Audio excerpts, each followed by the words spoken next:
White Nights. A sentimental story from the diary of a dreamer. First night. It was a wonderful night, such a night as is only possible when we are young, dear reader. The sky was so starry, so bright that looking at it, one could not help asking oneself whether ill-humoured and capricious people could live under such a sky. That is a youthful question too, dear reader, very youthful, but may the Lord put it more frequently into your heart. Speaking of capricious and ill-humoured people, I cannot help recalling my moral condition all that day. From early morning I had been oppressed by a strange despondency. It suddenly seemed to me that I was lonely, that everyone was forsaking me and going away from me.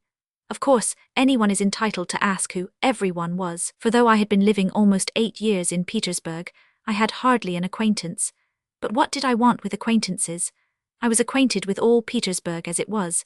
That was why I felt as though they were all deserting me when all Petersburg packed up and went to its summer villa. I felt afraid of being left alone, and for 3 whole days I wandered about the town in profound dejection, not knowing what to do with myself. Whether I walked in the Nevsky, went to the gardens, or sauntered on the embankment, there was not one face of those I had been accustomed to meet at the same time and place all the year. They, of course, do not know me, but I know them. I know them intimately. I have almost made a study of their faces, and am delighted when they are gay, and downcast when they are under a cloud. I have almost struck up a friendship with one old man whom I meet every blessed day, at the same hour in Fontanka. Such a grave, pensive countenance. He is always whispering to himself and brandishing his left arm, while in his right hand he holds a long gnarled stick with a gold knob. He even notices me and takes a warm interest in me. If I happen not to be at a certain time in the same spot in Fontanka, I am certain he feels disappointed. That is how it is that we almost bow to each other, especially when we are both in good humour. The other day, when we had not seen each other for 2 days and met on the 3rd, we were actually touching our hats, but, realizing in time, dropped our hands and passed each other with a look of interest. I know the houses too. As I walk along they seem to run forward in the streets to look out at me from every window, and almost to say, "Good morning, how do you do? I am quite well, thank God, and I am to have a new story in May," or, "How are you? I am being redecorated tomorrow," or, "I was almost burnt down and had such a fright," and so on. I have my favourites among them. Some are dear friends. One of them intends to be treated by the architect this summer. I shall go every day on purpose to see that the operation is not a failure. God forbid, but I shall never forget an incident with a very pretty little house of a light pink colour. It was such a charming little brick house.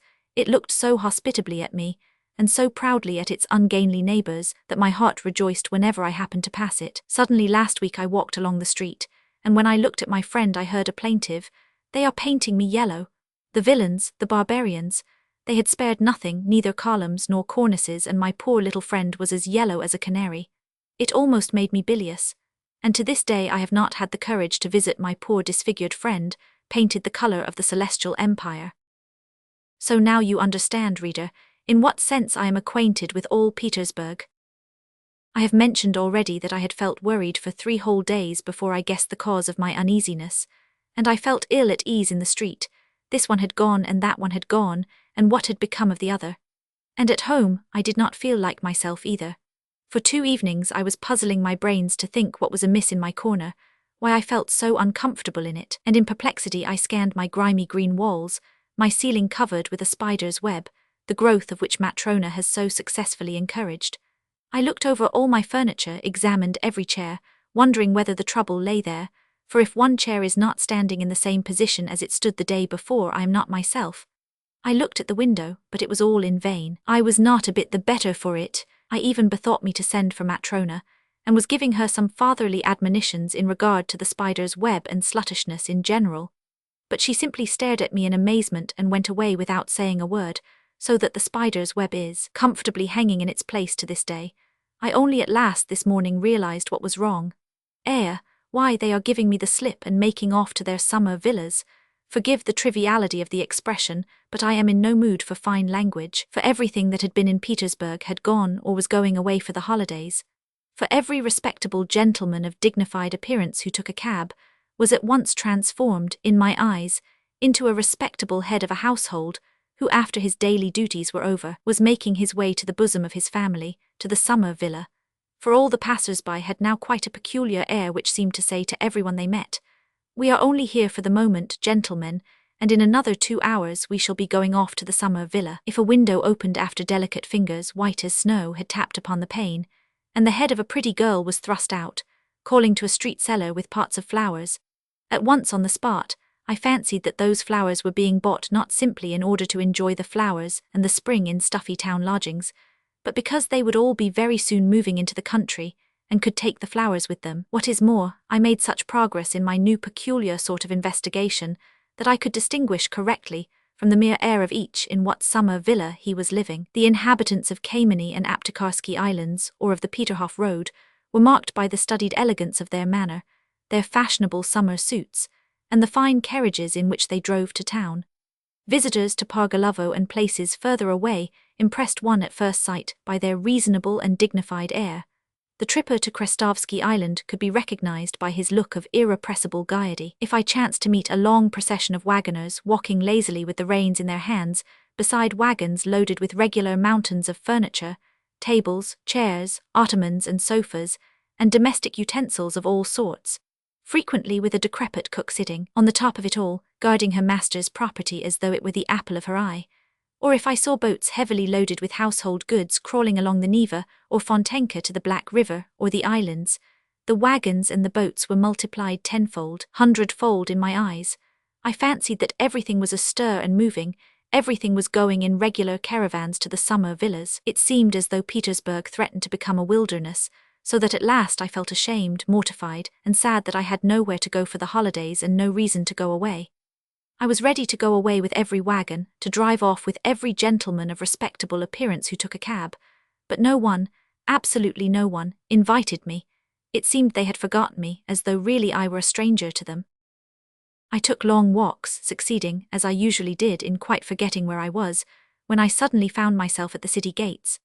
Instantly I felt light-hearted, and I passed the barrier and walked between cultivated fields and meadows, unconscious of fatigue, and feeling only all over as though a burden were falling off my soul. All the passers-by gave me such friendly looks that they seemed almost greeting me. They all seemed so pleased at something. They were all smoking cigars, every one of them, and I felt pleased as I never had before. It was as though I had suddenly found myself in Italy, so strong was the effect of nature upon a half-sick townsman like me, almost stifling between city walls. There is something inexpressibly touching in nature round Petersburg, when at the approach of spring she puts forth all her might, all the powers bestowed on her by heaven, when she breaks into leaf, decks herself out and spangles herself with flowers. Somehow I cannot help being reminded of a frail, consumptive girl, at whom one sometimes looks with compassion, sometimes with sympathetic love, whom sometimes one simply does not notice, though suddenly in one instant she becomes, as though by chance, inexplicably, lovely and exquisite and impressed and intoxicated. One cannot help asking oneself what power made those sad, pensive eyes flash with such fire, what summoned the blood to those pale, wan cheeks, what bathed with passion those soft features, what set that bosom heaving, what so suddenly called strength, life and beauty into the poor girl's face, making it gleam with such a smile, kindle with such bright, sparkling laughter. You look round, you seek for someone, you conjecture, but the moment passes, and next day you meet, maybe, the same pensive and preoccupied look as before, the same pale face, the same meek and timid movements, and even signs of remorse, traces of a mortal anguish and regret for the fleeting distraction. And you grieve that the momentary beauty has faded so soon never to return, that it flashed upon you so treacherously, so vainly, grieve because you had not even time to love her. And yet my night was better than my day. This was how it happened. I came back to the town very late, and it had struck 10 as I was going towards my lodgings. My way lay along the canal embankment, where at that hour you never meet a soul. It is true that I live in a very remote part of the town. I walked along singing, for when I am happy I am always humming to myself like every happy man who has no friend or acquaintance with whom to share his joy. Suddenly I had a most unexpected adventure. Leaning on the canal railing stood a woman with her elbows on the rail.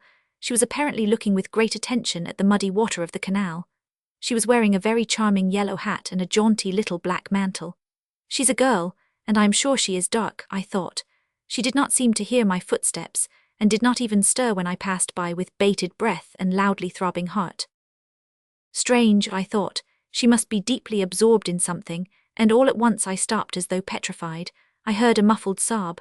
Yes, I was not mistaken, the girl was crying, and a minute later I heard sob after sob. Good heavens, my heart sank, and timid as I was with women, yet this was such a moment. I turned, took a step towards her, and should certainly have pronounced the word, "Madam," if I had not known that that exclamation has been uttered 1,000 times in every Russian society novel. It was only that reflection stopped me, but while I was seeking for a word, the girl came to herself, looked round, started, cast down her eyes, and slipped by me along the embankment. I at once followed her, but she, divining this, left the embankment, crossed the road, and walked along the pavement. I dared not cross the street after her. My heart was fluttering like a captured bird. All at once a chance came to my aid. Along the same side of the pavement there suddenly came into sight, not far from the girl, a gentleman in evening dress of dignified years, though by no means of dignified carriage. He was staggering and cautiously leaning against the wall. The girl flew straight as an arrow, with the timid haste one sees in all girls who do not want anyone to volunteer to accompany them home at night, and no doubt the staggering gentleman would not have pursued her, if my good luck had not prompted him. Suddenly, without a word to anyone, the gentleman set off and flew full speed in pursuit of my unknown lady. She was racing like the wind, but the staggering gentleman was overtook her. The girl uttered a shriek, and I bless my luck for the excellent knotted stick, which happened on that occasion to be in my right hand. In a flash I was on the other side of the street. In a flash the obtrusive gentleman had taken in the position, had grasped the irresistible argument, fallen back without a word, and only when we were very far away protested against my action in rather vigorous language. But his words hardly reached us. "Give me your arm," I said to the girl, "and he won't dare to annoy us further." She took my arm without a word, still trembling with excitement and terror. Oh, obtrusive gentleman, how I blessed you at that moment! I stole a glance at her. She was very charming and dark. I had guessed right. On her black eyelashes there still glistened a tear, from her recent terror or her former grief, I don't know, but there was already a gleam of a smile on her lips. She too stole a glance at me, faintly blushed, and looked down. "There, you see, why did you drive me away? If I had been here nothing would have happened." "But I did not know you. I thought that you too." "Why do you know me now?" "A little. Here, for instance, why are you trembling?" "Oh, you are right at the first guess," I answered, delighted that my girl had intelligence. That is never out of place in company with beauty. "Yes, from the first glance you have guessed the sort of man you have to do with. Precisely. I am shy with women, I am agitated, I don't deny it, as much so as you were a minute ago when that gentleman alarmed you. I am in some alarm now. It's like a dream, and I never guessed even in my sleep that I should ever talk with any woman." "What, really?"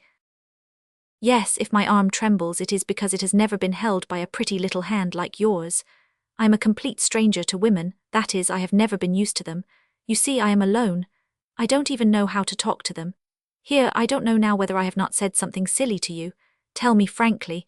I assure you beforehand that I am not quick to take offense." "No, nothing, quite the contrary. And if you insist on my speaking frankly, I will tell you that women like such timidity. And if you want to know more, I like it too, and I won't drive you away till I get home." "You will make me," I said, breathless with delight, "lose my timidity, and then farewell to all my chances." "Chances? What chances of what? That's not so nice." "I beg your pardon, I am sorry, it was a slip of the tongue, but how can you expect one at such a moment to have no desire?" "To be liked, eh?" "Well, yes, but do, for goodness sake, be kind. Think what I am. Here I am 26 and I have never seen anyone. How can I speak well, tactfully, and to the point? It will seem better to you when I have told you everything openly. I don't know how to be silent when my heart is speaking. Well, never mind. Believe me, not one woman, never, no acquaintance of any sort. And I do nothing but dream every day that at last I shall meet someone. Oh, if only you knew how often I have been in love in that way." "How's, with whom?" "Why, with no one, with an ideal, with the one I dream of in my sleep. I make up regular romances in my dreams. Ah, you don't know me. It's true, of course, I have met 2 or 3 women, but what sort of women were they? They were all landladies but I shall make you laugh if I tell you that I have several times thought of speaking, just simply speaking, to some aristocratic lady in the street. When she is alone, I need hardly say. Speaking to her, of course, timidly, respectfully, passionately. Telling her that I am perishing in solitude, begging her not to send me away. Saying that I have no chance of making the acquaintance of any woman. impressing upon her that it is a positive duty for a woman not to repulse so timid a prayer from such a luckless man as me.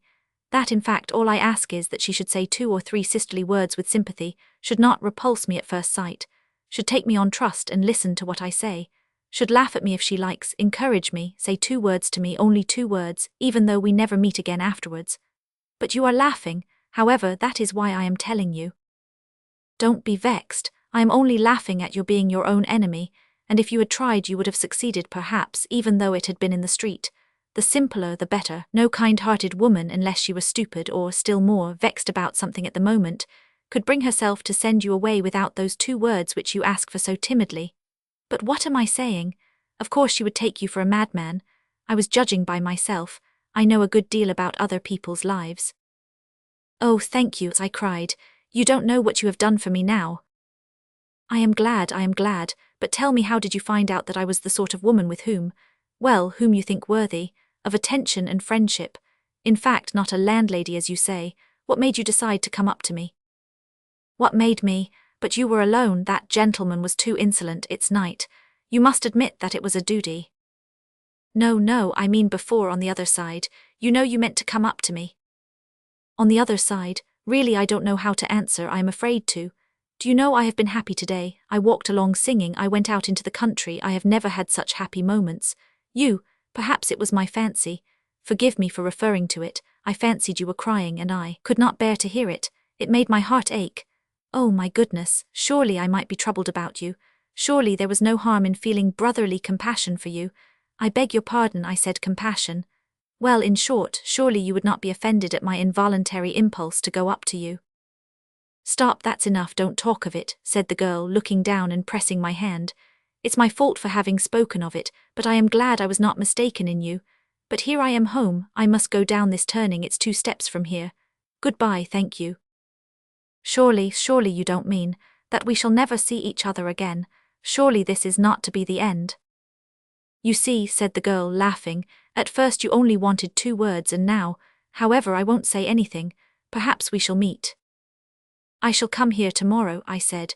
Oh, forgive me, I am already making demands. Yes, you are not very patient, you are almost insisting. Listen, I interrupted her. Forgive me if I tell you something else. I tell you what, I can't help coming here tomorrow, I am a dreamer. I have so little real life that I look upon such moments as this now as so rare, that I cannot help going over such moments again in my dreams. I shall be dreaming of you all night, a whole week, a whole year. I shall certainly come here tomorrow, just here to this place, just at the same hour, and I shall be happy remembering today. This place is dear to me already. I have already 2 or 3 such places in Petersburg. I once shed tears over memories, like you. Who knows, perhaps you were weeping 10 minutes ago over some memory.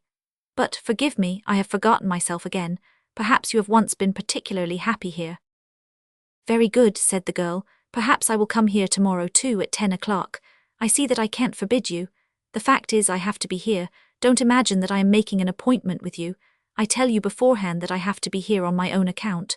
But, well, I tell you straight out, I don't mind if you do come. To begin with, something unpleasant might happen as it did today, but never mind that.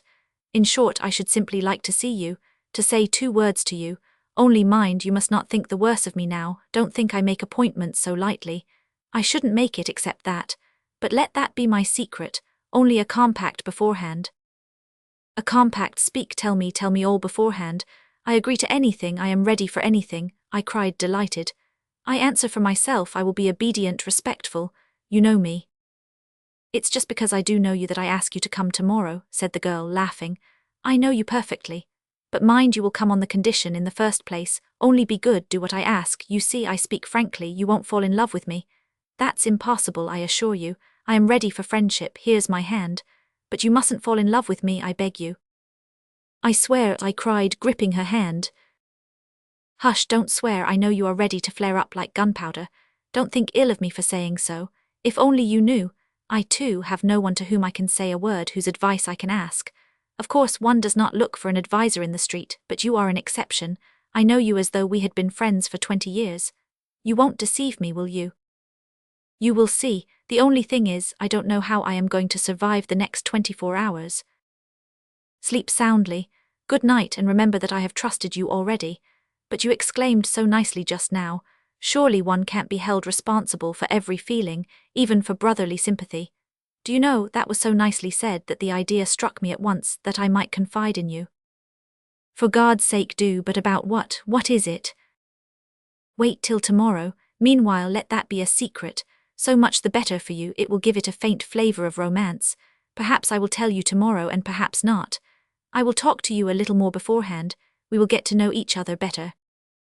Oh yes, I will tell you all about myself tomorrow, but what has happened?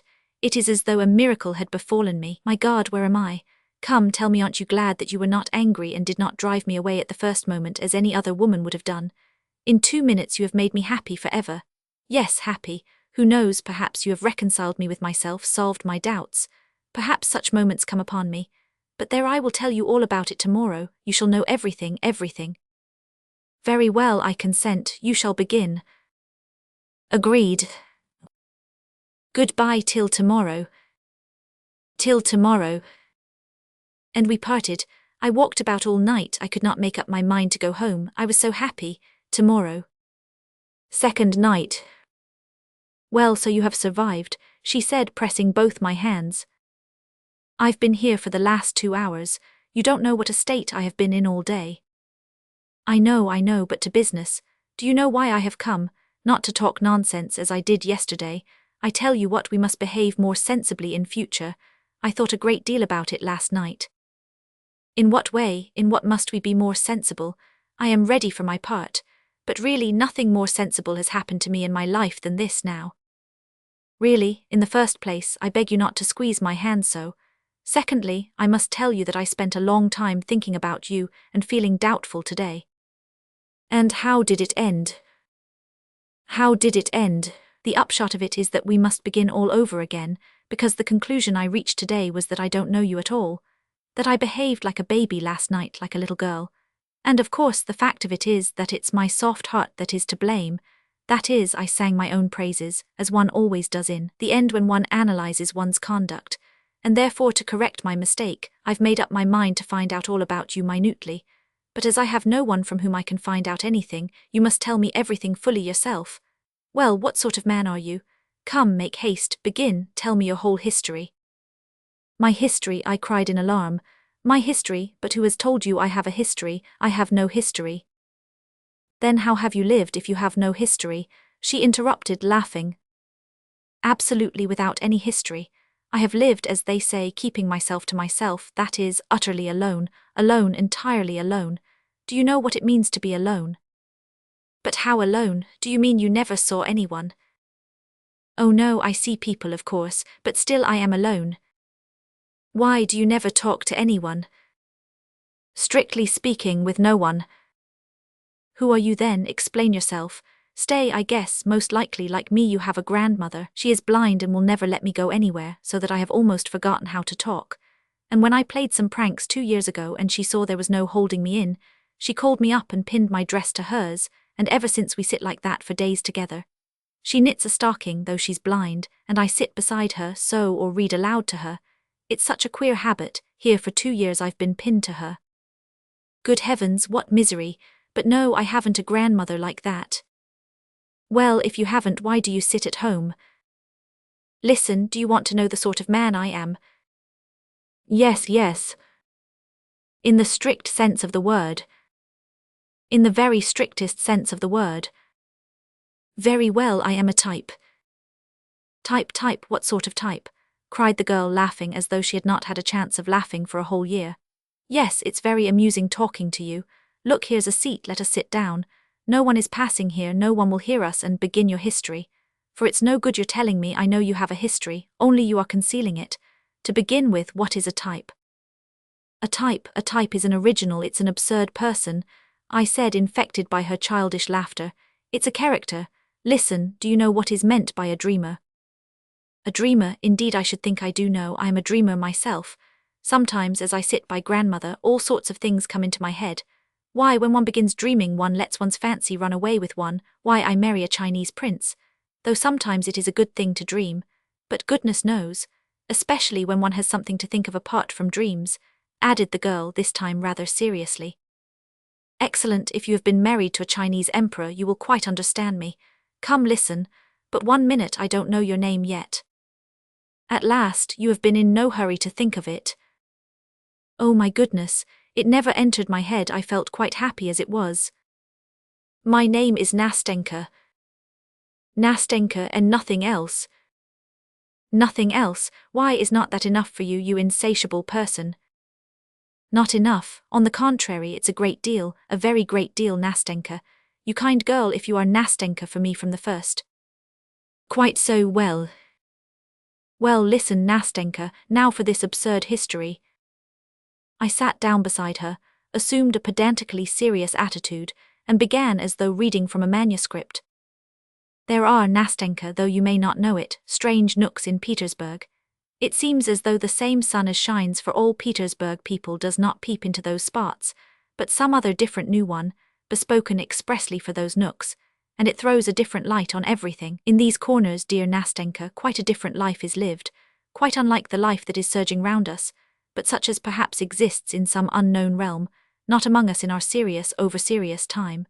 Well, that life is a mixture of something purely fantastic, fervently ideal, with something, alas, Nastenka, dingily prosaic and ordinary, not to say incredibly vulgar.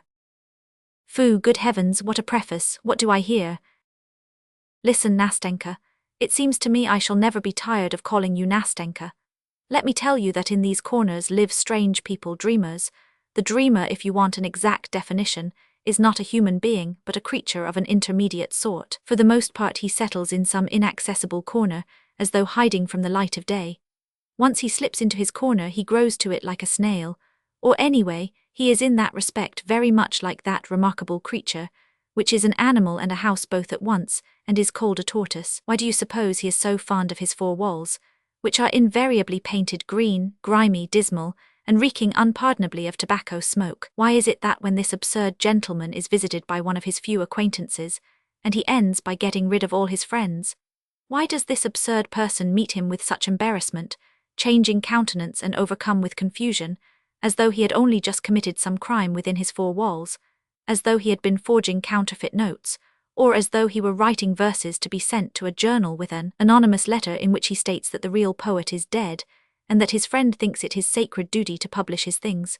Why, tell me, Nastenka, why is it conversation is not easy between the two friends? Why is there no laughter?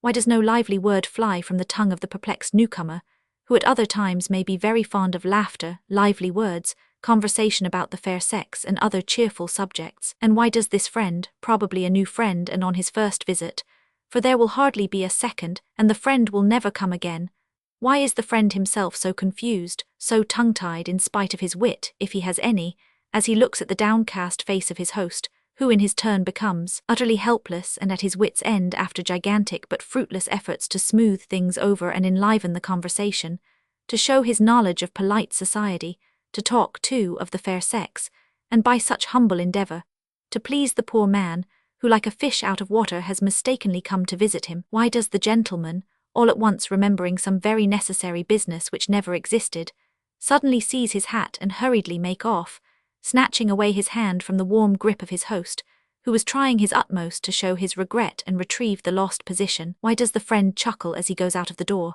and swear never to come and see this queer creature again, though the queer creature is really a very good fellow?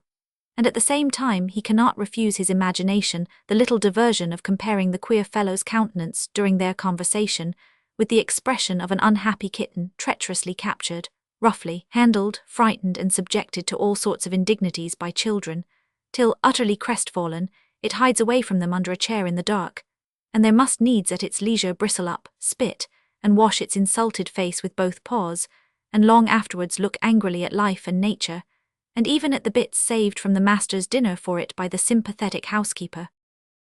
Listen, interrupted Nastenka, who had listened to me all the time in amazement, opening her eyes and her little mouth. Listen, I don't know in the least why it happened, and why you ask me such absurd questions. All I know is that this adventure must have happened word for word to you.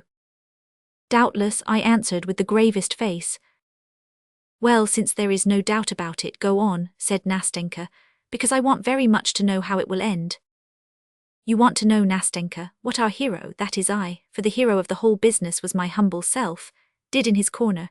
You want to know why I lost my head and was upset for the whole day by the unexpected visit of a friend. You want to know why I was so startled, why I blushed when the door of my room was opened, why I was not able to entertain my visitor, and why I was crushed under the weight of my own hospitality. Why, yes, answered Nastenka, that's the point. Listen, you describe it all splendidly, but couldn't you perhaps describe it a little less splendidly? You talk as though you were reading it out of a book. Nastenka, I answered in a stern and dignified voice, hardly able to keep from laughing. Dear Nastenka, I know I describe splendidly, but, excuse me, I don't know how else to do it. At this moment, dear Nastenka, at this moment I am like the spirit of King Solomon when, after lying 1,000 years under 7 seals in his urn, those 7 seals were at last taken off. At this moment, Nastenka, when we have met at last after such a long separation, for I have known you for ages, Nastenka, because I have been looking for someone for ages, and that is a sign that it was you I was looking for, and it was ordained that we should meet now. At this moment 1,000 valves have opened in my head, and I must let myself flow in a river of words or I shall choke. And so I beg you not to interrupt me, Nastenka, but listen humbly and obediently, or I will be silent. No, not at all. Go on, I won't say a word. I will continue. There is, my friend Nastenka, 1 hour in my day which I like extremely.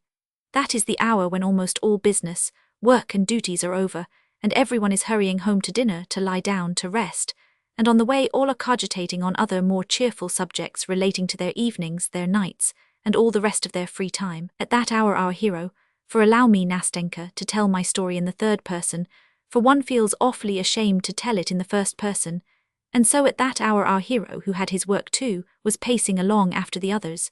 But a strange feeling of pleasure set his pale, rather crumpled-looking face working. He looked not with indifference on the evening glow which was slowly fading on the cold Petersburg sky.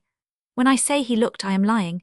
He did not look at it, but saw it as it were without realizing, as though tired or preoccupied with some other more interesting subject, so that he could scarcely spare a glance for anything about him. He was pleased, because till next day he was released from business irksome to him, and happy as a schoolboy let out from the classroom to his games and mischief. Take a look at him, Nastenka. You will see at once that joyful emotion has already had an effect on his weak nerves and morbidly excited fancy. You see he is thinking of something. Of dinner, do you imagine? Of the evening? What is he looking at like that? Is it at that gentleman of dignified appearance who is bowing so picturesquely to the lady who rolls by in a carriage drawn by prancing horses? No, Nastenka, what are all those trivialities to him now? He is rich now with his own individual life. He has suddenly become rich, and it is not for nothing that the fading sunset sheds its farewell gleams so gaily before him, and calls forth a swarm of impressions from his warmed heart. Now he hardly notices the road, on which the tiniest details at other times would strike him. Now the goddess of fancy, if you have read Zhukovsky, dear Nastenka, has already with fantastic hand spun her golden warp, and begun weaving upon it patterns of marvelous magic life. And who knows, maybe, her fantastic hand has borne him to the 7th crystal, heaven far from the excellent granite pavement on which he was walking his way. Try stopping him now, ask him suddenly where he is standing now, through what streets he is going. He will, probably, remember nothing, neither where he is going nor where he is standing now, and flushing with vexation he will certainly tell some lie to save appearances. That is why he starts, almost cries out, and looks round with horror when a respectable old lady stops him politely in the middle of the pavement and asks her way. Frowning with vexation he strides on, scarcely noticing that more than one passerby smiles and turns round to look after him, and that a little girl, moving out of his way in alarm, laughs aloud, gazing open-eyed at his broad meditative smile and gesticulations. But fancy catches up in its playful flight the old woman, the curious passers-by and the laughing child, and the peasants spending their nights in their barges on Fontenka. Our hero, let us suppose, is walking along the canal side at that moment, and capriciously weaves every one and everything into the canvas like a fly in a spider's web. And it is only after the queer fellow has returned to his comfortable den with fresh stores for his mind to work on, has sat down and finished his dinner, that he comes to himself, when Matrona, who waits upon him, always thoughtful and depressed, clears the table and gives him his pipe. He comes to himself then and recalls, with surprise, that he has dined, though he has absolutely no notion how it has happened.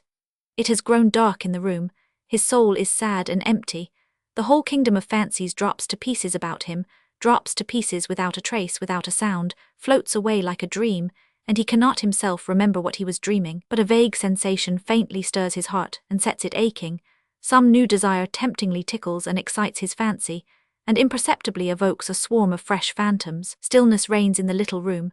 Imagination is fostered by solitude and idleness. It is faintly smouldering, faintly simmering, like the water with which old Matrona is making her coffee as she moves quietly about in the kitchen close by. Now it breaks out spasmodically, and the book, picked up aimlessly and at random, drops from my dreamer's hand before he has reached the third page.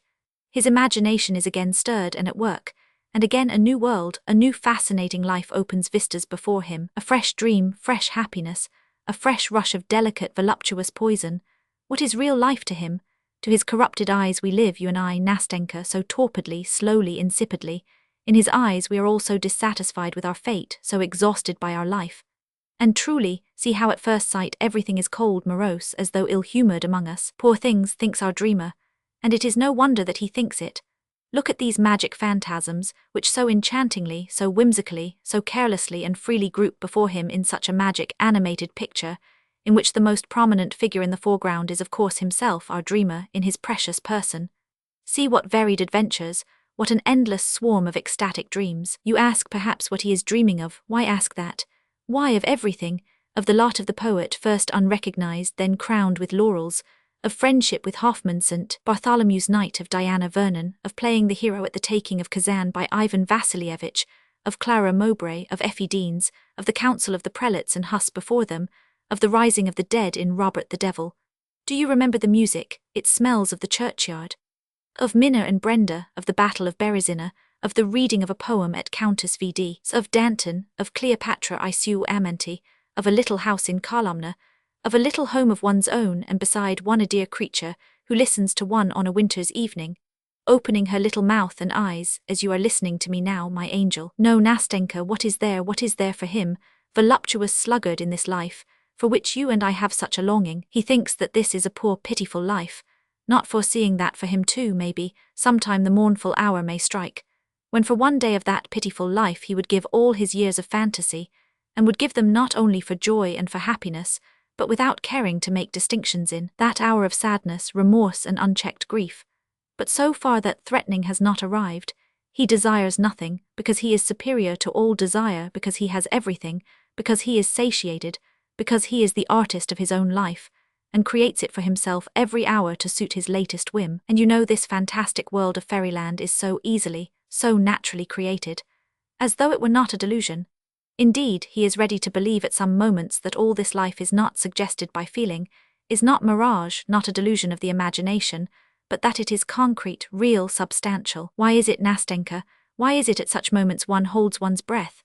Why, by what sorcery, through what incomprehensible caprice is the pulse quickened? Does a tear start from the dreamer's eye, while his pale moist cheeks glow, while his whole being is suffused with an inexpressible sense of consolation? Why is it that whole sleepless nights pass like a flash in inexhaustible gladness and happiness, and when the dawn gleams rosy at the window and daybreak floods the gloomy room with uncertain, fantastic light, as in Petersburg our dreamer, worn out and exhausted, flings himself on his bed and drops asleep with thrills of delight in his morbidly overwrought spirit, and, with a weary sweet ache in his heart, yes, Nastenka, one deceives oneself and unconsciously believes that real true passion is stirring one's soul. One unconsciously believes that there is something living, tangible in one's immaterial dreams. And is it delusion? Here love, for instance, is bound up with all its fathomless joy, all its torturing agonies in his bosom. Only look at him and you will be convinced. Would you believe, looking at him, dear Nastenka, that he has never known her whom he loves in his ecstatic dreams? Can it be that he has only seen her in seductive visions, and that this passion has been nothing but a dream? Surely they must have spent years hand in hand together, alone the two of them, casting off all the world and each uniting his or her life with the other's. Surely when the hour of parting came, she must have lain sobbing and grieving on his bosom, heedless of the tempest raging under the sullen sky, heedless of the wind which snatches and bears away the tears from her black eyelashes. Can all of that have been a dream? And that garden dejected, forsaken, run wild, with its little moss-grown paths, solitary, gloomy, where they used to walk so happily together, where they hoped, grieved, loved each other so long and so fondly, and that queer ancestral house where she spent so many years lonely and sad with her morose old husband, always silent and splenetic, who frightened them, while timid as children they hid their love from each other. What torments they suffered, What agonies of terror, how innocent, how pure was their love, and how, I need hardly say, Nastenka malicious people were. And, good heavens, surely he met her afterwards, far from their native shores, under alien skies, in the hot south, in the divinely eternal city, in the dazzling splendor of the ball to the crash of music, in a palazzo, it must be in a palazzo, drowned in a sea of lights on the balcony, wreathed in myrtle and roses, where, recognizing him, she hurriedly removes her mask and whispering, "I am free," flings herself trembling into his arms, and with a cry of rapture, clinging to one another, in one instant they forget their sorrow and their parting and all their agonies, and the gloomy house and the old man and the dismal garden in that distant land, and the seat on which with a last passionate kiss she tore herself away from his arms, numb with anguish and despair. Oh, Nastenka, you must admit that one would start, betray confusion, and blush like a schoolboy who has just stuffed in his pocket an apple stolen from a neighbor's garden, when your uninvited visitor, some stalwart, lanky fellow, a festive soul fond of a joke, opens your door and shouts out as though nothing were happening, "My dear boy, I have this minute come from Pavlovsk. My goodness, the old count is dead, unutterable happiness is close at hand, and people arrive from Pavlovsk." Finishing my pathetic appeal, I paused pathetically.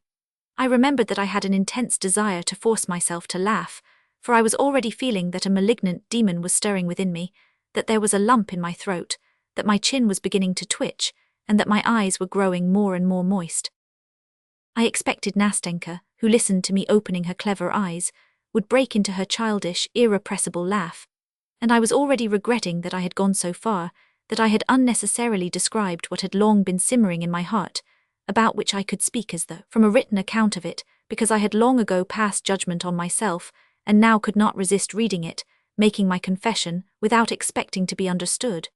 But to my surprise she was silent, waiting a little, then she faintly pressed my hand, and with timid sympathy asked, "Surely you haven't lived like that all your life?" "All my life, Nastenka," I answered, "all my life, and it seems to me I shall go on so to the end." "No, that won't do," she said uneasily, "that must not be, and so maybe I shall spend all my life beside grandmother. Do you know it is not at all good to live like that?" "I know, Nastenka, I know," I cried, unable to restrain my feelings longer. "And I realize now more than ever that I have lost all my best years, and now I know it and feel it more painfully from recognizing that God has sent me you, my good angel, to tell me that and show it. Now that I sit beside you and talk to you, it is strange for me to think of the future, for in the future there is loneliness again this musty, useless life, and what shall I have to dream of when I have been so happy in reality beside you? Oh, may you be blessed, dear girl, for not having repulsed me at first, for enabling me to say that for 2 evenings at least I have lived." "Oh no, no," cried Nastenka, and tears glistened in her eyes. "No, it mustn't be so any more, we must not part like that. What are 2 evenings? Oh, Nastenka, Nastenka, do you know how far you have reconciled me to myself? Do you know now that I shall not think so ill of myself as I have at some moments? Do you know that, maybe, I shall leave off grieving over the crime and sin of my life, for such a life is a crime and a sin, and do not imagine that I have been exaggerating anything, for goodness sake don't think that, Nastenka, for at times such misery comes over me, such misery, because it begins to seem to me at such times that I am incapable of beginning a life in real life, because it has seemed to me that I have lost all touch, all instinct for the actual, the real, because at last I have cursed myself, because after my fantastic nights I have moments of returning sobriety, which are awful. Meanwhile you hear the whirl and roar of the crowd in the vortex of life around you. You hear, you see men living in reality. You see that life for them is not forbidden, that their life does not float away like a dream, like a vision, that their life is being eternally renewed, eternally youthful, and not one hour of it is the same as another. While fancy is so spiritless, monotonous to vulgarity and easily scared, the slave of shadows, of the idea, the slave of the first cloud that shrouds the sun, and overcasts with depression the true Petersburg heart so devoted to the sun. And what is fancy and depression? One feels that this inexhaustible fancy is weary at last and worn out with continual exercise, because one is growing into manhood, outgrowing one's old ideals. They are being shattered into fragments, into dust. If there is no other life, one must build one up from the fragments, and meanwhile the soul longs and craves for something else. And in vain the dreamer rakes over his old dreams as though seeking a spark among the embers, to fan them into flame, to warm his chilled heart by the rekindled fire, and to rouse up in it again all that was so sweet, that touched his heart, that set his blood boiling, drew tears from his eyes, and so luxuriously deceived him. Do you know, Nastenka, the point I have reached? Do you know that I am forced now to celebrate the anniversary of my own sensations, the anniversary of that which was once so sweet, which never existed in reality? For this anniversary is kept in memory of those same foolish, shadowy dreams, and to do this because those foolish dreams are no more, because I have nothing to earn them with. You know, even dreams do not come for nothing. Do you know that I love now to recall and visit at certain dates the places where I was once happy in my own way? I love to build up my present in harmony with the irrevocable past, and I often wander like a shadow, aimless, sad and dejected, about the streets and crooked lanes of Petersburg. What memories they are! To remember, for instance, that here just a year ago, just at this time, at this hour, on this pavement, I wandered just as lonely, just as dejected as today, and one remembers that then one's dreams were sad, and though the past was no better one feels as though it had somehow been better, and that life was more peaceful, that one was free from the black thoughts that haunt one now, that one was free from the gnawing of conscience, the gloomy, sullen gnawing which now gives me no rest by day or by night. And one asks oneself where are one's dreams, and one shakes one's head and says how rapidly the years fly by, and again one asks oneself what has one done with one's years. Where have you buried your best days? Have you lived or not? Look, one says to oneself, look how cold the world is growing. Some more years will pass, and after them will come gloomy solitude. Then will come old age trembling on its crutch, and after it misery and desolation. Your fantastic world will grow pale, your dreams will fade and die and will fall like the yellow leaves from the trees. Oh, Nastenka, you know it will be sad to be left alone, utterly alone, and to have not even anything to regret, nothing, absolutely nothing. For all that you have lost, all was nothing, stupid, simple nullity, there has been nothing but dreams. Come, don't work on my feelings any more, said Nastenka, wiping away a tear which was trickling down her cheek. Now it's over, now we shall be two together, now whatever happens to me we will never part. Listen, I am a simple girl, I have not had much education, though grandmother did get a teacher for me, but truly I understand you, for all that you have described I have been through myself. When grandmother pinned me to her dress, of course I should not have described it so well as you have. I am not educated, she added timidly, for she was still feeling a sort of respect for my pathetic eloquence and lofty style, but I am very glad that you have been quite open with me. Now I know you thoroughly, all of you, and do you know what? I want to tell you my history too, all without concealment, and after that you must give me advice. You are a very clever man, will you promise to give me advice? Ah, Nastenka, I cried. Though I have never given advice, still less sensible advice, yet I see now that if we always go on like this that it will be very sensible, and that each of us will give the other a great deal of sensible advice. Well, my pretty Nastenka, what sort of advice do you want? Tell me frankly. At this moment I am so gay and happy, so bold and sensible, that it won't be difficult for me to find words. No, no, Nastenka interrupted, laughing. I don't only want sensible advice, I want warm brotherly advice, as though you had been fond of me all your life. Agreed, Nastenka, agreed, I cried, delighted, and if I had been fond of you for 20 years I couldn't have been fonder of you than I am now. Your hand, said Nastenka. Here it is, said I, giving her my hand. And so let us begin my history. Nastenka's history. Half my story you know already. That is, you know that I have an old grandmother. If the other half is as brief as that, I interrupted, laughing. Be quiet and listen. First of all you must agree not to interrupt me, or else perhaps I shall get in a muddle. Come, listen quietly. I have an old grandmother. I came into her hands when I was quite a little girl, for my father and mother are dead. It must be supposed that grandmother was once richer, for now she recalls better days. She taught me French and then got a teacher for me. When I was 15 and now I am 17, we gave up having lessons. It was at that time that I got into mischief. What I did I won't tell you, it's enough to say that it wasn't very important, but grandmother called me to her one morning and said that as she was blind she could not look after me. She took a pin and pinned my dress to hers, and said that we should sit like that for the rest of our lives if, of course, I did not become a better girl. In fact, at first it was impossible to get away from her. I had to work, to read and to study all beside grandmother. I tried to deceive her once, and persuaded Fekla to sit in my place. Fekla is our charwoman, she is deaf. Fekla sat there instead of me. Grandmother was asleep in her armchair at the time, and I went off to see a friend close by. Well, it ended in trouble. Grandmother woke up while I was out and asked some questions. She thought I was still sitting quietly in my place. Fekla saw that grandmother was asking her something but could not tell what it was. She wondered what to do, undid the pin and ran away. At this point Nastenka stopped and began laughing. I laughed with her. She left off at once. I tell you what, don't you laugh at grandmother. I laugh because it's funny. What can I do since grandmother is like that? But yet I am fond of her in a way. Oh well, I did catch it that time. I had to sit down in my place at once, and after that I was not allowed to stir. Oh, I forgot to tell you that our house belongs to us, that is to grandmother. It is a little wooden house with 3 windows as old as grandmother herself, with a little upper story. Well, there moved into our upper story a new lodger. Then you had an old lodger, I observed casually. Yes, of course, answered Nastenka, and one who knew how to hold his tongue better than you do. In fact, he hardly ever used his tongue at all. He was a dumb, blind, lame, dried-up little old man, so that at last he could not go on living, he died. So then we had to find a new lodger, for we could not live without a lodger. The rent, together with grandmother's pension, is almost all we have, but the new lodger, as luck would have it, was a young man, a stranger not of these parts. As he did not haggle over the rent, grandmother accepted him, and only afterwards she asked me, "Tell me, Nastenka, what is our lodger like? Is he young or old?" I did not want to lie, so I told grandmother that he wasn't exactly young and that he wasn't old. "And is he pleasant looking?" asked grandmother. Again I did not want to tell a lie. "Yes, he is pleasant looking, grandmother," I said.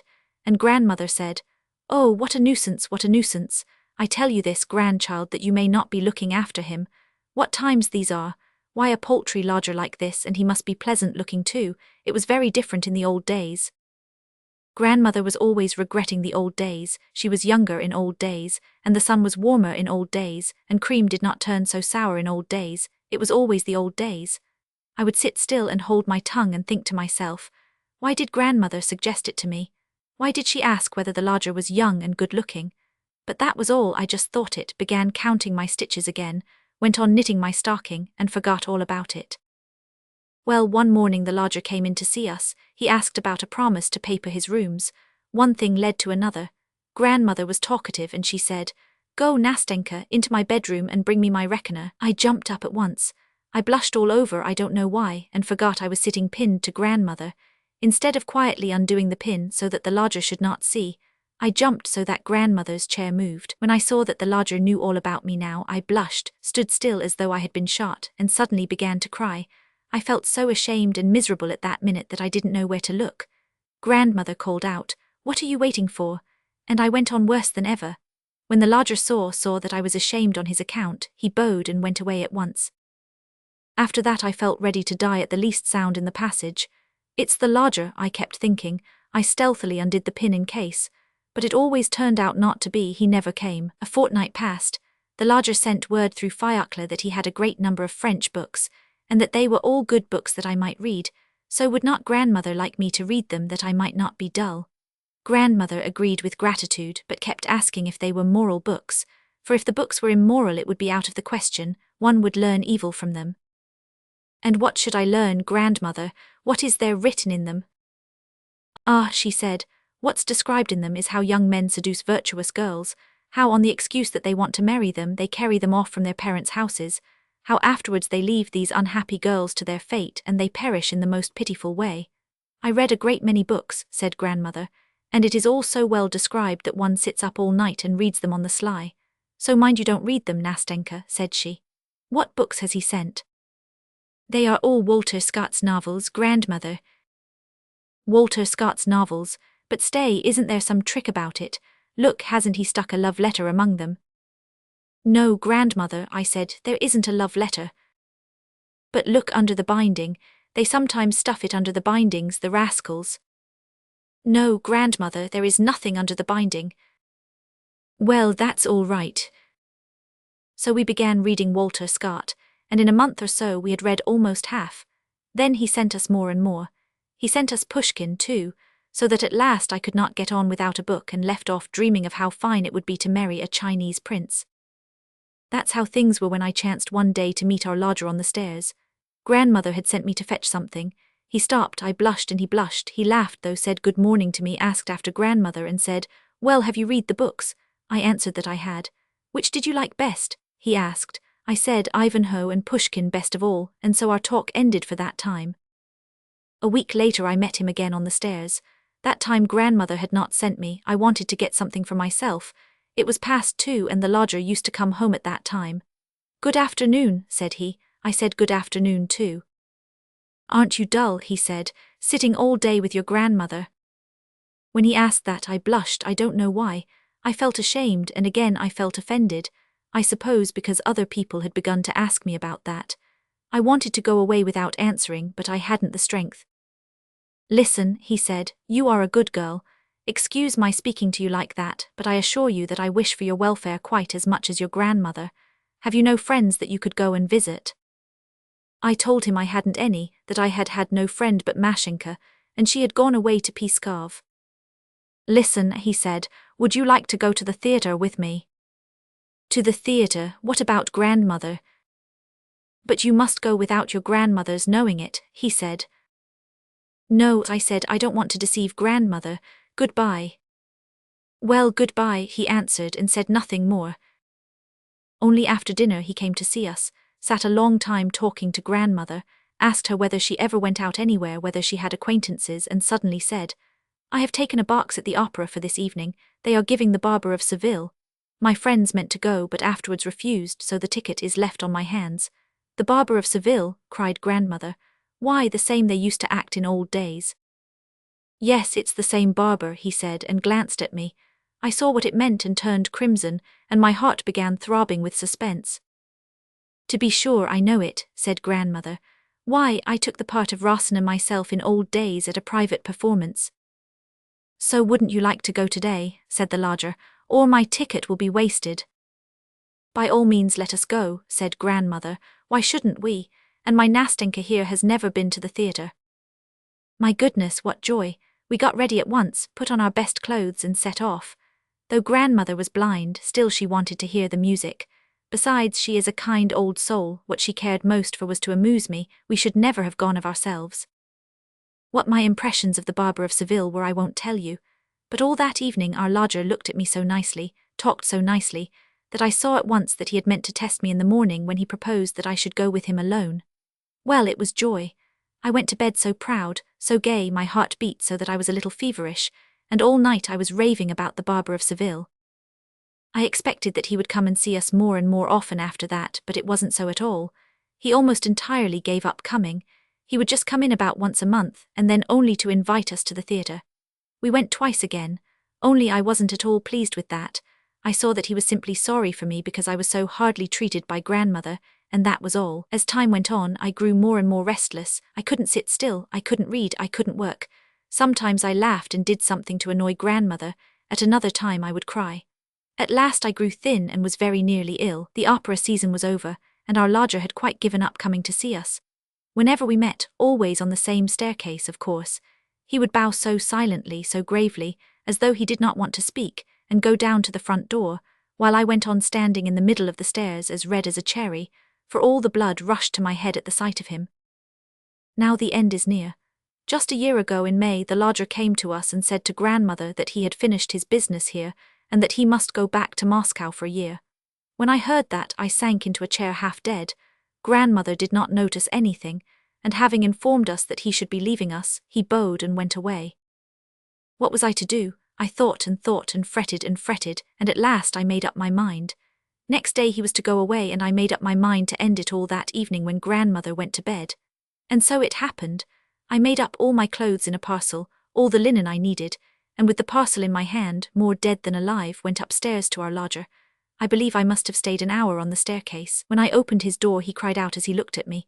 He thought I was a ghost and rushed to give me some water, for I could hardly stand up. My heart beat so violently that my head ached, and I did not know what I was doing. When I recovered, I began by laying my parcel on his bed, sat down beside it, hid my face in my hands and went into floods of tears. I think he understood it all at once, and looked at me so sadly that my heart was torn. Listen, he began, listen, Nastenka, I can't do anything. I am a poor man, for I have nothing, not even a decent berth. How could we live if I were to marry you? We talked a long time, but at last I got quite frantic. I said I could not go on living with grandmother, that I should run away from her, that I did not want to be pinned to her, and that I would go to Moscow if he liked, because I could not live without him. Shame and pride and love were all clamoring in me at once, and I fell on the bed almost in convulsions. I was so afraid of a refusal. He sat for some minutes in silence, then got up, came up to me and took me by the hand. Listen, my dear good Nastenka, listen. I swear to you that if I am ever in a position to marry, you shall make my happiness. I assure you that now you are the only one who could make me happy. Listen, I am going to Moscow and shall be there just a year. I hope to establish my position. When I come back, if you still love me, I swear that we will be happy. Now it is impossible, I am not able, I have not the right to promise anything. Well, I repeat, if it is not within a year it will certainly be some time. That is, of course, if you do not prefer anyone else, for I cannot and dare not bind you by any sort of promise. That was what he said to me, and next day he went away. We agreed together not to say a word to grandmother, that was his wish. Well, my history is nearly finished now. Just a year has passed. He has arrived, he has been here 3 days And what? I cried, impatient to hear the end. And up to now has not shown himself, answered Nastenka as though screwing up all her courage. There's no sign or sound of him. Here she stopped, paused for a minute, bent her head, and covering her face with her hands broke into such sobs that it sent a pang to my heart to hear them. I had not in the least expected such a denouement. Nastenka, I began timidly in an ingratiating voice, Nastenka, for goodness sake don't cry, how do you know, perhaps he is not here yet. He is, Nastenka repeated. He is here and I know it. We made an agreement at the time, that evening before he went away, when we said all that I have told you and had come to an understanding. Then we came out here for a walk on this embankment. It was 10 o'clock, we sat on this seat. I was not crying then, it was sweet to me to hear what he said. And he said that he would come to us directly he arrived, and if I did not refuse him, then we would tell grandmother about it all. Now he is here, I know it, and yet he does not come. And again she burst into tears. Good God, can I do nothing to help you in your sorrow? I cried, jumping up from the seat in utter despair. Tell me, Nastenka, wouldn't it be possible for me to go to him? Would that be possible? She asked suddenly, raising her head. No, of course not, I said, pulling myself up, but I tell you what, write a letter. No, that's impossible, I can't do that, she answered with decision, bending her head and not looking at me. How impossible? Why is it impossible? I went on, clinging to my idea. But Nastenka, it depends what sort of letter. There are letters and... Ah, Nastenka, I am right. Trust to me, I will not give you bad advice. It can all be arranged. You took the first step, why not now? I can't. It would seem as though I were forcing myself on him. Ah, my good little Nastenka, I said, hardly able to conceal a smile. No, you have a right to, in fact, because he made you a promise.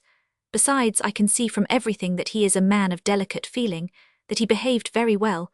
I went on, more and more carried away by the logic of my own arguments and convictions. How did he behave? He bound himself by a promise. He said that if he married at all, he would marry no one but you. He gave you full liberty to refuse him at once.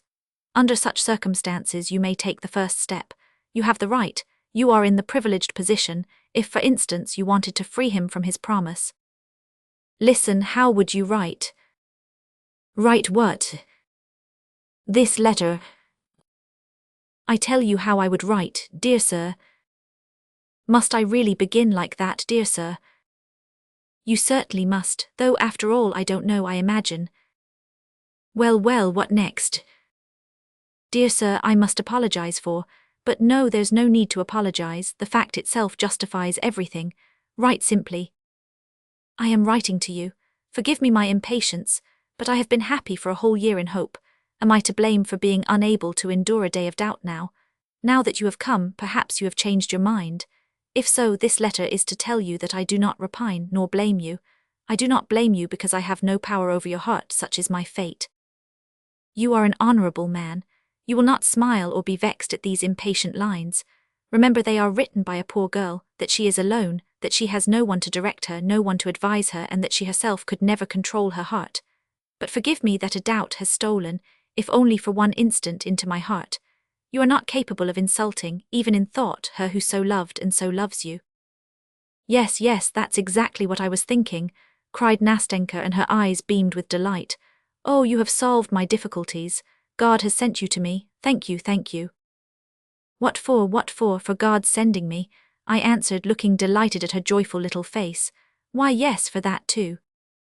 Ah, Nastenka, Why, one thanks some people for being alive at the same time with one. I thank you for having met me, for my being able to remember you all my life. Well, enough, but now I tell you what, listen. We made an agreement then that as soon as he arrived he would let me know, by leaving a letter with some good simple people of my acquaintance who know nothing about it. Or, if it were impossible to write a letter to me, for a letter does not always tell everything, he would be here at 10 o'clock on the day he arrived, where we had arranged to meet. I know he has arrived already, but now it's the third day and there's no sign of him and no letter. It's impossible for me to get away from grandmother in the morning. Give my letter tomorrow to those kind people I spoke to you about. They will send it on to him, and if there is an answer you bring it tomorrow at 10 o'clock. But the letter, you see you must write the letter first, so perhaps it must all be the day after tomorrow. The letter, said Nastenka, a little confused, the letter, but she did not finish. At first she turned her little face away from me, flushed like a rose, and suddenly I felt in my hand a letter which had evidently been written long before, all ready and sealed up. A familiar, sweet and charming reminiscence floated through my mind. R-O-R-O-S-I-C-N enough, I began. Rosina, we both hummed together, I almost embracing her with delight, while she blushed as only she could blush, and laughed through the tears which gleamed like pearls on her black eyelashes. Come, enough, goodbye now, she said, speaking rapidly. Here is the letter, here is the address to which you are to take it. Goodbye till we meet again, till tomorrow. She pressed both my hands warmly, nodded her head, and flew like an arrow down her side street. I stood still for a long time, following her with my eyes. Till tomorrow, was ringing in my ears as she vanished from my sight. Third night. Today was a gloomy, rainy day without a glimmer of sunlight, like the old age before me. I am oppressed by such strange thoughts, such gloomy sensations. Questions still so obscure to me are crowding into my brain, and I seem to have neither power nor will to settle them. It's not for me to settle all this. Today we shall not meet. Yesterday, when we said goodbye, the clouds began gathering over the sky and a mist rose. I said that tomorrow it would be a bad day. She made no answer, she did not want to speak against her wishes. For her that day was bright and clear, not one cloud should obscure her happiness. If it rains we shall not see each other, she said, I shall not come. I thought that she would not notice today's rain, and yet she has not come. Yesterday was our third interview, our third white night. But how fine joy and happiness makes anyone, how brimming over with love the heart is. One seems longing to pour out one's whole heart. One wants everything to be gay, everything to be laughing, and how infectious that joy is. There was such a softness in her words, such a kindly feeling in her heart towards me yesterday. How solicitous and friendly she was, how tenderly she tried to give me courage. Oh, the coquetry of happiness, while I took it all for the genuine thing I thought that she. But my God, how could I have thought it? How could I have been so blind, when everything had been taken by another already, when nothing was mine? When in fact her very tenderness to me, her anxiety, her love, yes, love for me was nothing else but joy at the thought of seeing another man so soon desire to include me, too, in her happiness. When he did not come, when we waited in vain, she frowned, she grew timid and discouraged. Her movements, her words were no longer so light, so playful, so gay, and strange to say, she redoubled her attentiveness to me, as though instinctively desiring to lavish on me what she desired for herself so anxiously, if her wishes were not accomplished. My Nastenka was so downcast, so dismayed, that I think she realized at last that I loved her, and was sorry for my poor love. So when we are unhappy we feel the unhappiness of others more. Feeling is not destroyed but concentrated. I went to meet her with a full heart and was all impatience. I had no presentiment that I should feel as I do now, that it would not all end happily. She was beaming with pleasure, she was expecting an answer. The answer was himself. He was to come to run at her call. She arrived a whole hour before I did. At first she giggled at everything, laughed at every word I said. I began talking but relapsed into silence. Do you know why I am so glad, she said, so glad to look at you, why I like you so much today? Well, I asked, and my heart began throbbing. I like you because you have not fallen in love with me. You know that some men in your place would have been pestering and worrying me, would have been sighing and miserable, while you are so nice. Then she wrung my hand so hard that I almost cried out. She laughed. Goodness, what a friend you are, she began gravely a minute later. God sent you to me. What would have happened to me if you had not been with me now? How disinterested you are, how truly you care for me. When I am married we will be great friends, more than brother and sister. I shall care almost as I do for him." I felt horribly sad at that moment, yet something like laughter was stirring in my soul. "You are very much upset," I said. "You are frightened, you think he won't come." "Oh dear," she answered. "If I were less happy I believe I should cry at your lack of faith, at your reproaches. However, you have made me think and have given me a lot to think about, but I shall think later, and now I will own that you are right.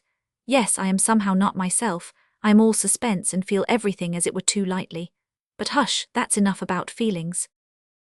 At that moment we heard footsteps, and in the darkness we saw a figure coming towards us. We both started, she almost cried out. I dropped her hand and made a movement as though to walk away, but we were mistaken, it was not he. "What are you afraid of? Why did you let go of my hand?" she said, giving it to me again. "Come, what is it? We will meet him together, I want him to see how fond we are of each other." "How fond we are of each other," I cried. "Oh, Nastenka, Nastenka, I thought, how much you have told me in that saying. Such fondness at certain moments makes the heart cold and the soul heavy. Your hand is cold, mine burns like fire. How blind you are, Nastenka. Oh, how unbearable a happy person is sometimes. But I could not be angry with you. At last my heart was too full. "Listen, Nastenka," I cried. "Do you know how it has been with me all day?" "Why, how, tell me quickly. Why have you said nothing all this time?" "To begin with, Nastenka, when I had carried out all your commissions, given the letter, gone to see your good friends, then I went home and went to bed." "Is that all?" she interrupted, laughing. "Yes, almost all," I answered, restraining myself, for foolish tears were already starting into my eyes. "I woke an hour before our appointment, and yet, as it were, I had not been asleep. I don't know what happened to me. I came to tell you all about it, feeling as though time were standing still, feeling as though one sensation, one feeling must remain with me from that time forever, feeling as though 1 minute must go on for all eternity, and as though all life had come to a standstill for me. When I woke up it seemed as though some musical motive long familiar, heard somewhere in the past, forgotten and voluptuously sweet, had come back to me now. It seemed to me that it had been clamoring at my heart all my life, and only now." "Oh my goodness," Nastenka interrupted. "What does all that mean? I don't understand a word." "Ah, Nastenka, I wanted somehow to convey to you that strange impression," I began in a plaintive voice, in which there still lay hid a hope, though a very faint one. "Leave off, hush," she said, and in one instant the sly puss had guessed. Suddenly she became extraordinarily talkative, gay, mischievous. She took my arm, laughed, wanted me to laugh too, and every confused word I uttered evoked from her prolonged ringing laughter. I began to feel angry. She had suddenly begun flirting. "Do you know," she began, "I feel a little vexed that you are not in love with me. There's no understanding human nature. But all the same, Mr. Unapproachable, you cannot blame me for being so simple. I tell you everything, whatever foolish thought comes into my head." "Listen, that's 11, I believe," I said as the slow chime of a bell rang out from a distant tower. She suddenly stopped, left off laughing and began to count. "Yes, it's 11, she said at last in a timid, uncertain voice. I regretted at once that I had frightened her, making her count the strokes, and I cursed myself for my spiteful impulse. I felt sorry for her, and did not know how to atone for what I had done. I began comforting her, seeking for reasons for his not coming, advancing various arguments, proofs. No one could have been easier to deceive than she was at that moment, and indeed, anyone at such a moment listens gladly to any consolation, whatever it may be, and is overjoyed if a shadow of excuse can be found. And indeed it's an absurd thing, I began, warming to my task and admiring the extraordinary clearness of my argument. Why, he could not have come. You have muddled and confused me, Nastenka, so that I too have lost count of the time. Only think, he can scarcely have received the letter. Suppose he is not able to come, suppose he is going to answer the letter, could not come before tomorrow. I will go for it as soon as it's light tomorrow and let you know at once. Consider, there are thousands of possibilities. Perhaps he was not at home when the letter came, and may not have read it even now. Anything may happen, you know." Yes, said Nastenka. "I did not think of that, of course anything may happen," she went on in a tone that offered no opposition, though some other faraway thought could be heard like a vexatious discord in it. "I tell you what you must do," she said. "You go as early as possible tomorrow morning, and if you get anything let me know at once. You know where I live, don't you?" And she began repeating her address to me. Then she suddenly became so tender, so solicitous with me. She seemed to listen attentively to what I told her, but when I asked her some question she was silent, was confused, and turned her head away. I looked into her eyes. Yes, she was crying. How can you, oh, what a baby you are, what childishness, come, come. She tried to smile to calm herself, but her chin was quivering, and her bosom was still heaving. I was thinking about you, she said after a minute's silence. You are so kind that I should be a stone if I did not feel it. Do you know what has occurred to me now? I was comparing you too. Why isn't he you? Why isn't he like you? He is not as good as you, though I love him more than you. I made no answer. She seemed to expect me to say something. Of course it may be that I don't understand him fully yet. You know I was always as it were afraid of him. He was always so grave, as it were so proud. Of course I know it's only that he seems like that. I know there is more tenderness in his heart than in mine. I remember how he looked at me when I went in to him, do you remember? With my bundle, but yet I respect him too much, and doesn't that show that we are not equals? No, Nastenka, no, I answered. It shows that you love him more than anything in the world and far more than yourself. Yes, supposing that is so, answered Nastenka naively. But do you know what strikes me now? Only I am not talking about him now, but speaking generally. All this came into my mind some time ago. Tell me, how is it that we can't all be like brothers together? Why is it that even the best of men always seem to hide something from other people and to keep something back? Why not say straight out what is in one's heart, when one knows that one is not speaking idly? As it is, everyone seems harsher than he really is, as though all were afraid of doing injustice to their feelings by being too quick to express them. Oh, Nastenka, what you say is true, but there are many reasons for that. I broke in, suppressing my own feelings at that moment more than ever. No, no, she answered with deep feeling. Here you, for instance, are not like other people. I really don't know how to tell you what I feel, but it seems to me that you, for instance, at the present moment, it seems to me that you are sacrificing something for me, she added timidly with a fleeting glance at me. Forgive me for saying so, I am a simple girl, you know. I have seen very little of life, and I really sometimes don't know how to say things, she added in a voice that quivered with some hidden feeling while she tried to smile. But I only wanted to tell you that I am grateful, that I feel it all too. Oh, may God give you happiness for it. What you told me about your dreamer is quite untrue now. That is, I mean, it's not true of you. You are recovering, you are quite a different man from what you described.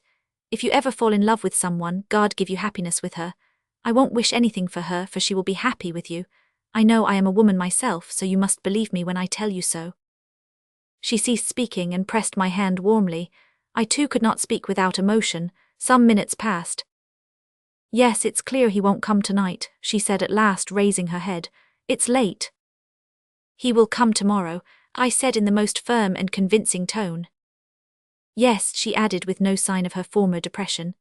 I see for myself now that he could not come till tomorrow. Well, goodbye till tomorrow. If it rains, perhaps I shall not come.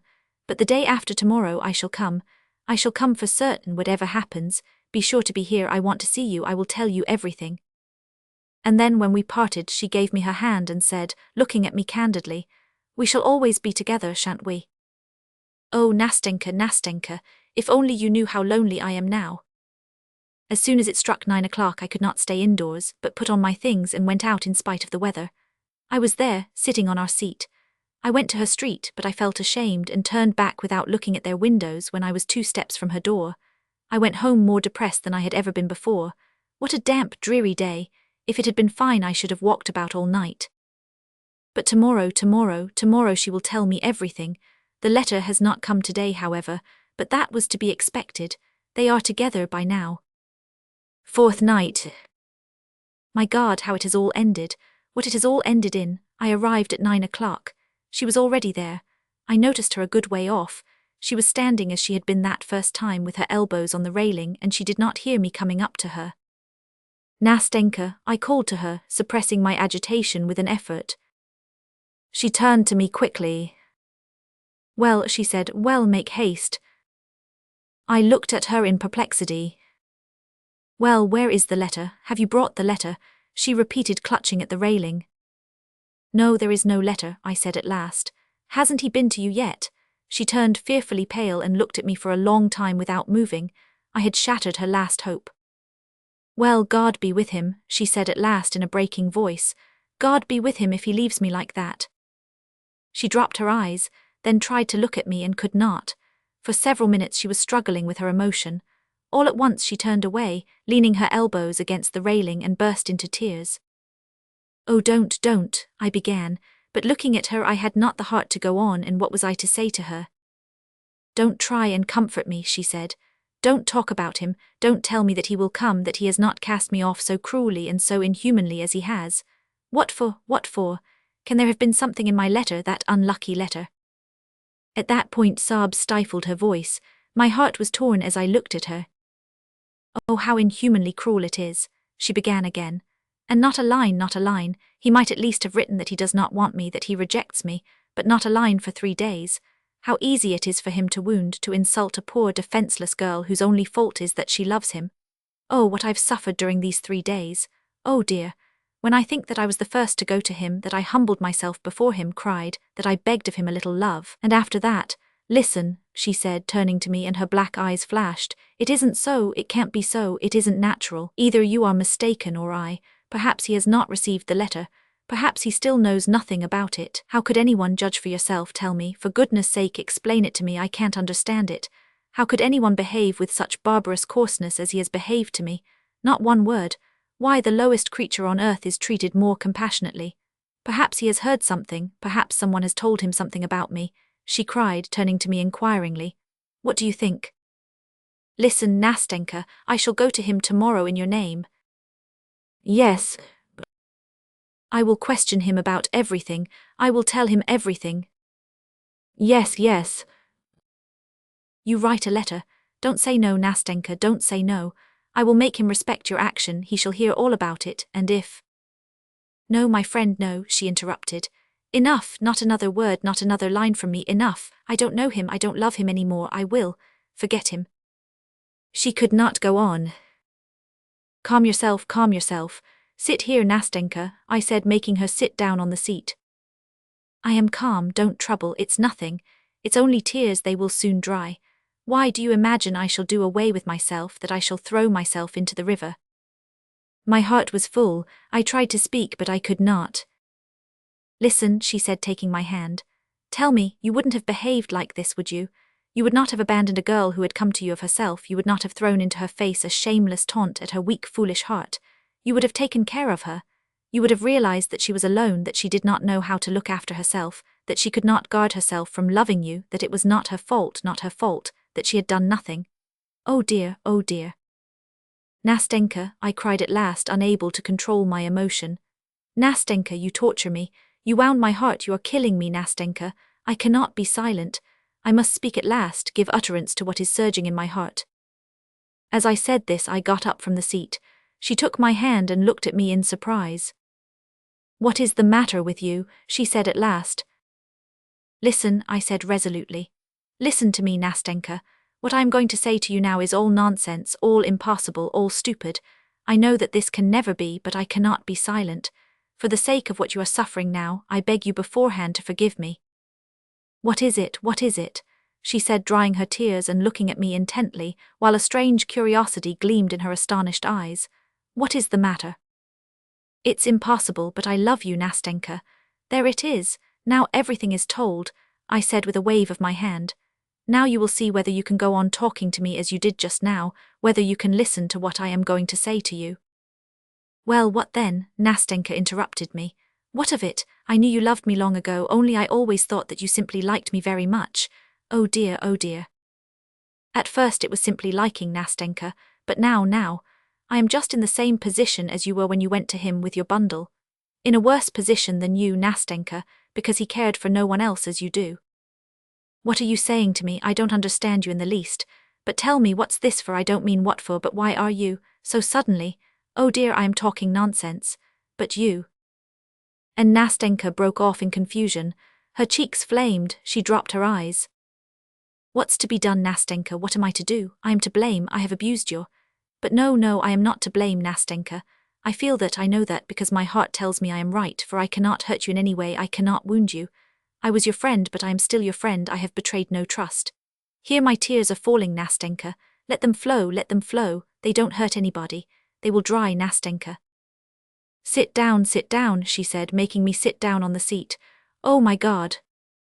No, Nastenka, I won't sit down, I cannot stay here any longer, you cannot see me again, I will tell you everything and go away.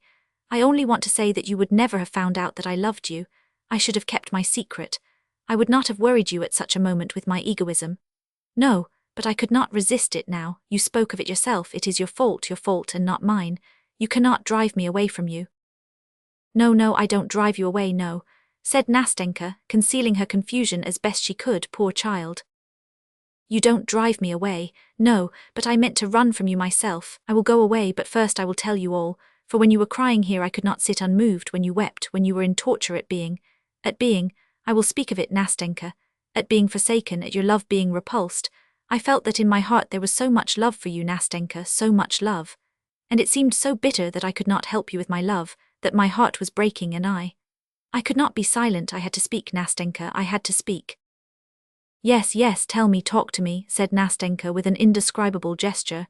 Perhaps you think it strange that I talk to you like this, but speak, I will tell you afterwards, I will tell you everything. You are sorry for me, Nastenka, you are simply sorry for me, my dear little friend. What's done can't be mended.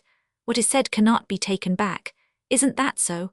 Well, now you know, that's the starting point, very well. Now it's all right, only listen. When you were sitting crying I thought to myself, oh, let me tell you what I was thinking. I thought that, of course it cannot be, Nastenka, I thought that you somehow, quite apart from me, had ceased to love him. Then I thought that yesterday and the day before yesterday, Nastenka, then I certainly would have succeeded in making you love me. You know, you said yourself, Nastenka, that you almost loved me. Well, what next? Well, that's nearly all I wanted to tell you. All that is left to say is how it would be if you loved me, only that, nothing more. Listen, my friend, for anyway you are my friend. I am, of course, a poor, humble man of no great consequence. But that's not the point. I don't seem to be able to say what I mean, Nastenka, I am so confused. Only I would love you so that even if you still loved him, even if you went on loving the man I don't know, you would never feel that my love was a burden to you. You would only feel every minute that at your side was beating a grateful heart, a warm heart ready for your sake. Oh, Nastenka, what have you done to me? Don't cry, I don't want you to cry, said Nastenka, getting up quickly from the seat. Come along, get up, come with me, don't cry, she said, drying her tears with her handkerchief. Let us go now, maybe I will tell you something. If he has forsaken me now, if he has forgotten me, though I still love him, I do not want to deceive you. But listen, answer me. If I were to love you, for instance, that is, if I only… Oh, my friend, to think how I wounded you when I laughed at your love, when I praised you for not falling in love with me. Oh dear, how was it I did not foresee this? How could I have been so stupid? But, well, I have made up my mind, I will tell you. Look here, Nastenka, do you know what? I'll go away, that's what I'll do. I am simply tormenting you. Here you are remorseful for having laughed at me, and I won't have you. In addition to your sorrow.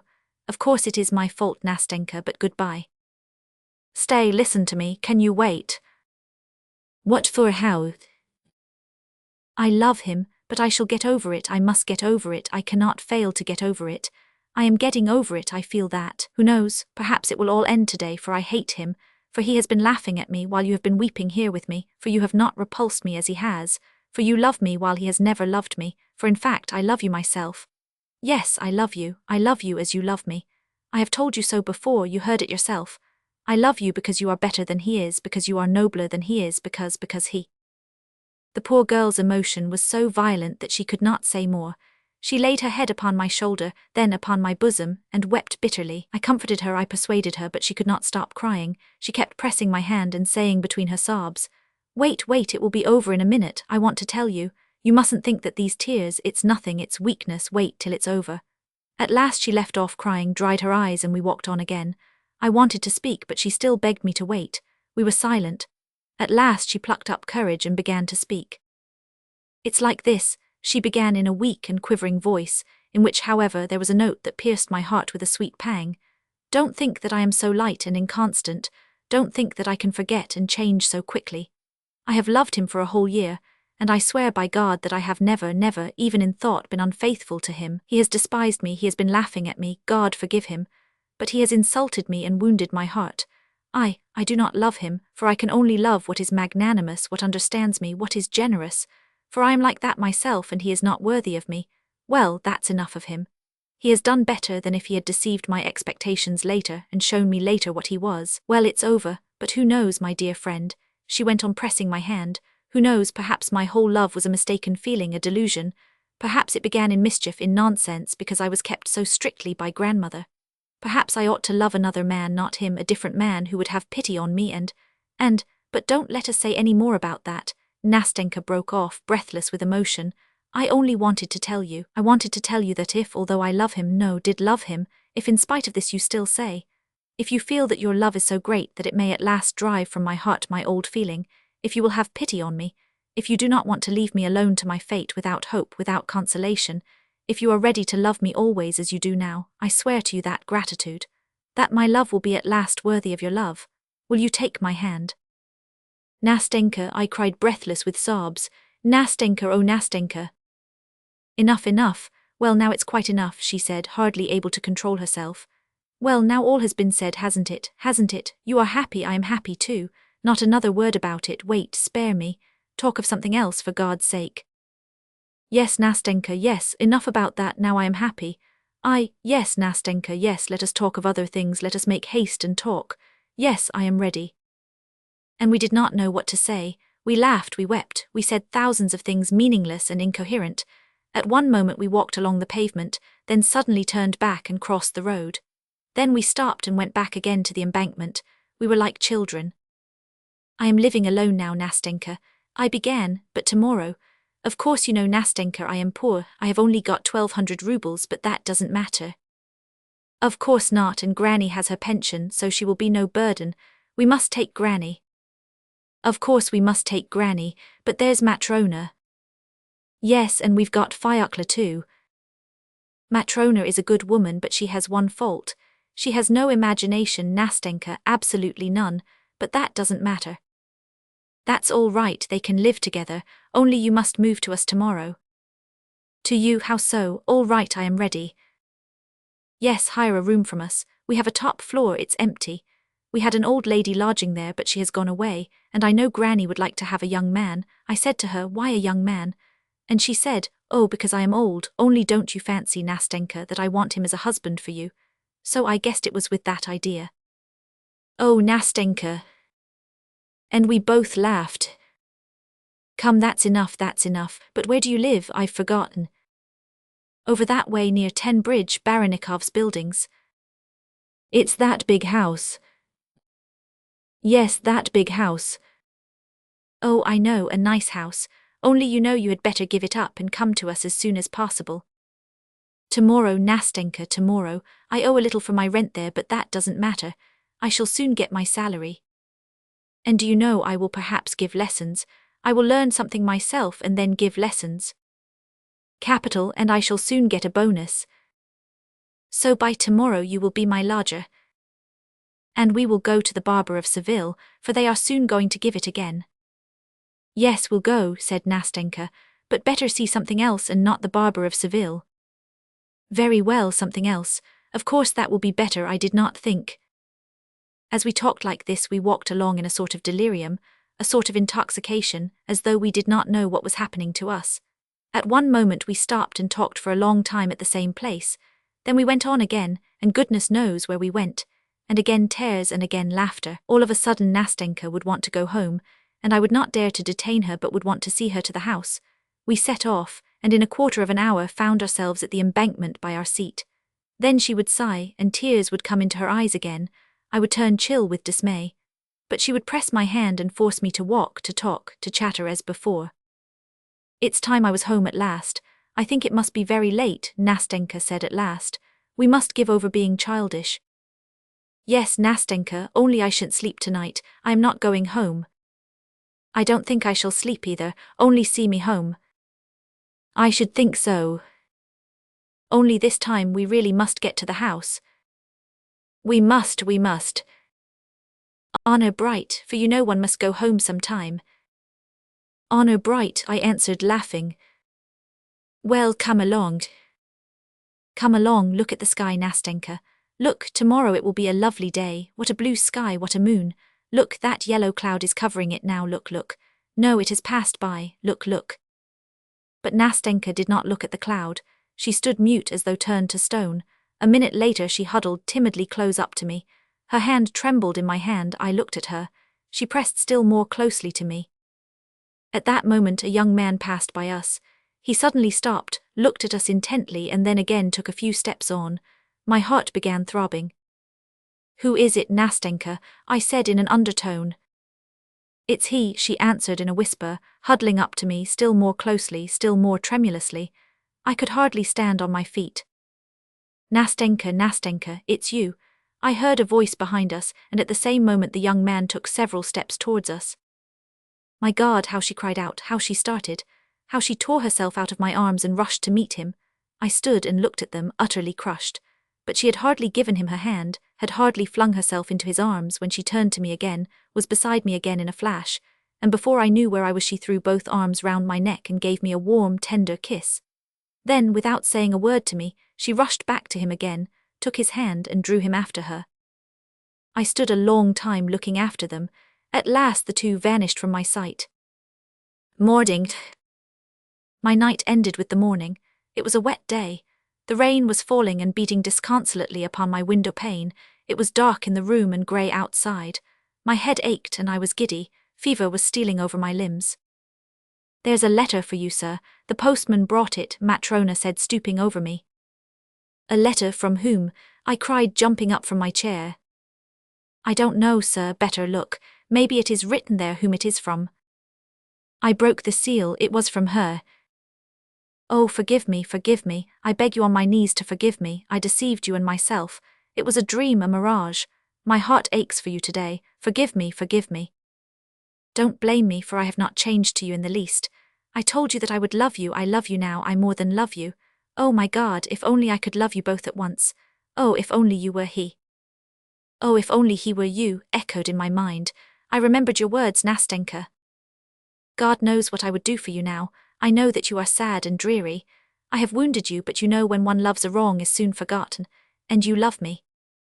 Thank you, yes, thank you for that love, for it will live in my memory like a sweet dream which lingers long after awakening, for I shall remember forever that instant when you opened your heart to me like a brother, and so generously accepted the gift of my shattered heart to care for it, nurse it and heal it. If you forgive me, the memory of you will be exalted by a feeling of everlasting gratitude which will never be effaced from my soul. I will treasure that memory. I will be true to it. I will not betray it. I will not betray my heart. It is too constant. It returned so quickly yesterday to him to whom it has always belonged. We shall meet. You will come to us. You will not leave us. You will be forever a friend, a brother to me. And when you see me, you will give me your hand. Yes, you will give it to me. You have forgiven me, haven't you? You love me as before. Oh, love me, do not forsake me, because I love you so at this moment, because I am worthy of your love, because I will deserve it. My dear, next week I am to be married to him. He has come back in love. He has never forgotten me. You will not be angry at my writing about him. But I want to come and see you with him. You will like him, won't you? Forgive me, remember and love your Nastenka. I read that letter over and over again for a long time. Tears gushed to my eyes. At last it fell from my hands and I hid my face. "Dearie, I say, dearie," Matrona began. "What is it, Matrona?" "I have taken all the cobwebs off the ceiling. You can have a wedding or give a party." I looked at Matrona. She was still a hearty, youngish old woman, but I don't know why all at once I suddenly pictured her with lustreless eyes, a wrinkled face, bent, decrepit. I don't know why I suddenly pictured my room grown old like Matrona. The walls and the floors looked discoloured, everything seemed dingy, the spiders' webs were thicker than ever. I don't know why, but when I looked out of the window it seemed to me that the house opposite had grown old and dingy too, that the stucco on the columns was peeling off and crumbling, that the cornices were cracked and blackened, and that the walls, of a vivid deep yellow, were patchy.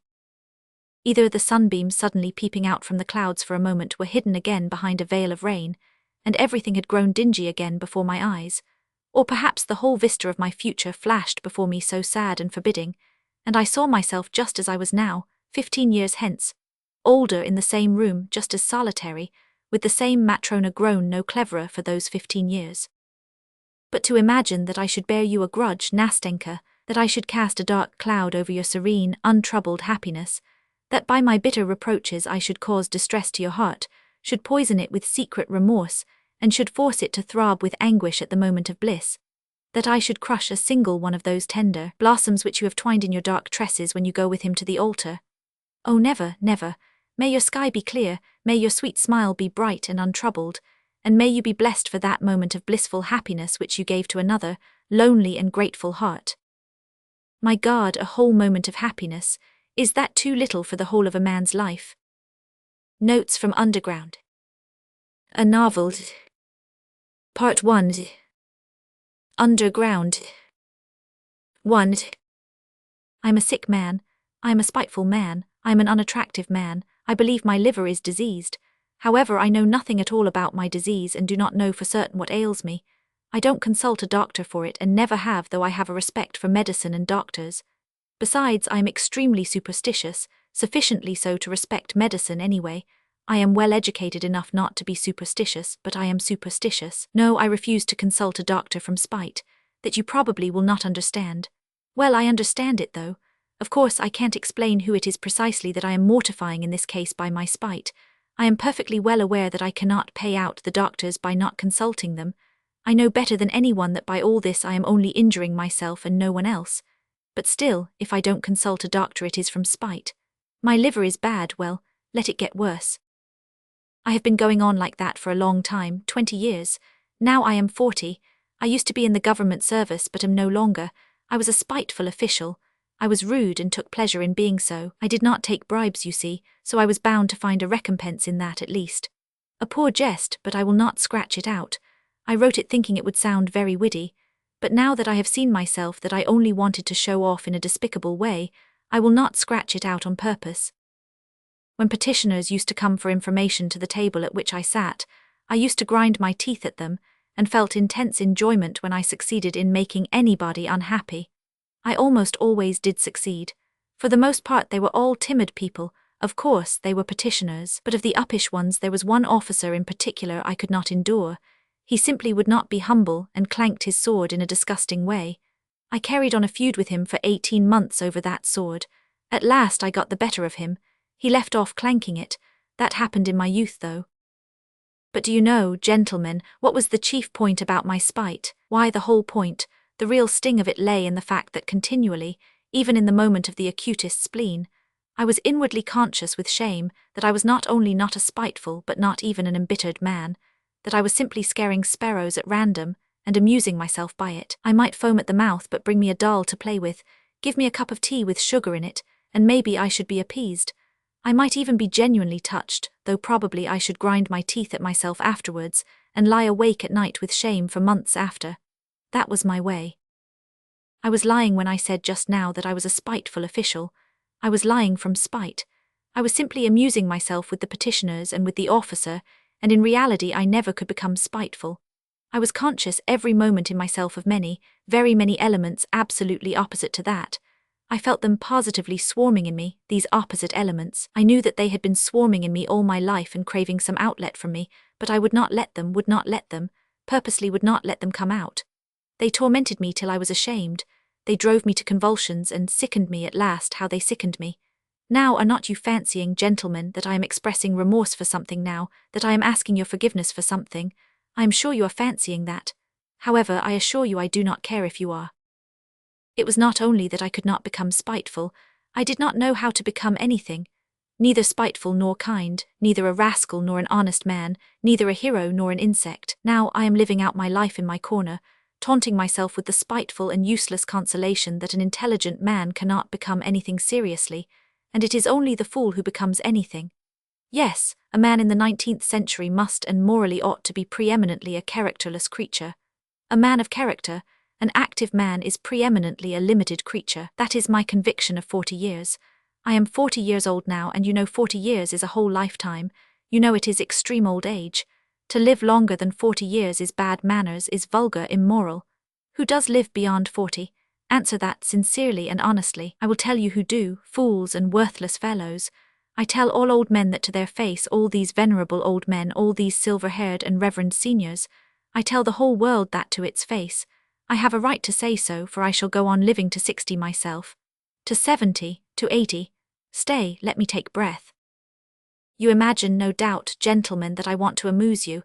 You are mistaken in that too. I am by no means such a mirthful person as you imagine, or as you may imagine, however, irritated by all this babble, and I feel that you are irritated.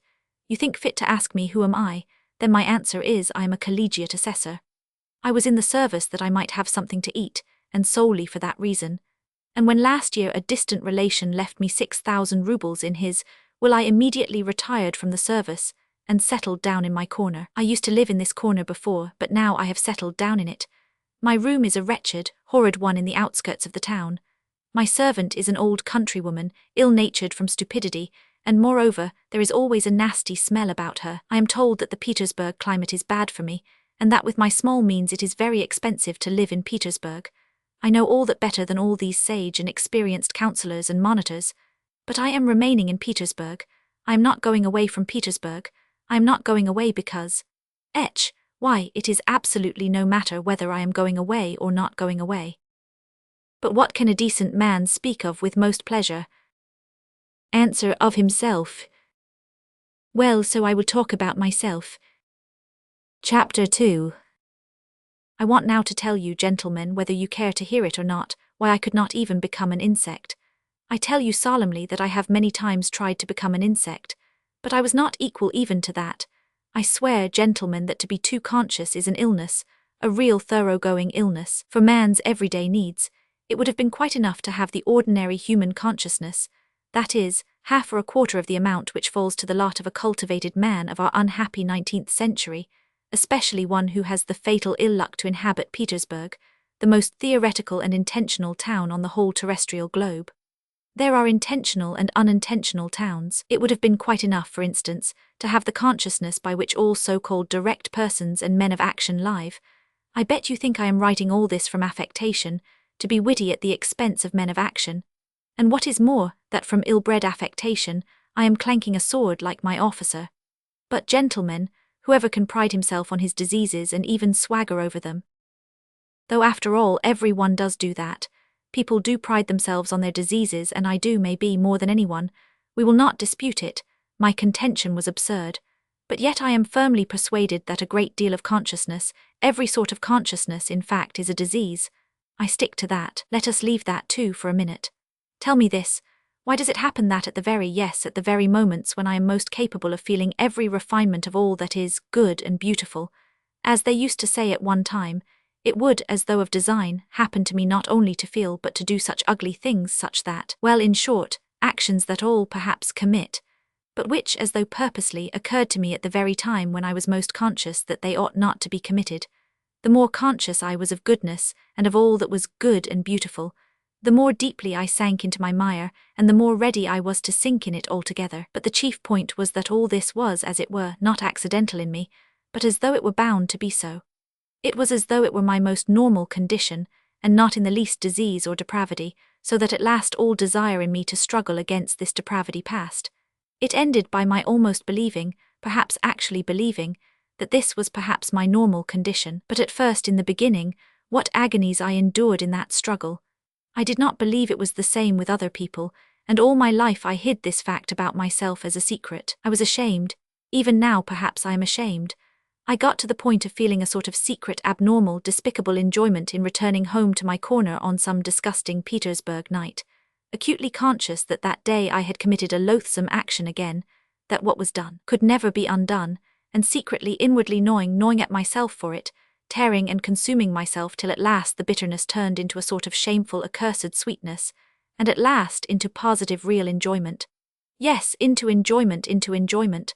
I insist upon that. I have spoken of this because I keep wanting to know for a fact whether other people feel such enjoyment. I will explain. The enjoyment was just from the too intense consciousness of one's own degradation.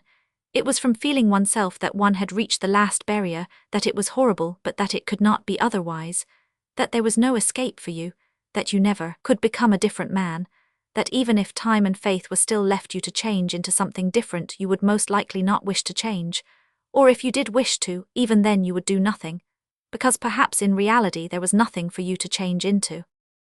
And the worst of it was, and the root of it all, that it was all in accord with the normal fundamental laws of overacute consciousness, and with the inertia that was the direct result of those laws, and that consequently one was not only unable to change, but could do absolutely nothing. Thus it would follow, as the result of acute consciousness, that one is not to blame in being a scoundrel, as though that were any consolation to the scoundrel once he has come to realize that he actually is a scoundrel. But enough. I have talked a lot of nonsense, but what have I explained? How is enjoyment in this to be explained? But I will explain it. I will get to the bottom of it. That is why I have taken up my pen. I, for instance, have a great deal of amour propre. I am as suspicious and prone to take offence as a humpback or a dwarf. But upon my word, I sometimes have had moments when if I had happened to be slapped in the face I should, perhaps, have been positively glad of it. I say in earnest that I should probably have been able to discover even in that a peculiar sort of enjoyment, the enjoyment, of course, of despair. But in despair there are the most intense enjoyments, especially when one is very acutely conscious of the hopelessness of one's position, and when one is slapped in the face, why then the consciousness of being rubbed into a pulp would positively overwhelm one. The worst of it is, look at it which way one will, it still turns out that I was always the most to blame in everything. And what is most humiliating of all, to blame for no fault of my own, but, so to say, through the laws of nature. In the first place, to blame because I am cleverer than any of the people surrounding me. I have always considered myself cleverer than any of the people surrounding me, and sometimes, would you believe it, have been positively ashamed of it. At any rate, I have all my life, as it were, turned my eyes away and never could look people straight in the face. To blame, finally, because even if I had had magnanimity, I should only have had more suffering from the sense of its uselessness. I should certainly have never been able to do anything from being magnanimous, neither to forgive, for my assailant would perhaps have slapped me from the laws of nature, and one cannot forgive the laws of nature, nor to forget, for even if it were owing to the laws of nature, it is insulting all the same. Finally, even if I had wanted to be anything but magnanimous, had desired on the contrary to revenge myself on my assailant, I could not have revenged myself on anyone for anything, because I should certainly never have made up my mind to do anything, even if I had been able to. Why should I not have made up my mind? About that in particular I want to say a few words. Chapter 3. With people who know how to revenge themselves and to stand up for themselves in general, how is it done? Why, when they are possessed, let us suppose, by the feeling of revenge, then for the time there is nothing else but that feeling left in their whole being. Such a gentleman simply dashes straight for his object like an infuriated bull with its horns down, and nothing but a wall will stop him. By the way, facing the wall, such gentlemen, that is, the direct persons and men of action, are genuinely nonplussed. For them a wall is not an evasion, as for us people who think and consequently do nothing. It is not an excuse for turning aside, an excuse for which we are always very glad, though we scarcely believe in it ourselves as a rule. No, they are nonplussed in all sincerity. The wall has for them something tranquilizing, morally soothing, final, maybe even something mysterious, but of the wall later. Well, such a direct person I regard as the real normal man, as his tender mother nature wished to see him when she graciously brought him into being on the earth. I envy such a man till I am green in the face. He is stupid. I am not disputing that, but perhaps the normal man should be stupid. How do you know? Perhaps it is very beautiful, in fact, and I am the more persuaded of that suspicion, if one can call it so, by the fact that if you take, for instance, the antithesis of the normal man, that is, the man of acute consciousness, who has come, of course, not out of the lap of nature, but out of a retort. This is almost mysticism, gentlemen, but I suspect this too.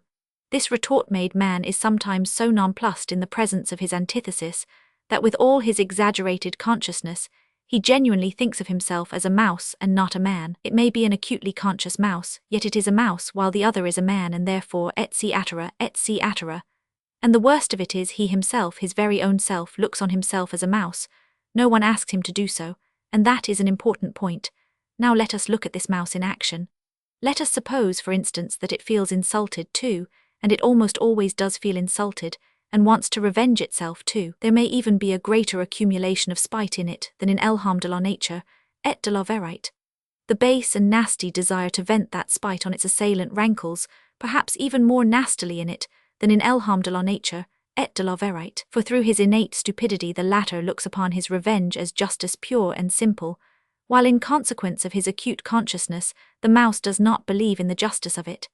To come at last to the deed itself, to the very act of revenge, apart from the one fundamental nastiness, the luckless mouse succeeds in creating around it so many other nastinesses in the form of doubts and questions, adds to the one question so many unsettled questions that there inevitably works up around it a sort of fatal brew. a stinking mess, made up of its doubts, emotions, and of the contempt spat upon it by the direct men of action who stand solemnly about it as judges and arbitrators, laughing at it till their healthy sides ache. Of course, the only thing left for it is to dismiss all that with a wave of its paw, and with a smile of assumed contempt in which it does not even itself believe, creep ignominiously into its mouse hole. There in its nasty, stinking, underground home are insulted, crushed and ridiculed mouse promptly becomes absorbed in cold, malignant, and above all, everlasting spite. For 40 years together it will remember its injury down to the smallest, most ignominious details, and every time will add of itself details still more ignominious, spitefully teasing and tormenting itself with its own imagination. It will itself be ashamed of its imaginings, but yet it will recall it all, it will go over and over every detail, it will invent unheard of things against itself, pretending that those things might happen, and will forgive nothing. Maybe it will begin to revenge itself too, but, as it were, piecemeal in trivial ways from behind the stove incognito, without believing either in its own right to vengeance, or in the success of its revenge, knowing that from all its efforts at revenge it will suffer 100 times more than he on whom it revenges itself, while he, I dare say, will not even scratch himself. On its deathbed it will recall it all over again, with interest accumulated over all the years but it is just in that cold, abominable half-despair, half-belief, in that conscious burying oneself alive for grief in the underworld for 40 years, in that acutely recognized, and yet partly doubtful hopelessness of one's position, in that hell of unsatisfied desires turned inward, in that fever of oscillations, of resolutions determined forever and repented of again a minute later, that the savor of that strange enjoyment of which I have spoken lies. It is so subtle, so difficult of analysis, that persons who are a little limited, or even simply persons of strong nerves, will not understand a single atom of it. Possibly, you will add on your own account with a grin, people will not understand it either who have never received a slap in the face, and in that way you will politely hint to me that I, too, perhaps, have had the experience of a slap in the face in my life, and so I speak as one who knows. I bet that you are thinking that, but set your minds at rest, gentlemen, I have not received a slap in the face, though it is absolutely a matter of indifference to me what you may think about it. Possibly I even regret myself that I have given so few slaps in the face during my life, but enough, not another word on that subject of such extreme interest to you. I will continue calmly concerning persons with strong nerves who do not understand a certain refinement of enjoyment, though in certain circumstances these gentlemen bellow their loudest like bulls, though this, let us suppose, does them the greatest credit, yet as I have said already, confronted with the impossible they subside at once. The impossible means the stone wall. What stone wall? Why, of course, the laws of nature, the deductions of natural science, mathematics. As soon as they prove to you, for instance, that you are descended from a monkey, then it is no use scowling, accept it for a fact. When they prove to you that in reality 1 drop of your own fat must be dearer to you than 100,000 of your fellow creatures, and that this conclusion is the final solution of all so-called virtues and duties and all such prejudices and fancies, then you have just to accept it. There is no help for it, for twice 2 is a law of mathematics. Just try refuting it. Upon my word they will shout at you, it is no use protesting. It is a case of twice 2 makes 4. Nature does not ask your permission, she has nothing to do with your wishes, and whether you like her laws or dislike them, you are bound to accept her as she is, and consequently all her conclusions. A wall, you see, is a wall, and so on and so on. Merciful heavens! But what do I care for the laws of nature and arithmetic, when, for some reason I dislike those laws and the fact that twice 2 makes 4? Of course I cannot break through the wall by battering my head against it if I really have not the strength to knock it down, but I am not going to be reconciled to it simply because it is a stone wall, and I have not the strength. As though such a stone wall really were a consolation, and really did contain some word of conciliation, simply because it is as true as twice 2 makes 4. Oh, absurdity of absurdities! How much better it is to understand it all, to recognize it all the impossibilities and the stone wall. Not to be reconciled to one of those impossibilities and stone walls if it disgusts you to be reconciled to it. By the way of the most inevitable logical combinations to reach the most revolting conclusions on the everlasting theme, that even for the stone wall you are yourself somehow to blame, though again it is as clear as day you are not to blame in the least, and therefore, grinding your teeth in silent impotence to sink into luxurious inertia, brooding on the fact that there is no one even for you to feel vindictive against, that you have not. and perhaps never will have an object for your spite, that it is a sleight of hand, a bit of juggling, a card sharper's trick, that it is simply a mess, no knowing what and no knowing who, but in spite of all these uncertainties and jugglings, still there is an ache in you, and the more you do not know, the worse the ache. 4. Ha ha ha, you will be finding enjoyment in toothache next, you cry with a laugh. Well, even in toothache there is enjoyment, I answer. I had toothache for a whole month and I know there is. In that case, of course, people are not spiteful in silence but moan. But they are not candid moans, they are malignant moans, and the malignancy is the whole point. The enjoyment of the sufferer finds expression in those moans. If he did not feel enjoyment in them, he would not moan. It is a good example, gentlemen, and I will develop it. Those moans express in the first place all the aimlessness of your pain, which is so humiliating to your consciousness. The whole legal system of nature on which you spit disdainfully, of course, but from which you suffer all the same while she does not. They express the consciousness that you have no enemy to punish, but that you have pain, the consciousness that in spite of all possible Wagenheims you are in complete slavery to your teeth, that if someone wishes it your teeth will leave off aching, and if he does not, they will go on aching another 3 months, and that finally if you are still contumacious and still protest, all that is left you for your own gratification is to thrash yourself or beat your wall with your fist as hard as you can, and absolutely nothing more. Well, these mortal insults, these jeers on the part of someone unknown, end at last in an enjoyment which sometimes reaches the highest degree of voluptuousness. I ask you, gentlemen, listen sometimes to the moans of an educated man of the 19th century suffering from toothache, on the 2nd or 3rd day of the attack, when he is beginning to moan, not as he moaned on the first day, that is, not simply because he has toothache, not just as any coarse peasant, but as a man affected by progress and European civilization, a man who is divorced from the soil and the national elements, as they express it nowadays. His moans become nasty, disgustingly malignant, and go on for whole days and nights. And of course he knows himself that he is doing himself no sort of good with his moans. He knows better than anyone that he is only lacerating and harassing himself and others for nothing.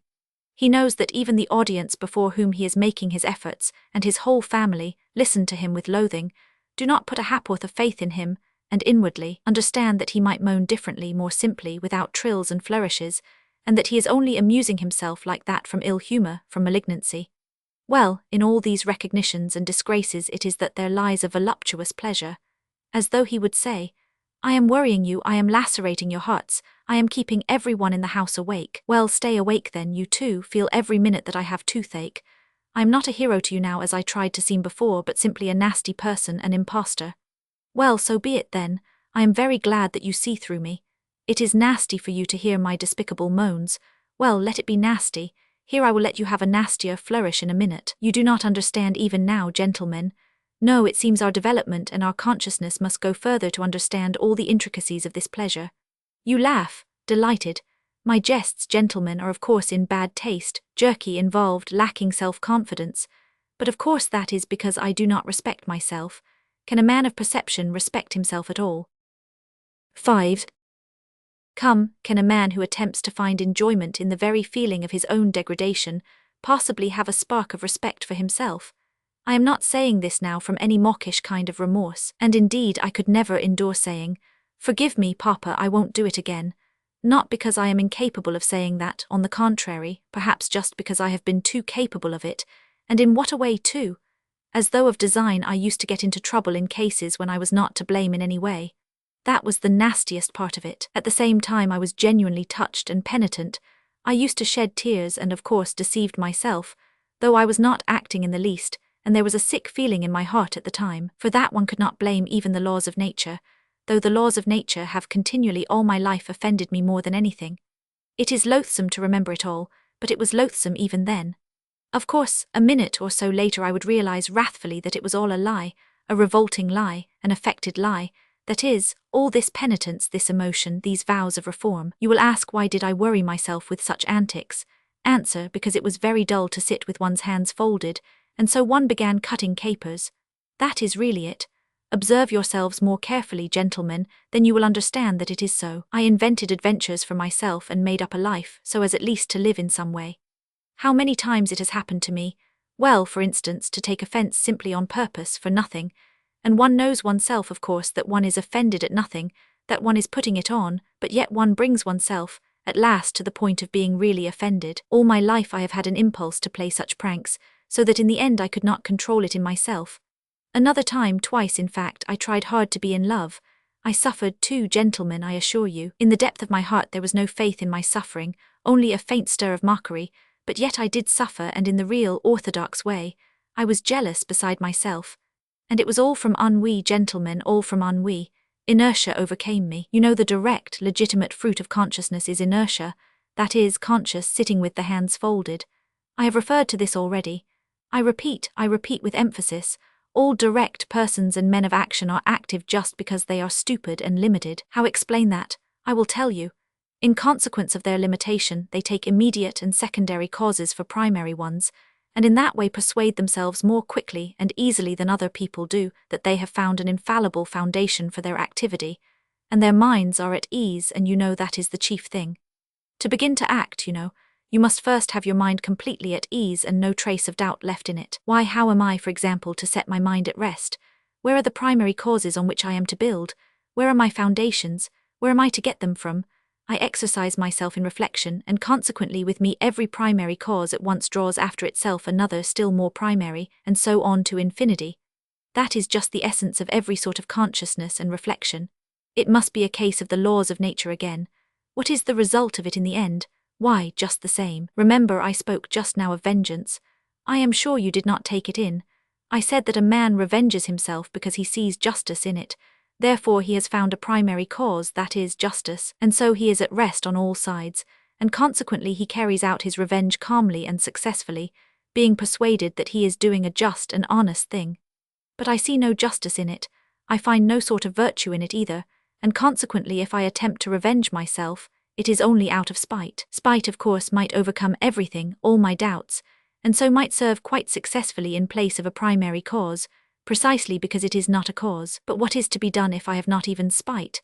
I began with that just now, In consequence again of those accursed laws of consciousness, anger in me is subject to chemical disintegration. You look into it, the object flies off into air, your reasons evaporate, the criminal is not to be found, the wrong becomes not a wrong but a phantom, something like the toothache, for which no one is to blame, and consequently there is only the same outlet left again, that is, to beat the wall as hard as you can. So you give it up with a wave of the hand, because you have not found a fundamental cause.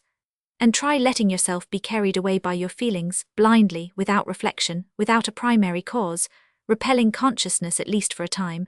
Hate or love, if only not to sit with your hands folded. The day after tomorrow at the latest you will begin despising yourself for having knowingly deceived yourself. Result, a soap bubble and inertia. Oh, gentlemen, do you know, perhaps I consider myself an intelligent man, only because all my life I have been able neither to begin nor to finish anything. Granted, I am a babbler, a harmless, vexatious babbler, like all of us. But what is to be done if the direct and sole vocation of every intelligent man is babble, that is, the intentional pouring of water through a sieve? Chapter 6. Oh, if I had done nothing simply from laziness! Heavens, how I should have respected myself then! I should have respected myself because I should at least have been capable of being lazy. There would at least have been one quality, as it were, positive in me, in which I could have believed myself. Question, what is he? Answer, a sluggard. How very pleasant it would have been to hear that of oneself. It would mean that I was positively defined, it would mean that there was something to say about me. Sluggard, why, it is a calling and vocation, it is a career. Do not jest, it is so. I should then be a member of the best club by right, and should find my occupation in continually respecting myself. I knew a gentleman who prided himself all his life on being a connoisseur of Lafitte.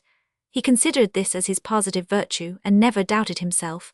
He died, not simply with a tranquil, but with a triumphant conscience, and he was quite right too. Then I should have chosen a career for myself. I should have been a sluggard and a glutton, not a simple one, but for instance one with sympathies for everything good and beautiful. How do you like that? I have long had visions of it. That good and beautiful weighs heavily on my mind at 40. But that is at 40, then it would have been different. I should have found for myself a form of activity in keeping with it, to be precise, drinking to the health of everything good and beautiful. I should have snatched at every opportunity to drop a tear into my glass, and then to drain it to all that is good and beautiful. I should then have turned everything into the good and the beautiful. In the nastiest, unquestionable trash, I should have sought out the good and the beautiful. I should have exuded tears like a wet sponge. An artist, for instance, paints a picture worthy of gay. At once I drink to the health of the artist who painted the picture worthy of gay, because I love all that is good and beautiful. An author has written as you will. At once I drink to the health of anyone you will, because I love all that is good and beautiful. I should claim respect for doing so. I should persecute anyone who would not show me respect. I should live at ease, I should die with dignity. Why, it is charming, perfectly charming. And what a good round belly I should have grown, what a treble chin I should have established, what a ruby nose I should have coloured for myself, so that everyone would have said, looking at me, here is an asset, here is something real and solid. And say what you like, it is very agreeable to hear such remarks about oneself in this negative age. Chapter 7. But these are all golden dreams. Oh, tell me, who was it first announced? Who was it first proclaimed? That man only does nasty things because he does not know his own interests. And that if he were enlightened, if his eyes were opened to his real normal interests, man would at once cease to do nasty things, would at once become good and noble, because, being enlightened and understanding his real advantage, he would see his own advantage in the good and nothing else. And we all know that not one man can, consciously, act against his own interests.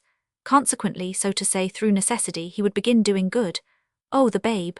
Oh, the pure, innocent child! Why, in the first place, when in all these thousands of years has there been a time when man has acted only from his own interest? What is to be done with the millions of facts that bear witness that men, consciously, that is fully understanding their real interests, have left them in the background and have rushed headlong on another path, to meet peril and danger, compelled to this course by nobody and by nothing, but as it were simply disliking the beaten track, and have obstinately, wilfully, struck out another difficult, absurd way, seeking it almost in the darkness. So I suppose this obstinacy and perversity were pleasanter to them than any advantage.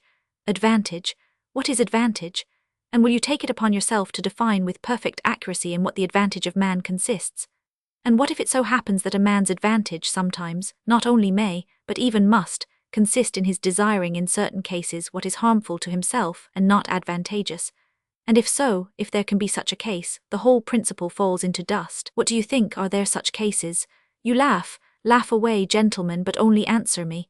Have man's advantages been reckoned up with perfect certainty? Are there not some which not only have not been included, but cannot possibly be included under any classification?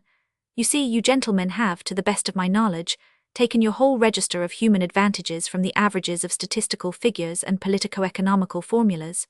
Your advantages are prosperity, wealth, freedom, peace, and so on, so that the man who should, for instance, go openly and knowingly in opposition to all that list would, to your thinking, and indeed mine too, of course, be an obscurantist or an absolute madman. Would not he? But you know, this is what is surprising. Why does it so happen that all these statisticians, sages and lovers of humanity, when they reckon up human advantages, invariably leave out one? They don't even take it into their reckoning in the form in which it should be taken, and the whole reckoning depends upon that. It would be no great matter, they would simply have to take it, this advantage, and add it to the list. But the trouble is that this strange advantage does not fall under any classification and is not in place in any list. I have a friend, for instance. Gentlemen, but of course he is your friend too, and indeed there is no one to whom he is not a friend. When he prepares for any undertaking, this gentleman immediately explains to you, elegantly and clearly, exactly how he must act in accordance with the laws of reason and truth. What is more, he will talk to you with excitement and passion of the true normal interests of man. With irony he will upbraid the short-sighted fools who do not understand their own interests, nor the true significance of virtue, and within a quarter of an hour, without any sudden outside provocation, but simply through something inside him which is stronger than all his interests, he will go off on quite a different tack, that is, act in direct opposition to what he has just been saying about himself, in opposition to the laws of reason, in opposition to his own advantage, in fact in opposition to everything.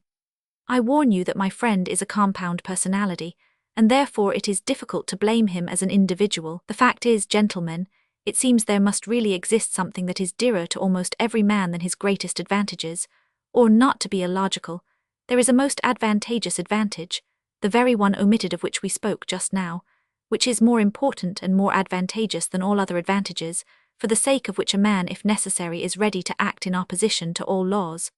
That is, in opposition to reason, honor, peace, prosperity, in fact in opposition to all those excellent and useful things, if only he can attain that fundamental, most advantageous advantage which is dearer to him than all. Yes, But it's advantage all the same, you will retort. But excuse me, I'll make the point clear, and it is not a case of playing upon words. What matters is that this advantage is remarkable from the very fact that it breaks down all our classifications and continually shatters every system constructed by lovers of mankind for the benefit of mankind. In fact, it upsets everything. But before I mention this advantage to you, I want to compromise myself personally, and therefore I boldly declare that all these fine systems, all these theories for explaining to mankind their real normal interests, in order that inevitably striving to pursue these interests they may at once become good and noble, are, in my opinion, so far mere logical exercises. Yes, logical exercises. Why, to maintain this theory of the regeneration of mankind by means of the pursuit of his own advantage is to my mind almost the same thing as to affirm, for instance, following Buckle, that through civilization mankind becomes softer, and consequently less bloodthirsty and less fitted for warfare. Logically it does seem to follow from his arguments, but man has such a predilection for systems and abstract deductions that he is ready to distort the truth intentionally. He is ready to deny the evidence of his senses only to justify his logic. I take this example because it is the most glaring instance of it. Only look about you. Blood is being spilt in streams, and in the merriest way, as though it were champagne. Take the whole of the 19th century in which Buckle lived. Take Napoleon the Great and also the present one. Take North America, the Eternal Union. Take the farce of Schleswig-Holstein. And what is it that civilization softens in us? The only gain of civilization for mankind is the greater capacity for variety of sensations, and absolutely nothing more. And through the development of this many-sidedness man may come to finding enjoyment in bloodshed. In fact, this has already happened to him. Have you noticed that it is the most civilized gentlemen who have been the subtlest slaughterers, to whom the Attilas and Stenka raisins could not hold a candle? And if they are not so conspicuous as the Attilas and Stenka raisins, it is simply because they are so often met with, are so ordinary and have become so familiar to us. In any case, civilization has made mankind, if not more bloodthirsty, at least more vilely, more loathsomely bloodthirsty. In old days he saw justice in bloodshed, and with his conscience at peace exterminated those he thought proper. Now we do think bloodshed abominable, and yet we engage in this abomination and with more energy than ever. Which is worse? Decide that for yourselves. They say that Cleopatra, excuse an instance from Roman history, was fond of sticking gold pins into her slave girls' breasts and derived gratification from their screams and writhings. You will say that that was in the comparatively barbarous times, that these are barbarous times too, because also, comparatively speaking, pins are stuck in even now, that though man has now learned to see more clearly than in barbarous ages, he is still far from having learnt to act as reason and science would dictate. But yet you are fully convinced that he will be sure to learn when he gets rid of certain old bad habits, and when common sense and science have completely re-educated human nature and turned it in a normal direction. You are confident that then man will cease from intentional error and will, so to say, be compelled not to want to set his will against his normal interests. That is not all. Then you say science itself will teach man, though to my mind it's a superfluous luxury, that he never has really had any caprice or will of his own, and that he himself is something of the nature of a piano key or the stop of an organ, and that there are besides things called the laws of nature, so that everything he does is not done by his willing it, but is done of itself by the laws of nature. Consequently, we have only to discover these laws of nature, and man will no longer have to answer for his actions, and life will become exceedingly easy for him. All human actions will then, of course, be tabulated according to these laws mathematically, like tables of logarithms up to 108,000, and entered in an index. Or, better still, there would be published certain edifying works of the nature of encyclopedic lexicons, in which everything will be so clearly calculated and explained that there will be no more incidents or adventures in the world. Then this is all what you say, new economic relations will be established, all ready-made and worked out with mathematical exactitude, so that every possible question will vanish in the twinkling of an eye, simply because every possible answer to it will be provided. Then the palace of crystal will be built.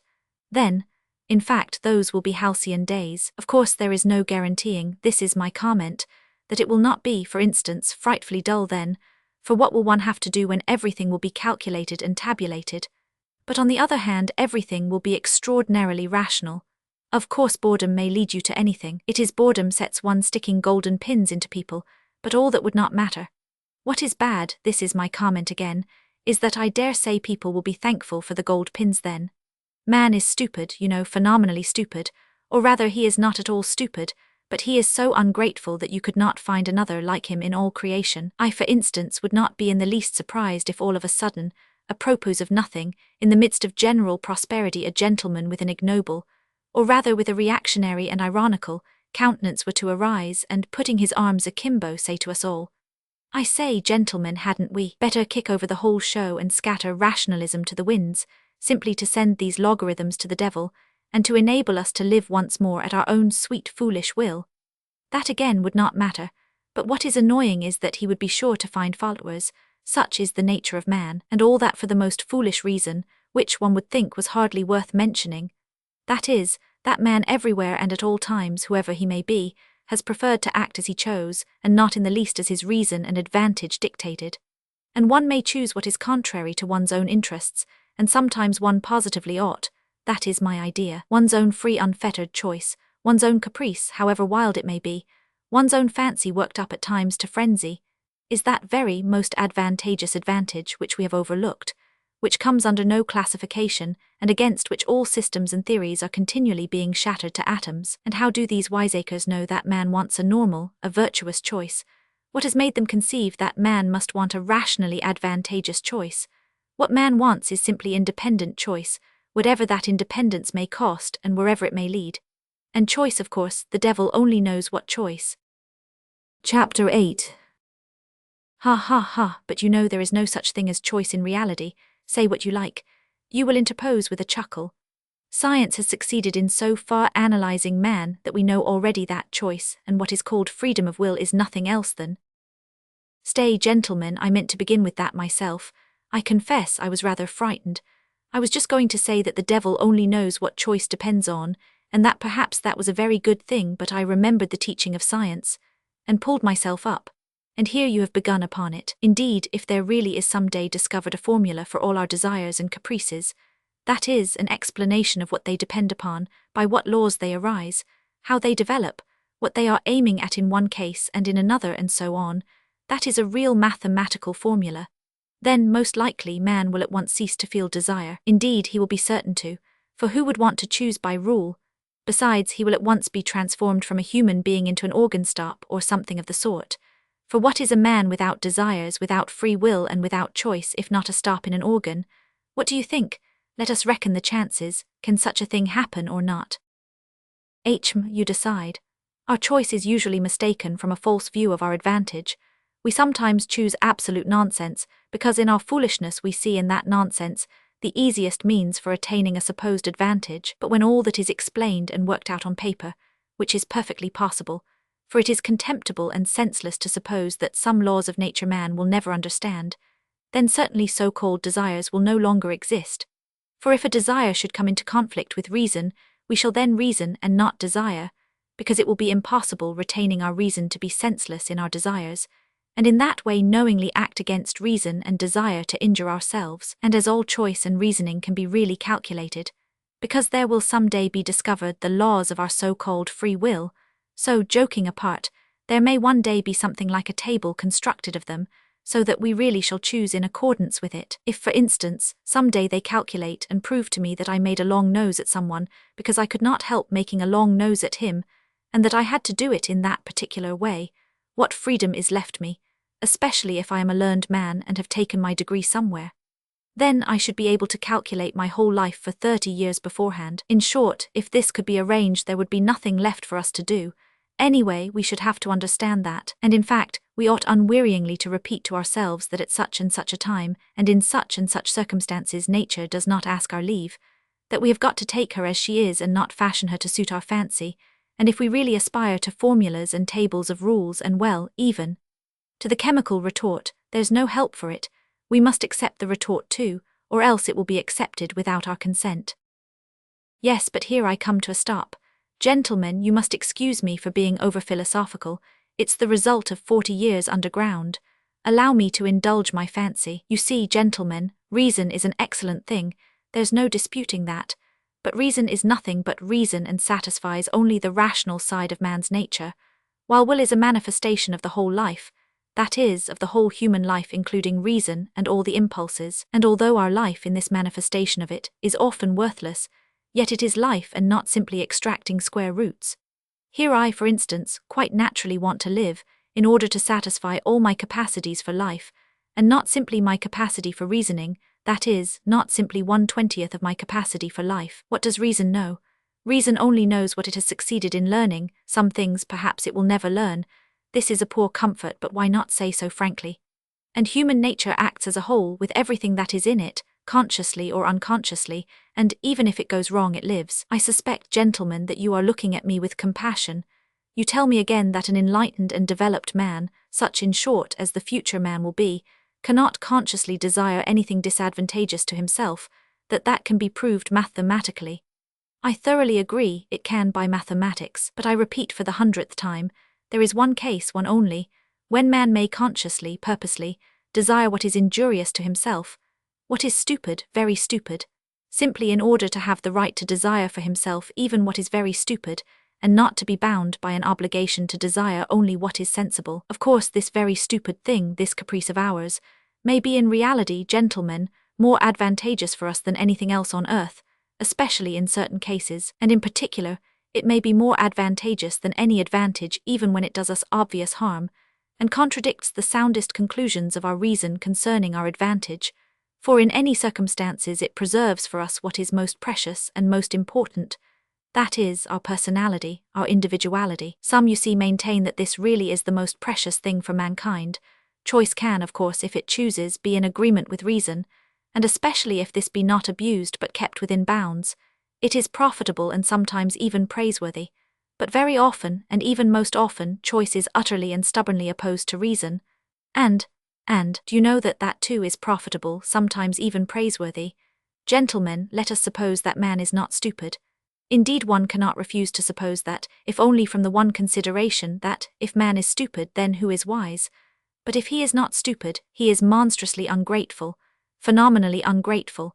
In fact, I believe that the best definition of man is the ungrateful biped. But that is not all, that is not his worst defect. His worst defect is his perpetual moral obliquity, perpetual, from the days of the flood to the Schleswig-Holstein period, moral obliquity and consequently lack of good sense, for it has long been accepted that lack of good sense is due to no other cause than moral obliquity. Put it to the test and cast your eyes upon the history of mankind. What will you see? Is it a grand spectacle? Grand, if you like. Take the Colossus of Rhodes, for instance, that's worth something. With good reason Mr. Dostoyevsky testifies of it, that some say that it is the work of man's hands, while others maintain that it has been created by nature herself. Is it many-coloured? Maybe it is many-coloured, too. If one takes the dress uniforms, military and civilian, of all peoples in all ages, that alone is worth something, and if you take the undress uniforms you will never get to the end of it. No historian would be equal to the job. Is it monotonous? Maybe it's monotonous too. It's fighting and fighting. They are fighting now, they fought first and they fought last. You will admit that it is almost too monotonous. In short, one may say anything about the history of the world, anything that might enter the most disordered imagination. The only thing one can't say is that it's rational. The very word sticks in one's throat. And indeed, this is the odd thing that is continually happening. There are continually turning up in life moral and rational persons, sages and lovers of humanity who make it their object to live all their lives as morally and rationally as possible.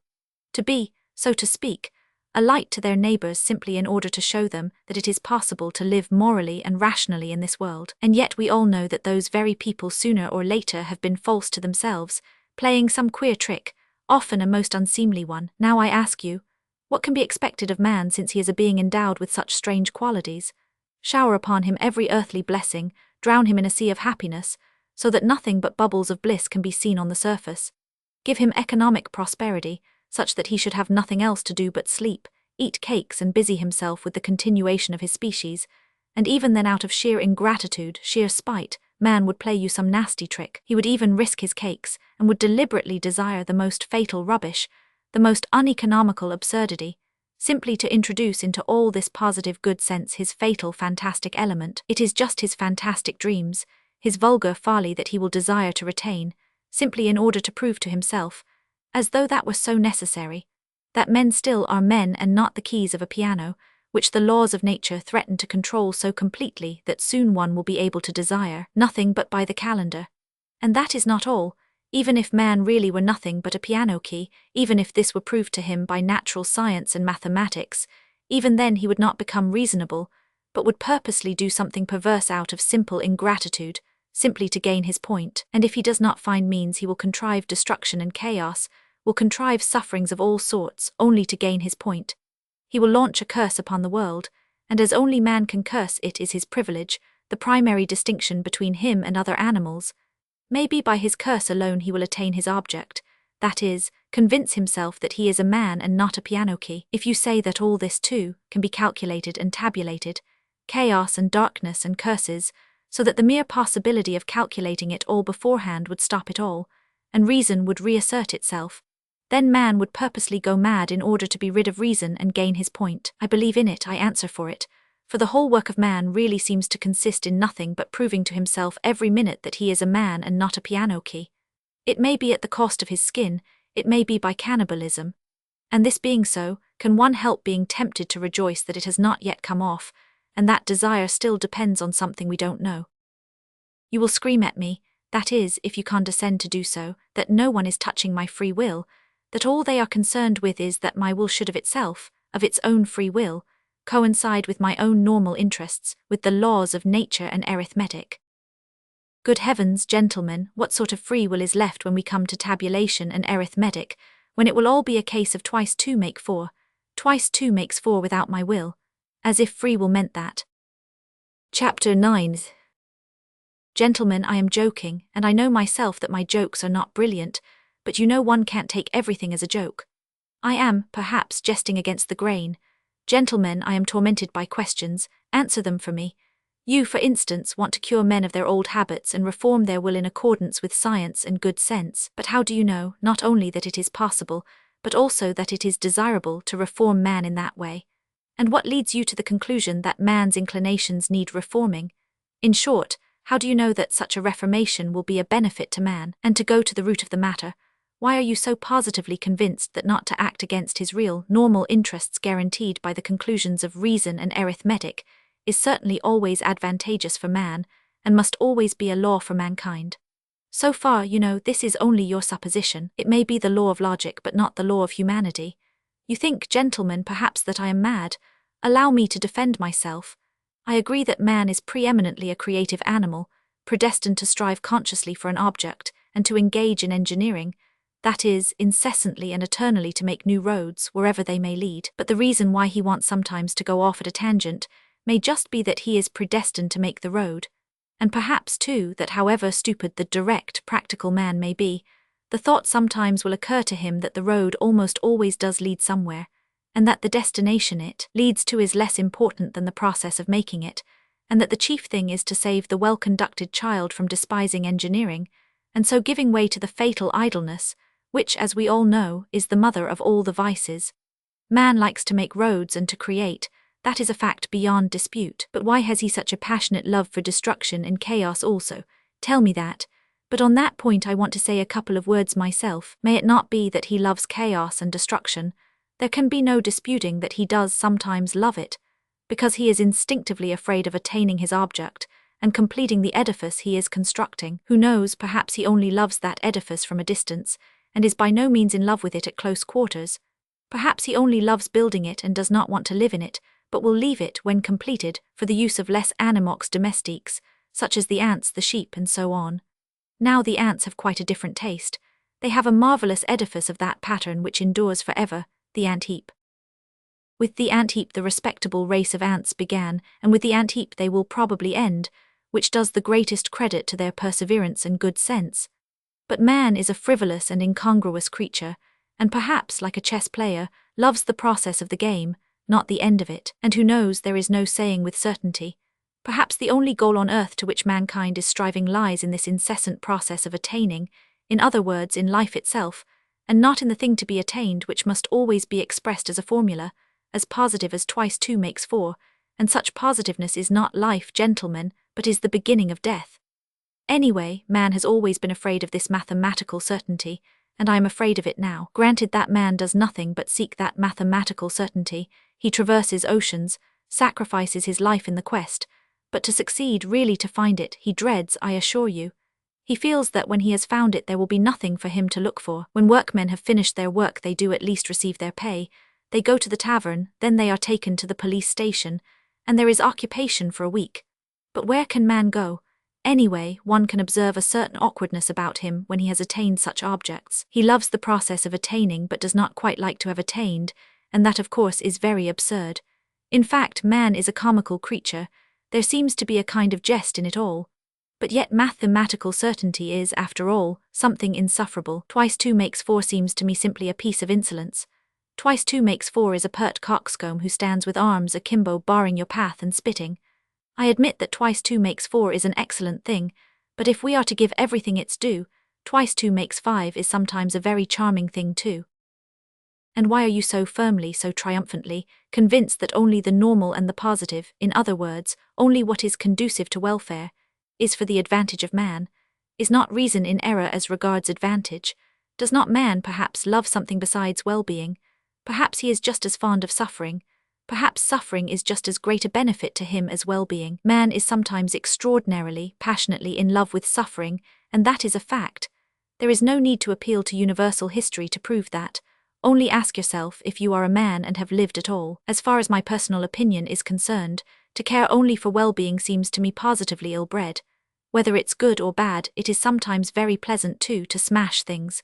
I hold no brief for suffering nor for well-being either.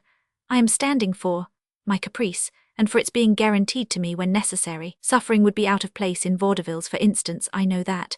In the Palace of Crystal it is unthinkable. Suffering means doubt, negation, and what would be the good of a palace of crystal, if there could be any doubt about it? And yet I think man will never renounce real suffering, that is, destruction and chaos.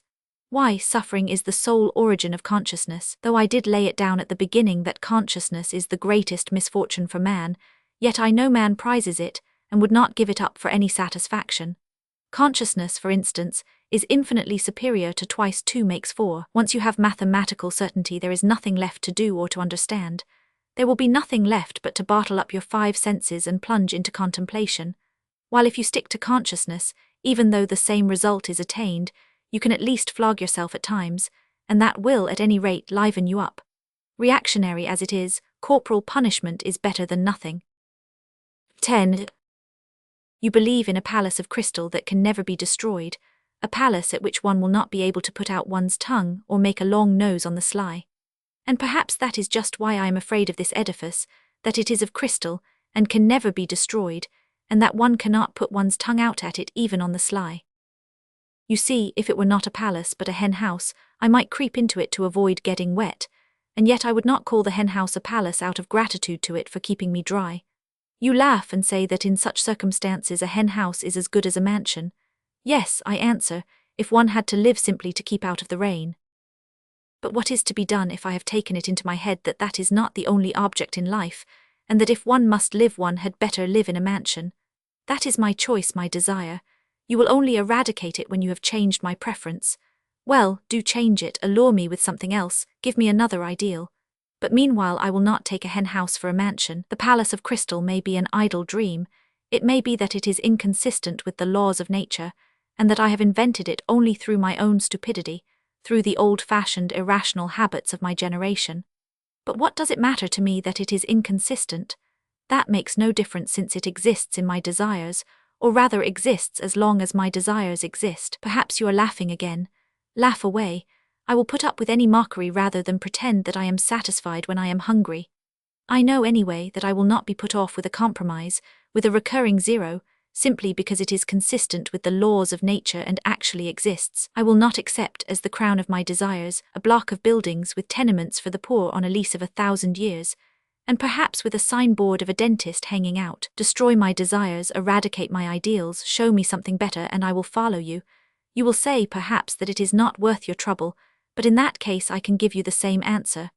We are discussing things seriously, but if you won't deign to give me your attention, I will drop your acquaintance. I can retreat into my underground hole. But while I am alive and have desires, I would rather my hand were withered off than bring one brick to such a building. Don't remind me that I have just rejected the palace of crystal, for the sole reason that one cannot put out one's tongue at it. I did not say because I am so fond of putting my tongue out. Perhaps the thing I resented was that of all your edifices there has not been one at which one could not put out one's tongue. On the contrary, I would let my tongue be cut off out of gratitude if things could be so arranged that I should lose all desire to put it out. It is not my fault that things cannot be so arranged, and that one must be satisfied with model flats. Then why am I made with such desires? Can I have been constructed simply in order to come to the conclusion that all my construction is a cheat? Can this be my whole purpose? I do not believe it. But do you know what? I am convinced that we underground folk ought to be kept on a curb. Though we may sit 40 years underground without speaking, when we do come out into the light of day and break out we talk and talk and talk. Chapter 11. The long and the short of it is, gentlemen, that it is better to do nothing, better conscious inertia, and so hurrah for underground. Though I have said that I envy the normal man to the last drop of my bile, yet I should not care to be in his place such as he is now, though I shall not cease envying him. No, anyway the underground life is more advantageous. There at any rate one can. Oh, but even now I am lying. I am lying because I know myself that it is not underground that is better, but something different, quite different, for which I am thirsting, but which I cannot find. Damn underground. I will tell you another thing that would be better, and that is, if I myself believed in anything of what I have just written. I swear to you, gentlemen, there is not one thing, not one word of what I have written that I really believe. That is, I believe it perhaps, but at the same time I feel and suspect that I am lying like a cobbler.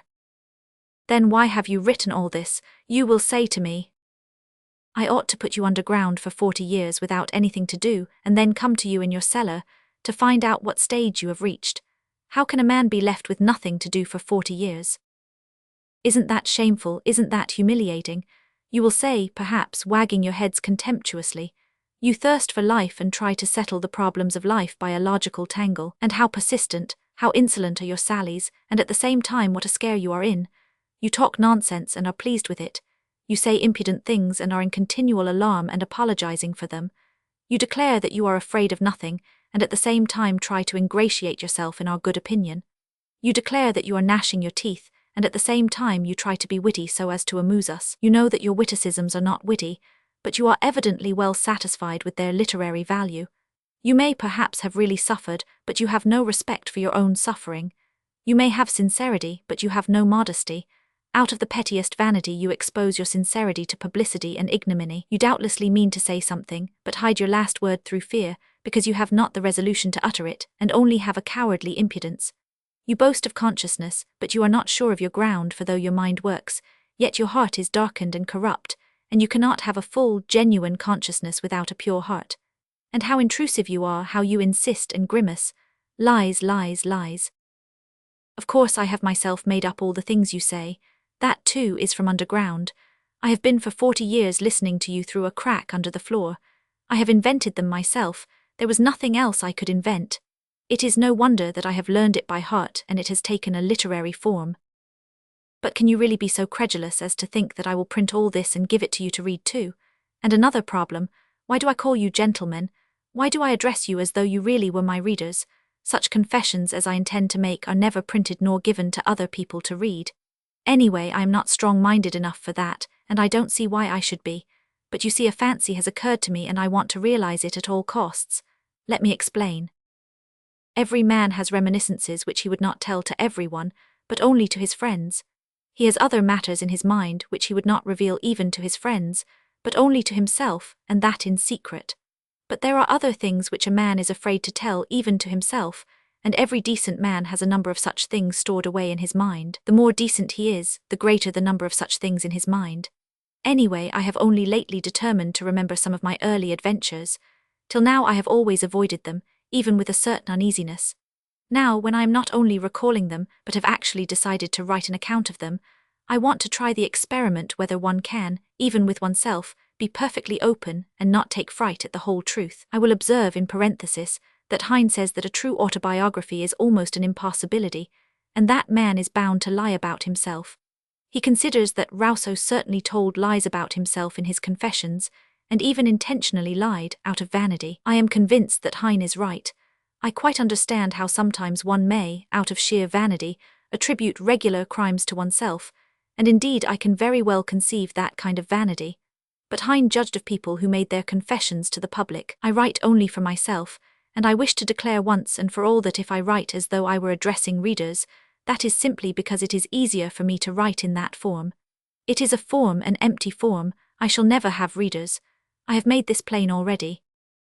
I don't wish to be hampered by any restrictions in the compilation of my notes. I shall not attempt any system or method. I will jot things down as I remember them.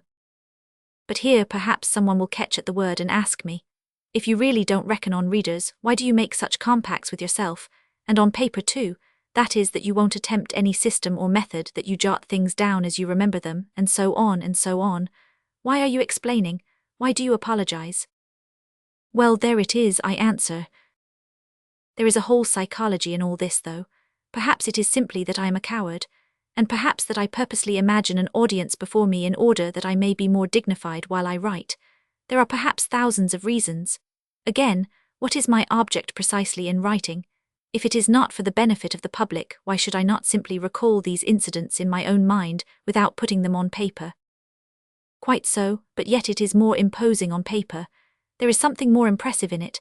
I shall be better able to criticize myself and improve my style. Besides, I shall perhaps obtain actual relief from writing.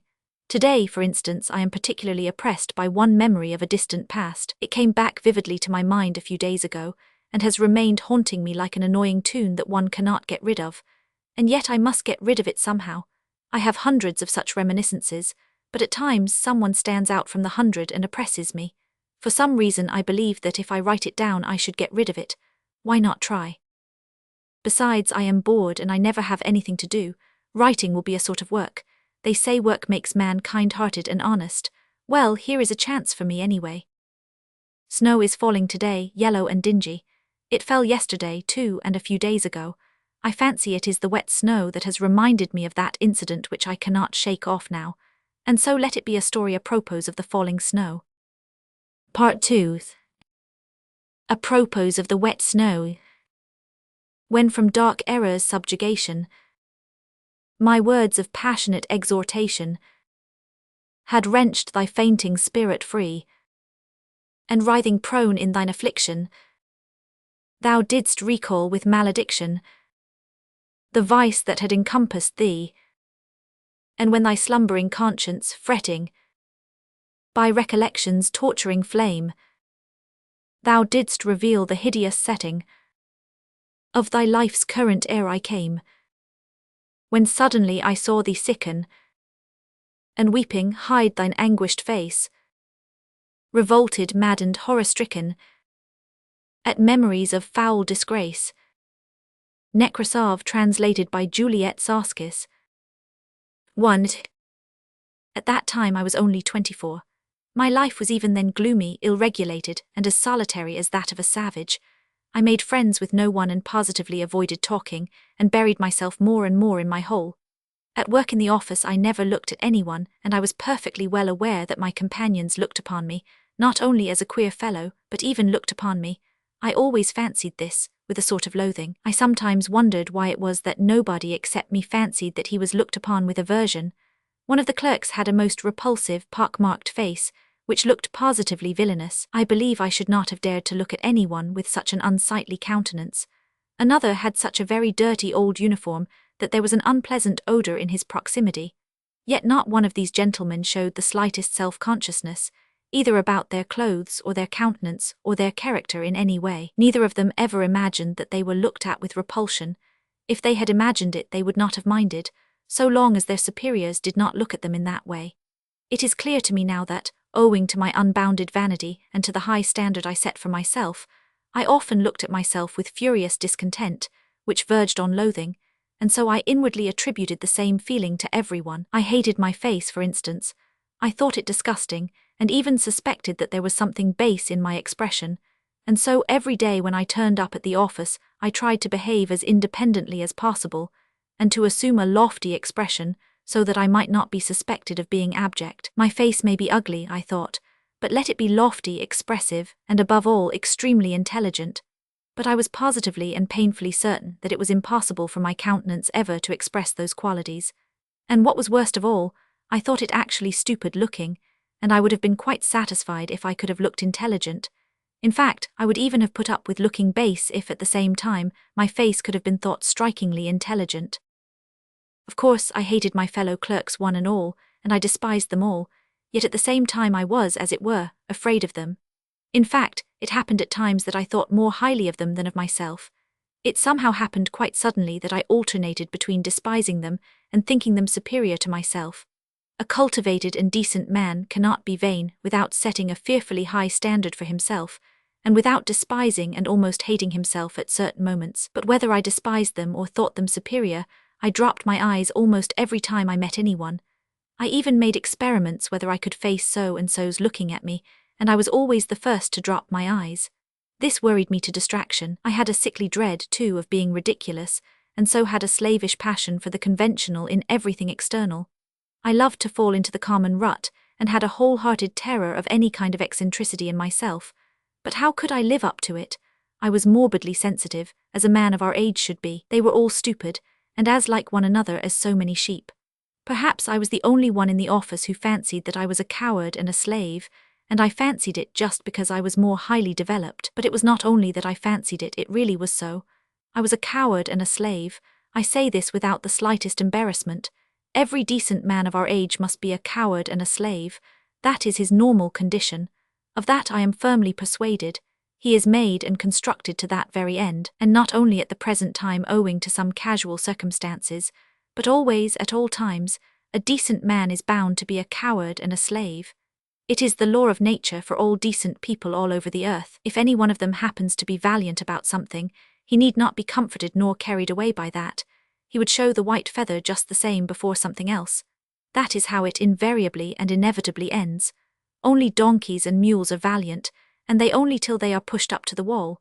It is not worthwhile to pay attention to them, for they really are of no consequence.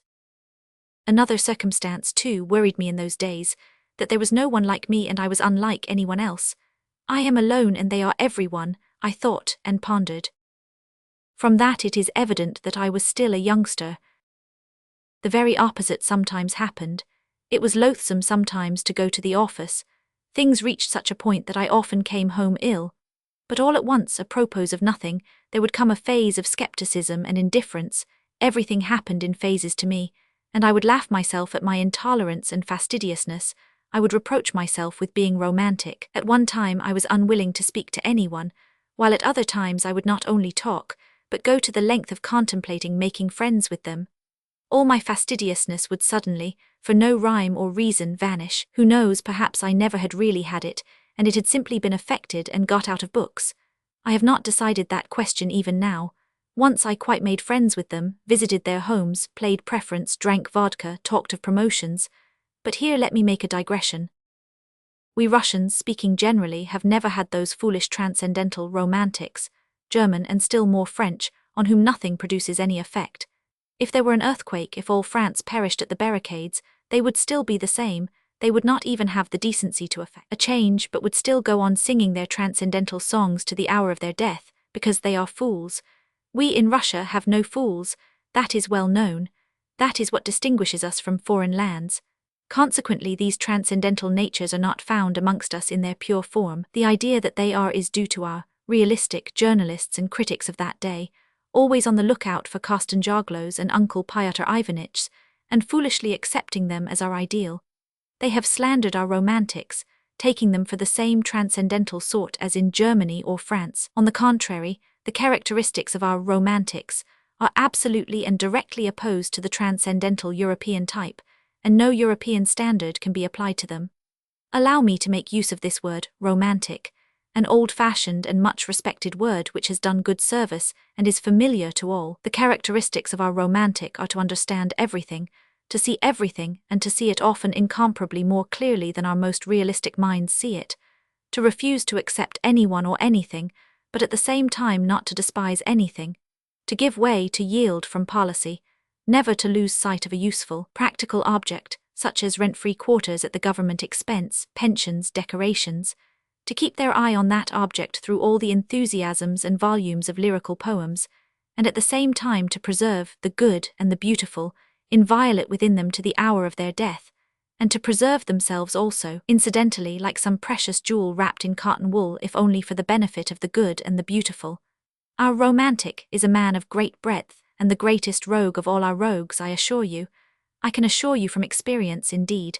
Of course, that is, if he is intelligent. But what am I saying? The romantic is always intelligent, and I only meant to observe that although we have had foolish romantics, they don't count, and they were only so because in the flower of their youth they degenerated into Germans, and to preserve their precious jewel more comfortably, settled somewhere out there, by preference in Weimar or the Black Forest. I, for instance, genuinely despised my official work, and did not openly abuse it simply because I was in it myself and got a salary for it. Anyway, take note, I did not openly abuse it. Our romantic would rather go out of his mind, a thing, however, which very rarely happens, than take to open abuse unless he had some other career in view, and he is never kicked out. At most, they would take him to the lunatic asylum as the King of Spain, if he should go very mad. But it is only the thin, fair people who go out of their minds in Russia. Innumerable romantics attain later in life to considerable rank in the service. Their many-sidedness is remarkable, and what a faculty they have for the most contradictory sensations. I was comforted by this thought even in those days, and I am of the same opinion now. That is why there are so many broad natures among us who never lose their ideal even in the depths of degradation. And though they never stir a finger for their ideal, though they are errant thieves and knaves, yet they tearfully cherish their first ideal, and are extraordinarily honest at heart. Yes, it is only among us that the most incorrigible rogue can be absolutely and loftily honest at heart, without in the least ceasing to be a rogue. I repeat, our romantics frequently become such accomplished rascals, I use the term rascals affectionately, suddenly display such a sense of reality and practical knowledge that their bewildered superiors, and the public generally, can only ejaculate in amazement. Their many-sidedness is really amazing, and goodness knows what it may develop into later on and what the future has in store for us. It is not a poor material. I do not say this from any foolish or boastful patriotism, but I feel sure that you are again imagining that I am joking, or perhaps it's just the contrary and you are convinced that I really think so. Anyway, gentlemen, I shall welcome both views as an honor and a special favor, and do forgive my digression. I did not, of course, maintain friendly relations with my comrades, and soon was at loggerheads with them, and in my youth and inexperience I even gave up bowing to them, as though I had cut off all relations. That, however, only happened to me once. As a rule, I was always alone. In the first place, I spent most of my time at home reading. I tried to stifle all that was continually seething within me by means of external impressions, and the only external means I had was reading. Reading, of course, was a great help, exciting me, giving me pleasure and pain, but at times it bored me fearfully. One longed for movement in spite of everything, and I plunged all at once into dark, underground, loathsome vice of the pettiest kind. My wretched passions were acute, smarting from my continual sickly irritability.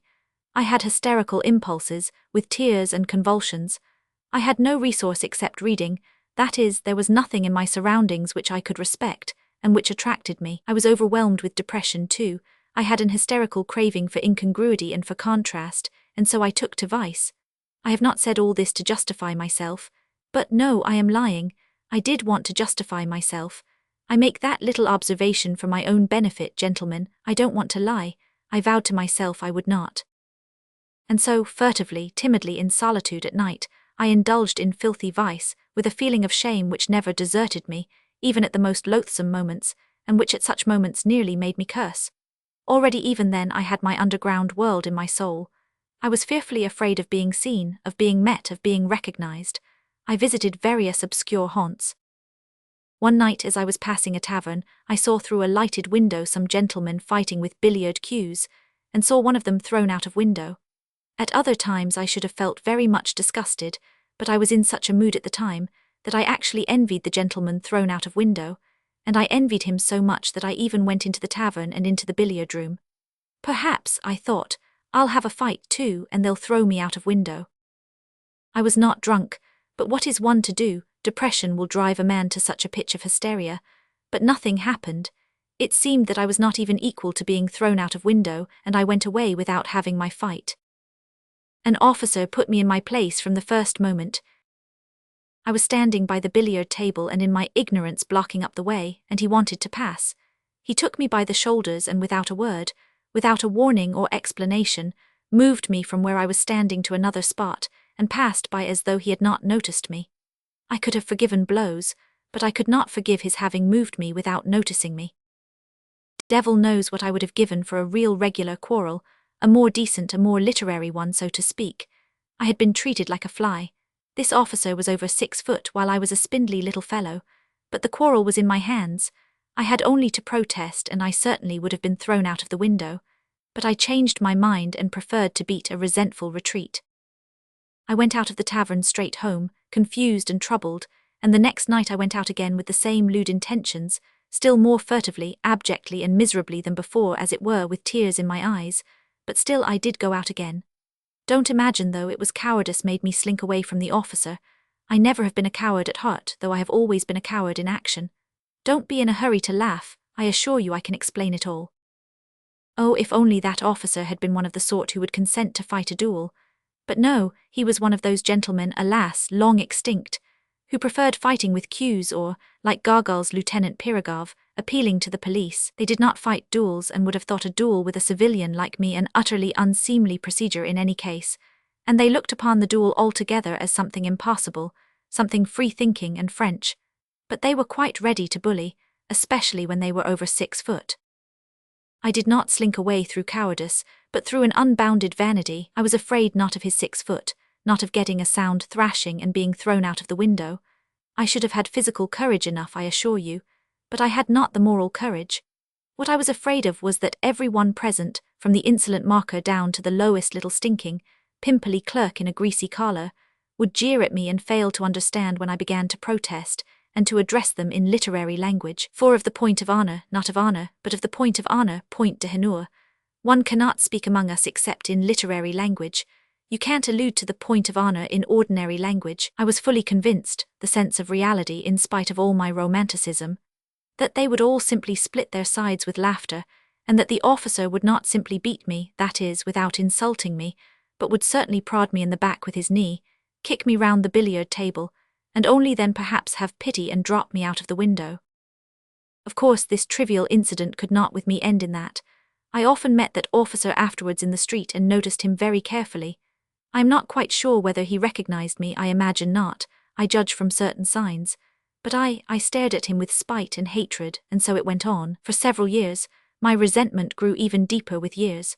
At first I began making stealthy inquiries about this officer.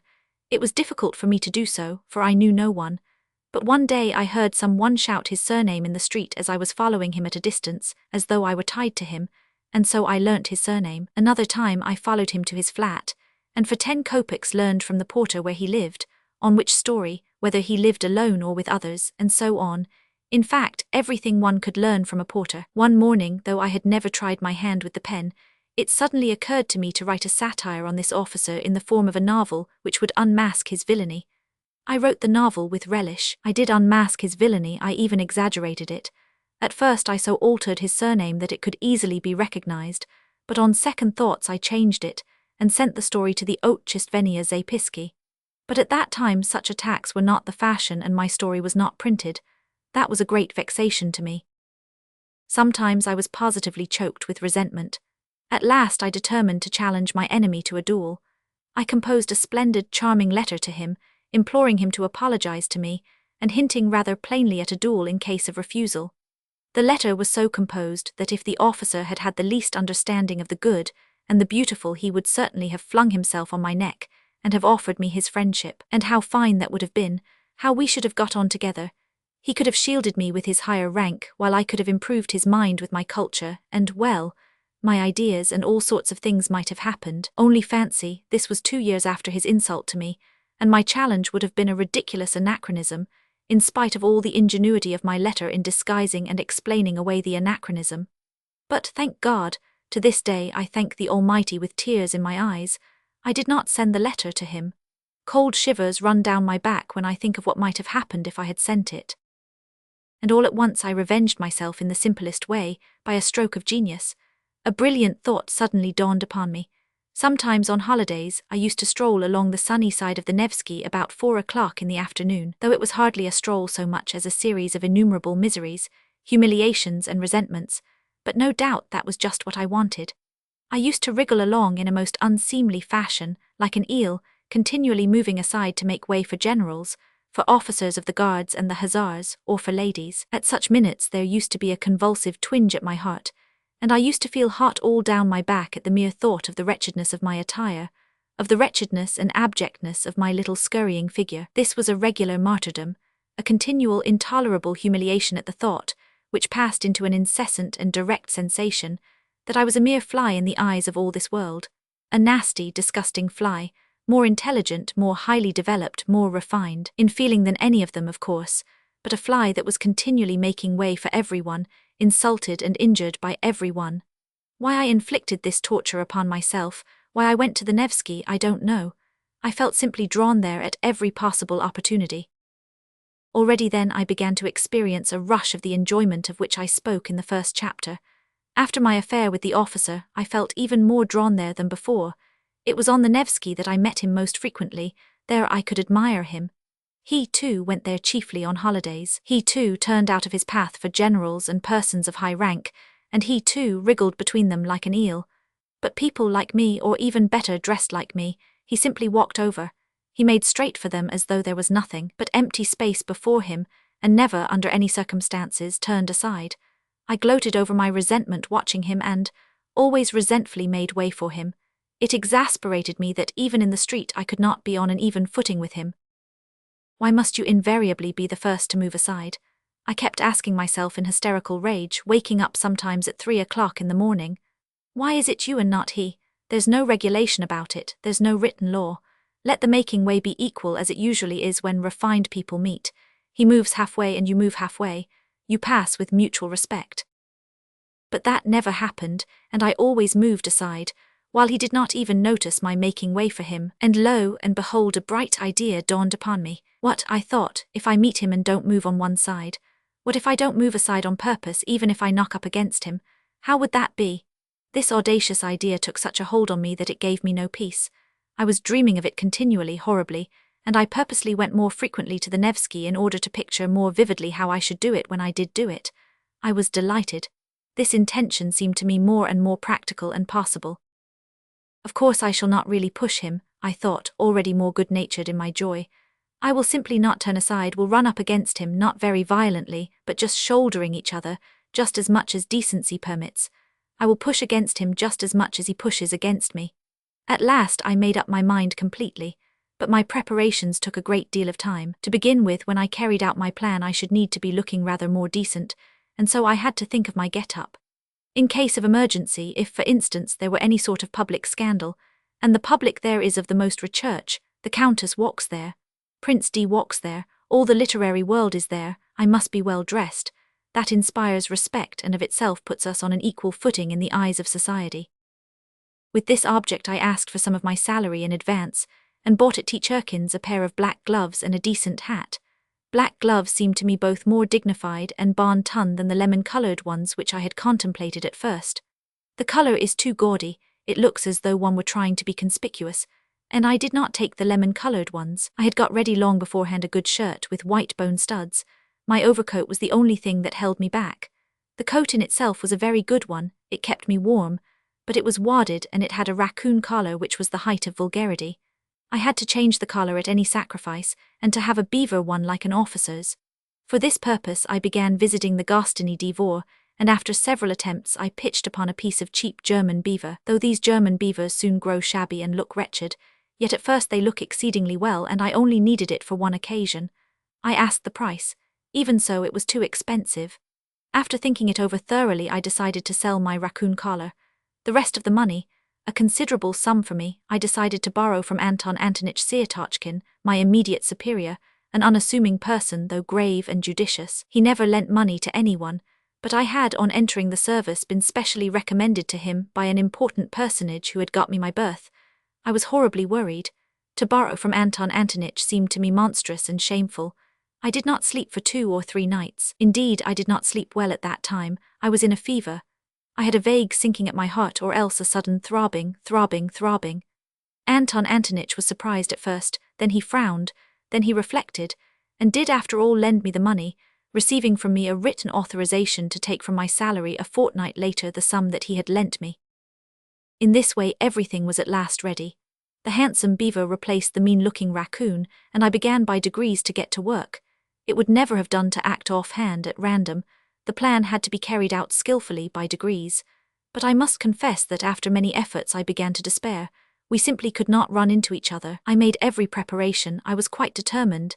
It seemed as though we should run into one another directly. And before I knew what I was doing, I had stepped aside for him again, and he had passed without noticing me. I even prayed as I approached him that God would grant me determination. One time I had made up my mind thoroughly, but it ended in my stumbling and falling at his feet because at the very last instant when I was 6 inches from him, my courage failed me. He very calmly stepped over me, while I flew on one side like a ball. That night I was ill again, feverish and delirious. And suddenly it ended most happily. The night before I had made up my mind not to carry out my fatal plan and to abandon it all, and with that object I went to the Nevsky for the last time, just to see how I would abandon it all. Suddenly, 3 paces from my enemy, I unexpectedly made up my mind. I closed my eyes and we ran full tilt, shoulder to shoulder against one another. I did not budge an inch and passed him on a perfectly equal footing. He did not even look round and pretended not to notice it. But he was only pretending. I am convinced of that. I am convinced of that to this day. Of course I got the worst of it. He was stronger, but that was not the point. The point was that I had attained my object, I had kept up my dignity, I had not yielded a step, and had put myself publicly on an equal social footing with him. I returned home feeling that I was fully avenged for everything. I was delighted, I was triumphant and sang Italian arias. Of course I will not describe to you what happened to me 3 days later. If you have read my first chapter you can guess that for yourself. The officer was afterwards transferred. I have not seen him now for 14 years. What is the dear fellow doing now? Whom is he walking over? Chapter 2. But the period of my dissipation would end and I always felt very sick afterwards. It was followed by remorse. I tried to drive it away. I felt too sick. By degrees, however, I grew used to that too. I grew used to everything, or rather I voluntarily resigned myself to enduring it. But I had a means of escape that reconciled everything. That was to find refuge in the good and the beautiful, in dreams, of course. I was a terrible dreamer. I would dream for 3 months on end, tucked away in my corner, and you may believe me that at those moments I had no resemblance to the gentleman who, in the perturbation of his chicken heart, put a collar of German beaver on his great coat. I suddenly became a hero. I would not have admitted my 6-foot lieutenant even if he had called on me.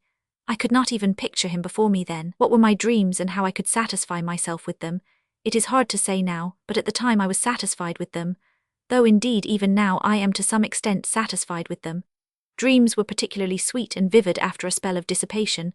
They came with remorse and with tears, with curses and transports.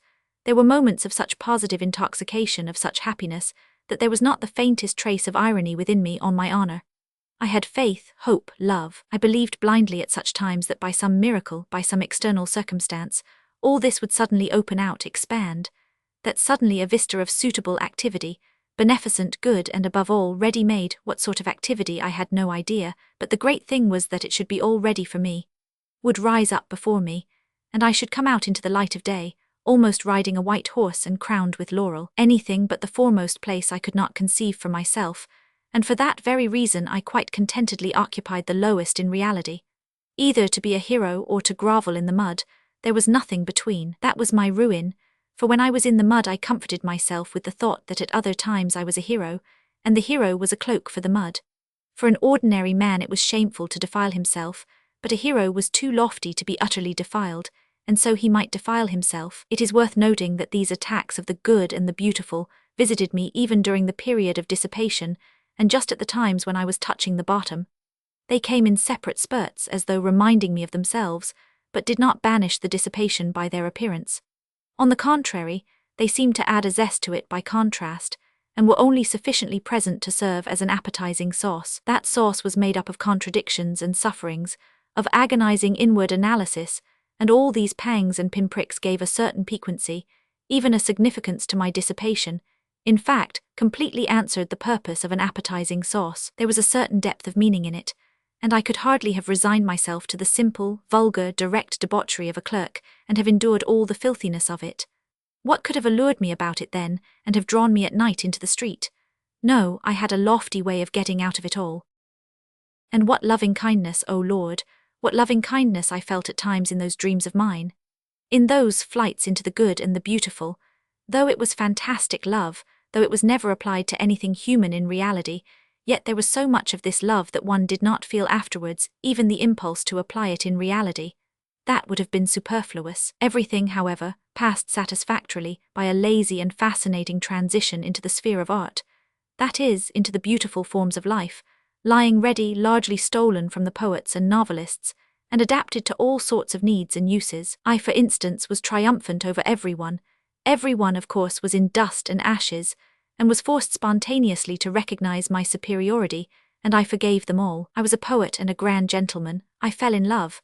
I came in for countless millions and immediately devoted them to humanity, and at the same time I confessed before all the people my shameful deeds, which of course were not merely shameful, but had in them much that was good and beautiful, something in the Manfred style. Everyone would kiss me and weep. What idiots they would be if they did not, while I should go barefoot and hungry preaching new ideas and fighting a victorious Austerlitz against the obscurantists. Then the band would play a march, an amnesty would be declared, the Pope would agree to retire from Rome to Brazil. Then there would be a ball for the whole of Italy at the Villa Borghese on the shores of the Lake of Como, the Lake of Como being for that purpose transferred to the neighborhood of Rome. Then would come a scene in the bushes, and so on, as though you did not know all about it. You will say that it is vulgar and contemptible to drag all this into public after all the tears and transports which I have myself confessed. But why is it contemptible? Can you imagine that I am ashamed of it all, and that it was stupider than anything in your life, gentlemen? And I can assure you that some of these fancies were by no means badly composed. It did not all happen on the shores of Lake Como, and yet you are right, it really is vulgar and contemptible. And most contemptible of all it is that now I am attempting to justify myself to you, and even more contemptible than that is my making this remark now. But that's enough, or there will be no end to it. Each step will be more contemptible than the last. I could never stand more than 3 months of dreaming at a time, without feeling an irresistible desire to plunge into society. To plunge into society meant to visit my superior at the office, Anton Antonich Syatochkin. He was the only permanent acquaintance I have had in my life, and wonder at the fact myself now. But I only went to see him when that phase came over me, and when my dreams had reached such a point of bliss that it became essential at once to embrace my fellows and all mankind. And for that purpose I needed at least one human being actually existing. I had to call on Anton Antonich, however, on Tuesday, his at-home day, so I had always to time my passionate desire to embrace humanity so that it might fall on a Tuesday. This Anton Antonich lived on the 4th story in a house in 5 corners, in 4 low-pitched rooms, one smaller than the other, of a particularly frugal and sallow appearance. He had 2 daughters and their aunt, who used to pour out the tea. Of the daughters, one was 13 and another 14. They both had snub noses, and I was awfully shy of them because they were always whispering and giggling together. The master of the house usually sat in his study on a leather couch in front of the table with some grey-headed gentleman, usually a colleague from our office or some other department. I never saw more than 2 or 3 visitors there, always the same. They talked about the excise duty, about business in the Senate, about salaries, about promotions, about His Excellency, and the best means of pleasing him, and so on. I had the patience to sit like a fool beside these people for 4 hours at a stretch, listening to them without knowing what to say to them or venturing to say a word. I became stupefied. Several times I felt myself perspiring. I was overcome by a sort of paralysis, but this was pleasant and good for me. On returning home I deferred for a time my desire to embrace all mankind. I had, however, one other acquaintance of a sort, Simonov, who was an old schoolfellow. I had a number of schoolfellows indeed in Petersburg, but I did not associate with them and had even given up nodding to them in the street. I believe I had transferred into the department I was in simply to avoid their company and to cut off all connection with my hateful childhood. Curses on that school and all those terrible years of penal servitude. In short, I parted from my schoolfellows as soon as I got out into the world. There were 2 or 3 left to whom I nodded in the street. One of them was Simonov, who had been in no way distinguished at school, was of a quiet and equable disposition, but I discovered in him a certain independence of character and even honesty. I don't even suppose that he was particularly stupid. I had at one time spent some rather soulful moments with him, but these had not lasted long and had somehow been suddenly clouded over. He was evidently uncomfortable at these reminiscences, and was, I fancy, always afraid that I might take up the same tone again. I suspected that he had an aversion for me, but still I went on going to see him, not being quite certain of it. And so on one occasion, unable to endure my solitude, and knowing that as it was Thursday Anton Antonich's door would be closed, I thought of Simonov. Climbing up to his fourth story, I was thinking that the man disliked me, and that it was a mistake to go and see him. But as it always happened that such reflections impelled me, as though purposely, to put myself into a false position, I went in. It was almost a year since I had last seen Simonov. Chapter 3. I found 2 of my old schoolfellows with him. They seemed to be discussing an important matter. All of them took scarcely any notice of my entrance, which was strange, for I had not met them for years. Evidently they looked upon me as something on the level of a common fly. I had not been treated like that even at school, though they all hated me. I knew, of course, that they must despise me now for my lack of success in the service, and for my having let myself sink so low, going about badly dressed and so on, which seemed to them a sign of my incapacity and insignificance. But I had not expected such contempt. Simonov was positively surprised at my turning up. Even in old days he had always seemed surprised at my coming. All this disconcerted me. I sat down, feeling rather miserable, and began listening to what they were saying. They were engaged in warm and earnest conversation about a farewell dinner which they wanted to arrange for the next day to a comrade of theirs called Zverkov, an officer in the army, who was going away to a distant province. This Zverkov had been all the time at school with me too. I had begun to hate him particularly in the upper forms. In the lower forms he had simply been a pretty, playful boy whom everybody liked. I had hated him, however, even in the lower forms just because he was a pretty and playful boy. He was always bad at his lessons and got worse and worse as he went on. However, he left with a good certificate as he had powerful interest. During his last year at school he came in for an estate of 200 serfs, and as almost all of us were poor he took up a swaggering tone among us. He was vulgar in the extreme, but at the same time he was a good-natured fellow, even in his swaggering, that, in spite of superficial, fantastic and sham notions of honor and dignity, all but very few of us positively grovelled before Zverkov, and the more so the more he swaggered. And it was not from any interested motive that they grovelled, but simply because he had been favoured by the gifts of nature. Moreover, it was, as it were, an accepted idea among us that Zverkov was a specialist in regard to tact and the social graces. This last fact particularly infuriated me. I hated the abrupt, self-confident tone of his voice, his admiration of his own witticisms, which were often frightfully stupid, though he was bold in his language. I hated his handsome but stupid face, for which I would, however, have gladly exchanged my intelligent one, and the free and easy military manners in fashion in the 40s. I hated the way in which he used to talk of his future conquests of women. He did not venture to begin his attack upon women until he had the epaulets of an officer, and was looking forward to them with impatience, and boasted of the duels he would constantly be fighting. I remember how I, invariably so taciturn, suddenly fastened upon Zverkov, when one day talking at a leisure moment with his schoolfellows of his future relations with the fair sex, and growing as sportive as a puppy in the sun, he all at once declared that he would not leave a single village girl on his estate unnoticed, that was his droit de seigneur, and that if the peasants dared to protest, he would have them all flogged and double the tax on them, the bearded rascals. Our servile rabble applauded, but I attacked him, not from compassion for the girls and their fathers, but simply because they were applauding such an insect. I got the better of him on that occasion, but though Zverkov was stupid he was lively and impudent, and so laughed it off, and in such a way that my victory was not really complete. The laugh was on his side. He got the better of me on several occasions afterwards, but without malice, jestingly, casually. I remained angrily and contemptuously silent and would not answer him. When we left school he made advances to me. I did not rebuff them, for I was flattered, but we soon parted, and quite naturally. Afterwards I heard of his barrackroom success as a lieutenant, and of the fast life he was leading. Then there came other rumours of his successes in the service. By then he had taken to cutting me in the street, and I suspected that he was afraid of compromising himself by greeting a personage as insignificant as me. I saw him once in the theatre, in the 3rd tier of boxes. By then he was wearing shoulder straps. He was twisting and twirling about, ingratiating himself with the daughters of an ancient general. In 3 years he had gone off considerably, though he was still rather handsome and adroit. One could see that by the time he was 30 he would be corpulent.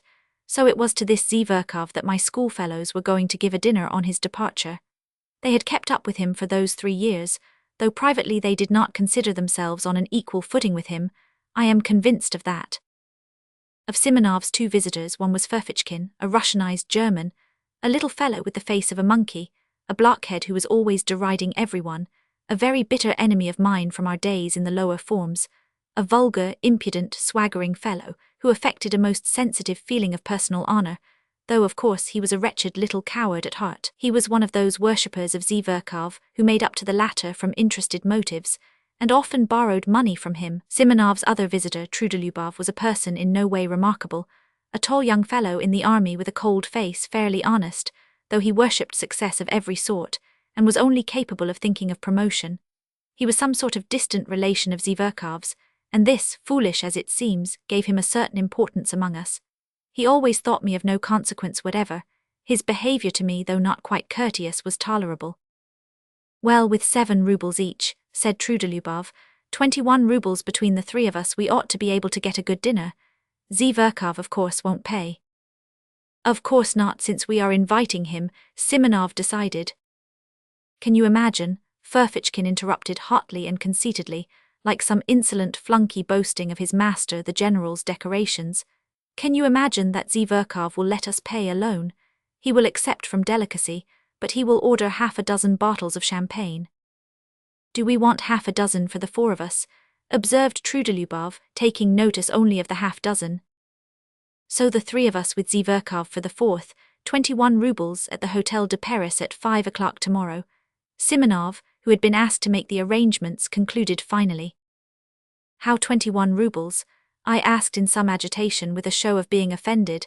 If you count me it will not be 21, but 28 rubles. It seemed to me that to invite myself so suddenly and unexpectedly would be positively graceful, and that they would all be conquered at once and would look at me with respect. Do you want to join too? Simonov observed with no appearance of pleasure, seeming to avoid looking at me. He knew me through and through. It infuriated me that he knew me so thoroughly. Why not? I am an old schoolfellow of his too, I believe, and I must own I feel hurt that you have left me out, I said, boiling over again. And where were we to find you? Ferfitchkin put in roughly. You never were on good terms with Zverkov, Trudolubov added, frowning. But I had already clutched at the idea and would not give it up. It seems to me that no one has a right to form an opinion upon that, I retorted in a shaking voice, as though something tremendous had happened. Perhaps that is just my reason for wishing it now, that I have not always been on good terms with him. Oh, there's no making you out. With these refinements, Trudolubov jeered. We'll put your name down, Simonov decided, addressing me, tomorrow at 5 o'clock at the Hotel de Paris. What about the money? Ferfitchkin began in an undertone, indicating me to Simonov, but he broke off, for even Simonov was embarrassed. That will do, said Trudolubov, getting up. If he wants to come so much, let him. But it's a private thing between us friends, Ferfitchkin said crossly, as he too picked up his hat. It's not an official gathering. We do not want it all, perhaps. They went away. Ferfitchkin did not greet me in any way as he went out. Trudolubov barely nodded. Simonov, with whom I was left tete-a-tete, was in a state of vexation and perplexity, and looked at me queerly. He did not sit down and did not ask me to. Yes, tomorrow then, will you pay your subscription now? I just ask so as to know, he muttered in embarrassment. I flushed crimson, and as I did so I remembered that I had owed Simonov 15 rubles for ages, which I had indeed never forgotten, though I had not paid it. You will understand, Simonov, that I could have no idea when I came here. I am very much vexed that I have forgotten. All right, that doesn't matter. You can pay tomorrow after the dinner. I simply wanted to know. Please don't. He broke off and began pacing the room, still more vexed. As he walked he began to stamp with his heels. Am I keeping you? I asked after 2 minutes of silence. Oh, he said, starting, that is, to be truthful, yes, I have to go and see someone, not far from here, he added in an apologetic voice, somewhat abashed. My goodness, why didn't you say so? I cried, seizing my cap with an astonishingly free and easy air, which was the last thing I should have expected of myself. It's close by, not 2 paces away, Simonov repeated, accompanying me to the front door with a fussy air which did not suit him at all. So 5 o'clock punctually tomorrow, he called down the stairs after me. He was very glad to get rid of me. I was in a fury. What possessed me to force myself upon them? I wondered, grinding my teeth as I strode along the street. For a scoundrel, a pig like that Zverkov. Of course I had better not go, Of course I must just snap my fingers at them. I am not bound in any way. I'll send Simonov a note by tomorrow's post. But what made me furious was that I knew for certain that I should go, that I should make a point of going. And the more tactless, the more unseemly my going would be, the more certainly I would go. And there was a positive obstacle to my going. I had no money. All I had was 9 rubles. I had to give 7 of that to my servant Apollon for his monthly wages. That was all I paid him. He had to keep himself.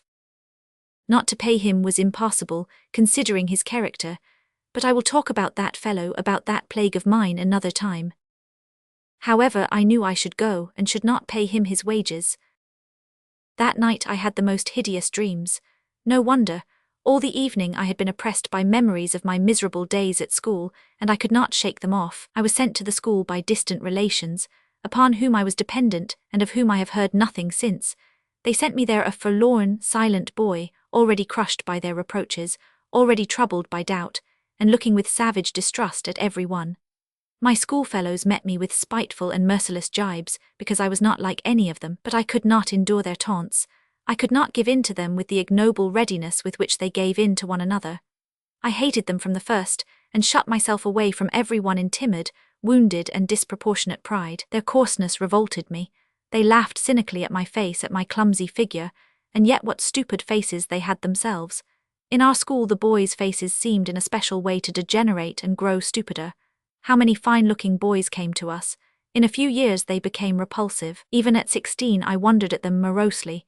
Even then I was struck by the pettiness of their thoughts, the stupidity of their pursuits, their games, their conversations. They had no understanding of such essential things. They took no interest in such striking, impressive subjects, that I could not help considering them inferior to myself.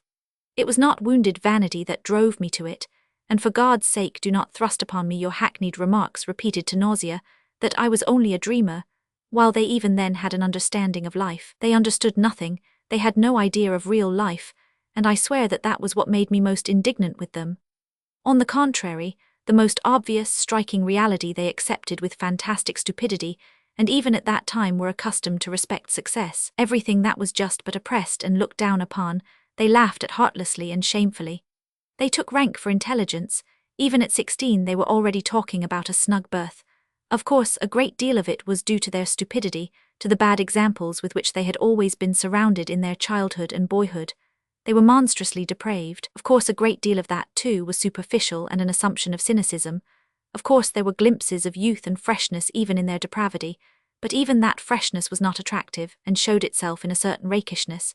I hated them horribly, though perhaps I was worse than any of them. They repaid me in the same way and did not conceal their aversion for me, but by then I did not desire their affection. On the contrary, I continually longed for their humiliation. To escape from their derision, I purposely began to make all the progress I could with my studies, and forced my way to the very top. This impressed them. Moreover, they all began by degrees to grasp that I had already read books none of them could read, and understood things, not forming part of our school curriculum, of which they had not even heard. They took a savage and sarcastic view of it, but were morally impressed, especially as the teachers began to notice me on those grounds. The mockery ceased, but the hostility remained, and cold and strained relations became permanent between us. In the end I could not put up with it. With years a craving for society, for friends, developed in me.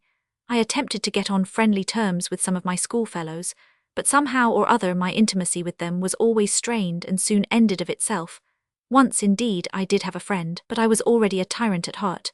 I wanted to exercise unbounded sway over him. I tried to instill into him a contempt for his surroundings. I required of him a disdainful and complete break with those surroundings. I frightened him with my passionate affection.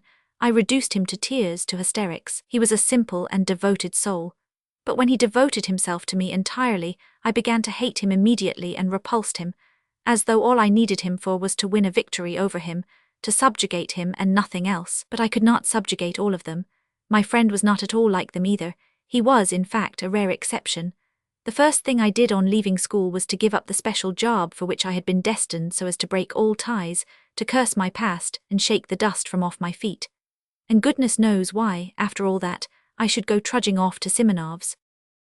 Early next morning I roused myself and jumped out of bed with excitement, as though it were all about to happen at once. But I believed that some radical change in my life was coming, and would inevitably come that day. Owing to its rarity, perhaps, any external event, however trivial, always made me feel as though some radical change in my life were at hand. I went to the office, however, as usual, but sneaked away home 2 hours earlier to get ready. The great thing, I thought, is not to be the first to arrive, or they will think I am overjoyed at coming. But there were thousands of such great points to consider, and they all agitated and overwhelmed me. I polished my boots a second time with my own hands. Nothing in the world would have induced Apollon to clean them twice a day, as he considered that it was more than his duties required of him. I stole the brushes to clean them from the passage, being careful he should not detect it, for fear of his contempt. Then I minutely examined my clothes, and thought that everything looked old, worn, and threadbare. I had let myself get too slovenly. My uniform, perhaps, was tidy, but I could not go out to dinner in my uniform. The worst of it was that on the knee of my trousers was a big yellow stain. I had a foreboding that that stain would deprive me of 9/10 of my personal dignity. I knew too that it was very poor to think so. But this is no time for thinking. Now I am in for the real thing, I thought, and my heart sank. I knew too perfectly well even then that I was monstrously exaggerating the facts. But how could I help it? I could not control myself and was already shaking with fever. With despair I pictured to myself how coldly and disdainfully that scoundrel, Zverkov, would meet me. With what dull-witted, invincible contempt the blockhead Trudolubov would look at me. With what impudent rudeness the insect Ferfitchkin would snigger at me in order to curry favor with Zverkov. How completely Simonov would take it all in, and how he would despise me for the abjectness of my vanity and lack of spirit. And worst of all, how paltry, unliterary, commonplace it would all be. Of course, the best thing would be not to go at all. But that was most impossible of all. If I feel impelled to do anything, I seem to be pitchforked into it. I should have jeered at myself ever afterwards. So you funked it, you funked the real thing.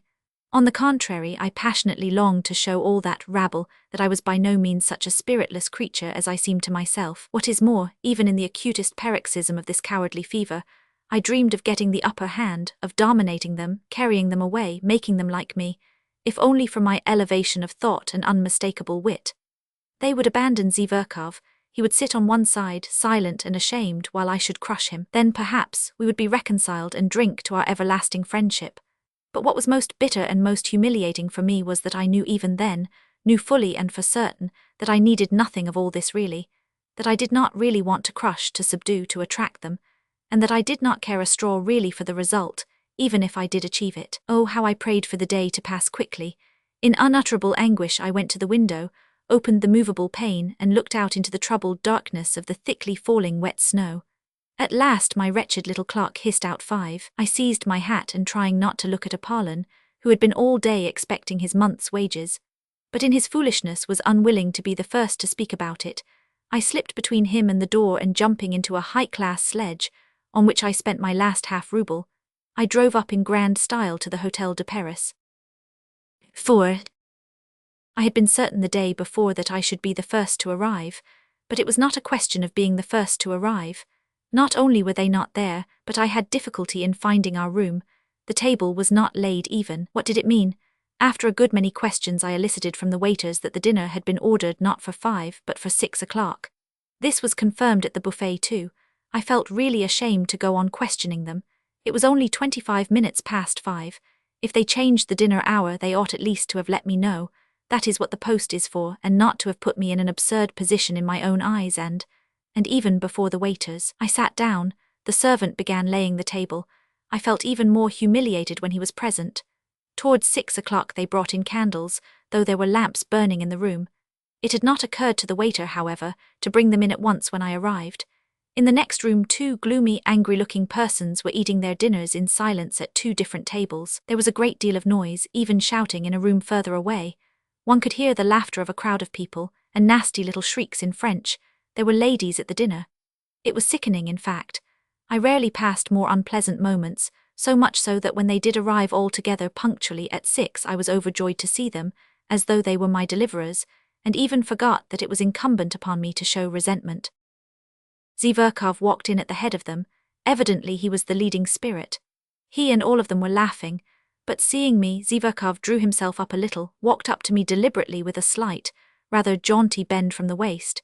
He shook hands with me in a friendly but not over-friendly fashion, with a sort of circumspect courtesy like that of a general, as though in giving me his hand he were warding off something. I had imagined, on the contrary, that on coming in he would at once break into his habitual thin, shrill laugh and fall to making his insipid jokes and witticisms. I had been preparing for them ever since the previous day, but I had not expected such condescension, such high official courtesy. So then he felt himself ineffably superior to me in every respect. If he only meant to insult me by that high official tone, it would not matter, I thought. I could pay him back for it one way or another. But what if, in reality, without the least desire to be offensive, that sheepshead had a notion in earnest that he was superior to me and could only look at me in a patronizing way? The very supposition made me gasp. I was surprised to hear of your desire to join us, he began, lisping and drawling, which was something new. You and I seem to have seen nothing of one another. You fight shy of us, you shouldn't. We are not such terrible people as you think. Well, anyway, I am glad to renew our acquaintance. And he turned carelessly to put down his hat on the window. Have you been waiting long? Trudolyubov inquired. I arrived at 5 o'clock as you told me yesterday, I answered aloud, with an irritability that threatened an explosion. Didn't you let him know that we had changed the hour? Said Trudolyubov to Simonov. No, I didn't. I forgot, the latter replied with no sign of regret, and without even apologizing to me he went off to order the hors d'oeuvres. So you've been here a whole hour? Oh, poor fellow, Zverkov cried ironically, for to his notions this was bound to be extremely funny. That rascal Ferfitchkin followed with his nasty little snigger like a puppy yapping. My position struck him, too, as exquisitely ludicrous and embarrassing. It isn't funny at all, I cried to Ferfitchkin, more and more irritated. It wasn't my fault but other people's. They neglected to let me know it was simply absurd. It's not only absurd but something else as well, muttered Trudolyubov, naively taking my part. You are not hard enough upon it. It was simply rudeness, unintentional, of course. And how could Simonov? If a trick like that had been played on me, observed Ferfitchkin, I should. But you should have ordered something for yourself, Zverkov interrupted, or simply asked for dinner without waiting for us. You will allow that I might have done that without your permission, I rapped out. If I waited it was. Let us sit down, gentlemen, cried Simonov, coming in. Everything is ready, I can answer for the champagne, it is capitally frozen. You see, I did not know your address, where was I to look for you? He suddenly turned to me, but again he seemed to avoid looking at me. Evidently he had something against me. It must have been what happened yesterday. All sat down, I did the same. It was a round table. Trudolyubov was on my left, Simonov on my right. Zverkov was sitting opposite, Ferfitchkin next to him, between him and Trudolyubov. Tell me, are you, in a government office? Zverkov went on attending to me. Seeing that I was embarrassed, he seriously thought that he ought to be friendly to me and, so to speak, cheer me up. Does he want me to throw a bottle at his head? I thought, in a fury. In my novel surroundings I was unnaturally ready to be irritated. In the N office, I answered jerkily with my eyes on my plate. And have you a go-ard berth? I say, what made you leave your original job? What made me was that I wanted to leave my original job. I drawled more than he, hardly able to control myself. Ferfitchkin went off into a guffaw. Simonov looked at me ironically. Trudolyubov left off eating and began looking at me with curiosity. Zverkov winced, but he tried not to notice it. And the remuneration? What remuneration? I mean your salary. Why are you cross-examining me? However, I told him at once what my salary was. I turned horribly red. It is not very handsome, Zverkov observed majestically. Yes, you can't afford to dine at cafes on that, Ferfitchkin added insolently. To my thinking it's very poor, Trudolyubov observed gravely. And how thin you have grown, how you have changed, added Zverkov with a shade of venom in his voice, scanning me and my attire with a sort of insolent compassion. Oh, spare his blushes, cried Ferfitchkin, sniggering. My dear sir, allow me to tell you I am not blushing, I broke out at last. Do you hear? I am dining here at this cafe at my own expense, not at other people's. Note that, Mr. Ferfitchkin. What, isn't everyone here dining at his own expense? You would seem to be.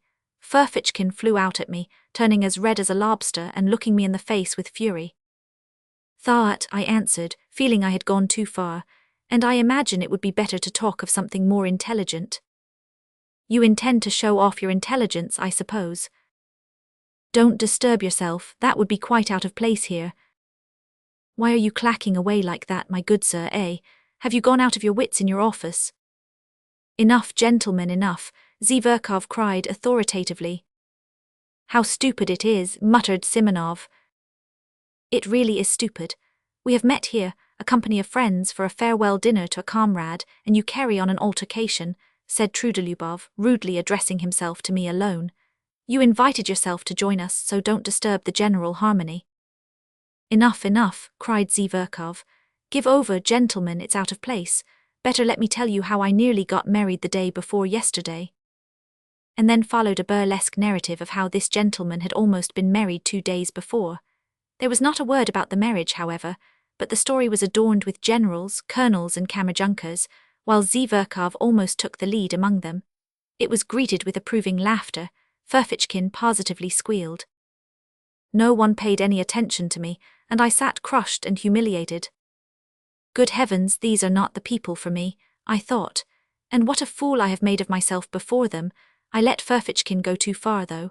The brutes imagine they are doing me an honor in letting me sit down with them. They don't understand that it's an honor to them and not to me. I've grown thinner, my clothes. Oh, damn my trousers. Zverkov noticed the yellow stain on the knee as soon as he came in. But what's the use? I must get up at once this very minute, take my hat and simply go without a word. With contempt. And tomorrow I can send a challenge, the scoundrels, as though I cared about the 7 rubles, they may think. Damn it, I don't care about the 7 rubles. I'll go this minute. Of course I remained. I drank sherry and Lafitte by the glassful in my discomfiture. Being unaccustomed to it, I was quickly affected. My annoyance increased as the wine went to my head. I longed all at once to insult them all in a most flagrant manner and then go away. To seize the moment and show what I could do so that they would say, he's clever though he is absurd and, in fact, damn them all. I scanned them all insolently with my drowsy eyes, but they seemed to have forgotten me altogether. They were noisy, vociferous, cheerful. Zverkov was talking all the time. I began listening. Zverkov was talking of some exuberant lady whom he had at last led on to declaring her love, of course. He was lying like a horse, and how he had been helped in this affair by an intimate friend of his, a Prince Kalia, an officer in the Hussars, who had 3,000 serfs. And yet this Kalia, who has 3,000 serfs, has not put in an appearance here tonight to see you off. I cut in suddenly. For a minute everyone was silent. You are drunk already. Trudolubov deigned to notice me at last, glancing contemptuously in my direction. Zverkov, without a word, examined me as though I were an insect. I dropped my eyes. Simonov made haste to fill up the glasses with champagne. Trudolubov raised his glass, as did everyone else but me. Your health and good luck on the journey, he cried to Zverkov. To old times, to our future, hurrah. They all tossed off their glasses and crowded round Zverkov to kiss him. I did not move. My full glass stood untouched before me. Why aren't you going to drink it? Roared Trudolubov, losing patience and turning menacingly to me. I want to make a speech separately on my own account, and then I'll drink it, Mr. Trudolubov. Spiteful brute, muttered Simonov. I drew myself up in my chair and feverishly seized my glass, prepared for something extraordinary, though I did not know myself precisely what I was going to say. Silence, cried Ferfitchkin, now for a display of wit. Zverkov waited very gravely, knowing what was coming. Mr. Lieutenant Zverkov, I began, let me tell you that I hate phrases, phrasemongers and men in corsets. That's the first point, and there is a second one to follow it. There was a general stir. The second point is, I hate ribaldry and ribald talkers, especially ribald talkers. The third point, I love justice, truth and honesty. I went on almost mechanically, for I was beginning to shiver with horror myself and had no idea how I came to be talking like this. I love thought, Monsieur Zverkov, I love true comradeship on an equal footing and not. I love. But however, why not? I will drink your health too, Mr. Zverkov. Seduce the Circassian girls, shoot the enemies of the fatherland and, to your health, Monsieur Zverkov. Zverkov got up from his seat, bowed to me and said, I am very much obliged to you. He was frightfully offended and turned pale. Damn the fellow, roared Trudolubov, bringing his fist down on the table. Well, he wants a punch in the face for that, squealed Ferfitchkin. We ought to turn him out, muttered Simonov. Not a word, gentlemen, not a movement, cried Zverkov solemnly, checking the general indignation. I thank you all, but I can show him for myself how much value I attach to his words. Mr. Ferfitchkin, you will give me satisfaction tomorrow for your words just now, I said aloud, turning with dignity to Ferfitchkin. A duel, you mean? Certainly, he answered. But probably I was so ridiculous as I challenged him, and it was so out of keeping with my appearance that everyone, including Ferfitchkin, was prostrate with laughter. Yes, let him alone, of course. He is quite drunk, Trudolyubov said with disgust. I shall never forgive myself for letting him join us, Simonov muttered again. Now is the time to throw a bottle at their heads, I thought to myself. I picked up the bottle and filled my glass. No, I'd better sit on to the end, I went on thinking. You would be pleased, my friends, if I went away. Nothing will induce me to go. I'll go on sitting here and drinking to the end on purpose as a sign that I don't think you of the slightest consequence. I will go on sitting and drinking because this is a public house and I paid my entrance money. I'll sit here and drink, for I look upon you as so many pawns, as inanimate pawns. I'll sit here and drink, and sing if I want to, yes, sing, for I have the right to sing. But I did not sing. I simply tried not to look at any of them. I assumed most unconcerned attitudes and waited with impatience for them to speak first, but alas, they did not address me. And oh, how I wished at that moment to be reconciled to them. It struck 8 at last 9. They moved from the table to the sofa. Zverkov stretched himself on a lounge and put one foot on a round table. Wine was brought there. He did, as a fact, order 3 bottles on his own account. I, of course, was not invited to join them. They all sat round him on the sofa. They listened to him almost with reverence. It was evident that they were fond of him. What for? What for? I wondered. From time to time they were moved to drunken enthusiasm and kissed each other. They talked of the Caucasus, of the nature of true passion, of snug berths in the service, of the income of an hussar called Dostoyevsky, whom none of them knew personally, and rejoiced in the largeness of it, of the extraordinary grace and beauty of a Princess D, whom none of them had ever seen. Then it came to Shakespeare's being immortal. I smiled contemptuously and walked up and down the other side of the room, opposite the sofa, from the table to the stove and back again. I tried my very utmost to show them that I could do without them, and yet I purposely made a noise with my boots, thumping with my heels. But it was all in vain. They paid no attention. I had the patience to walk up and down in front of them from 8 o'clock till 11 in the same place, from the table to the stove and back again. I walk up and down to please myself, and no one can prevent me. The waiter who came into the room stopped from time to time to look at me. I was somewhat giddy from turning round so often. At moments it seemed to me that I was in delirium. During those 3 hours I was 3 times soaked with sweat and dry again. At times, with an intense acute pang, I was stabbed to the heart by the thought that 10 years, 20 years, 40 years would pass, and that even in 40 years I would remember with loathing and humiliation those filthiest, most ludicrous, and most awful moments of my life. No one could have gone out of his way to degrade himself more shamelessly, and I fully realized it fully, and yet I went on pacing up and down from the table to the stove. Oh, if you only knew what thoughts and feelings I am capable of, how cultured I am, I thought at moments, mentally addressing the sofa on which my enemies were sitting. But my enemies behaved as though I were not in the room. Once, only once, they turned towards me just when Zverkov was talking about Shakespeare, and I suddenly gave a contemptuous laugh. I laughed in such an affected and disgusting way that they all at once broke off their conversation, and silently and gravely for 2 minutes watched me walking up and down from the table to the stove, taking no notice of them. But nothing came of it. They said nothing, and 2 minutes later they ceased to notice me again. It struck 11. Friends, cried Zverkov, getting up from the sofa, let us all be off now there. Of course, the others assented.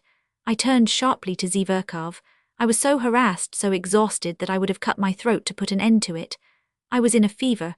My hair, soaked with perspiration, stuck to my forehead and temples. Zverkov, I beg your pardon, I said abruptly and resolutely.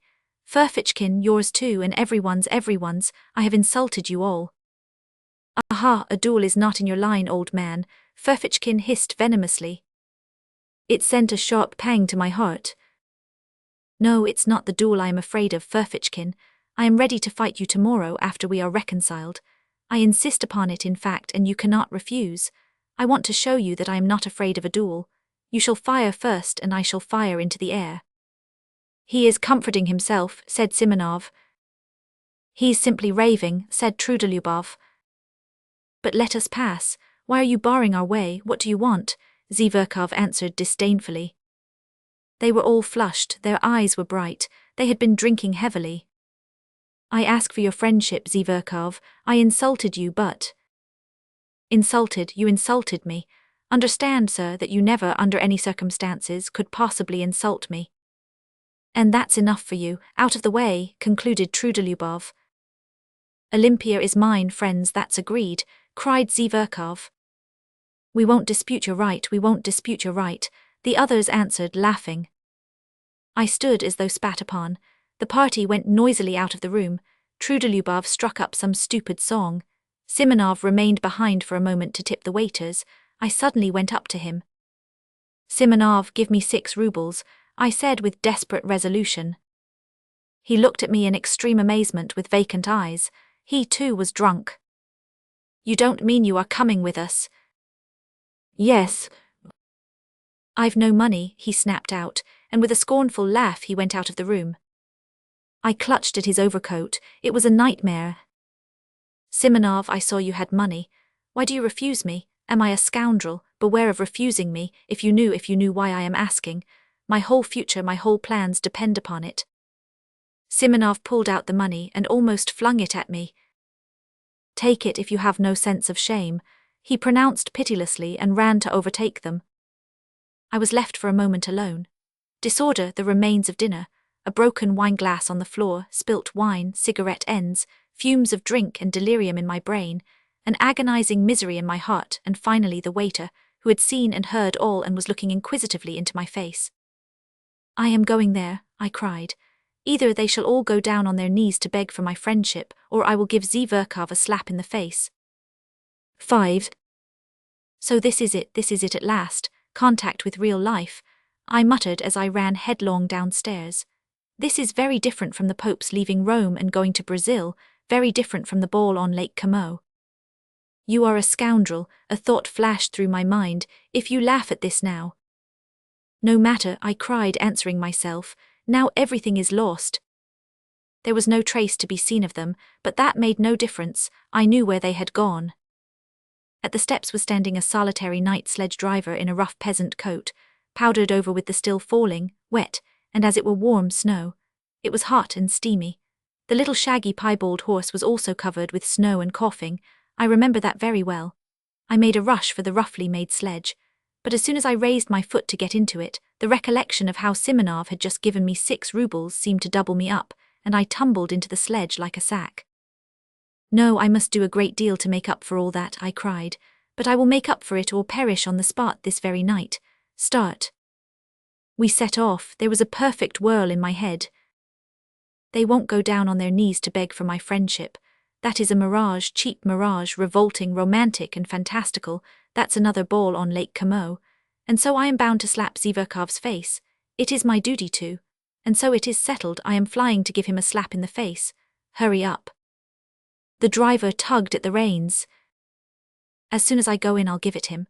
Ought I before giving him the slap to say a few words by way of preface? No, I'll simply go in and give it him. They will all be sitting in the drawing room and he with Olympia on the sofa. That damned Olympia. She laughed at my looks on one occasion and refused me. I'll pull Olympia's hair, pull Zverkov's ears. No, better one ear and pull him by it round the room. Maybe they will all begin beating me and will kick me out. That's most likely indeed. No matter. Anyway, I shall first slap him. The initiative will be mine, and by the laws of honor that is everything. He will be branded and cannot wipe off the slap by any blows, by nothing but a duel. He will be forced to fight. And let them beat me now. Let them, the ungrateful wretches. Trudolyubov will beat me hardest, he is so strong. Ferfitchkin will be sure to catch hold sideways and tug at my hair. But no matter, that's what I am going for. The blockheads will be forced at last to see the tragedy of it all. When they drag me to the door, I shall call out to them that in reality they are not worth my little finger. Get on, driver, get on. I cried to the driver. He started and flicked his whip, I shouted so savagely. We shall fight at daybreak, that's a settled thing. I've done with the office. Ferfitchkin made a joke about it just now. But where can I get pistols? Nonsense, I'll get my salary in advance and buy them. And powder and bullets, that's the second's business. And how can it all be done by daybreak? And where am I to get a second? I have no friends. Nonsense, I cried, lashing myself up more and more. It's of no consequence. The first person I meet in the street is bound to be my second, just as he would be bound to pull a drowning man out of water. The most eccentric things may happen. Even if I were to ask the director himself to be my second tomorrow, he would be bound to consent, if only from a feeling of chivalry and to keep the secret. Anton Antonitch. The fact is, that at that very minute the disgusting absurdity of my plan and the other side of the question was clearer and more vivid to my imagination than it could be to anyone on earth. But, "Get on, driver, get on, you rascal, get on." "Ah, sir," said the son of toil. Cold shivers suddenly ran down me. Wouldn't it be better to go straight home? My God, why did I invite myself to this dinner yesterday? But no, it's impossible. And my walking up and down for 3 hours from the table to the stove. No, they and no one else must pay for my walking up and down. They must wipe out this dishonor. Drive on. And what if they give me into custody? They won't dare, they'll be afraid of the scandal. And what if Zverkov is so contemptuous that he refuses to fight a duel? He is sure to, but in that case I'll show them. I will turn up at the posting station when he is setting off tomorrow. I'll catch him by the leg. I'll pull off his coat when he gets into the carriage. I'll get my teeth into his hand. I'll bite him. See what lengths you can drive a desperate man to. He may hit me on the head and they may belabor me from behind. I will shout to the assembled multitude, "Look at this young puppy who is driving off to captivate the Circassian girls after letting me spit in his face." Of course, after that everything will be over. The office will have vanished off the face of the earth. I shall be arrested, I shall be tried, I shall be dismissed from the service, thrown in prison, sent to Siberia. Never mind. In 15 years when they let me out of prison I will trudge off to him, a beggar in rags. I shall find him in some provincial town. He will be married and happy. He will have a grown-up daughter. I shall say to him, "Look, monster, at my hollow cheeks and my rags. I've lost everything, my career, my happiness, art, science, the woman I loved, and all through you. Here are pistols. I have come to discharge my pistol and I forgive you." Then I shall fire into the air and he will hear nothing more of me. I was actually on the point of tears, though I knew perfectly well at that moment that all this was out of Pushkin's Silvio and Lermontov's masquerade. And all at once I felt horribly ashamed, so ashamed that I stopped the horse, got out of the sledge, and stood still in the snow in the middle of the street. The driver gazed at me, sighing and astonished. What was I to do? I could not go on there, it was evidently stupid, and I could not leave things as they were because that would seem as though— Heavens, how could I leave things? And after such insults— "No," I cried, throwing myself into the sledge again. "It is ordained, it is fate, drive on, drive on." And in my impatience, I punched the sledge driver on the back of the neck. "What are you up to? What are you hitting me for?" the peasant shouted, but he whipped up his nag so that it began kicking. The wet snow was falling in big flakes. I unbuttoned myself, regardless of it. I forgot everything else, for I had finally decided on the slap, and felt with horror that it was going to happen now at once and that no force could stop it. The deserted street lamps gleamed sullenly in the snowy darkness like torches at a funeral. The snow drifted under my greatcoat, under my coat, under my cravat, and melted there. I did not wrap myself up, all was lost anyway. At last we arrived. I jumped out, almost unconscious, ran up the steps and began knocking and kicking at the door. I felt fearfully weak, particularly in my legs and my knees. The door was opened quickly as though they knew I was coming. As a fact, Simonov had warned them that perhaps another gentleman would arrive, and this was a place in which one had to give notice and to observe certain precautions. It was one of those millinery establishments which were abolished by the police a good time ago. By day it really was a shop, but at night, if one had an introduction, one might visit it for other purposes. I walked rapidly through the dark shop into the familiar drawing room, where there was only one candle burning, and stood still in amazement. There was no one there. "Where are they?" I asked somebody. But by now, of course, they had separated. Before me was standing a person with a stupid smile, the madam herself, who had seen me before. A minute later a door opened and another person came in. Taking no notice of anything, I strode about the room, and I believe I talked to myself. I felt as though I had been saved from death and was conscious of this joyfully all over. I should have given that slap, I should certainly have given it. But now they were not here and everything had vanished and changed. I looked round. I could not realize my condition yet. I looked mechanically at the girl who had come in, and had a glimpse of a fresh, young, rather pale face with straight, dark eyebrows, and with grave, as it were wondering, eyes that attracted me at once. I should have hated her if she had been smiling. I began looking at her more intently and, as it were, with effort. I had not fully collected my thoughts. There was something simple and good-natured in her face, but something strangely grave. I am sure that this stood in her way here, and no one of those fools had noticed her. She could not, however, have been called a beauty, though she was tall, strong-looking, and well-built. She was very simply dressed. Something loathsome stirred within me. I went straight up to her. I chanced to look into the glass. My harassed face struck me as revolting in the extreme, pale, angry, abject with dishevelled hair.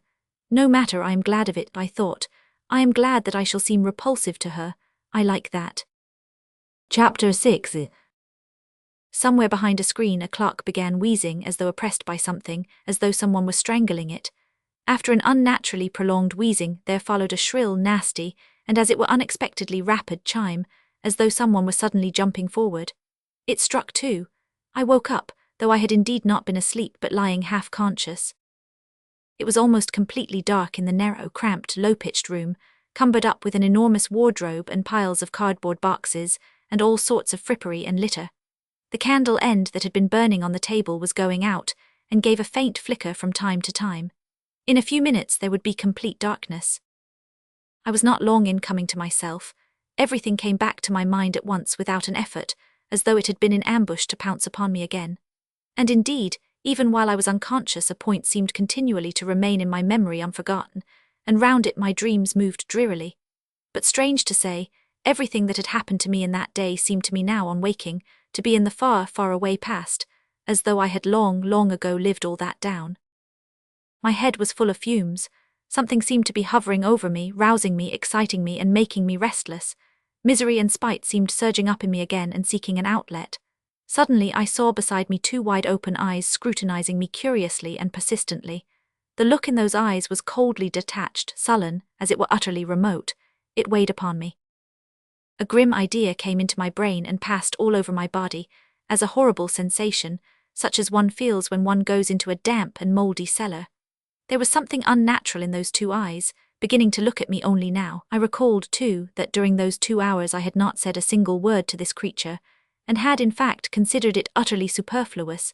In fact, the silence had for some reason gratified me. Now I suddenly realized vividly the hideous idea, revolting as a spider, of vice, which without love grossly and shamelessly begins with that in which true love finds its consummation. For a long time we gazed at each other like that, but she did not drop her eyes before mine and her expression did not change, so that at last I felt uncomfortable. "What is your name?" I asked abruptly to put an end to it. "Lisa," she answered almost in a whisper, but somehow far from graciously, and she turned her eyes away. I was silent.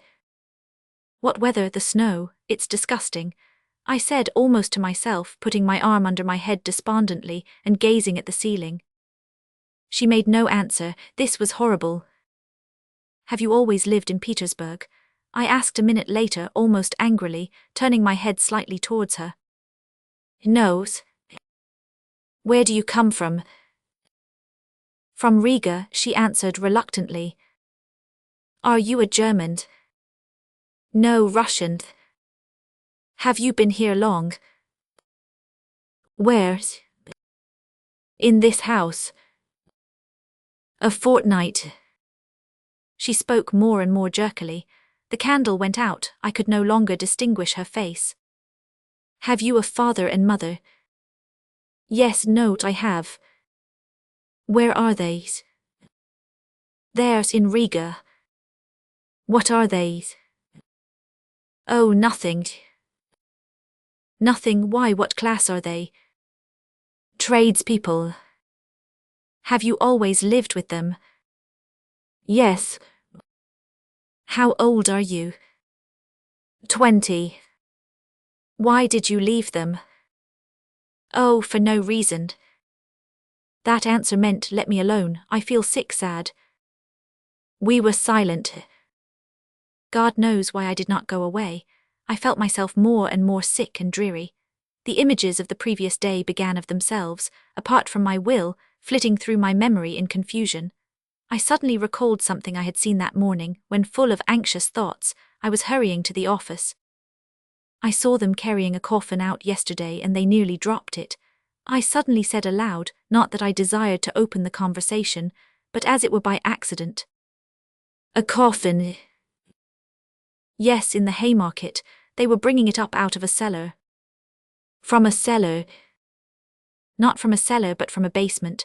Oh, you know, down below, from a house of ill fame, it was filthy all round. Eggshells, litter, a stench, it was loathsome. Silence. A nasty day to be buried, I began, simply to avoid being silent. Nasty in what way? The snow, the wet, I yawned. It makes no difference, she said suddenly after a brief silence. No, it's horrid. I yawned again. The gravediggers must have sworn at getting drenched by the snow, and there must have been water in the grave. Why water in the grave? She asked with a sort of curiosity, but speaking even more harshly and abruptly than before. I suddenly began to feel provoked. Why, there must have been water at the bottom a foot deep. You can't dig a dry grave in Volkovo Cemetery. Why, the place is waterlogged. It's a regular marsh, so they bury them in water. I've seen it myself, many times. I had never seen it once, indeed I had never been in Volkovo, and had only heard stories of it. Do you mean to say you don't mind how you die? But why should I die? She answered as though defending herself. Why, someday you will die, and you will die just the same as that dead woman. She was, a girl like you, she died of consumption. A wench would have died in hospital. She knows all about it already, she said, wench, not girl. She was in debt to her madam, I retorted, more and more provoked by the discussion, and went on earning money for her up to the end, though she was in consumption. Some sledge drivers standing by were talking about her to some soldiers and telling them so. No doubt they knew her. They were laughing. They were going to meet in a pothouse to drink to her memory. A great deal of this was my invention. Silence followed, profound silence. She did not stir. And is it better to die in a hospital? Isn't it just the same? Besides, why should I die? She added irritably. If not now, a little later. Why a little later? Why indeed, now you are young, pretty, fresh, you fetch a high price. But after another year of this life you will be very different. You will go off. In a year. Anyway, in a year you will be worth less, I continued malignantly. You will go from here to something lower, another house, a year later to a third, lower and lower, and in 7 years you will come to a basement in the Haymarket. That will be if you were lucky. But it would be much worse if you got some disease, consumption, say, and caught a chill or something or other. It's not easy to get over an illness in your way of life. If you catch anything you may not get rid of it. And so you would die. Oh well, then I shall die, she answered, quite vindictively, and she made a quick movement. But one is sorry. Sorry for whom? Sorry for life. Silence. Have you been engaged to be married, eh? What's that to you? Oh, I am not cross-examining you, it's nothing to me. Why are you so cross? Of course you may have had your own troubles. What is it to me? It's simply that I felt sorry. Sorry for whom? Sorry for you.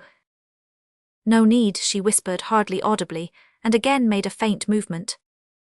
That incensed me at once. What, I was so gentle with her and she. Why, do you think that you are on the right path? I don't think anything. That's what's wrong, that you don't think. Realize it while there is still time. There still is time. You are still young, good-looking, you might love, be married, be happy. Not all married women are happy, she snapped out in the rude abrupt tone she had used at first. Not all, of course, but anyway it is much better than the life here. Infinitely better. Besides, with love one can live even without happiness. Even in sorrow life is sweet. Life is sweet however one lives. But here what is there but foulness, few.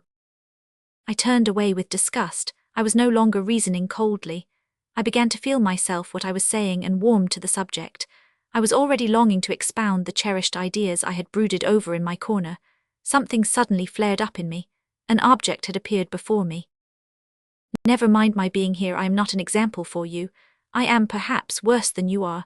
I was drunk when I came here though, I hastened however to say in self-defense. Besides, a man is no example for a woman. It's a different thing. I may degrade and defile myself, but I am not anyone's slave. I come and go and that's an end of it. I shake it off and I am a different man. But you are a slave from the start. Yes, a slave, you give up everything, your whole freedom.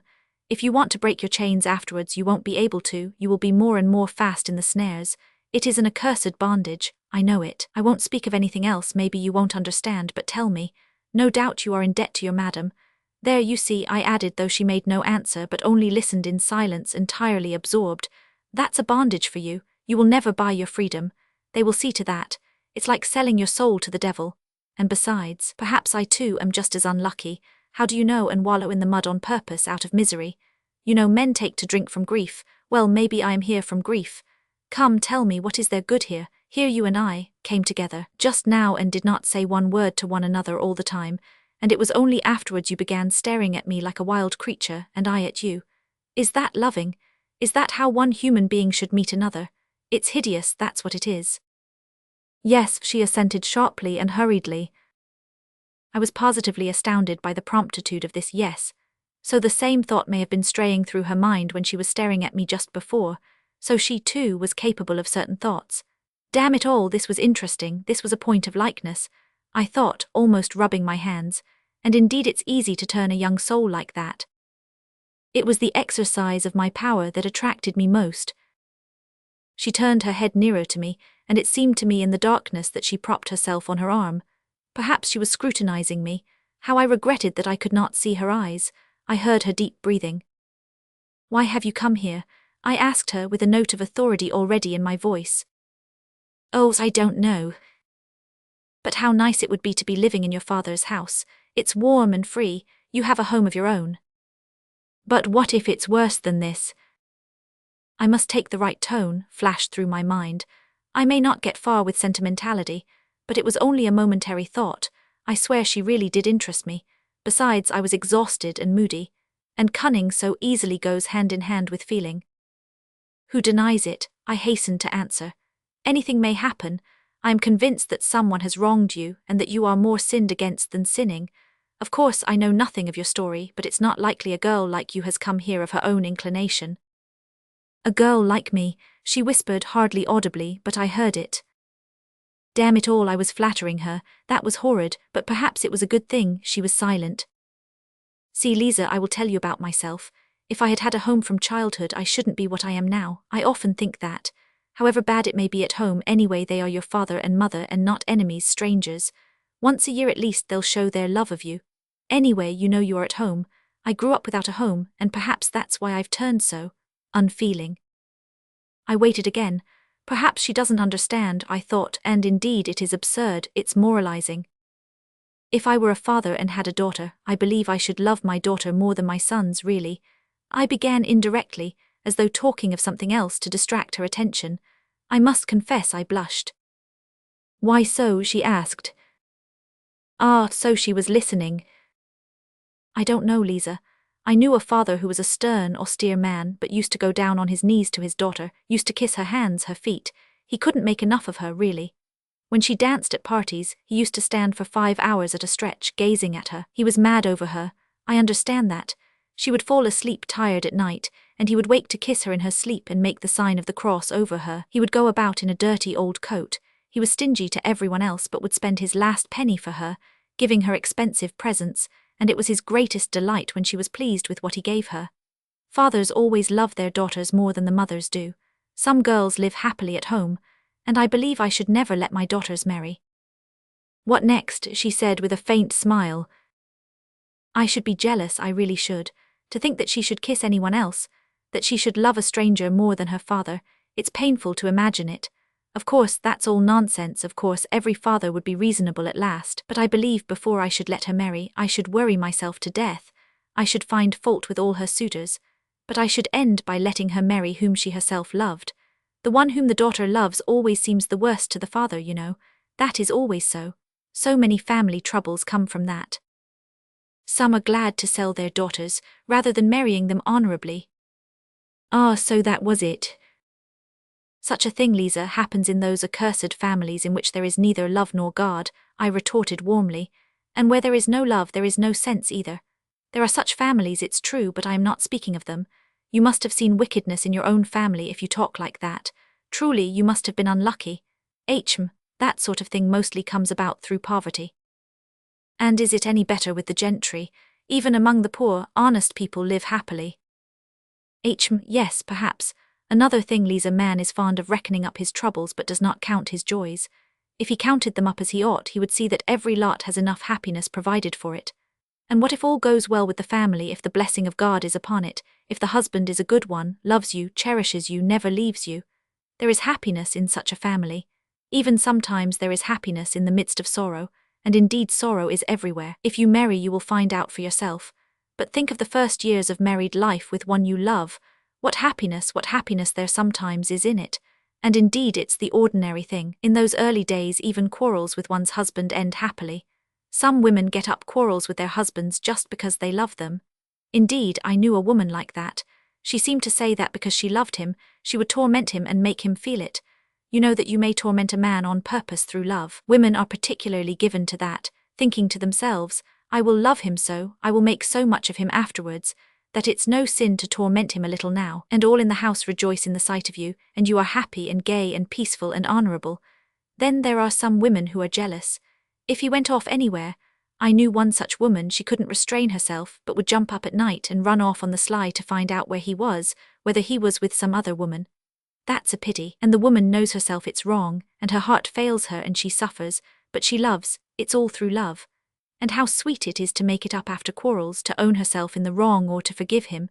And they are both so happy all at once, as though they had met anew, been married over again, as though their love had begun afresh. And no one should know what passes between husband and wife if they love one another. And whatever quarrels there may be between them, they ought not to call in their own mother to judge between them and tell tales of one another. They are their own judges. Love is a holy mystery, and ought to be hidden from all other eyes, whatever happens. That makes it holier and better.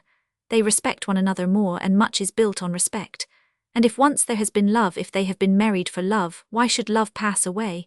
Surely one can keep it. It is rare that one cannot keep it. And if the husband is kind and straightforward, why should not love last? The first phase of married love will pass, it is true, but then there will come a love that is better still.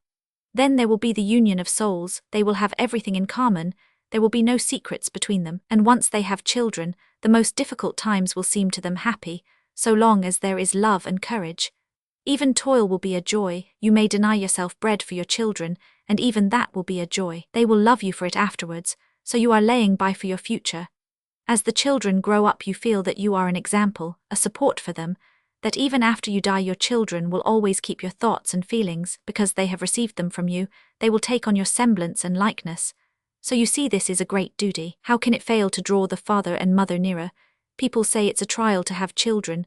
Who says that? It is heavenly happiness. Are you fond of little children, Lisa? I am awfully fond of them. You know, a little rosy baby boy at your bosom. And what husband's heart is not touched, seeing his wife nursing his child? A plump little rosy baby, sprawling and snuggling, chubby little hands and feet, clean tiny little nails, so tiny that it makes one laugh to look at them. Eyes that look as if they understand everything, and while it sucks it clutches at your bosom with its little hand, plays. When its father comes up, the child tears itself away from the bosom, flings itself back, looks at its father, laughs as though it were fearfully funny and falls to sucking again, or it will bite its mother's breast when its little teeth are coming, while it looks sideways at her with its little eyes as though to say, "Look, I am biting." Is not all that happiness when they are the three together, husband, wife and child? One can forgive a great deal for the sake of such moments. Yes, Lisa, one must first learn to live oneself before one blames others. It's by pictures like that one must get at you, I thought to myself, though I did speak with real feeling, and all at once I flushed crimson. What if she was suddenly to burst out laughing? What should I do then? That idea drove me to fury. Towards the end of my speech I really was excited, and now my vanity was somehow wounded. The silence continued.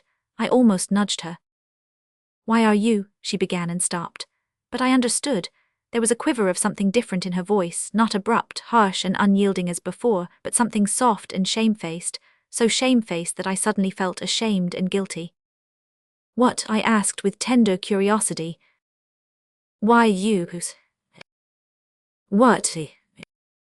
Why you speak somehow like a book," she said, and again there was a note of irony in her voice.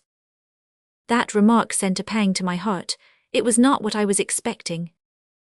I did not understand that she was hiding her feelings under irony, that this is usually the last refuge of modest and chaste-souled people, when the privacy of their soul is coarsely and intrusively invaded, and that their pride makes them refuse to surrender till the last moment and shrink from giving expression to their feelings before you. I ought to have guessed the truth from the timidity with which she had repeatedly approached her sarcasm, only bringing herself to utter it at last with an effort. But I did not guess, and an evil feeling took possession of me. Wait a bit, I thought. Chapter 7.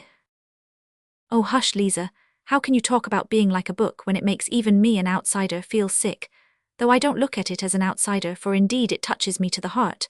Is it possible that you do not feel sick at being here yourself? Evidently habit does wonders. God knows what habit can do with anyone. Can you seriously think that you will never grow old, that you will always be good-looking, and that they will keep you here forever and ever? I say nothing of the loathsomeness of the life here. Though let me tell you this about it, about your present life, I mean. Here, though you are young now, attractive, nice, with soul and feeling, yet you know as soon as I came to myself just now I felt at once sick at being here with you. One can only come here when one is drunk, but if you were anywhere else, living as good people live, I should perhaps be more than attracted by you, should fall in love with you, should be glad of a look from you, let alone a word. I should hang about your door, should go down on my knees to you, should look upon you as my betrothed and think it an honor to be allowed to. I should not dare to have an impure thought about you. But here, you see, I know that I have only to whistle and you have to come with me whether you like it or not. I don't consult your wishes but you mine. The lowest laborer hires himself as a workman, but he doesn't make a slave of himself altogether. Besides, he knows that he will be free again presently. But when are you free? Only think what you are giving up here. What is it you are making a slave of? It is your soul together with your body. You are selling your soul which you have no right to dispose of. You give your love to be outraged by every drunkard. Love, but that's everything, you know, it's a priceless diamond, it's a maiden's treasure. Love. Why, a man would be ready to give his soul, to face death to gain that love. But how much is your love worth now? You are sold, all of you, body and soul, and there is no need to strive for love when you can have everything without love. And you know there is no greater insult to a girl than that, do you understand? To be sure, I have heard that they comfort you, poor fools, they let you have lovers of your own here. But you know that's simply a farce, that's simply a sham, it's just laughing at you and you are taken in by it. Why, do you suppose he really loves you, that lover of yours? I don't believe it. How can he love you when he knows you may be called away from him any minute? He would be a low fellow if he did. Will he have a grain of respect for you? What have you in common with him? He laughs at you and robs you, that is all his love amounts to. You are lucky if he does not beat you. Very likely he does beat you too. Ask him if you have got one whether he will marry you. He will laugh in your face if he doesn't spit in it or give you a blow, though maybe he is not worth a bad halfpenny himself. And for what have you ruined your life if you come to think of it? For the coffee they give you to drink and the plentiful meals, but with what object are they feeding you up? An honest girl couldn't swallow the food, for she would know what she was being fed for. You are in debt here, and of course you will always be in debt, and you will go on in debt to the end, till the visitors here begin to scorn you. And that will soon happen. Don't rely upon your youth, all that flies by express train here, you know. You will be kicked out, and not simply kicked out. Long before that she'll begin nagging at you, scolding you, abusing you, as though you had not sacrificed your health for her, had not thrown away your youth and your soul for her benefit, but as though you had ruined her, beggared her, robbed her. And don't expect anyone to take your part. The others, your companions, will attack you too to win her favor, for all are in slavery here, and have lost all conscience and pity here long ago. They have become utterly vile, and nothing on earth is viler, more loathsome, and more insulting than their abuse. And you are laying down everything here, unconditionally, youth and health and beauty and hope, and at 22 you will look like a woman of 35, and you will be lucky if you are not diseased. Pray to God for that. No doubt you are thinking now that you have a gay time and no work to do. Yet there is no work harder or more dreadful in the world or ever has been. One would think that the heart alone would be worn out with tears, and you won't dare to say a word, not half a word, when they drive you away from here. You will go away as though you were to blame. You will change to another house, then to a third, then somewhere else, till you come down at last to the Haymarket. There you will be beaten at every turn. That is good manners there. The visitors don't know how to be friendly without beating you. You don't believe that it is so hateful there. Go and look for yourself some time, you can see with your own eyes. Once, one New Year's Day, I saw a woman at a door. They had turned her out as a joke, to give her a taste of the frost because she had been crying so much, and they shut the door behind her. At 9 o'clock in the morning she was already quite drunk, dishevelled, half naked, covered with bruises. Her face was powdered, but she had a black eye, blood was trickling from her nose and her teeth. Some cabman had just given her a drubbing. She was sitting on the stone steps. A salt fish of some sort was in her hand. She was crying, wailing something about her luck and beating with the fish on the steps, and cabmen and drunken soldiers were crowding in the doorway taunting her. You don't believe that you will ever be like that. I should be sorry to believe it too, but how do you know? Maybe 10 years, 8 years ago that very woman with the salt fish came here fresh as a cherub, innocent, pure, knowing no evil, blushing at every word. Perhaps she was like you, proud, ready to take offense, not like the others. Perhaps she looked like a queen, and knew what happiness was in store for the man who should love her, and whom she should love. Do you see how it ended? And what if at that very minute when she was beating on the filthy steps with that fish, drunken and dishevelled, what if at that very minute she recalled the pure early days in her father's house, when she used to go to school and the neighbour's son watched for her on the way, declaring that he would love her as long as he lived, that he would devote his life to her, and when they vowed to love one another forever and be married as soon as they were grown up? No, Lisa, it would be happy for you if you were to die soon of consumption in some corner, in some cellar like that woman just now. In the hospital, do you say? You will be lucky if they take you, but what if you are still of use to the madam here? Consumption is a queer disease, it is not like fever. The patient goes on hoping till the last minute and says he is all right. He deludes himself, and that just suits your madam. Don't doubt it, that's how it is. You have sold your soul, and what is more, you owe money, so you daren't say a word. But when you are dying, all will abandon you, all will turn away from you, for then there will be nothing to get from you. What's more, they will reproach you for cumbering the place, for being so long over dying. However you beg, you won't get a drink of water without abuse. Whenever are you going off, you nasty hussy? You won't let us sleep with your moaning, you make the gentlemen sick. That's true, I have heard such things said myself. They will thrust you dying into the filthiest corner in the cellar, in the damp and darkness. What will your thoughts be, lying there alone? When you die, strange hands will lay you out with grumbling and impatience. No one will bless you, no one will sigh for you. They only want to get rid of you as soon as may be. They will buy a coffin, take you to the grave as they did that poor woman today, and celebrate your memory at the tavern. In the grave, sleet, filth, wet snow, no need to put themselves out for you. Let her down, Vanu her, it's just like her luck. Even here she is head foremost, the hussy. Shorten the cord, you rascal. It's all right as it is. All right, is it? Why, she's on her side, she was a fellow creature after all. But never mind, throw the earth on her, and they won't care to waste much time quarrelling over you. They will scatter the wet blue clay as quick as they can and go off to the tavern. And there your memory on earth will end. Other women have children to go to their graves, fathers, husbands, while for you neither tear, nor sigh, nor remembrance. No one in the whole world will ever come to you, your name will vanish from the face of the earth, as though you had never existed, never been born at all. Nothing but filth and mud, however you knock at your coffin lid at night when the dead arise, however you cry. Let me out, kind people, to live in the light of day. My life was no life at all. My life has been thrown away like a dishclout. It was drunk away in the tavern at the Haymarket. Let me out, kind people, to live in the world again. And I worked myself up to such a pitch that I began to have a lump in my throat myself, and all at once I stopped, sat up in dismay, and bending over apprehensively began to listen with a beating heart. I had reason to be troubled. I had felt for some time that I was turning her soul upside down and rending her heart, and the more I was convinced of it, the more eagerly I desired to gain my object as quickly and as effectually as possible. It was the exercise of my skill that carried me away, yet it was not merely sport. I knew I was speaking stiffly, artificially, even bookishly. In fact, I could not speak except like a book. But that did not trouble me. I felt that I should be understood, and that this very bookishness might be an assistance. But now, having attained my effect, I was suddenly panic-stricken. Never before had I witnessed such despair. She was lying on her face, thrusting her face into the pillow and clutching it in both hands. Her heart was being torn. Her youthful body was shuddering all over as though in convulsions. Suppressed sobs rent her bosom and suddenly burst out in weeping and wailing. Then she pressed closer into the pillow. She did not want anyone here, not a living soul, to know of her anguish and her tears. She bit the pillow, bit her hand till it bled. I saw that afterwards. Or, thrusting her fingers into her dishevelled hair, seemed rigid with the effort of restraint, holding her breath and clenching her teeth. I began saying something, begging her to calm herself, but felt that I did not dare. And all at once, in a sort of cold shiver, almost in terror, began fumbling in the dark, trying hurriedly to get dressed to go. It was dark, though I tried my best I could not finish dressing quickly. Suddenly I felt a box of matches and a candlestick with a whole candle in it. As soon as the room was lighted up, Lisa sprang up, sat up in bed, and with a contorted face, with a half-insane smile, looked at me almost senselessly. I sat down beside her and took her hands.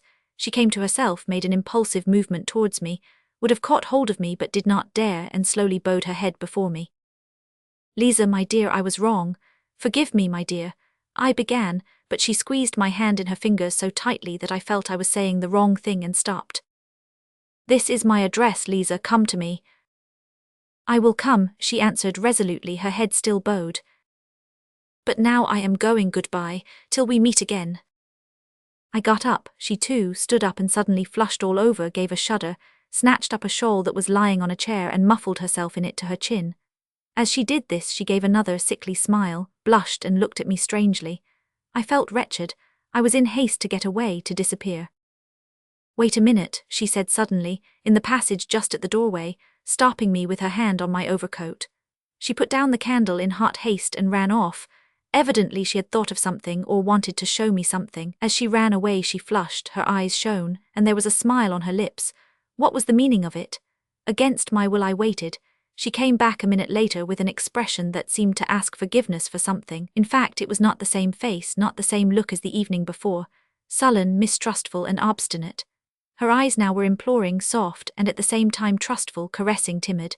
The expression with which children look at people they are very fond of whom they are asking a favor. Her eyes were a light hazel. They were lovely eyes, full of life, and capable of expressing love as well as sullen hatred. Making no explanation, as though I, as a sort of higher being, must understand everything without explanations, she held out a piece of paper to me. Her whole face was positively beaming at that instant with naive, almost childish triumph. I unfolded it. It was a letter to her from a medical student or someone of that sort, a very high-flown and flowery, but extremely respectful love letter. I don't recall the words now, but I remember well that through the high-flown phrases there was apparent a genuine feeling, which cannot be feigned. When I had finished reading it, I met her glowing, questioning, and childishly impatient eyes fixed upon me.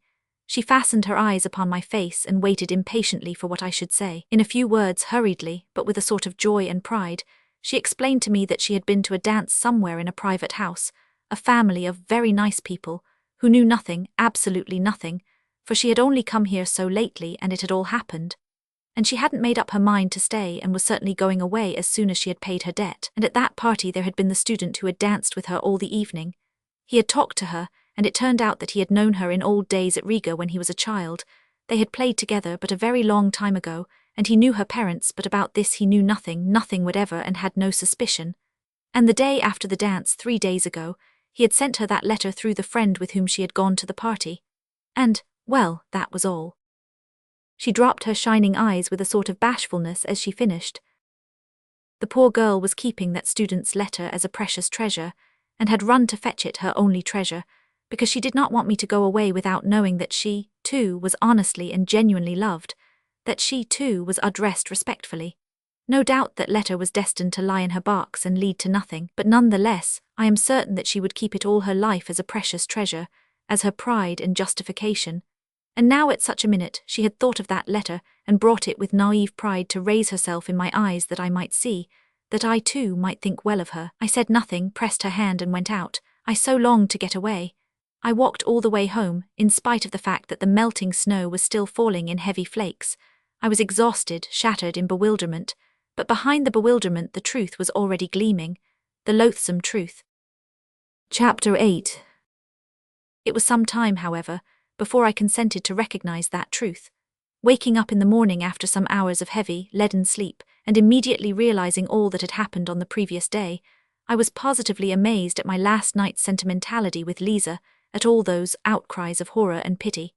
To think of having such an attack of womanish hysteria, I concluded, and what did I thrust my address upon her for? What if she comes? Let her come though, it doesn't matter. But obviously that was not now the chief and the most important matter. I had to make haste and at all costs save my reputation in the eyes of Zverkov and Simonov as quickly as possible. That was the chief business. And I was so taken up that morning that I actually forgot all about Lisa. First of all I had at once to repay what I had borrowed the day before from Simonov. I resolved on a desperate measure, to borrow 15 rubles straight off from Anton Antonitch. As luck would have it, he was in the best of humors that morning, and gave it to me at once on the first asking. I was so delighted at this that, as I signed the IOU with a swaggering air, I told him casually that the night before I had been keeping it up with some friends at the Hotel de Paris. We were giving a farewell party to a comrade, in fact I might say a friend of my childhood, and A desperate rake, fearfully spoilt. Of course he belongs to a good family and has considerable means, a brilliant career. He is witty, charming, a regular Lovelace, you understand. We drank an extra half-dozen and it went off all right. All this was uttered very easily, unconstrainedly and complacently. On reaching home I promptly wrote to Simonov. To this hour I am lost in admiration when I recall the truly gentlemanly, good-humoured, candid tone of my letter. With tact and good breeding, and above all entirely without superfluous words, I blamed myself for all that had happened. I defended myself, if I really may be allowed to defend myself, by alleging that being utterly unaccustomed to wine, I had been intoxicated with the first glass which I said I had drunk before they arrived, while I was waiting for them at the Hotel de Paris between 5 and 6 o'clock. I begged Simonov's pardon especially. I asked him to convey my explanations to all the others, especially to Zverkov, whom, I seemed to remember as though in a dream, I had insulted. I added that I would have called upon all of them myself, but my head ached, and besides I had not the face to. I was particularly pleased with a certain lightness, almost carelessness, strictly within the bounds of politeness, however, which was apparent in my style, and better than any possible arguments, gave them at once to understand that I took rather an independent view of all that unpleasantness last night, that I was by no means so utterly crushed as you, my friends, probably imagine, but on the contrary, looked upon it as a gentleman serenely respecting himself should look upon it. On a young hero's past no censure is cast. There is actually an aristocratic playfulness about it, I thought admiringly as I read over the letter, and it's all because I am an intellectual and cultivated man.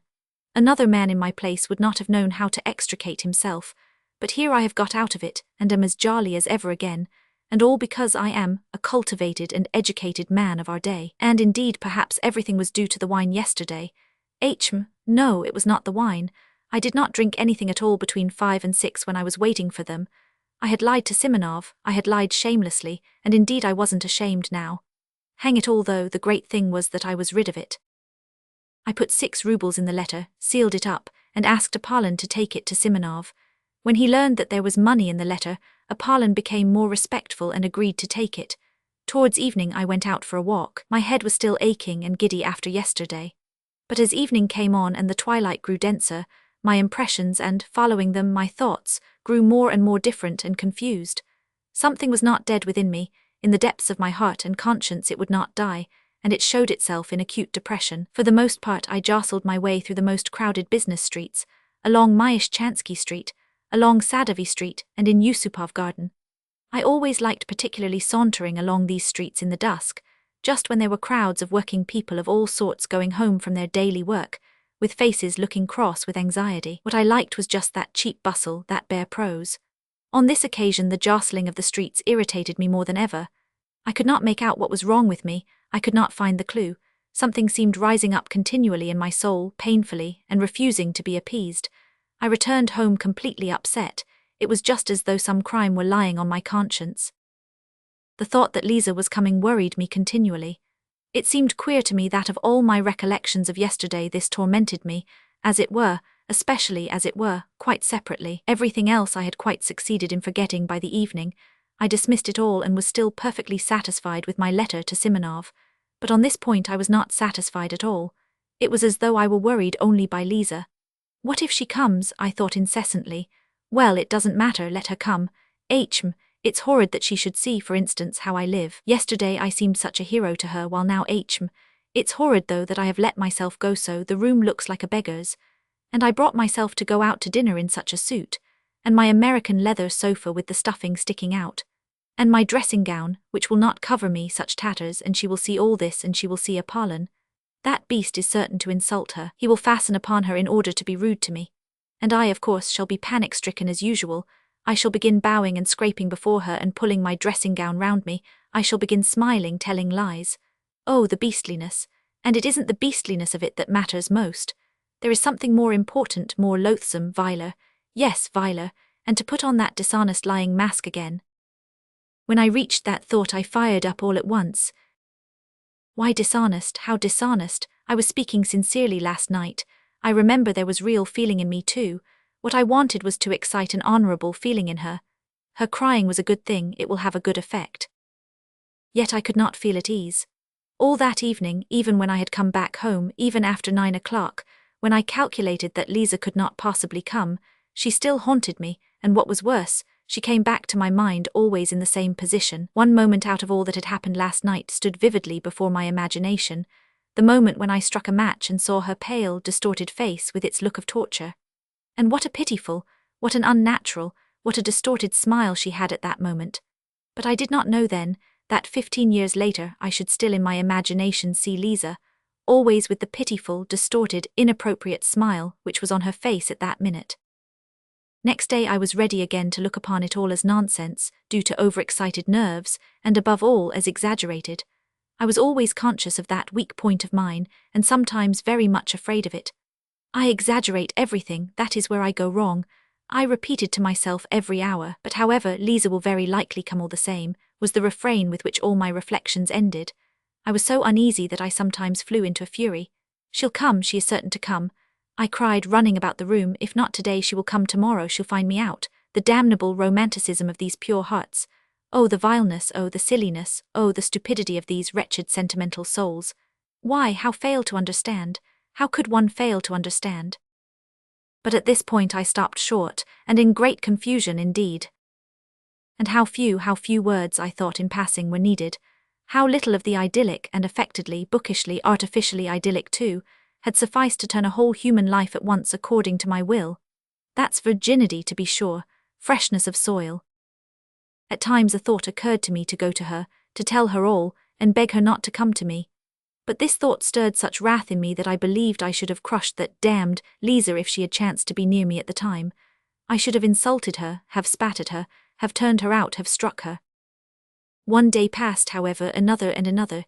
She did not come, and I began to grow calmer. I felt particularly bold and cheerful after 9 o'clock. I even sometimes began dreaming, and rather sweetly. I, for instance, became the salvation of Lisa, simply through her coming to me and my talking to her. I develop her, educate her. Finally, I notice that she loves me passionately. I pretend not to understand. I don't know, however, why I pretend, just for effect perhaps. At last, all confusion, transfigured, trembling and sobbing, she flings herself at my feet and says that I am her saviour, and that she loves me better than anything in the world. I am amazed, but, Lisa, I say, can you imagine that I have not noticed your love? I saw it all, I divined it. But I did not dare to approach you first, because I had an influence over you, and was afraid that you would force yourself, from gratitude, to respond to my love, would try to rouse in your heart a feeling which was perhaps absent, and I did not wish that, because it would be tyranny. It would be indelicate, in short. I launch off at that point into European, inexplicably lofty subtleties a la George Sand. But now you are mine, you are my creation, you are pure, you are good, you are my noble wife. Into my house come bold and free, its rightful mistress there to be. Then we begin living together, go abroad, and so on and so on. In fact, in the end it seemed vulgar to me myself, and I began putting out my tongue at myself. Besides, they won't let her out, the hussy, I thought. They don't let them go out very readily, especially in the evening. For some reason I fancied she would come in the evening, and at 7 o'clock precisely. Though she did say she was not altogether a slave there yet and had certain rights. So damn it all, she will come, she is sure to come. It was a good thing, in fact, that Apollon distracted my attention at that time by his rudeness. He drove me beyond all patience. He was the bane of my life, the curse laid upon me by Providence. We had been squabbling continually for years, and I hated him. My God, how I hated him. I believe I had never hated anyone in my life as I hated him, especially at some moments. He was an elderly, dignified man who worked part of his time as a tailor, but for some unknown reason he despised me beyond all measure, and looked down upon me insufferably. Though indeed he looked down upon everyone, simply to glance at that flaxen, smoothly brushed head, at the tuft of hair he combed up on his forehead, and oiled with sunflower oil, at that dignified mouth, compressed into the shape of the letter 5, made one feel one was confronting a man who never doubted of himself. He was a pedant, to the most extreme point, the greatest pedant I had met on earth, and with that had a vanity only befitting Alexander of Macedon. He was in love with every button on his coat, every nail on his fingers, absolutely in love with them, and he looked it. In his behaviour to me he was a perfect tyrant. He spoke very little to me, and if he chanced to glance at me, he gave me a firm, majestically self-confident and invariably ironical look that drove me sometimes to fury. He did his work with the air of doing me the greatest favour. though he did scarcely anything for me, and did not indeed consider himself bound to do anything. There could be no doubt that he looked upon me as the greatest fool on earth, and that he did not get rid of me was simply that he could get wages from me every month. He consented to do nothing for me for 7 rubles a month. Many sins should be forgiven me for what I suffered from him. My hatred reached such a point that sometimes his very step almost threw me into convulsions. What I loathed particularly was his lisp. His tongue must have been a little too long or something of that sort, for he continually lisped, and seemed to be very proud of it, imagining that it greatly added to his dignity. He spoke in a slow, measured tone, with his hands behind his back and his eyes fixed on the ground. He maddened me particularly when he read aloud the Psalms to himself behind his partition. Many a battle I waged over that reading, but he was awfully fond of reading aloud in the evenings, in a slow, even, sing-song voice as though over the dead. It is interesting that that is how he has ended. He hires himself out to read the Psalms over the dead, and at the same time he kills rats and makes blacking. But at that time I could not get rid of him. It was as though he were chemically combined with my existence. Besides, nothing would have induced him to consent to leave me. I could not live in furnished lodgings. My lodging was my private solitude, my shell, my cave, in which I concealed myself from all mankind, and Apollon seemed to me for some reason an integral part of that flat, and for 7 years I could not turn him away. To be 2 or 3 days behind with his wages, for instance, was impossible. He would have made such a fuss, I should not have known where to hide my head, but I was so exasperated with everyone during those days, that I made up my mind for some reason, and with some object, to punish Apollon, and not to pay him for a fortnight the wages that were owing him. I had for a long time, for the last 2 years, been intending to do this, simply in order to teach him not to give himself airs with me, and to show him that if I liked I could withhold his wages. I purposed to say nothing to him about it, and was purposely silent indeed, in order to score off his pride and force him to be the first to speak of his wages. Then I would take the 7 rubles out of a drawer, show him I have the money put aside on purpose, but that I won't, I simply won't pay him his wages. I won't, just because that is what I wish, because I am master and it is for me to decide, because he has been disrespectful, because he has been rude. But if he were to ask respectfully I might be softened and give it to him, otherwise he might wait another fortnight, another 3 weeks, a whole month. But angry as I was, yet he got the better of me. I could not hold out for 4 days. He began as he always did begin in such cases, for there had been such cases already, there had been attempts, and it may be observed I knew all this beforehand. I knew his nasty tactics by heart. He would begin by fixing upon me an exceedingly severe stare, keeping it up for several minutes at a time, particularly on meeting me or seeing me out of the house. If I held out and pretended not to notice these stares, he would, still in silence, proceed to further tortures. All at once, apropos of nothing, he would walk softly and smoothly into my room, when I was pacing up and down or reading, stand at the door, one hand behind his back and one foot behind the other, and fix upon me a stare more than severe, utterly contemptuous. If I suddenly asked him what he wanted, he would make me no answer, but continue staring at me persistently for some seconds, then, with a peculiar compression of his lips and a most significant air, deliberately turn round and deliberately go back to his room. 2 hours later he would come out again, and again present himself before me in the same way. It had happened that in my fury I did not even ask him what he wanted, but simply raised my head sharply and imperiously, and began staring back at him. So we stared at one another for 2 minutes. At last he turned with deliberation and dignity, and went back again for 2 hours. If I were still not brought to reason by all this, but persisted in my revolt, he would suddenly begin sighing while he looked at me, long, deep sighs as though measuring by them the depths of my moral degradation. And of course, it ended at last by his triumphing completely. I raged and shouted, but still was forced to do what he wanted. This time, the usual staring maneuvers had scarcely begun when I lost my temper and flew at him in a fury. I was irritated beyond endurance apart from him. "Stay," I cried in a frenzy as he was slowly and silently turning with one hand behind his back to go to his room. "Stay, come back, I tell you." And I must have bawled so unnaturally that he turned round and even looked at me with some wonder. However, he persisted in saying nothing, and that infuriated me. "How dare you come and look at me like that without being sent for? Answer." After looking at me calmly for half a minute, he began turning round again. "Stay," I roared, running up to him. "Don't stir there. Answer now, what did you come in to look at? If you have any order to give me, it's my duty to carry it out." He answered, after another silent pause, with a slow, measured lisp, raising his eyebrows and calmly twisting his head from one side to another, all this with exasperating composure. "That's not what I am asking you about, you torturer," I shouted, turning crimson with anger. "I'll tell you why you came here myself. You see, I don't give you your wages, you are so proud you don't want to bow down and ask for it, and so you come to punish me with your stupid stares, to worry me, and you have no sus. Pick. Iron, how stupid it is. Stupid, stupid, stupid, stupid." He would have turned round again without a word, but I seized him. "Listen," I shouted to him. "Here's the money, do you see? Here it is. I took it out of the table drawers. Here's the 7 rubles complete, but you are not going to have it. You are not going to have it until you come respectfully with bowed head to beg my pardon. Do you hear?" "That cannot be," he answered with the most unnatural self-confidence. "It shall be so," I said. "I give you my word of honor it shall be." "And there's nothing for me to beg your pardon for," he went on, as though he had not noticed my exclamations at all.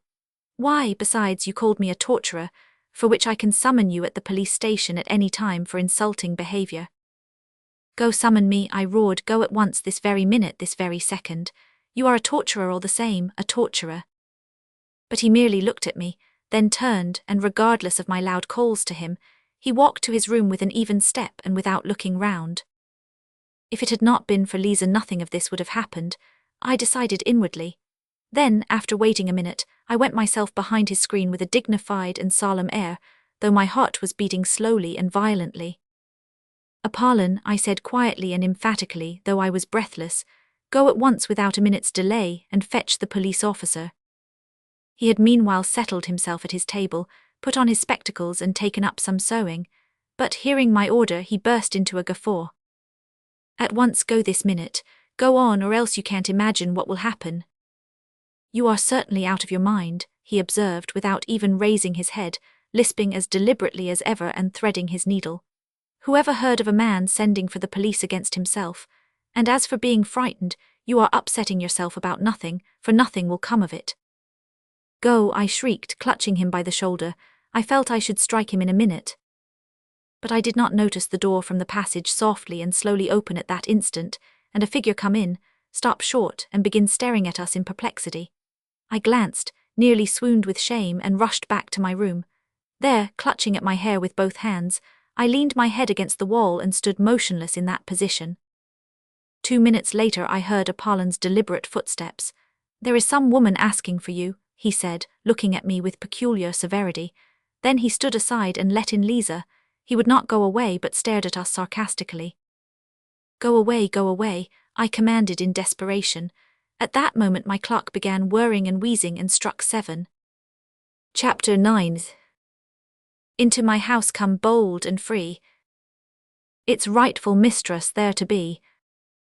I stood before her crushed, crestfallen, revoltingly confused, and I believe I smiled as I did my utmost to wrap myself in the skirts of my ragged, wadded dressing gown, exactly as I had imagined the scene not long before in a fit of depression. After standing over us for a couple of minutes, Apollon went away, but that did not make me more at ease. What made it worse was that she, too, was overwhelmed with confusion, more so, in fact, than I should have expected. At the sight of me, of course. "Sit down," I said mechanically, moving a chair up to the table, and I sat down on the sofa. She obediently sat down at once and gazed at me open-eyed, evidently expecting something from me at once. This naivete of expectation drove me to fury, but I restrained myself. She ought to have tried not to notice, as though everything had been as usual, while instead of that and I dimly felt that I should make her pay dearly for all this. "You have found me in a strange position, Lisa," I began, stammering and knowing that this was the wrong way to begin. No, don't imagine anything," I cried, seeing that she had suddenly flushed. "I am not ashamed of my poverty. On the contrary, I look with pride on my poverty. I am poor but honourable." "One can be poor and honourable," I muttered. "However, would you like tea?" "No," she was beginning. "Wait a minute." I leapt up and ran to Apollon. I had to get out of the room somehow. "Apollon," I whispered in feverish haste, flinging down before him the 7 rubles which had remained all the time in my clenched fist. "Here are your wages, you see I give them to you. But for that you must come to my rescue, bring me tea and a dozen rusks from the restaurant. If you won't go you'll make me a miserable man. You don't know what this woman is. This is everything. You may be imagining something. But you don't know what that woman is. Apollon, who had already sat down to his work and put on his spectacles again, at first glanced askance at the money without speaking or putting down his needle. Then, without paying the slightest attention to me or making any answer, he went on busying himself with his needle, which he had not yet threaded. I waited before him for 3 minutes with my arms crossed à la Napoleon. My temples were moist with sweat.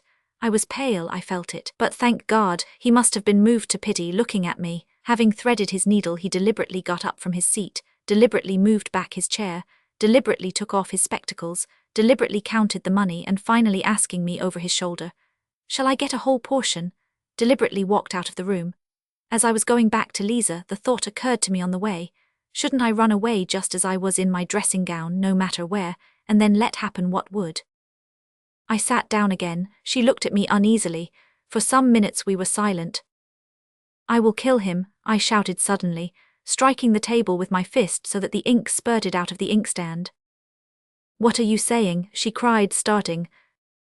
"I will kill him, I shrieked, suddenly striking the table in absolute frenzy, and at the same time fully understanding how stupid it was to be in such a frenzy.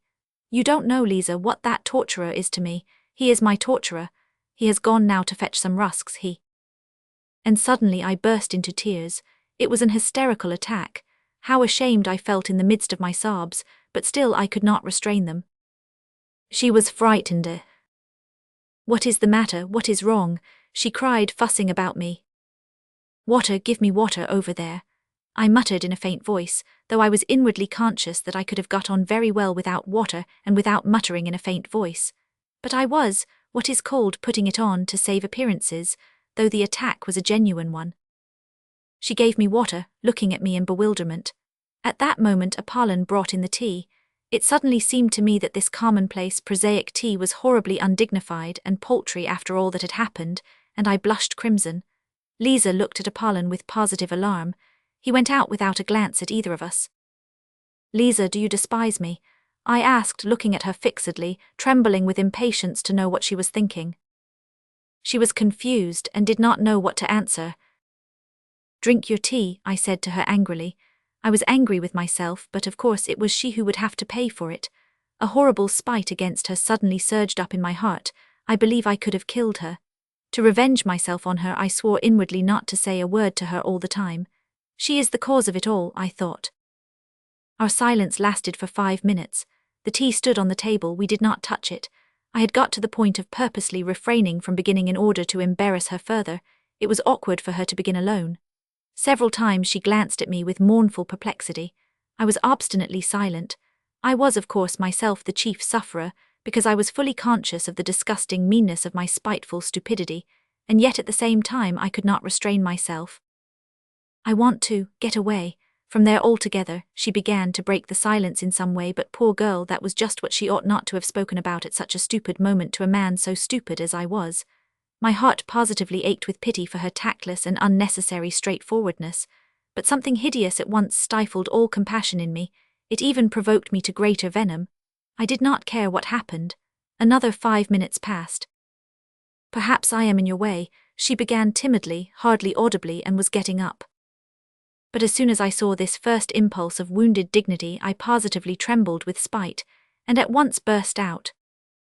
"Why have you come to me? Tell me that, please," I began, gasping for breath and regardless of logical connection in my words. I longed to have it all out at once at one burst. I did not even trouble how to begin. "Why have you come? Answer, answer," I cried, hardly knowing what I was doing. "I'll tell you, my good girl, why you have come. You've come because I talked sentimental stuff to you then. So now you are soft as butter and longing for fine sentiments again. So you may as well know that I was laughing at you then.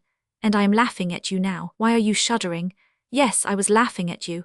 I had been insulted just before at dinner by the fellows who came that evening before me. I came to you meaning to thrash one of them, an officer, but I didn't succeed. I didn't find him. I had to avenge the insult on someone to get back my own again. You turned up, I vented my spleen on you and laughed at you. I had been humiliated, so I wanted to humiliate. I had been treated like a rag, so I wanted to show my power. That's what it was, and you imagined I had come there on purpose to save you. Yes, you imagined that. You imagined that." I knew that she would perhaps be muddled and not take it all in exactly, but I knew too that she would grasp the gist of it very well indeed. And so indeed she did.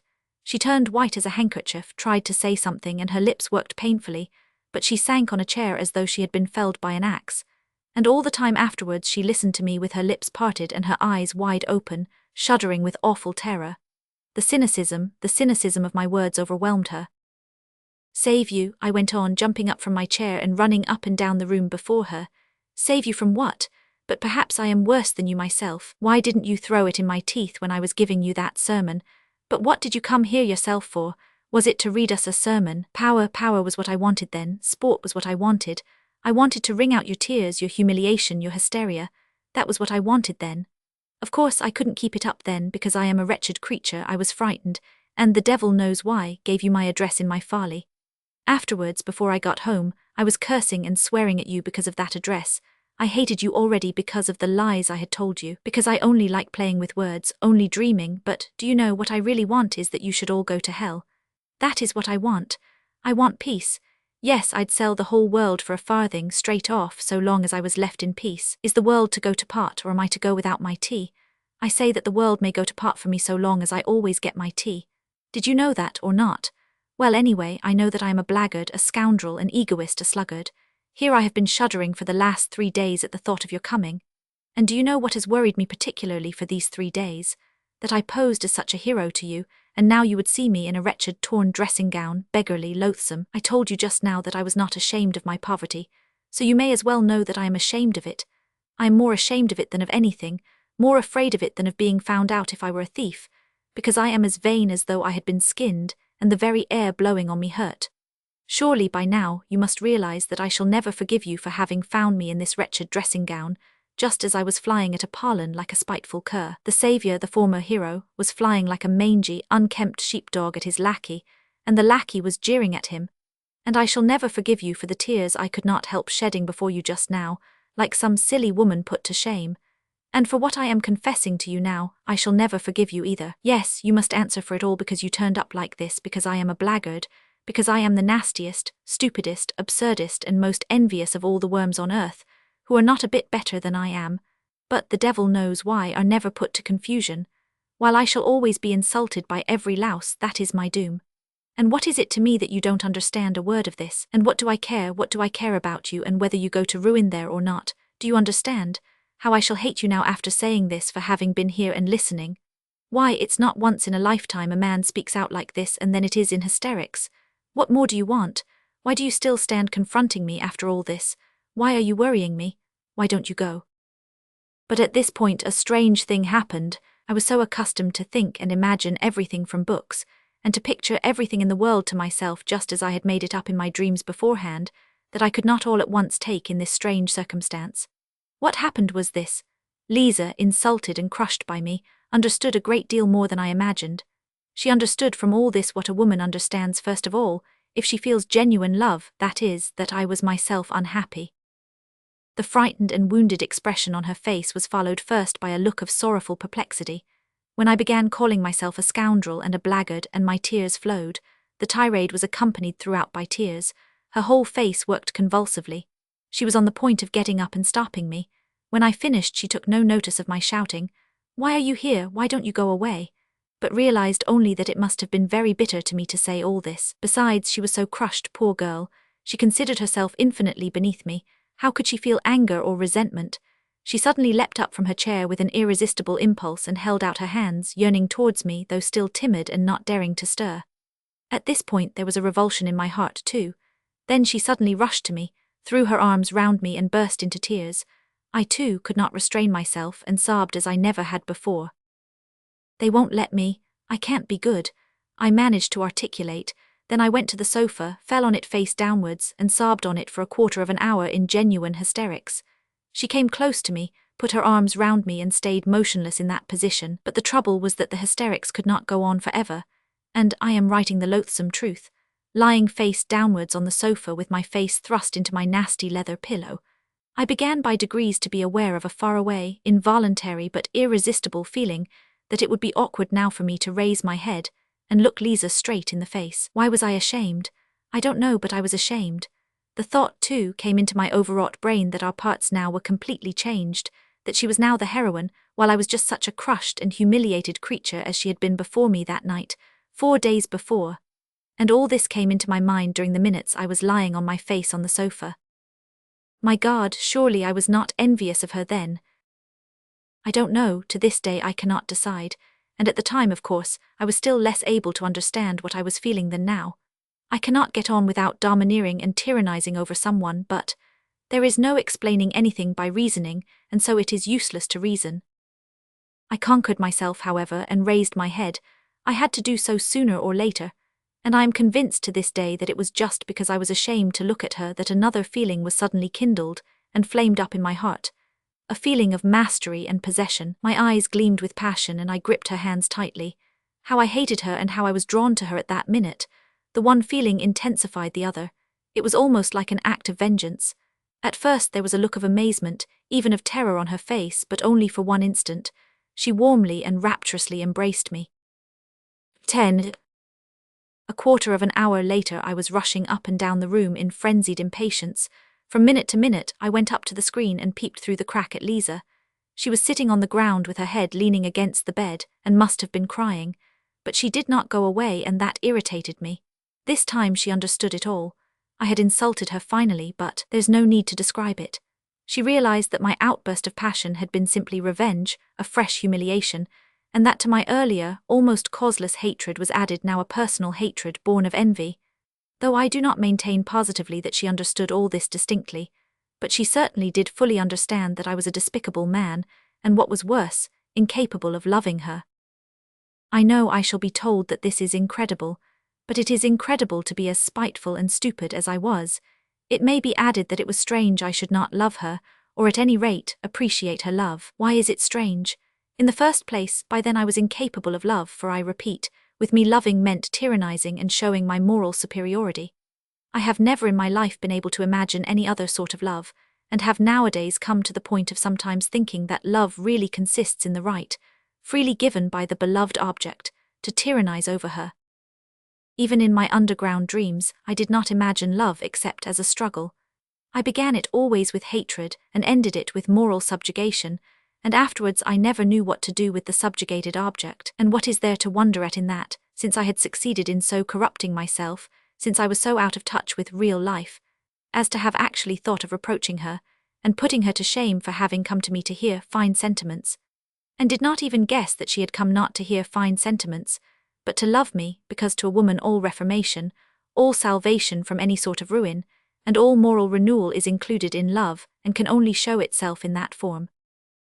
I did not hate her so much, however, when I was running about the room and peeping through the crack in the screen. I was only insufferably oppressed by her being here. I wanted her to disappear. I wanted peace, to be left alone in my underground world. Real life oppressed me with its novelty so much that I could hardly breathe. But several minutes passed and she still remained without stirring, as though she were unconscious. I had the shamelessness to tap softly at the screen as though to remind her. She started, sprang up and flew to seek her kerchief, her hat, her coat, as though making her escape from me. 2 minutes later she came from behind the screen and looked with heavy eyes at me. I gave a spiteful grin, which was forced, however, to keep up appearances, and I turned away from her eyes. "Goodbye," she said, going towards the door. I ran up to her, seized her hand, opened it, thrust something in it and closed it again. Then I turned at once and dashed away in haste to the other corner of the room to avoid seeing anyway. I did mean a moment since to tell a lie to write that I did this accidentally, not knowing what I was doing, through foolishness, through losing my head. But I don't want to lie, and so I will say straight out that I opened her hand and put the money in it. From spite. It came into my head to do this while I was running up and down the room, and she was sitting behind the screen. But this I can say for certain. Though I did that cruel thing purposely, it was not an impulse from the heart, but came from my evil brain. This cruelty was so affected, so purposely made up, so completely a product of the brain of books that I could not even keep it up a minute. First I dashed away to avoid seeing her, and then in shame and despair rushed after Lisa. I opened the door in the passage and began listening. "Lisa, Lisa," I cried on the stairs, but in a low voice, not boldly. There was no answer, but I fancied I heard her footsteps, lower down on the stairs. "Lisa," I cried more loudly. No answer, but at that minute I heard the stiff outer glass door open heavily with a creak and slam violently. The sound echoed up the stairs. She had gone. I went back to my room in hesitation. I felt horribly oppressed. I stood still at the table beside the chair on which she had sat and looked aimlessly before me. A minute passed, suddenly I started. Straight before me on the table I saw. In short, I saw a crumpled blue 5-ruble note, the one I had thrust into her hand a minute before. It was the same note. It could be no other, there was no other in the flat. So she had managed to fling it from her hand on the table at the moment when I had dashed into the further corner. Well, I might have expected that she would do that. Might I have expected it? No, I was such an egoist, I was so lacking in respect for my fellow creatures that I could not even imagine she would do so. I could not endure it. A minute later I flew like a madman to dress, flinging on what I could at random, and ran headlong after her. She could not have got 200 paces away when I ran out into the street. It was a still night, and the snow was coming down in masses and falling almost perpendicularly, covering the pavement and the empty street as though with a pillow. There was no one in the street, no sound was to be heard. The street lamps gave a disconsolate and useless glimmer. I ran 200 paces to the crossroads and stopped short. Where had she gone, and why was I running after her? Why, to fall down before her, to sob with remorse, to kiss her feet, to entreat her forgiveness? I longed for that, my whole breast was being rent to pieces, and never, never shall I recall that minute with indifference. But what for, I thought? Should I not begin to hate her perhaps even tomorrow just because I had kissed her feet today? Should I give her happiness? Had I not recognized that day for the 100th time what I was worth? Should I not torture her? I stood in the snow, gazing into the troubled darkness, and pondered this. And will it not be better? I mused fantastically, afterwards at home, stifling the living pang of my heart with fantastic dreams. Will it not be better that she should keep the resentment of the insult forever? Resentment, why, it is purification, it is a most stinging and painful consciousness. Tomorrow I should have defiled her soul and have exhausted her heart, while now the feeling of insult will never die in her heart, and however loathsome the filth awaiting her, the feeling of insult will elevate and purify her, by hatred. Perhaps, too, by forgiveness. Will all that make things easier for her, though. And indeed I will ask on my own account here an idle question. Which is better, cheap happiness or exalted sufferings? Well, which is better? So I dreamed as I sat at home that evening, almost dead with the pain in my soul. Never had I endured such suffering and remorse, yet could there have been the faintest doubt when I ran out from my lodging that I should turn back halfway? I never met Lisa again, and I have heard nothing of her.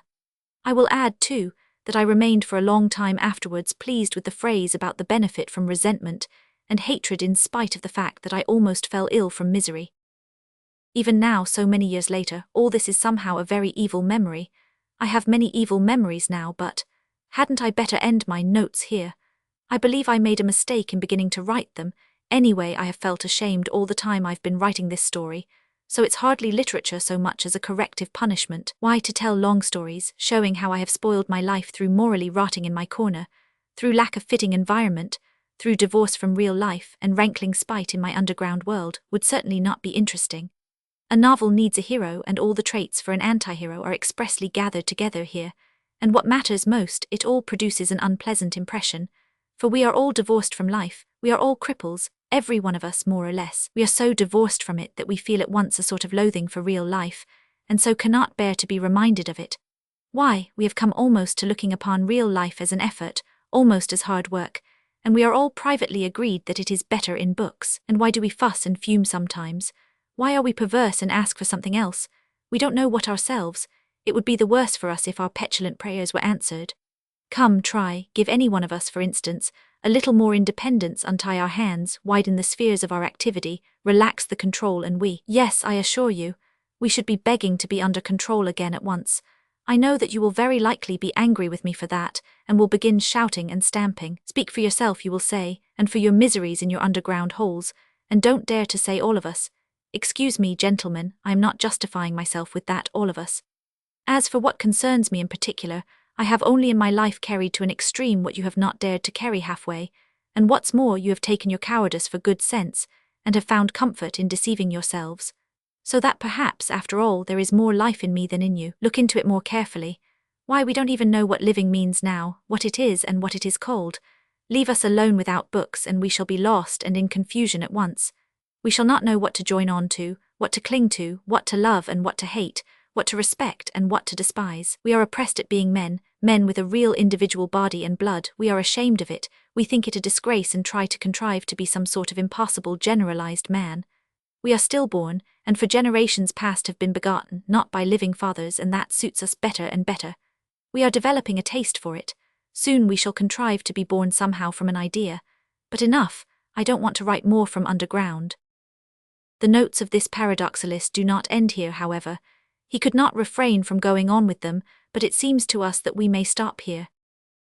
A faint heart. A story.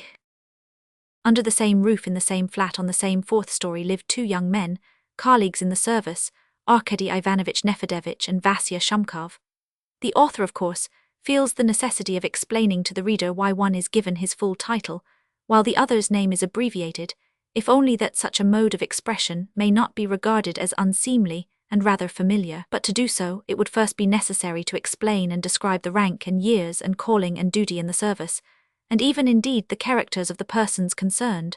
And since there are so many writers who begin in that way, the author of the proposed story, solely in order to be unlike them, that is, some people will perhaps say, entirely on account of his boundless vanity, decides to begin straight away with action.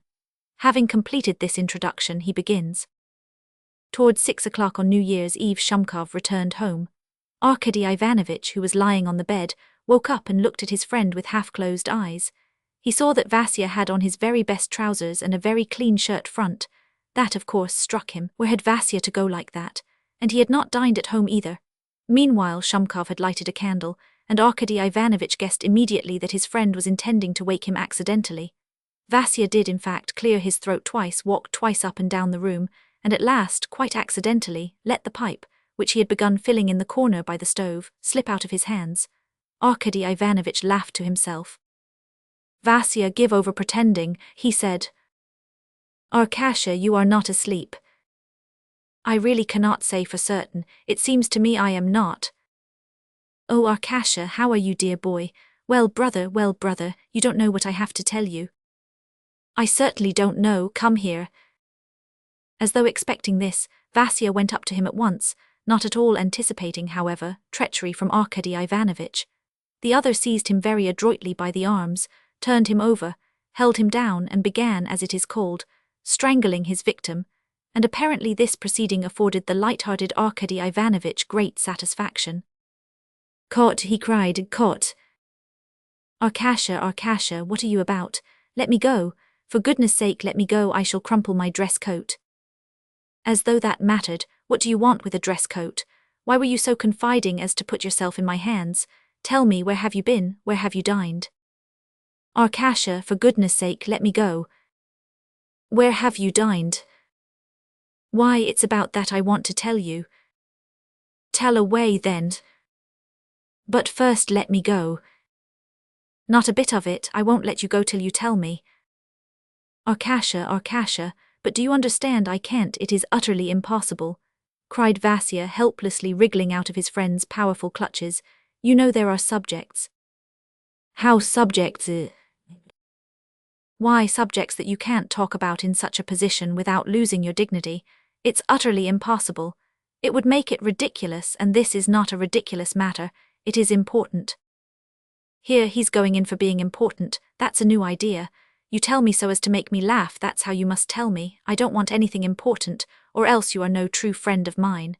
Do you call yourself a friend? Eh?" "Arkasha, I really can't." "Well, I don't want to hear." "Well, Arkasha," began Vasya, lying across the bed and doing his utmost to put all the dignity possible into his words. "Arkasha, if you like I will tell you, only." "Well, what?" "Well, I am engaged to be married." Without uttering another word, Arkady Ivanovich took Vasya up in his arms like a baby, though the latter was by no means short, but rather long and thin, and began dexterously carrying him up and down the room, pretending that he was hushing him to sleep. "I'll put you in your swaddling clothes, master bridegroom," he kept saying. But seeing that Vasya lay in his arms, not stirring or uttering a word, he thought better of it at once, and reflecting that the joke had gone too far, set him down in the middle of the room and kissed him on the cheek in the most genuine and friendly way. "Vasya, you are not angry?" "Arkasha, listen." Come, it's New Year's Eve. Oh, I'm all right, but why are you such a madman, such a scatterbrain? How many times I have told you, Arkasha, it's really not funny at all. Oh well, you are not angry. Oh, I'm all right, am I ever angry with anyone? But you have wounded me, do you understand? But how have I wounded you, in what way? I come to you as to a friend, with a full heart, to pour out my soul to you, to tell you of my happiness. What happiness? Why don't you speak? Oh well, I am going to get married, Vasya answered with vexation, for he really was a little exasperated. You are going to get married, so you really mean it? Arkasha cried at the top of his voice. No, but what's this? He talks like this and his tears are flowing. Vasya, my little Vasya, don't, my little son. Is it true really? And Arkady Ivanovitch flew to hug him again. Well, do you see how it is now? Said Vasya. You are kind, of course, you are a friend, I know that. I come to you with such joy, such rapture, and all of a sudden I have to disclose all the joy of my heart, all my rapture struggling across the bed in an undignified way. You understand, Arkasha, Vasya went on, half laughing. You see, it made it seem comic, and in a sense I did not belong to myself at that minute. I could not let this be slighted. What's more, if you had asked me her name, I swear, I would sooner you killed me than have answered you. But Vasya, why did you not speak? You should have told me all about it sooner and I would not have played the fool, cried Arkady Ivanovitch in genuine despair. Come, that's enough. Of course, that's how it is. You know what it all comes from my having a good heart. What vexes me is that I could not tell you as I wanted to, making you glad and happy, telling you nicely and initiating you into my secret properly. Really, Arkasha, I love you so much that I believe if it were not for you I shouldn't be getting married, and in fact I shouldn't be living in this world at all. Arkady Ivanovitch, who was excessively sentimental, cried and laughed at once as he listened to Vasya. Vasya did the same.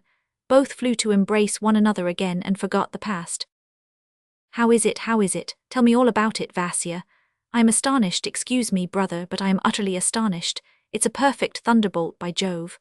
Nonsense, brother, you have made it up, you've really made it up, you are telling fibs, cried Arkady Ivanovitch, and he actually looked into Vasya's face with genuine uncertainty, but seeing in it the radiant confirmation of a positive intention of being married as soon as possible, threw himself on the bed and began rolling from side to side in ecstasy till the walls shook. Vasya, sit here, he said at last, sitting down on the bed. I really don't know, brother, where to begin. They looked at one another in joyful excitement. Who is she, Vasya? The Artemievs, Vasya pronounced in a voice weak with emotion. Knows. Well, I did buzz into your ears about them at first, and then I shut up and you noticed nothing. Ah, Arkasha, if you knew how hard it was to keep it from you, but I was afraid to speak. I thought it would all go wrong and you know I was in love, Arkasha.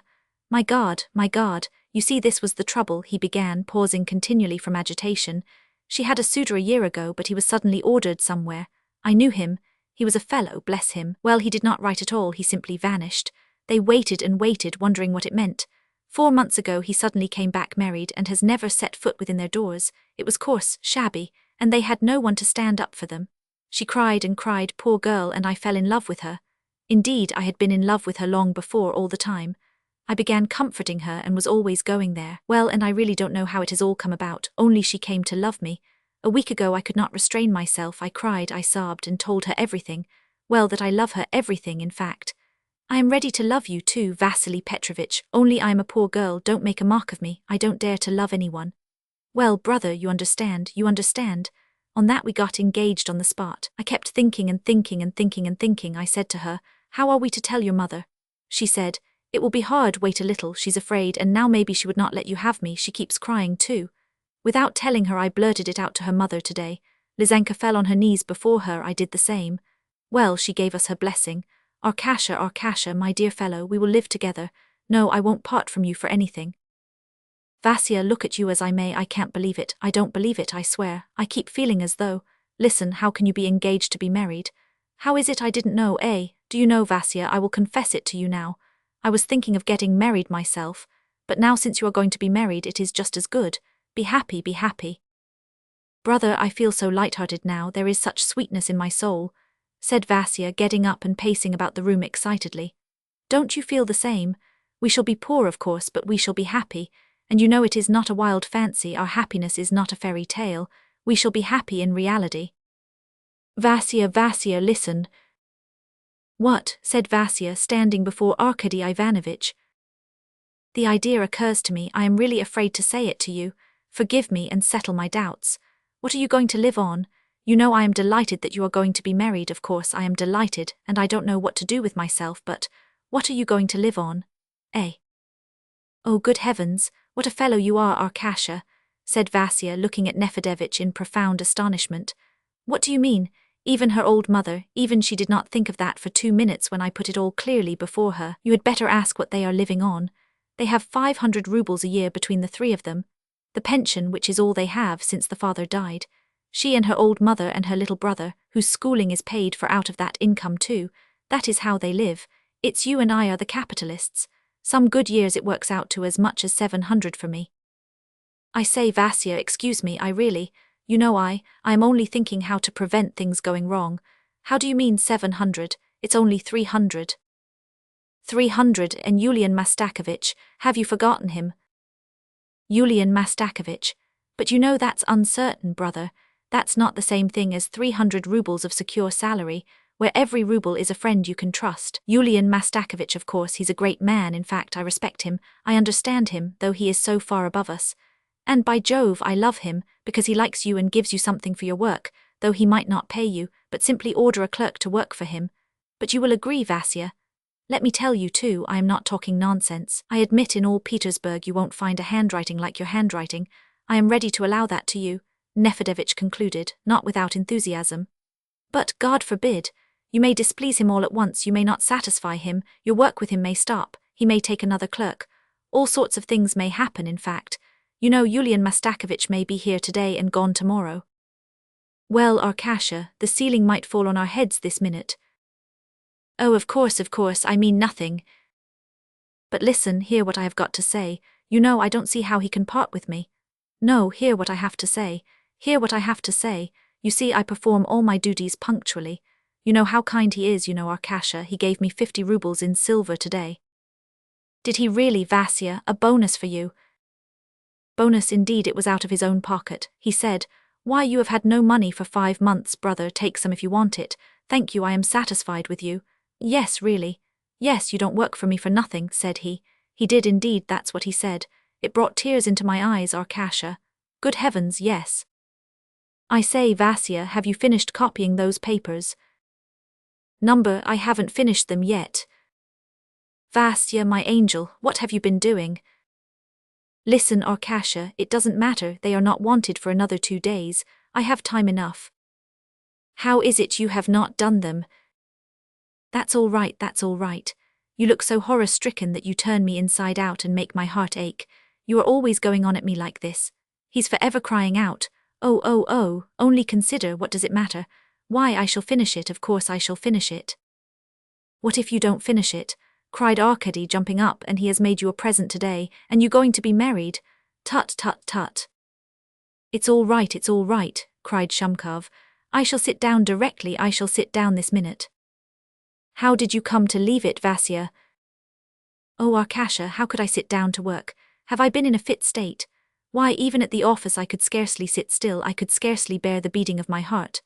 Oh, now I shall work all night, and I shall work all tomorrow night, and the night after too, and I shall finish it. Is there a great deal left? Don't hinder me, for goodness sake, don't hinder me, hold your tongue. Arkady Ivanovitch went on tiptoe to the bed and sat down, then suddenly wanted to get up, but was obliged to sit down again, remembering that he might interrupt him, though he could not sit still for excitement. It was evident that the news had thoroughly upset him, and the first thrill of delight had not yet passed off. He glanced at Shumkov. The latter glanced at him, smiled, and shook his finger at him, then, frowning severely as though all his energy and the success of his work depended upon it, fixed his eyes on the papers. It seemed that he, too, could not yet master his emotion. He kept changing his pen, fidgeting in his chair, rearranging things, and setting to work again, but his hand trembled and refused to move. Arkasha, I've talked to them about you, he cried suddenly as though he had just remembered it. Yes, cried Arkasha, I was just wanting to ask you that. Well, Well, I'll tell you everything afterwards. Of course, it is my own fault, but it quite went out of my head that I didn't mean to say anything till I had written 4 pages, but I thought of you and of them. I really can't write, brother, I keep thinking about you. Vasya smiled. A silence followed. Phew, what a horrid pen, cried Shumkov, flinging it on the table in vexation. He took another. Vasya, listen, one word. Well, make haste, and for the last time. Have you a great deal left to do? Ah, brother, Vasya frowned, as though there could be nothing more terrible and murderous in the whole world than such a question. A lot, a fearful lot. Do you know, I have an idea. What? Oh, never mind, go on writing. Why, what? It's past 6, Vasya. Here Nefedevich smiled and winked slyly at Vasya, though with a certain timidity, not knowing how Vasya would take it. Well, what is it? Said Vasya, throwing down his pen, looking him straight in the face and actually turning pale with excitement. Do you know what? For goodness sake, what is it? I tell you what, you are excited, you won't get much done. Stop. I have it, listen, said Nefedevich, jumping up from the bed in delight, preventing Vasya from speaking and doing his utmost to ward off all objections. First of all, you must get calm, you must pull yourself together, mustn't you? Arkasha, cried Vasya, jumping up from his chair, I will work all night, I will really.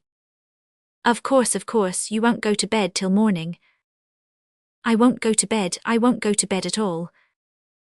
No, that won't do, you must sleep, go to bed at 5, I will call you at 8. Tomorrow is a holiday, you can sit and scribble away all day long. Then the night but have you a great deal left to do? Yes, look. Vasya, quivering with excitement and suspense, showed the manuscript. Look. I say, brother, that's not much. My dear fellow, there's some more of it, said Vasya, looking very timidly at Nefedevich, as though the decision whether he was to go or not depended upon the latter. How much? 2 signatures. Well, what's that? Come, I tell you what, we shall have time to finish it, by Jove, we shall. Arkasha. Vasya, listen, tonight on New Year's Eve everyone is at home with his family. You and I are the only ones without a home or relations. Oh, Vasya. Nefedevich clutched Vasya and hugged him in his leonine arms. Arkasha, it's settled. Vasya, boy, I only wanted to say this. You see, Vasya, listen, bandylegs, listen. Arkady stopped with his mouth open, because he could not speak for delight. Vasya held him by the shoulders, gazed into his face and moved his lips, as though he wanted to speak for him. Well, he brought out at last. Introduce me to them today. Arkady, let us go to tea there. I tell you what, we won't even stay to see in the new year, we'll come away earlier, cried Vasya with genuine inspiration. That is, we'll go for 2 hours, neither more nor less. And then separation till I have finished. Vasya, boy. Arkady. 3 minutes later Arkady was dressed in his best. Vasya did nothing but brush himself, because he had been in such haste to work that he had not changed his trousers. They hurried out into the street, each more pleased than the other. Their way lay from the Petersburg side to Kolomna.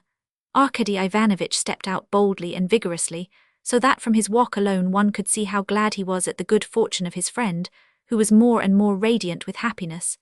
Vasya trotted along with shorter steps, though his deportment was none the less dignified. Arkady Ivanovich, in fact, had never seen him before to such advantage. At that moment he actually felt more respect for him, and Vasya's physical defect, of which the reader is not yet aware, Vasya was slightly deformed, which always called forth a feeling of loving sympathy in Arkady Ivanovich's kind heart, contributed to the deep tenderness the latter felt for him at this moment, a tenderness of which Vasya was in every way worthy.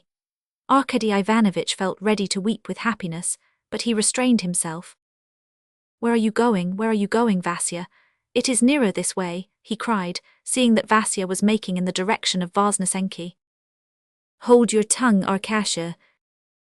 It really is nearer, Vasya. Do you know what, Arkasha? Vasya began mysteriously in a voice quivering with joy. I tell you what, I want to take Lizanka a little present. What sort of present? At the corner here, brother, is Madame Leroux's, a wonderful shop. Well, a cap, my dear, a cap. I saw such a charming little cap today. I inquired, I was told it was the Facon Manon Lescaut, a delightful thing, cherry-coloured ribbons, and if it is not dear, Arcasia, even if it is dear. I think you are superior to any of the poets, Vasya. Come along. They ran along, and 2 minutes later went into the shop. They were met by a black-eyed Frenchwoman with curls, who, from the first glance at her customers, became as joyous and happy as they, even happier, if one may say so. Vasya was ready to kiss Madame Leroux in his delight. Arcasia, he said in an undertone, casting a casual glance at all the grand and beautiful things on little wooden stands on the huge table. Lovely things. What's that? What's this? This one, for instance, this little sweet, do you see? Vasya whispered, pointing to a charming cap further away, which was not the one he meant to buy, because he had already from afar descried and fixed his eyes upon the real, famous one, standing at the other end. He looked at it in such a way that one might have supposed someone was going to steal it, or as though the cap itself might take wings and fly into the air just to prevent Vasya from obtaining it. Look, said Arkady Ivanovitch, pointing to one, I think that's better. Well, Arcasia, that does you credit. I begin to respect you for your taste, said Vasya, resorting to cunning with Arcasia in the tenderness of his heart. Your cap is charming, but come this way. Where is there a better one, brother? Look this way. That, said Arkady doubtfully. But when Vasya, incapable of restraining himself any longer, took it from the stand from which it seemed to fly spontaneously, as though delighted at falling at last into the hands of so good a customer, and they heard the rustle of its ribbons, ruches and lace, an unexpected cry of delight broke from the powerful chest of Arkady Ivanovitch. Even Madame Leroux, while maintaining her incontestable dignity and preeminence in matters of taste, and remaining mute from condescension, rewarded Vasya with a smile of complete approbation, everything in her glance, gesture and smile saying at once, Yes, you have chosen rightly, and are worthy of the happiness which awaits you. It has been dangling its charms in coy seclusion, cried Vasya, transferring his tender feelings to the charming cap. You have been hiding on purpose, you sly little pet. And he kissed it, that is the air surrounding it, for he was afraid to touch his treasure. Retiring as true worth and virtue, Arkady added enthusiastically, quoting humorously from a comic paper he had read that morning, Well, Vasya. Hurrah, Arcasia, you are witty today. I predict you will make a sensation, as women say. Madame Leroux, Madame Leroux. What is your pleasure? Dear Madame Leroux. Madame Leroux looked at Arkady Ivanovitch and smiled condescendingly. You wouldn't believe how I adore you at this moment. Allow me to give you a kiss. And Vasya kissed the shopkeeper. She certainly at that moment needed all her dignity to maintain her position with such a madcap, but I contend that the innate, spontaneous courtesy and grace with which Madame Leroux received Vasya's enthusiasm was equally befitting. She forgave him, and how tactfully, how graciously she knew how to behave in the circumstances. How could she have been angry with Vasya? Madame Leroux, how much? 5 rubles in silver, she answered, straightening herself with a new smile. And this one, Madame Leroux, said Arkady Ivanovitch, pointing to his choice. That one is 8 rubles. There you see, there you see. Come, Madame Leroux, tell me which is nicer, more graceful, more charming, which of them suits you best. The second is richer, but your choice say plus coquette. Then we will take it. Madame Leroux took a sheet of very delicate paper, pinned it up, and the paper with the cap wrapped in it seemed even lighter than the paper alone. Vasya took it carefully, almost holding his breath, bowed to Madame Leroux, said something else very polite to her and left the shop. I am a lady's man, I was born to be a lady's man, said Vasya, laughing a little noiseless, nervous laugh and dodging the passers-by, whom he suspected of designs for crushing his precious cap. Listen, Arkady, brother, he began a minute later, and there was a note of triumph, of infinite affection in his voice. Arkady, I am so happy, I am so happy. Vasya, how glad I am, dear boy. No, Arcasia, no. I know that there is no limit to your affection for me, but you cannot be feeling 100th part of what I am feeling at this moment. My heart is so full, so full. Arcasia, I am not worthy of such happiness. I feel that I am conscious of it. Why has it come to me? He said, his voice full of stifled sobs. What have I done to deserve it? Tell me. Look what lots of people, what lots of tears, what sorrow, what workaday life without a holiday, while I am loved by a girl like that. But you will see her yourself immediately, you will appreciate her noble heart. I was born in a humble station, now I have a grade in the service and an independent income, my salary. I was born with a physical defect, I am a little deformed, see she loves me as I am. Yulian Mastakovich was so kind, so attentive, so gracious today, he does not often talk to me, he came up to me. Well, how goes it, Vasya? Yes, really, he called me Vasya. Are you going to have a good time for the holiday, eh? He laughed. Well, the fact is, Your Excellency, I have work to do, but then I plucked up courage and said, and maybe I shall have a good time too, Your Excellency. I really said it. He gave me the money on the spot, then he said a couple of words more to me. Tears came into my eyes, brother, I actually cried, and he too seemed touched. He patted me on the shoulder and said, feel always, Vasya, as you feel this now. Vasya paused for an instant. Arkady Ivanovich turned away, and he too wiped away a tear with his fist. And, Vasya went on, I have never spoken to you of this, Arkady. Arkady, you make me so happy with your affection, without you I could not live. No, don't say anything, Arkady, let me squeeze your hand, let me. You. Again Vasya could not finish. Arkady Ivanovich longed to throw himself on Vasya's neck, but as they were crossing the road and heard almost in their ears a shrill, hi, there, they ran frightened and excited to the pavement. Arkady Ivanovich was positively relieved.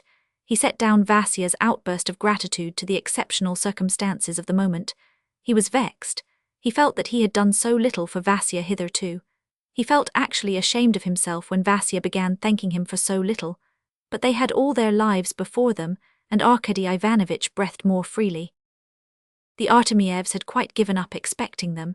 The proof of it was that they had already sat down to tea, and the old, it seems, are sometimes more clear-sighted than the young, even when the young are so exceptional. Lizanka had very earnestly maintained, he isn't coming, Mama.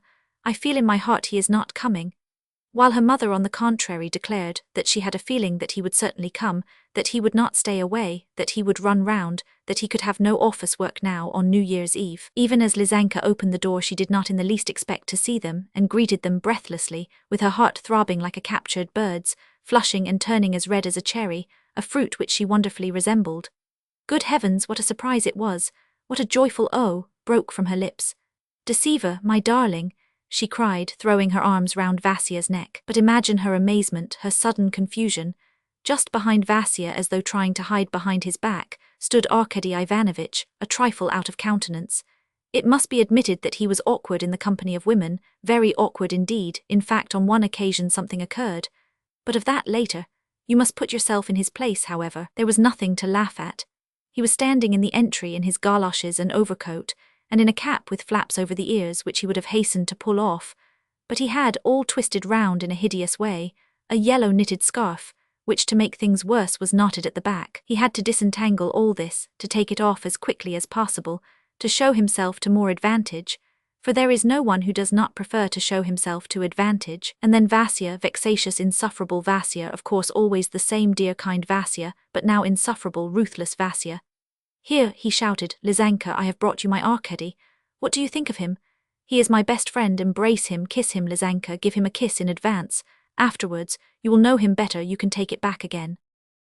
Well, what I ask you was Arkady Ivanovich to do, and he had only untwisted half of the scarf so far. I really am sometimes ashamed of Vasya's excessive enthusiasm. It is, of course, the sign of a good heart, but it's awkward, not nice. At last both went in. The mother was unutterably delighted to make Arkady Ivanovich's acquaintance. She had heard so much about him, but she did not finish. A joyful "oh" ringing musically through the room interrupted her in the middle of a sentence. Good heavens! Lizanka was standing before the cap which had suddenly been unfolded before her gaze. She clasped her hands with the utmost simplicity, smiling such a smile. Oh heavens! Why had not Madame Leroux an even lovelier cap? Oh heavens, but where could you find a lovelier cap? It was quite first-rate. Where could you get a better one? I mean it seriously. This ingratitude on the part of lovers moves me, in fact, to indignation and even wounds me a little. Why, look at it for yourself, reader, look. What could be more beautiful than this little love of a cap? Come, look at it. But no, my strictures are uncalled for. They had by now all agreed with me. It had been a momentary aberration, the blindness, the delirium of feeling. I am ready to forgive them. But then you must look. You must excuse me, kind reader, I am still talking about the cap. Made of tulle, light as a feather, a broad cherry-coloured ribbon covered with lace passing between the tulle and the ruche, and at the back 2 wide long ribbons. They would fall down a little below the nape of the neck. All that the cap needed was to be tilted a little to the back of the head. Come, look at it, I ask you after that. But I see you are not looking.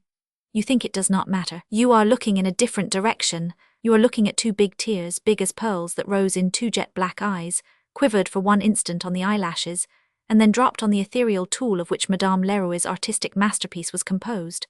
And again I feel vexed. Those 2 tears were scarcely a tribute to the cap. No, to my mind, such a gift should be given in cool blood, as only then can its full worth be appreciated. I am, I confess, dear reader, entirely on the side of the cap. They sat down, Vasya with Lizanka and the old mother with Arkady Ivanovitch. They began to talk, and Arkady Ivanovitch did himself credit. I am glad to say that for him. One would hardly indeed have expected it of him. After a couple of words about Vasya, he most successfully turned the conversation to Yulian Mastakovich, his patron. And he talked so cleverly that the subject was not exhausted for an hour. You ought to have seen with what dexterity, what tact, Arkady Ivanovitch touched upon certain peculiarities of Yulian Mastakovich, which directly or indirectly affected Vasya. The mother was fascinated, genuinely fascinated. She admitted it herself. She purposely called Vasya aside, and said to him that his friend was a most excellent and charming young man, and, what was of most account, such a serious, steady young man. Vasya almost laughed aloud with delight. He remembered how the serious Arkady had tumbled him on his bed for a quarter of an hour. Then the mother signed to Vasya to follow her quietly and cautiously into the next room. It must be admitted that she treated Lizanka rather unfairly. She behaved treacherously to her daughter, in the fullness of her heart, of course, and showed Vasya on the sly the present Lizanka was preparing to give him for the new year. It was a paper case, embroidered in beads and gold in a very choice design. On one side was depicted a stag, absolutely lifelike, running swiftly and so well done. On the other side was the portrait of a celebrated general, also an excellent likeness. I cannot describe Vasya's raptures. Meanwhile, time was not being wasted in the parlour. Lizanka went straight up to Arkady Ivanovitch. She took his hand, she thanked him for something, and Arkady Ivanovitch gathered that she was referring to her precious Vasya. Lizanka was indeed deeply touched. She had heard that Arkady Ivanovitch was such a true friend of her betrothed, so loved him, so watched over him, guiding him at every step with helpful advice, that she, Lizanka, could hardly help thanking him, could not refrain from feeling grateful, and hoping that Arkady Ivanovitch might like her, if only half as well as Vasya. Then she began questioning him as to whether Vasya was careful of his health, expressed some apprehensions in regard to his marked impulsiveness of character, and his lack of knowledge of men and practical life. She said that she would in time watch over him religiously, that she would take care of and cherish his lot, and finally she hoped that Arkady Ivanovitch would not leave them, but would live with them. "We 3 shall live like one," she cried with extremely naive enthusiasm. But it was time to go. They tried, of course, to keep them, but Vasya answered point-blank that it was impossible. Arkady Ivanovitch said the same. The reason was, of course, inquired into, and it came out at once that there was work to be done entrusted to Vasya by Yulian Mastakovich, urgent, necessary, dreadful work, which must be handed in on the morning of the next day but one, and that it was not only unfinished but had been completely laid aside. The mamma sighed when she heard of this, while Lizanka was positively scared, and hurried Vasya off in alarm. The last kiss lost nothing from this haste. Though brief and hurried, it was only the more warm and ardent. At last they parted, and the 2 friends set off home. Both began at once confiding to each other their impressions as soon as they found themselves in the street. And could they help it? Indeed, Arkady Ivanovitch was in love, desperately in love with Lizanka, and to whom could he better confide his feelings than to Vasya, the happy man himself? And so he did. He was not bashful, but confessed everything at once to Vasya. Vasya laughed heartily and was immensely delighted, and even observed that this was all that was needed to make them greater friends than ever. "You have guessed my feelings, Vasya," said Arkady Ivanovitch. "Yes, I love her as I love you. She will be my good angel as well as yours, for the radiance of your happiness will be shed on me too, and I can bask in its warmth. She will keep house for me too, Vasya. My happiness will be in her hands. Let her keep house for me as she will for you. Yes, friendship for you is friendship for her. You are not separable from me now, only I shall have 2 beings like you instead of one." Arkady paused in the fullness of his feelings, while Vasya was shaken to the depths of his being by his friend's words. The fact is, He had never expected anything of the sort from Arkady. Arkady Ivanovich was not very great at talking as a rule. He was not fond of dreaming, either. Now he gave way to the liveliest, freshest, rainbow-tinted daydreams. "How I will protect and cherish you both," he began again. "To begin with, Vasya, I will be godfather to all your children, every one of them. And secondly, Vasya, we must bestir ourselves about the future. We must buy furniture and take a lodging so that you and she and I can each have a little room to ourselves. Do you know, Vasya, I'll run about tomorrow and look at the notices on the gates. 3. No, 2 rooms, we should not need more. I really believe, Vasya, I talked nonsense this morning, there will be money enough. Why, as soon as I glanced into her eyes I calculated at once that there would be enough to live on. It will all be for her. Oh, how we will work. Now, Vasya, we might venture up to 25 rubles for rent. A lodging is everything, brother, nice rooms. And at once a man is cheerful, and his dreams are of the brightest hues. And besides, Lizanka will keep the purse for both of us, not a farthing will be wasted. Do you suppose I would go to a restaurant? What do you take me for? Not on any account. And then we shall get a bonus and reward, for we shall be zealous in the service. Oh, how we shall work like oxen toiling in the fields. Only fancy." And Arkady Ivanovich's voice was faint with pleasure. "All at once and quite unexpected, 25 or 30 rubles. Whenever there's an extra, there'll be a cap or a scarf or a pair of little stockings. She must knit me a scarf. Look what a horrid one I've got, the nasty yellow thing, it did me a bad turn today. And you wore a nice one, Vasya, to introduce me while I had my head in a halter. Though never mind that now. And look here, I undertake all the silver. I am bound to give you some little present. That will be an honor, that will flatter my vanity. My bonuses won't fail me, surely. You don't suppose they would give them to Skorohodov? No fear, they won't be landed in that person's pocket. I'll buy you silver spoons, brother, good knives, not silver knives but thoroughly good ones, and a waistcoat, that is a waistcoat for myself. I shall be best man, of course. Only now, brother, you must keep at it, you must keep at it. I shall stand over you with a stick, brother, today and tomorrow and all night. I shall worry you to work. Finish, make haste and finish, brother. And then again to spend the evening, and then again both of us happy. We will go in for Lodo. We will spend the evening there. Oh, it's jolly. Oh, the devil, how vexing it is I can't help you. I should like to take it and write it all for you. Why is it our handwriting is not alike?" "Yes," answered Vasya. "Yes, I must make haste. I think it must be 11 o'clock. We must make haste to work." And saying this, Vasya, who had been all the time alternately smiling and trying to interrupt with some enthusiastic rejoinder the flow of his friend's feelings, and had in short been showing the most cordial response, suddenly subsided, sank into silence, and almost ran along the street. It seemed as though some burdensome idea had suddenly chilled his feverish head. He seemed all at once dispirited. Arkady Ivanovich felt quite uneasy. He scarcely got an answer to his hurried questions from Vasya, who confined himself to a word or two, sometimes an irrelevant exclamation. "Why, what is the matter with you, Vasya?" he cried at last, hardly able to keep up with him. "Can you really be so uneasy?" "Oh, brother, that's enough chatter," Vasya answered with vexation. "Don't be depressed, Vasya, come, Arkady interposed. "Why, I have known you write much more in a shorter time.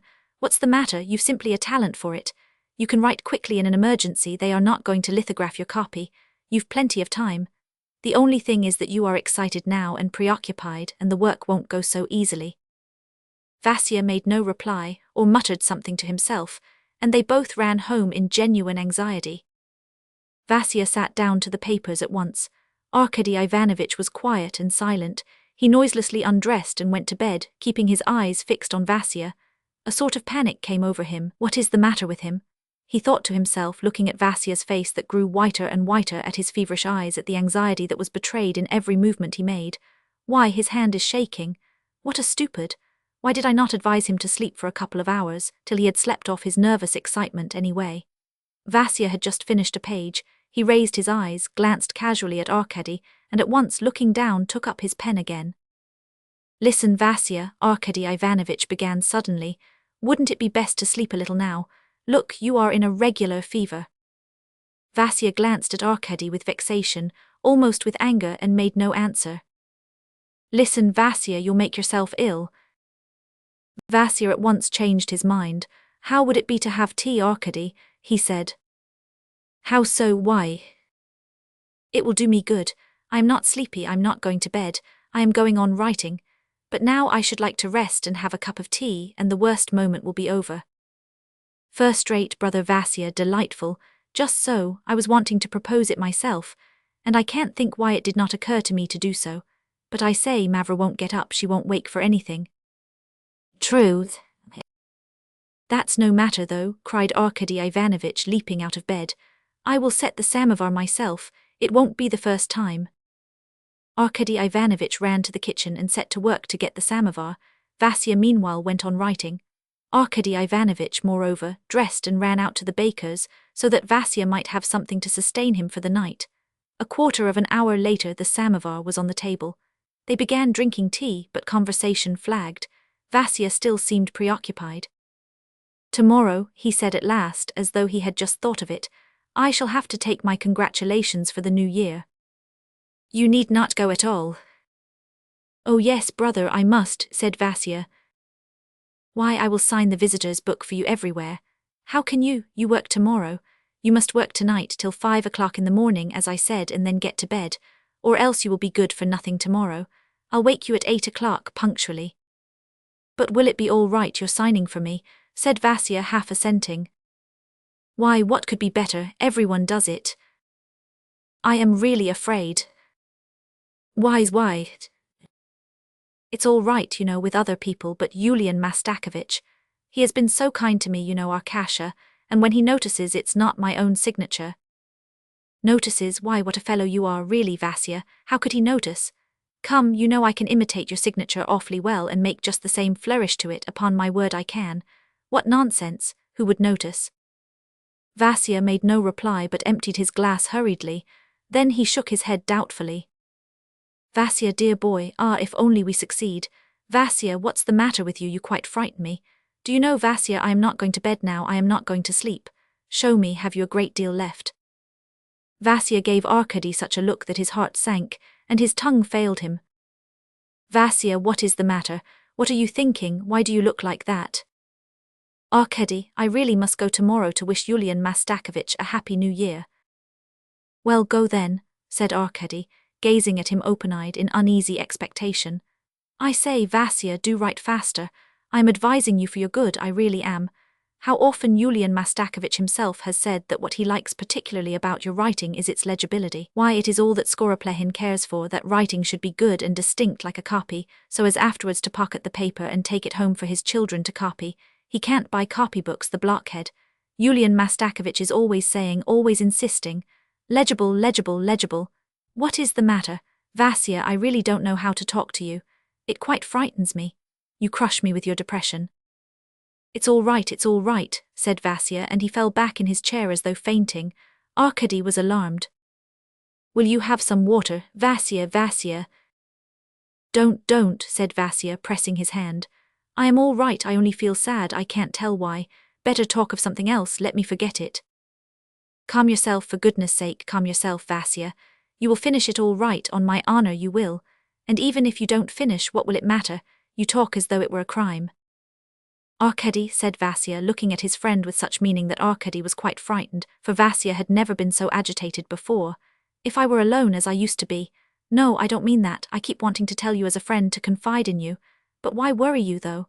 You see, Arkady, to some much is given, others do a little thing as I do. Well, if gratitude, appreciation is expected of you, and you can't give it. Vasya, I don't understand you in the least. I have never been ungrateful, Vasya went on softly as though speaking to himself, but if I am incapable of expressing all I feel, it seems, Arkady, as though I am really ungrateful, and that's killing me. What next? As though gratitude meant nothing more than your finishing that copy in time. Just think what you are saying, Vasya. Is that the whole expression of gratitude? Vasya sank into silence at once and looked open-eyed at Arkady, as though his unexpected argument had settled all his doubts. He even smiled, but the same melancholy expression came back to his face at once.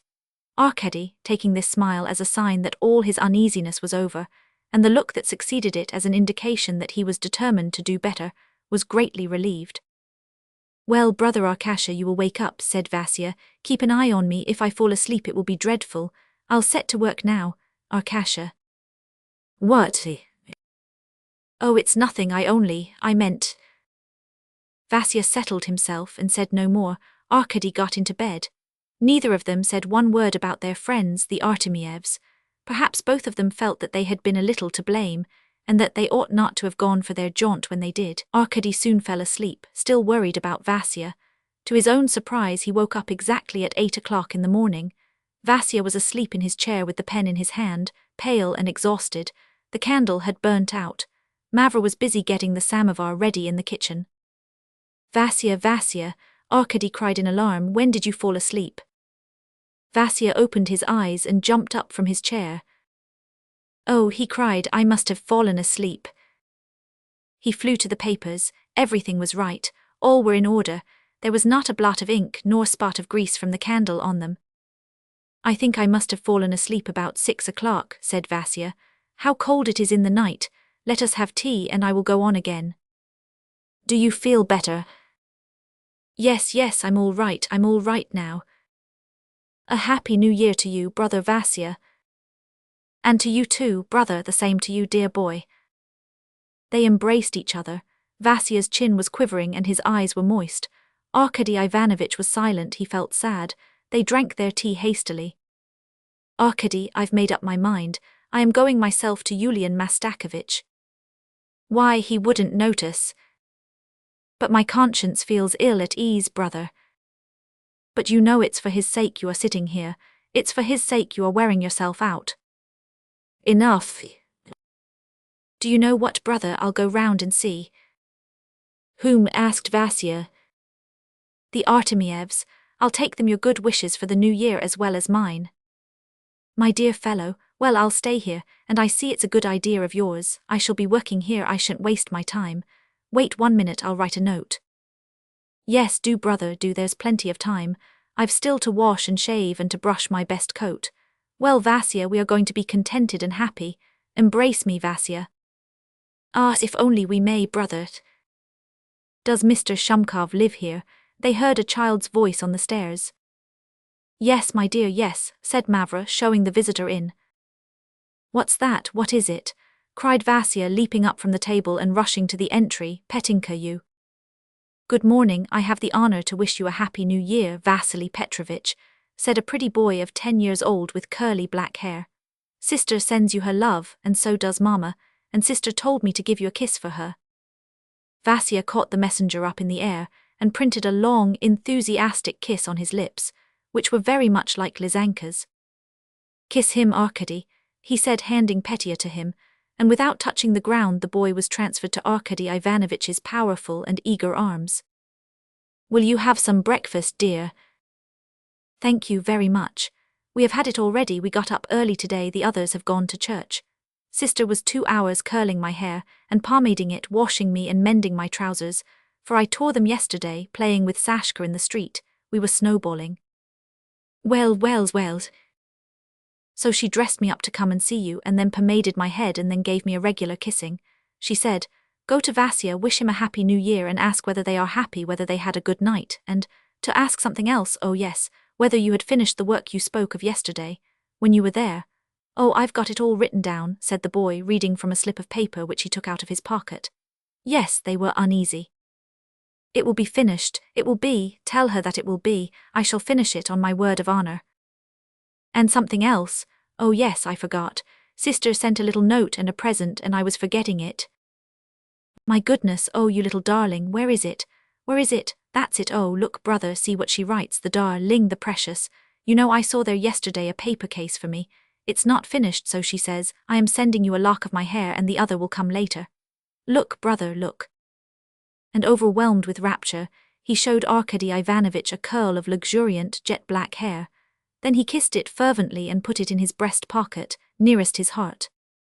Vasya, I shall get you a locket for that curl, Arkady Ivanovich said resolutely at last. And we are going to have hot veal and tomorrow brains. Mama wants to make cakes, but we are not going to have millet porridge, said the boy after a moment's thought, to wind up his budget of interesting items.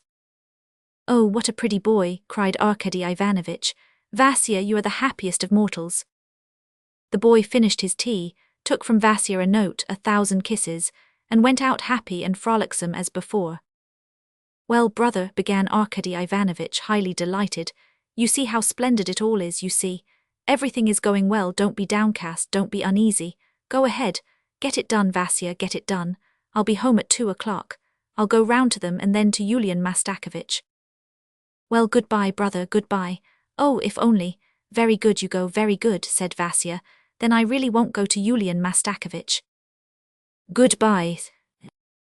Stay, brother, stay, tell them.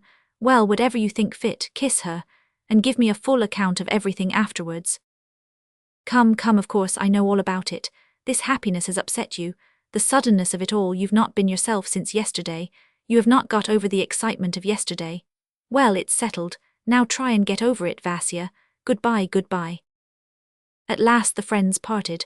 All the morning Arkady Ivanovich was preoccupied, and could think of nothing but Vasya. He knew his weak, highly nervous character. Yes, this happiness has upset him, I was right there, he said to himself. Upon my word, he has made me quite depressed, too. That man will make a tragedy of anything. What a feverish creature. Oh, I must save him, said Arkady, not noticing that he himself was exaggerating into something serious a slight trouble, in reality quite trivial. Only at 11 o'clock, he reached the porter's lodge of Yulian Mastakovich's house, to add his modest name to the long list of illustrious persons who had written their names on a sheet of blotted and scribbled paper in the porter's lodge. What was his surprise when he saw just above his own the signature of Vasya Shumkov? It amazed him. What's the matter with him? He thought. Arkady Ivanovich, who had just been so buoyant with hope, came out feeling upset. There was certainly going to be trouble, but how, and in what form? He reached the Artemievs with gloomy forebodings.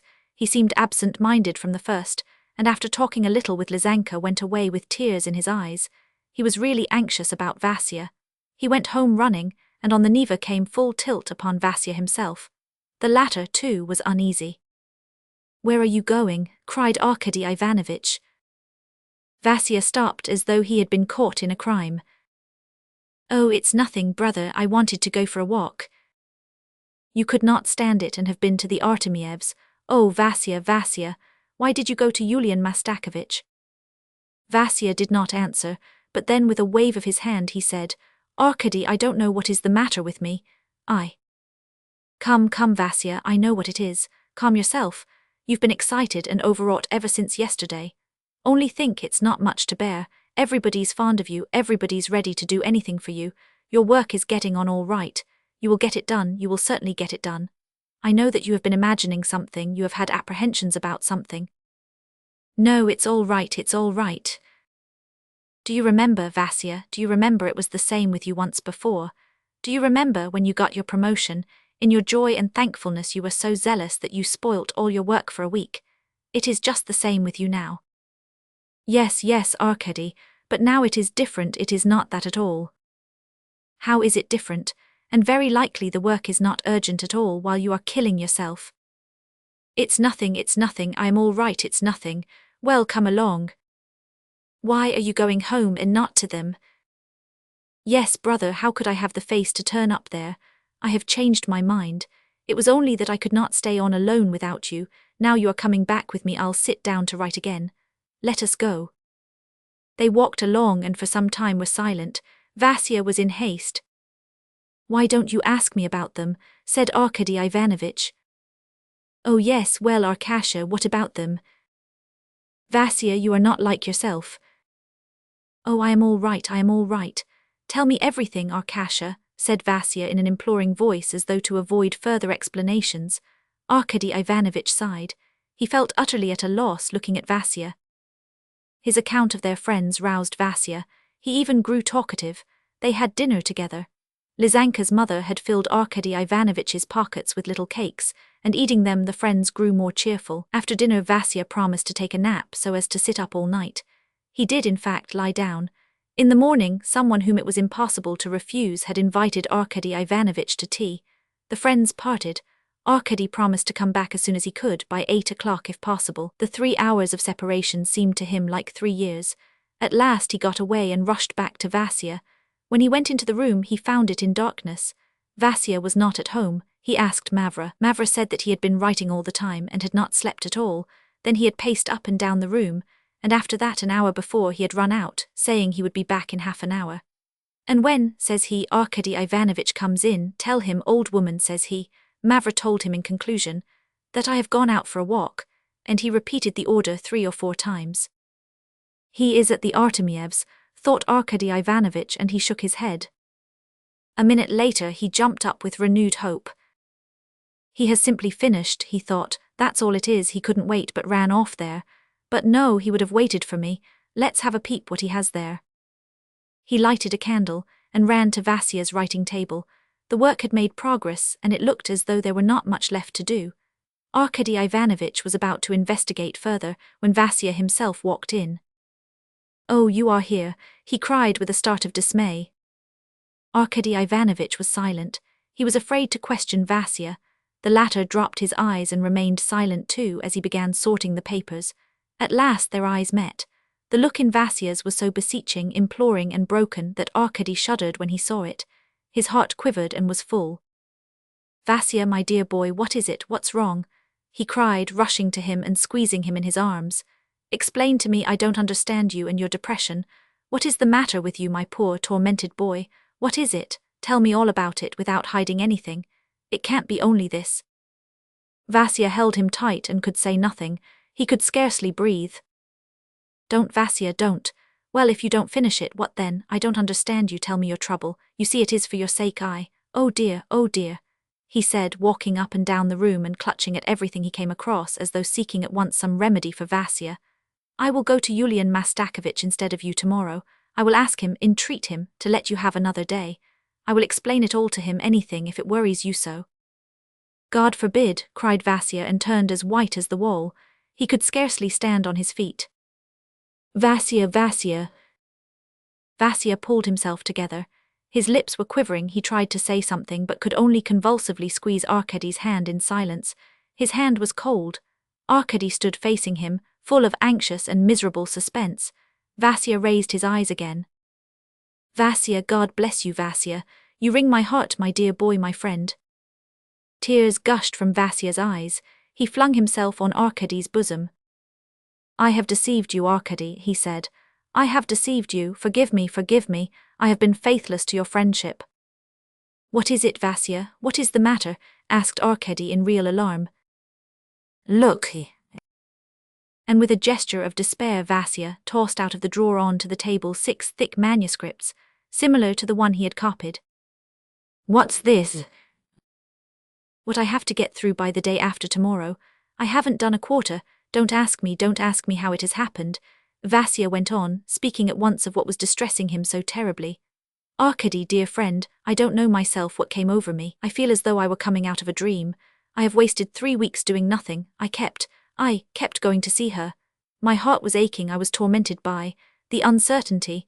I could not write, I did not even think about it.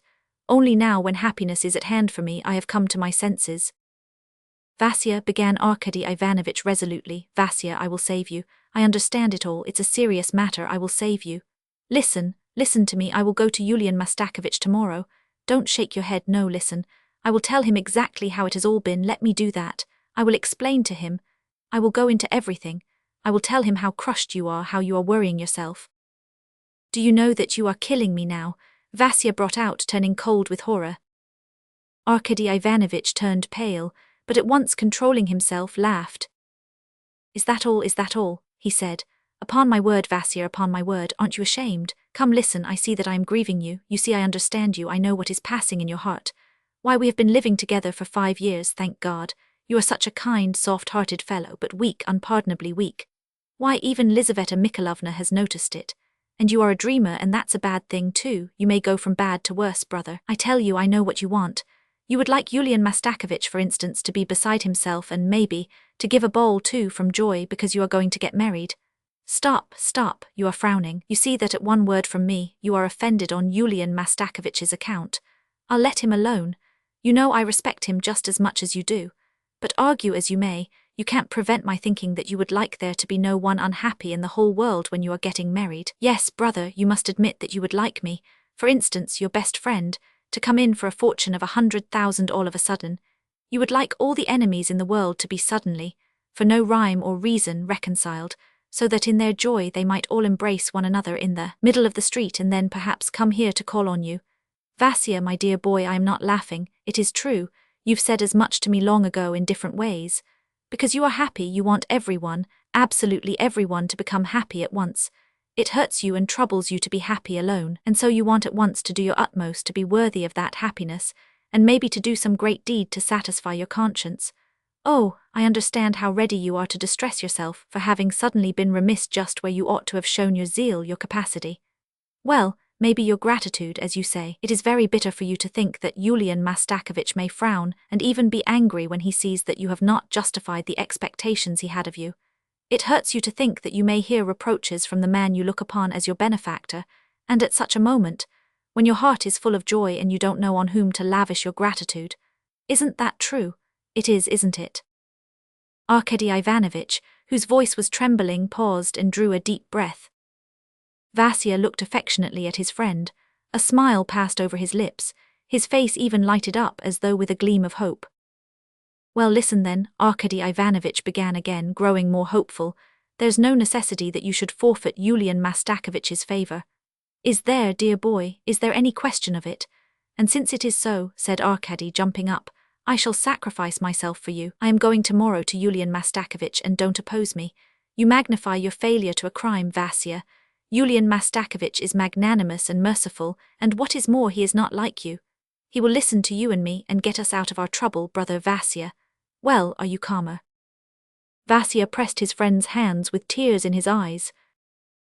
Hush, hush, Arkady, he said, the thing is settled.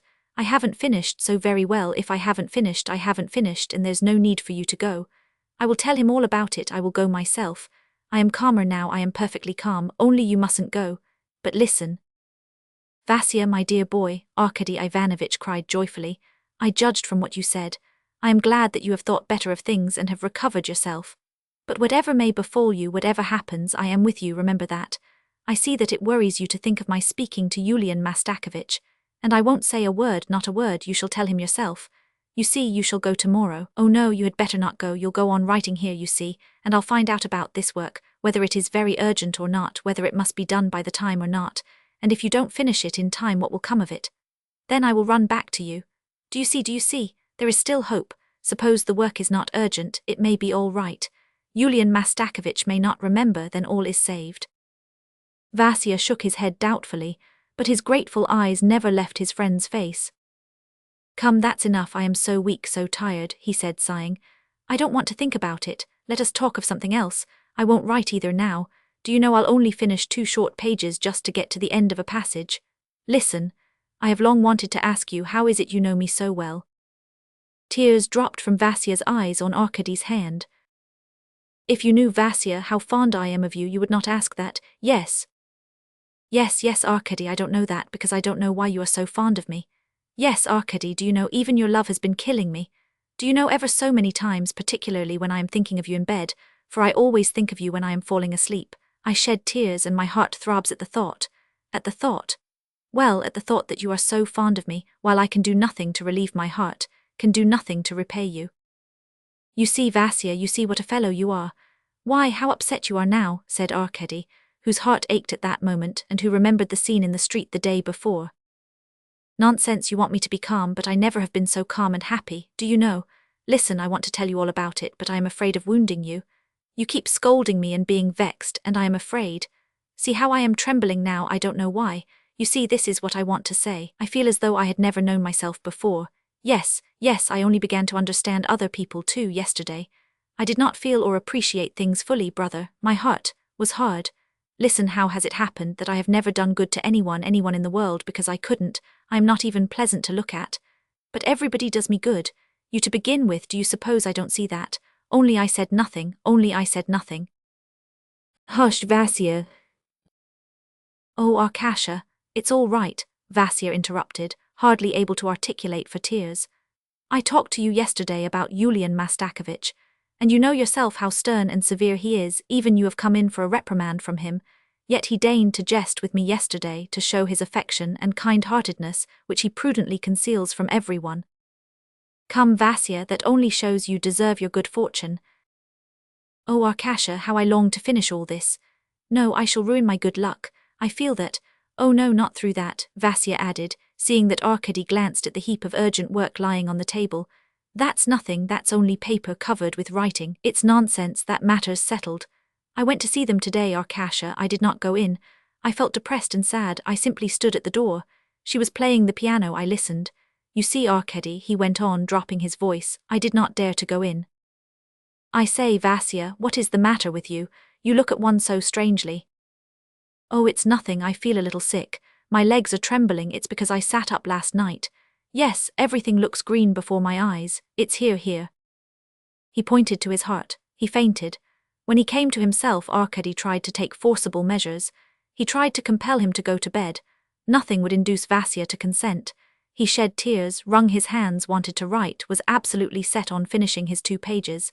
To avoid exciting him, Arkady let him sit down to the work. Do you know, said Vasya as he settled himself in his place, an idea has occurred to me. There is hope. He smiled to Arkady, and his pale face lighted up with a gleam of hope. I will take him what is done the day after tomorrow. About the rest I will tell a lie. I will say it has been burnt, that it has been sopped in water, that I have lost it. That in fact I have not finished it. I cannot lie. I will explain, do you know what? I'll explain to him all about it. I will tell him how it was that I could not. I'll tell him about my love. He has got married himself just lately. He'll understand me. I will do it all, of course, respectfully, quietly. He will see my tears and be touched by them. Yes, of course, you must go and explain to him. But there's no need of tears. Tears for what? Really, Vasya, you quite scare me. Yes, I'll go. But now let me write, Arkasha. I am not interfering with anyone, let me write. Arkady flung himself on the bed. He had no confidence in Vasya, no confidence at all. Vasya was capable of anything, but to ask forgiveness for what? How? That was not the point. The point was that Vasya had not carried out his obligations, that Vasya felt guilty in his own eyes, felt that he was ungrateful to destiny, that Vasya was crushed, overwhelmed by happiness and thought himself unworthy of it. That, in fact, he was simply trying to find an excuse to go off his head on that point, and that he had not recovered from the unexpectedness of what had happened the day before. That's what it is, thought Arkady Ivanovitch. I must save him. I must reconcile him to himself. He will be his own ruin. He thought, and resolved to go at once next day to Yulian Mastakovich and to tell him all about it. Vasya was sitting writing. Arkady Ivanovitch, worn out, lay down to think things over again and only woke at daybreak.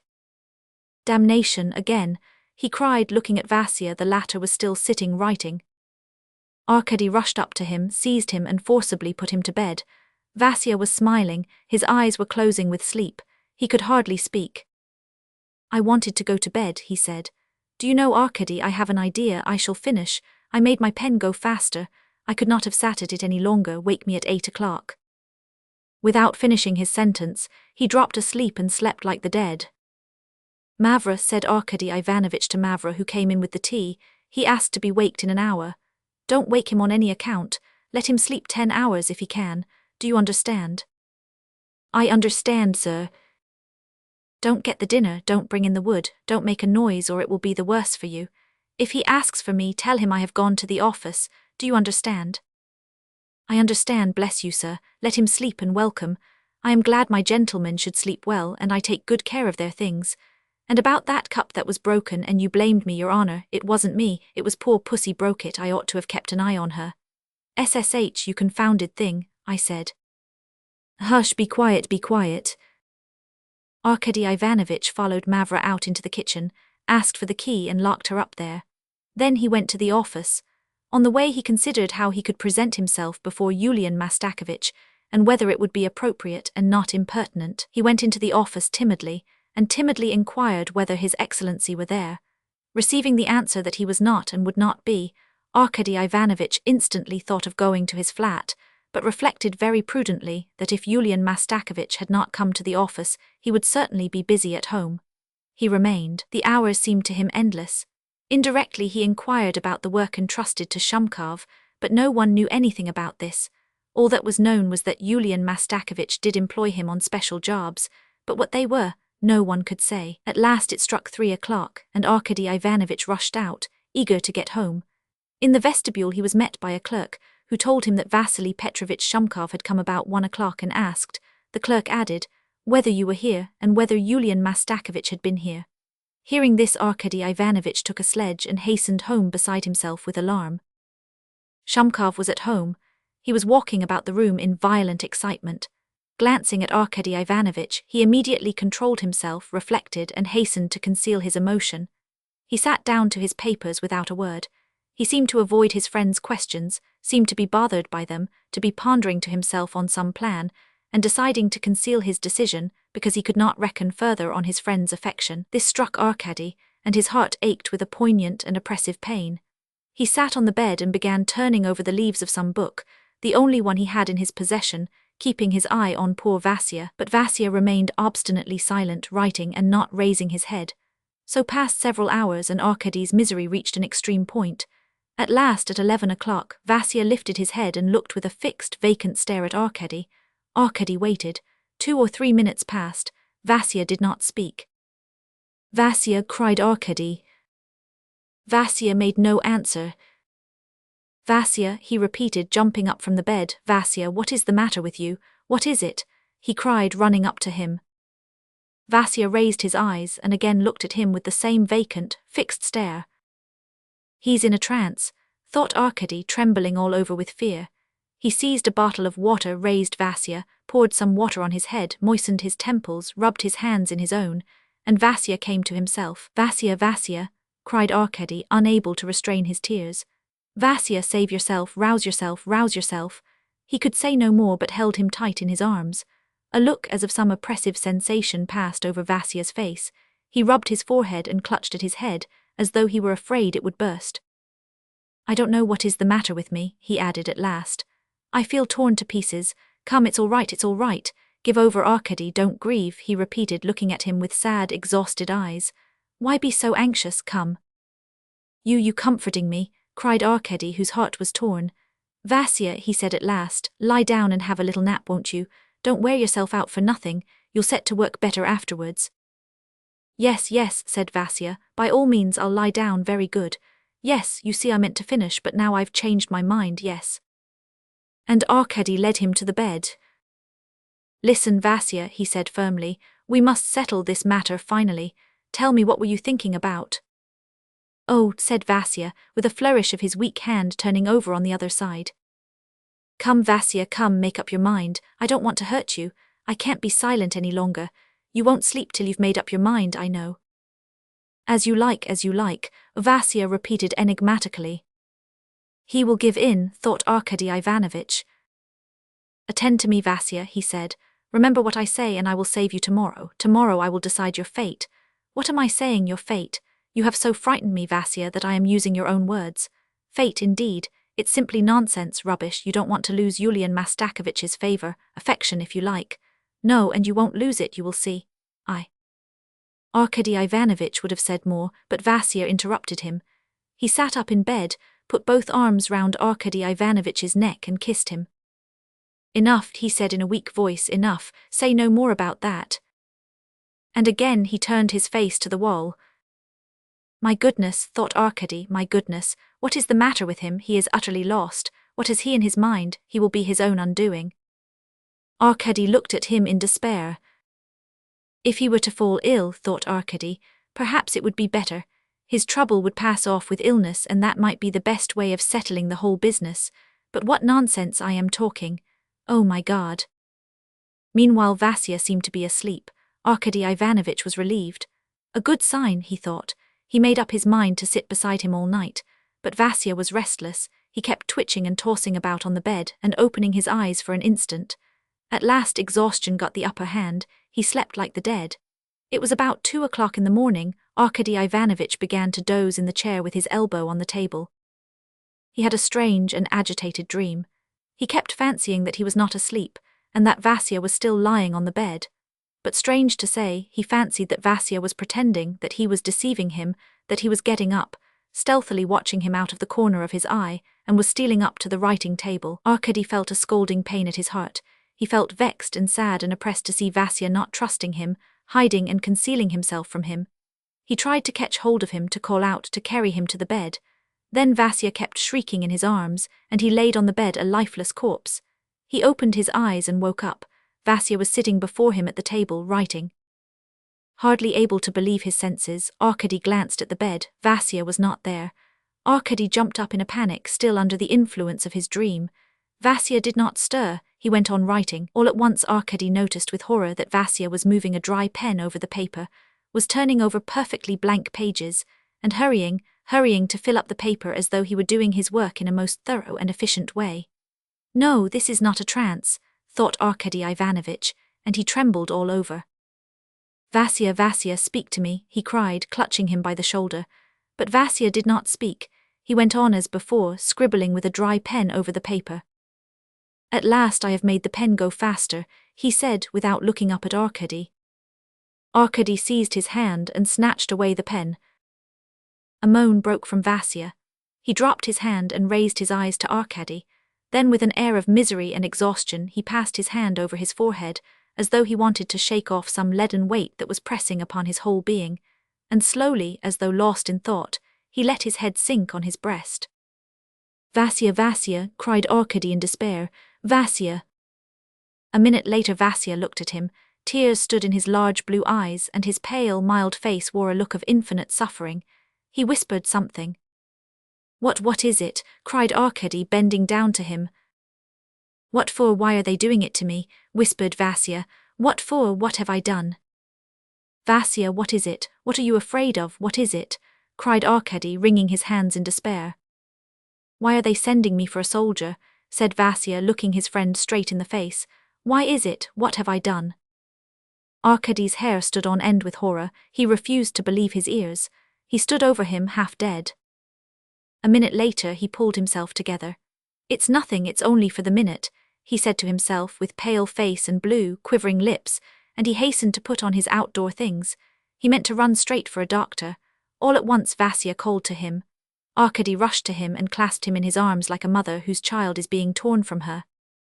Arkady, Arkady, don't tell anyone, do you hear? It is my trouble, I must bear it alone. What is it? What is it? Rouse yourself, Vasya, rouse yourself. Vasya sighed, and slow tears trickled down his cheeks. Why kill her? How is she to blame? He muttered in an agonized, heart-rending voice. The sin is mine, the sin is mine. He was silent for a moment. Farewell, my love, he whispered, shaking his luckless head. Arkady started, pulled himself together, and would have rushed for the doctor. Let us go, it is time, cried Vasya, carried away by Arkady's last movement. Let us go, brother, let us go, I am ready, you lead the way. He paused and looked at Arkady with a downcast and mistrustful face. Vasya, for goodness sake, don't follow me, wait for me here. I will come back to you directly, said Arkady Ivanovitch, losing his head and snatching up his cap to run for a doctor. Vasya sat down at once. He was quiet and docile, but there was a gleam of some desperate resolution in his eye.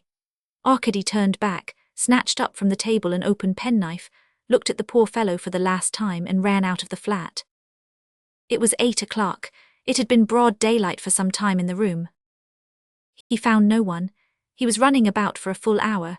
All the doctors whose addresses he had got from the house porter when he inquired of the latter whether there were no doctor living in the building, had gone out, either to their work or on their private affairs. There was one who saw patients. This one questioned at length and in detail the servant who announced that Nefedevitch had called, asking him who it was, from whom he came, what was the matter, and concluded by saying that he could not go, that he had a great deal to do, and that patients of that kind ought to be taken to a hospital. Then Arkady, exhausted, agitated, and utterly taken aback by this turn of affairs, cursed all the doctors on earth and rushed home in the utmost alarm about Vasya. He ran into the flat. Mavra, as though there were nothing the matter, went on scrubbing the floor, breaking up wood and preparing to light the stove. He went into the room. There was no trace of Vasya. He had gone out. Which way, where will the poor fellow be off to? Thought Arkady, frozen with terror. He began questioning Mavra. She knew nothing, had neither seen nor heard him go out, God bless him. Nefedevitch rushed off to the Artemievs. It occurred to him for some reason that he must be there. It was 10 o'clock by the time he arrived. They did not expect him, knew nothing, and had heard nothing. He stood before them frightened, distressed, and asked where was Vasya. The mother's legs gave way under her. She sank back on the sofa. Lizanka, trembling with alarm, began asking what had happened. What could he say? Arkady Ivanovitch got out of it as best he could, invented some tale which of course was not believed, and fled, leaving them distressed and anxious. He flew to his department that he might not be too late there, and he let them know that steps might be taken at once. On the way it occurred to him that Vasya would be at Yulian Mastakovich's. That was more likely than anything. Arkady had thought of that first of all, even before the Artemievs. As he drove by His Excellency's door he thought of stopping, but at once told the driver to go straight on. He made up his mind to try and find out whether anything had happened at the office, and if he were not there to go to His Excellency, ostensibly to report on Vasya. Someone must be informed of it. As soon as he got into the waiting room he was surrounded by fellow clerks, for the most part young men of his own standing in the service. With one voice they began asking him what had happened to Vasya. At the same time they all told him that Vasya had gone out of his mind, and thought that he was to be sent for a soldier as a punishment for having neglected his work. Arkady Ivanovich, answering them in all directions, or rather avoiding giving a direct answer to anyone, rushed into the inner room. On the way he learned that Vasya was in Yulian Mastakovich's private room, that everyone had been there and that Ispur Ivanovich had gone in there too. He was stopped on the way. One of the senior clerks asked him who he was and what he wanted. Without distinguishing the person, he said something about Vasya and went straight into the room. He heard Yulian Mastakovich's voice from within. "Where are you going?" Someone asked him at the very door. Arkady Ivanovich was almost in despair. He was on the point of turning back, but through the open door he saw his poor Vasya. He pushed the door and squeezed his way into the room. Everyone seemed to be in confusion and perplexity, because Yulian Mastakovich was apparently much chagrined. All the more important personages were standing about him talking, and coming to no decision. At a little distance stood Vasya. Arkady's heart sank when he looked at him. Vasya was standing, pale, with his head up, stiffly erect, like a recruit before a new officer, with his feet together and his hands held rigidly at his sides. He was looking Yulian Mastakovich straight in the face. Arkady was noticed at once, and someone who knew that they lodged together mentioned the fact to His Excellency. Arkady was led up to him. He tried to make some answer to the questions put to him, glanced at Yulian Mastakovich, and seeing on his face a look of genuine compassion, began trembling and sobbing like a child. He even did more. He snatched His Excellency's hand and held it to his eyes, wetting it with his tears so that Yulian Mastakovich was obliged to draw it hastily away, and waving it in the air said, "Come, my dear fellow, come. I see you have a good heart." Arkady sobbed and turned an imploring look on everyone. It seemed to him that they were all brothers of his dear Vasya, that they were all worried and weeping about him. How has it happened? How has it happened?" asked Yulian Mastakovich. "What has sent him out of his mind?" Gratitude, was all Arkady Ivanovich could articulate. Everyone heard his answer with amazement, and it seemed strange and incredible to everyone that a man could go out of his mind from gratitude. Arkady explained as best he could. "Good heavens, what a pity," said Yulian Mastakovich at last, and the work entrusted to him was not important and not urgent in the least. It was not worthwhile for a man to kill himself over it. Well, take him away. At this point Yulian Mastakovich turned to Arkady Ivanovich again and began questioning him once more. "He begs," he said, pointing to Vasya, "that some girl should not be told of this. Who is she? His betrothed, I suppose." Arkady began to explain. Meanwhile Vasya seemed to be thinking of something, as though he were straining his memory to the utmost to recall some important, necessary matter, which was particularly wanted at this moment. From time to time he looked round with a distressed face, as though hoping someone would remind him of what he had forgotten. He fastened his eyes on Arkady. All of a sudden there was a gleam of hope in his eyes. He moved with the left leg forward, took 3 steps as smartly as he could, clicking with his right boot as soldiers do when they move forward at the call from their officer. Everyone was waiting to see what would happen. "I have a physical defect and am small and weak, and I am not fit for military service, Your Excellency," he said abruptly. At that everyone in the room felt a pang at his heart, and firm as was Yulian Mastakovich's character, tears trickled from his eyes. "Take him away," he said with a wave of his hands. "Present," said Vasya in an undertone. He wheeled round to the left and marched out of the room. All who were interested in his fate followed him out. Arkady pushed his way out behind the others. They made Vasya sit down in the waiting room till the carriage came which had been ordered to take him to the hospital. He sat down in silence and seemed in great anxiety. He nodded to anyone he recognized as though saying goodbye. He looked round towards the door every minute and prepared himself to set off when he should be told it was time. People crowded in a close circle round him. They were all shaking their heads and lamenting. Many of them were much impressed by his story, which had suddenly become known. Some discussed his illness, while others expressed their pity and high opinion of Vasya. saying that he was such a quiet, modest young man, that he had been so promising. People described what efforts he had made to learn, how eager he was for knowledge, how he had worked to educate himself. He had risen by his own efforts from a humble position, someone observed. They spoke with emotion of His Excellency's affection for him. Some of them fell to explaining why Vasya was possessed by the idea that he was being sent for a soldier, because he had not finished his work. They said that the poor fellow had so lately belonged to the class liable for military service, and had only received his first grade through the good offices of Yulian Mastakovich, who had had the cleverness to discover his talent, his docility, and the rare mildness of his disposition. In fact, there was a great number of views and theories. A very short fellow clerk of Vasya's was conspicuous as being particularly distressed. He was not very young, probably about 30. He was pale as a sheet, trembling all over and smiling queerly, perhaps because any scandalous affair or terrible scene both frightens, and at the same time somewhat rejoices the outside spectator. He kept running round the circle that surrounded Vasya, and as he was so short, stood on tiptoe and caught at the button of everyone, that is, of those with whom he felt entitled to take such a liberty, and kept saying that he knew how it had all happened, that it was not so simple, but a very important matter, that it couldn't be left without further inquiry, then stood on tiptoe again, whispered in someone's ear, nodded his head again 2 or 3 times and ran round again. At last everything was over. The porter made his appearance, and an attendant from the hospital went up to Vasya and told him it was time to start. Vasya jumped up in a flutter and went with them, looking about him. He was looking about for someone. "Vasya, Vasya," cried Arkady Ivanovitch, sobbing. Vasya stopped, and Arkady squeezed his way up to him. They flung themselves into each other's arms in a last bitter embrace. It was sad to see them. What monstrous calamity was wringing the tears from their eyes? What were they weeping for? What was their trouble? Why did they not understand one another? "Here, here, take it, take care of it," said Shumkov, thrusting a paper of some kind into Arkady's hand. "They will take it away from me. Bring it me later on, bring it. Take care of it." Vasya could not finish, they called to him. He ran hurriedly downstairs, nodding to everyone, saying goodbye to everyone.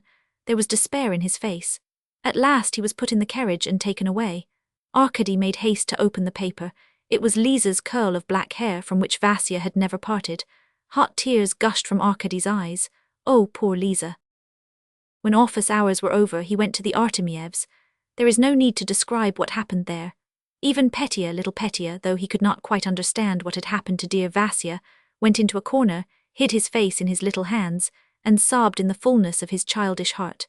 It was quite dusk when Arkady returned home. When he reached the Neva, he stood still for a minute, and turned a keen glance up the river into the smoky, frozen thickness of the distance, which was suddenly flushed crimson with the last purple and blood-red glow of sunset, still smouldering on the misty horizon. Night lay over the city, and the wide plain of the Neva, swollen with frozen snow, was shining in the last gleams of the sun, with myriads of sparks of gleaming hoar frost. There was a frost of 20 degrees.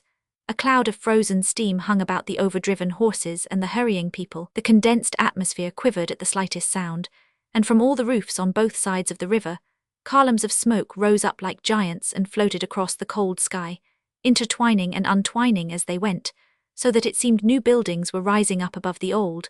A new town was taking shape in the air. It seemed as if all that world, with all its inhabitants, strong and weak, with all their habitations, the refuges of the poor, or the gilded palaces for the comfort of the powerful of this world, was at that twilight hour like a fantastic vision of fairyland, like a dream which in its turn would vanish and pass away like vapor into the dark blue sky. A strange thought came to poor Vasya's forlorn friend. He started, and his heart seemed at that instant flooded with a hot rush of blood kindled by a powerful, overwhelming sensation he had never known before. He seemed only now to understand all the trouble, and to know why his poor Vasya had gone out of his mind, unable to bear his happiness. His lips twitched, his eyes lighted up, he turned pale, and as it were had a clear vision into something new. He became gloomy and depressed and lost all his gaiety. His old lodging grew hateful to him. He took a new room. He did not care to visit the Artemievs, and indeed he could not. 2 years later he met Lizanka in church. She was by then married. Beside her walked a wet nurse with a tiny baby. They greeted each other, and for a long time avoided all mention of the past. Liza said that, thank God, she was happy that she was not badly off, that her husband was a kind man, and that she was fond of him. But suddenly in the middle of a sentence her eyes filled with tears, her voice failed. She turned away, and bowed down to the church pavement to hide her grief. A Christmas tree and a wedding. A story. The other day I saw a wedding, but no, I had better tell you about the Christmas tree. The wedding was nice, I liked it very much, but the other incident was better. I don't know how it was that, looking at that wedding, I thought of that Christmas tree. This was what happened. Just 5 years ago, on New Year's Eve, I was invited to a children's party. The giver of the party was a well-known and business-like personage, with connections, with a large circle of acquaintances, and a good many schemes on hand, so that it may be supposed that this party was an excuse for getting the parents together and discussing various interesting matters in an innocent, casual way. I was an outsider. I had no interesting matter to contribute, and so I spent the evening rather independently. There was another gentleman present who was, I fancied, of no special rank or family, and who, like me, had simply turned up at this family festivity. He was the first to catch my eye. He was a tall, lanky man, very grave and very correctly dressed, but one could see that he was in no mood for merrymaking and family festivity. Whenever he withdrew into a corner, he left off smiling and knitted his bushy black brows. He had not a single acquaintance in the party except his host. One could see that he was fearfully bored, but that he was valiantly keeping up the part of a man perfectly happy and enjoying himself. I learned afterwards that this was a gentleman from the provinces, who had a critical and perplexing piece of business in Petersburg, who had brought a letter of introduction to our host, for whom our host was, by no means carne more, using his interest, and whom he had invited, out of civility, to his children's party. He did not play cards, cigars were not offered him, every one avoided entering into conversation with him, most likely recognizing the bird from its feathers, and so my gentleman was forced to sit the whole evening stroking his whiskers simply to have something to do with his hands. His whiskers were certainly very fine, but he stroked them so zealously that, looking at him, one might have supposed that the whiskers were created first, and the gentleman only attached to them in order to stroke them. In addition to this individual who assisted in this way at our host's family festivity, he had 5 fat, well-fed boys. I was attracted too by another gentleman, but he was quite of a different sort. He was a personage. He was called Yulian Mastakovich. From the first glance one could see that he was an honored guest, and stood in the same relation to our host as our host stood in relation to the gentleman who was stroking his whiskers. Our host and hostess said no end of polite things to him, waited on him hand and foot, pressed him to drink, flattered him, brought their visitors up to be introduced to him, but did not take him to be introduced to anyone else. I noticed that tears glistened in our host's eyes when he remarked about the party that he had rarely spent an evening so agreeably. I felt as it were frightened in the presence of such a personage, and so, after admiring the children, I went away into a little parlour, which was quite empty, and sat down in an arbour of flowers which filled up almost half the room. The children were all incredibly sweet, and resolutely refused to model themselves on the grown-ups. Regardless of all the admonitions of their governesses and mammas, they stripped the Christmas tree to the last sweetmeat in the twinkling of an eye, and had succeeded in breaking half the playthings before they knew what was destined for which. Particularly charming was a black-eyed, curly-headed boy, who kept trying to shoot me with his wooden gun. But my attention was still more attracted by his sister, a girl of 11, quiet, dreamy, pale, with big, prominent, dreamy eyes, exquisite as a little Cupid. The children hurt her feelings in some way, and so she came away from them to the same empty parlour in which I was sitting, and played with her doll in the corner. The visitors respectfully pointed out her father, a wealthy contractor, and someone whispered that 300,000 rubles were already set aside for her dowry. I turned round to glance at the group who were interested in such a circumstance, and my eye fell on Yulian Mastakovich, who, with his hands behind his back and his head on one side, was listening with the greatest attention to these gentlemen's idle gossip. Afterwards I could not help admiring the discrimination of the host and hostess in the distribution of the children's presents. The little girl, who had already a portion of 300,000 rubles, received the costliest doll. Then followed presents diminishing in value in accordance with the rank of the parents of these happy children. Finally, the child of lowest degree, a thin, freckled, red-haired little boy of 10, got nothing but a book of stories about the marvels of nature and tears of devotion, etc., without pictures or even woodcuts. He was the son of a poor widow, the governess of the children of the house, an oppressed and scared little boy. He was dressed in a short jacket of inferior nankin. After receiving his book, he walked round the other toys for a long time. He longed to play with the other children, but did not dare. It was evident that he already felt and understood his position. I love watching children. Their first independent approaches to life are extremely interesting. I noticed that the red-haired boy was so fascinated by the costly toys of the other children, especially by a theatre in which he certainly longed to take some part, that he made up his mind to sacrifice his dignity. He smiled and began playing with the other children. He gave away his apple to a fat-faced little boy who had a mass of goodies tied up in a pocket handkerchief already, and even brought himself to carry another boy on his back, simply not to be turned away from the theatre. But an insolent youth gave him a heavy thump a minute later. The child did not dare to cry. Then the governess, his mother, made her appearance and told him not to interfere with the other children's playing. The boy went away to the same room in which was the little girl. She let him join her, and the two set to work very eagerly dressing the expensive doll. I had been sitting more than half an hour in the ivy arbor, listening to the little prattle of the red-haired boy, and the beauty with the dowry of 300,000, who was nursing her doll, when Yulian Mastakovich suddenly walked into the room. He had taken advantage of the general commotion following a quarrel among the children to step out of the drawing room. I had noticed him a moment before talking very cordially to the future heiress's papa, whose acquaintance he had just made, of the superiority of one branch of the service over another. Now he stood in hesitation, and seemed to be reckoning something on his fingers. 300, he was whispering. 11, 12, 13 and so on. 16, 5 years, supposing it is at 4%. 5 times 12 is 60, yes to that 60. Well, in 5 years we may assume it will be 400. Yes, but he won't stick to 4%, the rascal. He can get 8 or 10. Well, 500, let us say 500 at least. That's certain. Well, say a little more for frills, hm. His hesitation was at an end. He blew his nose and was on the point of going out of the room when he suddenly glanced at the little girl and stopped short. He did not see me behind the pots of greenery. It seemed to me that he was greatly excited. Either his calculations had affected his imagination or something else, for he rubbed his hands and could hardly stand still. This excitement reached its utmost limit when he stopped and bent another resolute glance at the future heiress. He was about to move forward, but first looked round, then moving on tiptoe, as though he felt guilty, he advanced towards the children. He approached with a little smile, bent down and kissed her on the head. The child, not expecting this attack, uttered a cry of alarm. "What are you doing here, sweet child?" he asked in a whisper, looking round and patting the girl's cheek. "We are playing." "Ah, with him." Yulian Mastakovich looked askance at the boy. "You had better go into the drawing room, my dear," he said to him.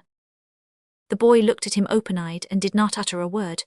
Yulian Mastakovich looked round him again, and again bent down to the little girl. "And what is this you've got, a dolly, dear child?" he asked. "Yes, a dolly," answered the child, frowning and a little shy. "A dolly, and do you know, dear child, what your dolly is made of?" "I don't know," the child answered in a whisper, hanging her head. "It's made of rags, darling. You had better go into the drawing room to your playmates, boy," said Yulian Mastakovich, looking sternly at the boy. The boy and girl frowned and clutched at each other. They did not want to be separated. "And do you know why they gave you that doll?" asked Yulian Mastakovich, dropping his voice to a softer and softer tone. "I don't know." "Because you have been a sweet and well-behaved child all the week." At this point Yulian Mastakovich, more excited than ever, speaking in most dulcet tones, asked at last, in a hardly audible voice choked with emotion and impatience, "And will you love me, dear little girl, when I come and see your papa and mamma?" Saying this, Yulian Mastakovich tried once more to kiss the dear little girl, but the red-haired boy, seeing that the little girl was on the point of tears, clutched her hand and began whimpering from sympathy for her. Yulian Mastakovich was angry in earnest. Go away from here, go away," he said to the boy. "Go into the drawing room, go in there to your playmates." "No, he needn't, you go away," said the little girl. Leave him alone," she said, almost crying. Someone made a sound at the door. Yulian Mastakovich instantly raised his majestic person and took alarm, but the red-haired boy was even more alarmed than Yulian Mastakovich. He abandoned the little girl and, slinking along by the wall, stole out of the parlor into the dining room. To avoid arousing suspicion, Yulian Mastakovich, too, went into the dining room. He was as red as a lobster, and glancing into the looking-glass, seemed to be ashamed at himself. He was perhaps vexed with himself for his impetuosity and hastiness. Possibly he was at first so much impressed by his calculations, so inspired and fascinated by them, that in spite of his seriousness and dignity, He made up his mind to behave like a boy, and directly approach the object of his attentions, even though she could not be really the object of his attentions for another 5 years at least. I followed the estimable gentleman into the dining room, and there beheld a strange spectacle. Yulian Mastakovich, flushed with vexation and anger, was frightening the red-haired boy, who, retreating from him, did not know where to run in his terror. "Go away, what are you doing here?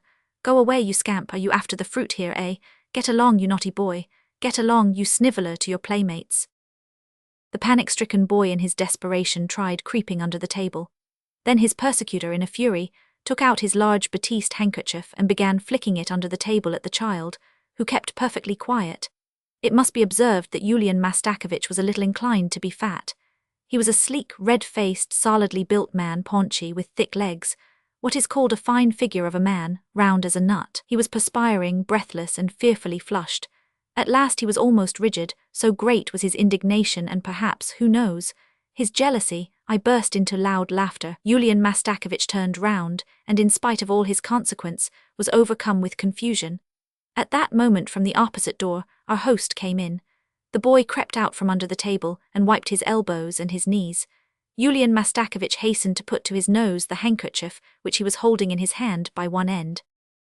Our host looked at the three of us in some perplexity, but as a man who knew something of life and looked at it from a serious point of view, he at once availed himself of the chance of catching his visitor by himself. "Here, this is the boy," he said, pointing to the red-haired boy, "for whom I had the honor to solicit your influence." "Ah," said Yulian Mastakovich, who had hardly quite recovered himself. "The son of my children's governess," said our host in a tone of a petitioner, "a poor woman, the widow of an honest civil servant, and therefore, Yulian Mastakovich, if it were possible." "Oh, no," Yulian Mastakovich made haste to answer. "No, excuse me, Philip Alexievich, it's quite impossible. I've made inquiries, there's no vacancy, and if there were, there are 20 applicants who have far more claim than he. I am very sorry, very sorry." "What a pity," said our host. "He is a quiet, well-behaved boy." "A great rascal, as I notice," answered Yulian Mastakovich with a nervous twist of his lip. "Get along, boy, why are you standing there? Go to your playmates," he said, addressing the child. At that point he could not contain himself, and glanced at me out of one eye. I, too, could not contain myself and laughed straight in his face. Yulian Mastakovich turned away at once, and in a voice calculated to reach my ear, asked who was that strange young man. They whispered together and walked out of the room. I saw Yulian Mastakovich afterwards shaking his head incredulously as our host talked to him. After laughing to my heart's content, I returned to the drawing-room. There the great man, surrounded by fathers and mothers of families, including the host and hostess, was saying something very warmly to a lady to whom he had just been introduced. The lady was holding by the hand the little girl with whom Yulian Mastakovich had had the scene in the parlor a little while before. Now he was launching into praises and raptures over the beauty, the talents, the grace, and the charming manners of the charming child. He was unmistakably making up to the mamma. The mother listened to him almost with tears of delight. The father's lips were smiling. Our host was delighted at the general satisfaction. All the guests, in fact, were sympathetically gratified. Even the children's games were checked that they might not hinder the conversation. The whole atmosphere was saturated with reverence. I heard afterwards the mamma of the interesting child, deeply touched, beg Yulian Mastakovich, in carefully chosen phrases, to do her the special honor of bestowing upon them the precious gift of his acquaintance, and heard with what unaffected delight Yulian Mastakovich accepted the invitation, and how afterwards the guests, dispersing in different directions, moving away with the greatest propriety, poured out to one another the most touchingly flattering comments upon the contractor, his wife, his little girl, and above all, upon Yulian Mastakovich. "Is that gentleman married?" I asked almost aloud of one of my acquaintances, who was standing nearest to Yulian Mastakovich. Yulian Mastakovich flung a searching and vindictive glance at me. "No," answered my acquaintance, chagrined to the bottom of his heart by the awkwardness of which I had intentionally been guilty. I passed lately by a certain church. I was struck by the crowd of people in carriages. I heard people talking of the wedding. It was a cloudy day, it was beginning to sleet. I made my way through the crowd at the door and saw the bridegroom. He was a sleek, well-fed, round, paunchy man, very gorgeously dressed up. He was running fussily about, giving orders. At last the news passed through the crowd that the bride was coming. I squeezed my way through the crowd and saw a marvelous beauty who could scarcely have reached her first season. But the beauty was pale and melancholy. She looked preoccupied. I even fancied that her eyes were red with recent weeping. The classic severity of every feature of her face gave a certain dignity and seriousness to her beauty. But through that sternness and dignity, through that melancholy, could be seen the look of childish innocence, something indescribably naive, fluid, youthful, which seemed mutely begging for mercy. People were saying that she was only just 16. Glancing attentively at the bridegroom, I suddenly recognized him as Yulian Mastakovich, whom I had not seen for 5 years. I looked at her. My God, I began to squeeze my way as quickly as I could out of the church. I heard people saying in the crowd that the bride was an heiress, that she had a dowry of 500,000, and a trousseau worth ever so much. It was a good stroke of business, though, I thought as I made my way into the street. Palzenkov. A story. I began to scrutinize the man closely. Even in his exterior there was something so peculiar that it compelled one, however far away one's thoughts might be, to fix one's eyes upon him and go off into the most irrepressible roar of laughter. That is what happened to me. I must observe that the little man's eyes were so mobile, or perhaps he was so sensitive to the magnetism of every eye fixed upon him, that he almost by instinct guessed that he was being observed, turned at once to the observer, and anxiously analyzed his expression. His continual mobility, his turning and twisting, made him look strikingly like a dancing doll. It was strange, he seemed afraid of jeers, in spite of the fact that he was almost getting his living by being a buffoon for all the world, and exposed himself to every buffet in a moral sense, and even in a physical one, judging from the company he was in. Voluntary buffoons are not even to be pitied. But I noticed at once that this strange creature, this ridiculous man, was by no means a buffoon by profession. There was still something gentlemanly in him. His very uneasiness, his continual apprehensiveness about himself, were actually a testimony in his favor.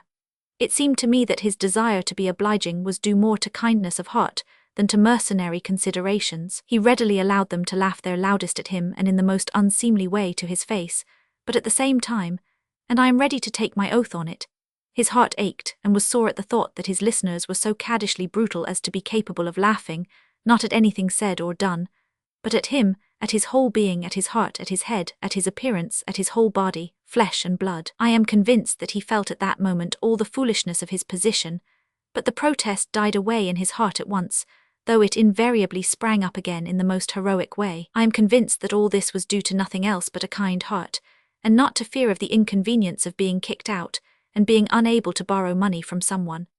This gentleman was forever borrowing money, that is, he asked for alms in that form, when after playing the fool and entertaining them at his expense, he felt in a certain sense entitled to borrow money from them. But good heavens, what a business the borrowing was, and with what a countenance he asked for the loan. I could not have imagined that on such a small space as the wrinkled, angular face of that little man room could be found at one and the same time, for so many different grimaces, for such strange, variously characteristic shades of feeling, such absolutely killing expressions. Everything was there, shame and an assumption of insolence, and vexation at the sudden flushing of his face, and anger and fear of failure, and entreaty to be forgiven for having dared to pester, and a sense of his own dignity, and a still greater sense of his own abjectness. All this passed over his face like lightning. For 6 whole years, he had struggled along in God's world in this way, and so far had been unable to take up a fitting attitude at the interesting moment of borrowing money. I need not say that he never could grow callous and completely abject. His heart was too sensitive, too passionate. I will say more indeed. In my opinion, he was one of the most honest and honorable men in the world, but with a little weakness, of being ready to do anything abject at anyone's bidding, good-naturedly and disinterestedly, simply to oblige a fellow creature. In short, he was what is called a rag in the fullest sense of the word. The most absurd thing was that he was dressed like anyone else, neither worse nor better, tidily, even with a certain elaborateness, and actually had pretensions to respectability and personal dignity. This external equality and internal inequality, his uneasiness about himself, and at the same time his continual self-depreciation, all this was strikingly incongruous and provocative of laughter and pity. If he had been convinced in his heart, and in spite of his experience it did happen to him at moments to believe this, that his audience were the most good-natured people in the world, who were simply laughing at something amusing, and not at the sacrifice of his personal dignity, he would most readily have taken off his coat, put it on wrong side outwards, and have walked about the streets in that attire for the diversion of others and his own gratification, but equality he could never anyhow attain. Another trait, the queer fellow was proud, and even by fits and starts when it was not too risky, generous. It was worth seeing and hearing how he could sometimes, not sparing himself, consequently with pluck, almost with heroism, dispose of one of his patrons who had infuriated him to madness. But that was at moments. In short, he was a martyr in the fullest sense of the word, but the most useless and consequently the most comic martyr. There was a general discussion going on among the guests. All at once I saw our queer friend jump upon his chair and call out at the top of his voice, anxious for the exclusive attention of the company.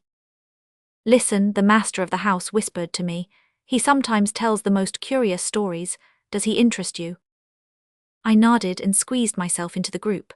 The sight of a well-dressed gentleman jumping upon his chair and shouting at the top of his voice did, in fact, draw the attention of all. Many who did not know the queer fellow looked at one another in perplexity, the others roared with laughter. "I knew Fedosi Nikolaich. I ought to know Fedosi Nikolaich better than anyone," cried the queer fellow from his elevation. "Gentlemen, allow me to tell you something. I can tell you a good story about Fedosi Nikolaich. I know a story exquisite." "Tell it, Osip Mihalich, tell it. Tell it. Listen. Listen, listen. I begin, but gentlemen, this is a peculiar story." "Very good, very good." "It's a comic story." "Very good, excellent, splendid, get on." "It is an episode in the private life of your humble." "But why do you trouble yourself to announce that it's comic? And even somewhat tragic." In short, the story which it will afford you all pleasure to hear me now relate, gentlemen, the story, in consequence of which I have come into company so interesting and profitable. No puns. This story. In short, the story, make haste and finish the introduction. The story which has its value, a fair-haired young man with mustaches pronounced in a husky voice, dropping his hand into his coat pocket, and as though by chance, pulling out a purse instead of his handkerchief. The story, my dear sirs, after which I should like to see many of you in my place, and finally the story, in consequence of which I have not married. Married a wife, Polzenkov tried to get married. I confess I should like to see Madame Polzenkov. Allow me to inquire the name of the would-be Madame Polzenkov, piped a youth, making his way up to the storyteller. And so for the first chapter, gentlemen. It was just 6 years ago in spring, the 31st of March, note the date, gentlemen, on the eve of the 1st of April, cried a young man with ringlets. You are extraordinarily quick at guessing. It was evening.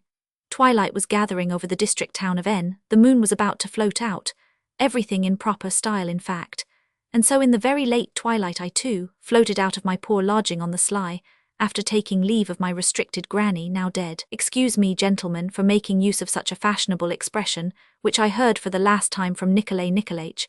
But my granny was indeed restricted. She was blind, dumb, deaf, stupid, everything you please. I confess I was in a tremor, I was prepared for great deeds. My heart was beating like a kitten's when some bony hand clutches it by the scruff of the neck. Excuse me, Monsieur Polzenkov. What do you want? Tell it more simply, don't overexert yourself, please. All right, said Osip Mihalich, a little taken aback. I went into the house of Fedosi Nikolaich, the house that he had bought. Fedosi Nikolaich, as you know, is not a mere colleague but the full-blown head of a department. I was announced and was at once shown into the study. I can see it now. The room was dark, almost dark, but candles were not brought. Behold, Fedosi Nikolaich walks in. There he and I were left in the darkness. Whatever happened to you? Asked an officer. What do you suppose? Asked Polzenkov, turning promptly with a convulsively working face to the young man with ringlets. Well, gentlemen, a strange circumstance occurred, though indeed there was nothing strange in it. It was what is called an everyday affair. I simply took out of my pocket a roll of paper, and he a roll of paper. Paper notes. Paper notes, and we exchanged. I don't mind betting that there's a flavor of bribery about it, observed a respectably dressed, closely cropped young gentleman. Bribery, Polzenkov caught him up. Oh, may I be a liberal? such as many I have seen. If you too, when it is your lot to serve in the provinces, do not warm your hands at your country's hearth, for as an author said, even the smoke of our native land is sweet to us. She is our mother, gentlemen, our mother Russia, we are her babes, and so we suck her. There was a roar of laughter. Only would you believe it, gentlemen, I have never taken bribes, said Polzenkov, looking round at the whole company distrustfully. A prolonged burst of Homeric laughter drowned Polzenkov's words in guffaws. It really is so, gentlemen. But here he stopped, still looking round at everyone with a strange expression of face. Perhaps, who knows? At that moment the thought came into his mind that he was more honest than many of all that honourable company. Anyway, the serious expression of his face did not pass away till the general merriment was quite over. And so Polzenkov began again when all was still. Though I never did take bribes, yet that time I transgressed. I put in my pocket a bribe, from a bribe-taker. That is, there were certain papers in my hands which, if I had cared to send to a certain person, it would have gone ill with Fyodor Nikolaich. So then he bought them from you. He did. Did he give much? He gave as much as many a man nowadays would sell his conscience for, complete with all its variations, if only he could get anything for it. But I felt as though I was scolded when I put the money in my pocket. I really don't understand what always comes over me, gentlemen, but I was more dead than alive, my lips twitched and my legs trembled. Well, I was to blame, entirely to blame. I was utterly conscience-stricken. I was ready to beg Fyodor Nikolaich's forgiveness.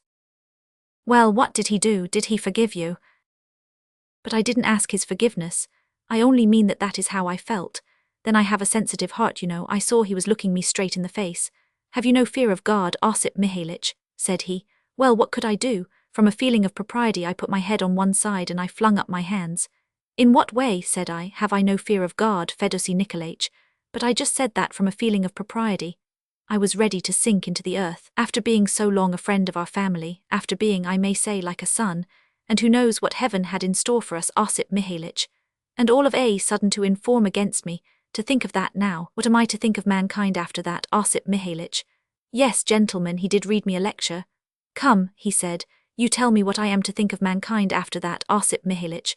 What is he to think? I thought, and do you know there was a lump in my throat, and my voice was quivering, and knowing my hateful weakness I snatched up my hat. Where are you off to, Osip Mihailych? Surely on the eve of such a day you cannot bear malice against me.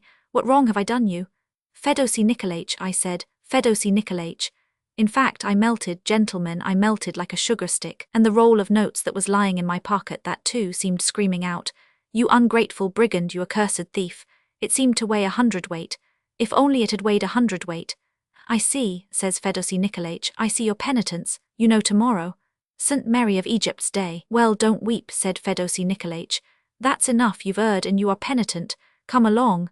Maybe I may succeed in bringing you back again into the true path, says he. Maybe my modest Penates.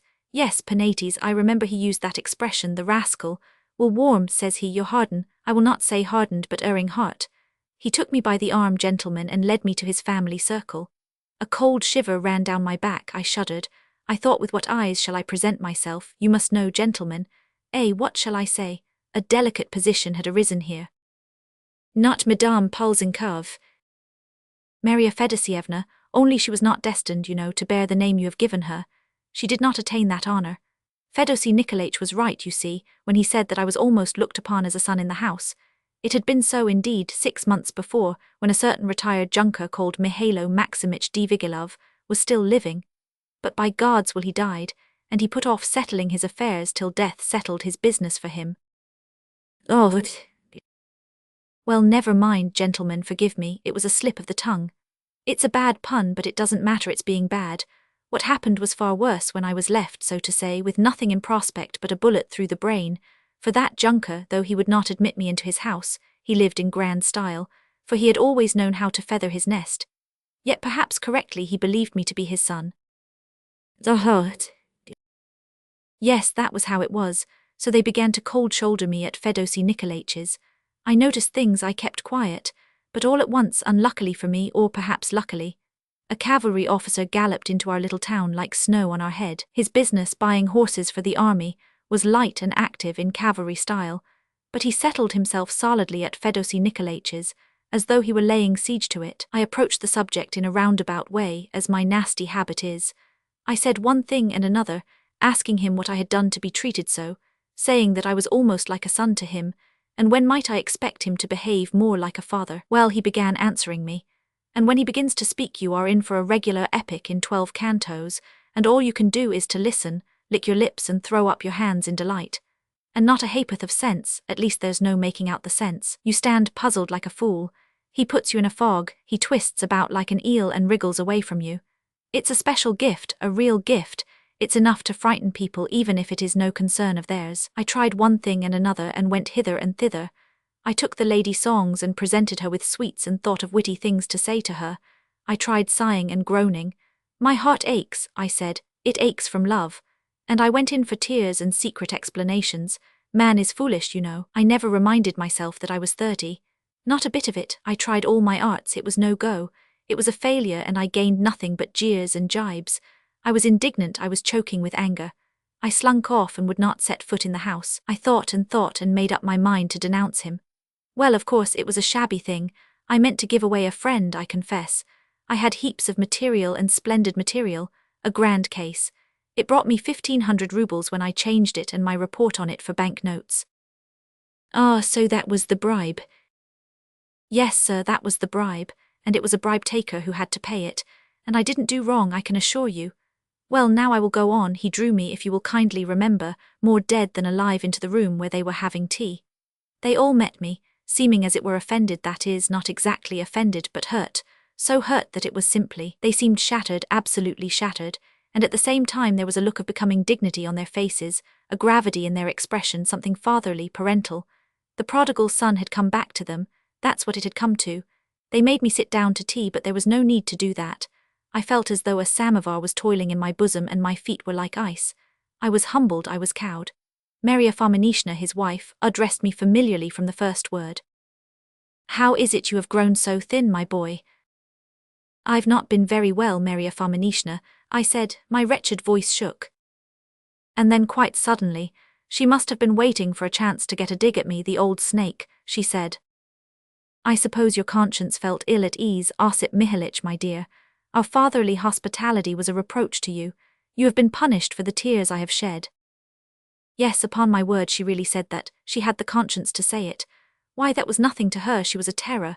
She did nothing but sit there and pour out tea. But if you were in the market, my darling, I thought you'd shout louder than any fishwife there. That's the kind of woman she was. And then, to my undoing, the daughter, Marya Fedosievna, came in all her innocence, a little pale and her eyes red as though she had been weeping. I was bowled over on the spot like a fool. But it turned out afterwards that the tears were a tribute to the cavalry officer. He had made tracks for home and taken his hook for good and all. For you know it was high time for him to be off. I may as well mention the fact here. Not that his leave was up precisely, but you see. It was only later that the loving parents grasped the position and had found out all that had happened. What could they do? They hushed their trouble up, an addition to the family. Well, I could not help it. As soon as I looked at her I was done for. I stole a glance at my hat. I wanted to get up and make off. But there was no chance of that. They took away my hat. I must confess I did think of getting off without it. Well, I thought, but no, they latched the doors. There followed friendly jokes, winking, little airs and graces. I was overcome with embarrassment, said something stupid, talked nonsense about love. My charmer sat down to the piano and with an air of wounded feeling sang the song about the hussar who leaned upon the sword, that finished me off. Well, said Fedosy Nikolaich, all is forgotten, come to my arms. I fell just as I was, with my face on his waistcoat. My benefactor, you are a father to me, said I, and I shed floods of hot tears. Lord, have mercy on us, what a to-do there was. He cried, his good lady cried, Mashenka cried. There was a flaxen-headed creature there, she cried too. That wasn't enough, the younger children crept out of all the corners, the Lord had filled their quiver full, and they howled too. Such tears, such emotion, such joy. They found their prodigal, it was like a soldier's return to his home. Then followed refreshments, we played forfeits, and I have a pain, where is it? In my heart, who gave it you? My charmer blushed. The old man and I had some punch, they won me over and did for me completely. I returned to my grandmother with my head in a whirl. I was laughing all the way home. For full 2 hours I paced up and down our little room. I waked up my old granny and told her of my happiness. But did he give you any money, the brigand? He did, Granny, he did, my dear. Luck has come to us all of a heap. We've only to open our hand and take it. I waked up Saffron. Saffron, I said, take off my boots. Saffron pulled off my boots. Come, Saffron, congratulate me now, give me a kiss. I am going to get married, my lad, I am going to get married. You can get jolly drunk tomorrow, you can have a spree, my dear soul. Your master is getting married. My heart was full of jokes and laughter.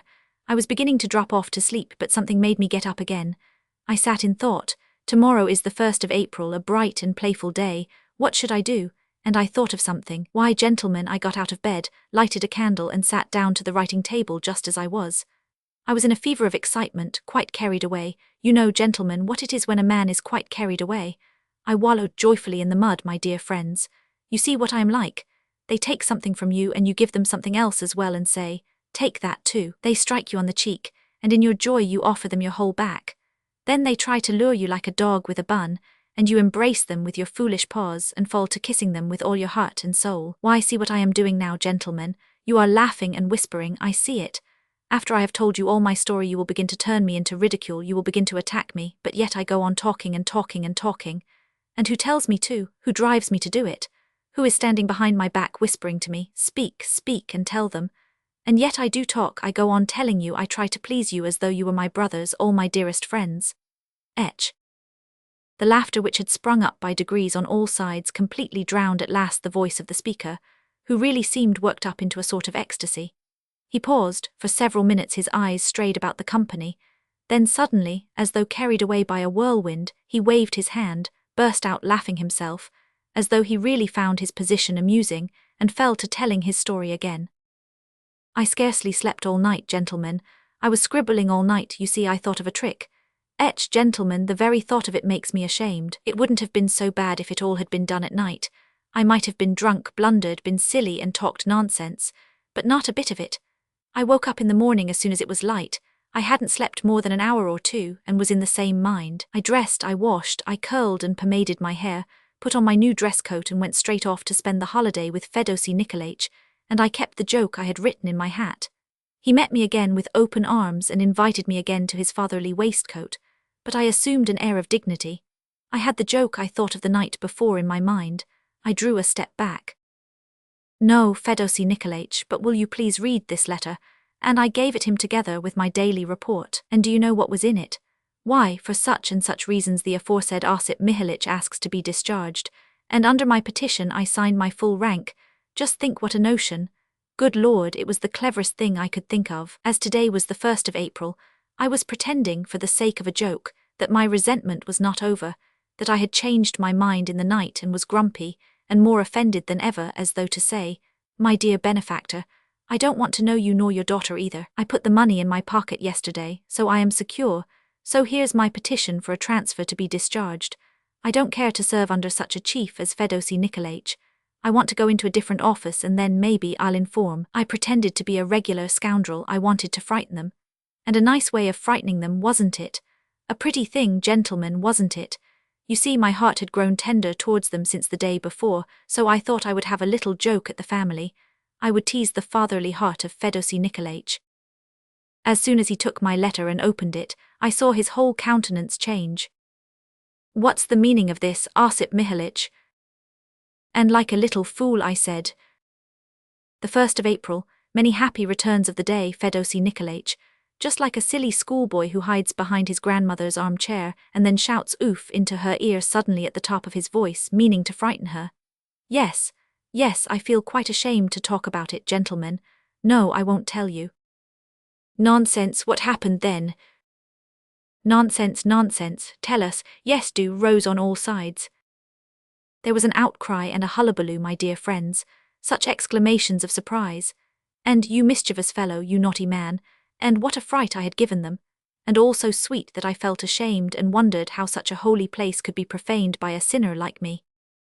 Well, my dear boy, piped the mamma, you gave me such a fright that my legs are all of a tremble still. I can hardly stand on my feet. I ran to Masha as though I were crazy. Mashenka, I said, what will become of us? See how your friend has turned out. And I was unjust to you, my dear boy. You must forgive an old woman like me. I was taken in. Well, I thought when he got home last night he got home late.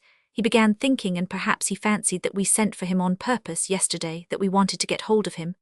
I turned cold at the thought. Give over, Mashenka, don't go on winking at me. Osip Mihalich isn't a stranger. I am your mother, I am not likely to say any harm. Thank God I am not 20 but turned 45. Well, gentlemen, I almost flopped at her feet on the spot. Again there were tears, again there were kisses. Jokes began. Fedosy Nikolaich too thought he would make April fools of us. He told us the fiery bird had flown up with a letter in her diamond beak. He tried to take us in too, didn't we laugh? Weren't we touched? Phoo, I feel ashamed to talk about it. Well, my good friends, the end is not far off now. 1 day passed, 2, 3 a week. I was regularly engaged to her. I should think so. The wedding rings were ordered, the day was fixed, only they did not want to make it public for a time. They wanted to wait for the inspector's visit to be over. I was all impatience for the inspector's arrival. My happiness depended upon him. I was in a hurry to get his visit over, and in the excitement and rejoicing Fedosy Nikolaich threw all the work upon me. Writing up the accounts, making up the reports, checking the books, balancing the totals. I found things in terrible disorder. Everything had been neglected. There were muddles and irregularities everywhere. Well, I thought I must do my best for my father-in-law. And he was ailing all the time. He was taken ill, it appears. He seemed to get worse day by day. And indeed I grew as thin as a rake myself. I was afraid I would break down. However, I finished the work grandly. I got things straight for him in time. Suddenly they sent a messenger for me. I ran headlong. What could it be? I saw my Fedosy Nikolaich, his head bandaged up in a vinegar compress, frowning, sighing and moaning. My dear boy, my son, he said, if I die, to whom shall I leave you, my darlings? His wife trailed in with all his children. Mashenka was in tears and I blubbered too. Oh no, he said, God will be merciful, he will not visit my transgressions on you.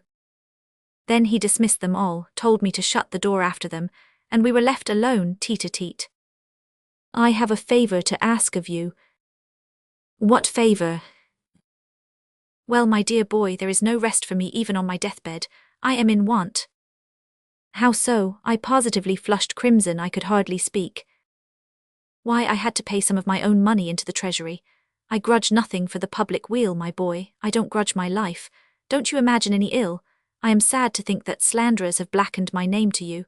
You were mistaken, my hair has gone white from grief. The inspector is coming down upon us and Matvey is 7,000 rubles short, and I shall have to answer for it.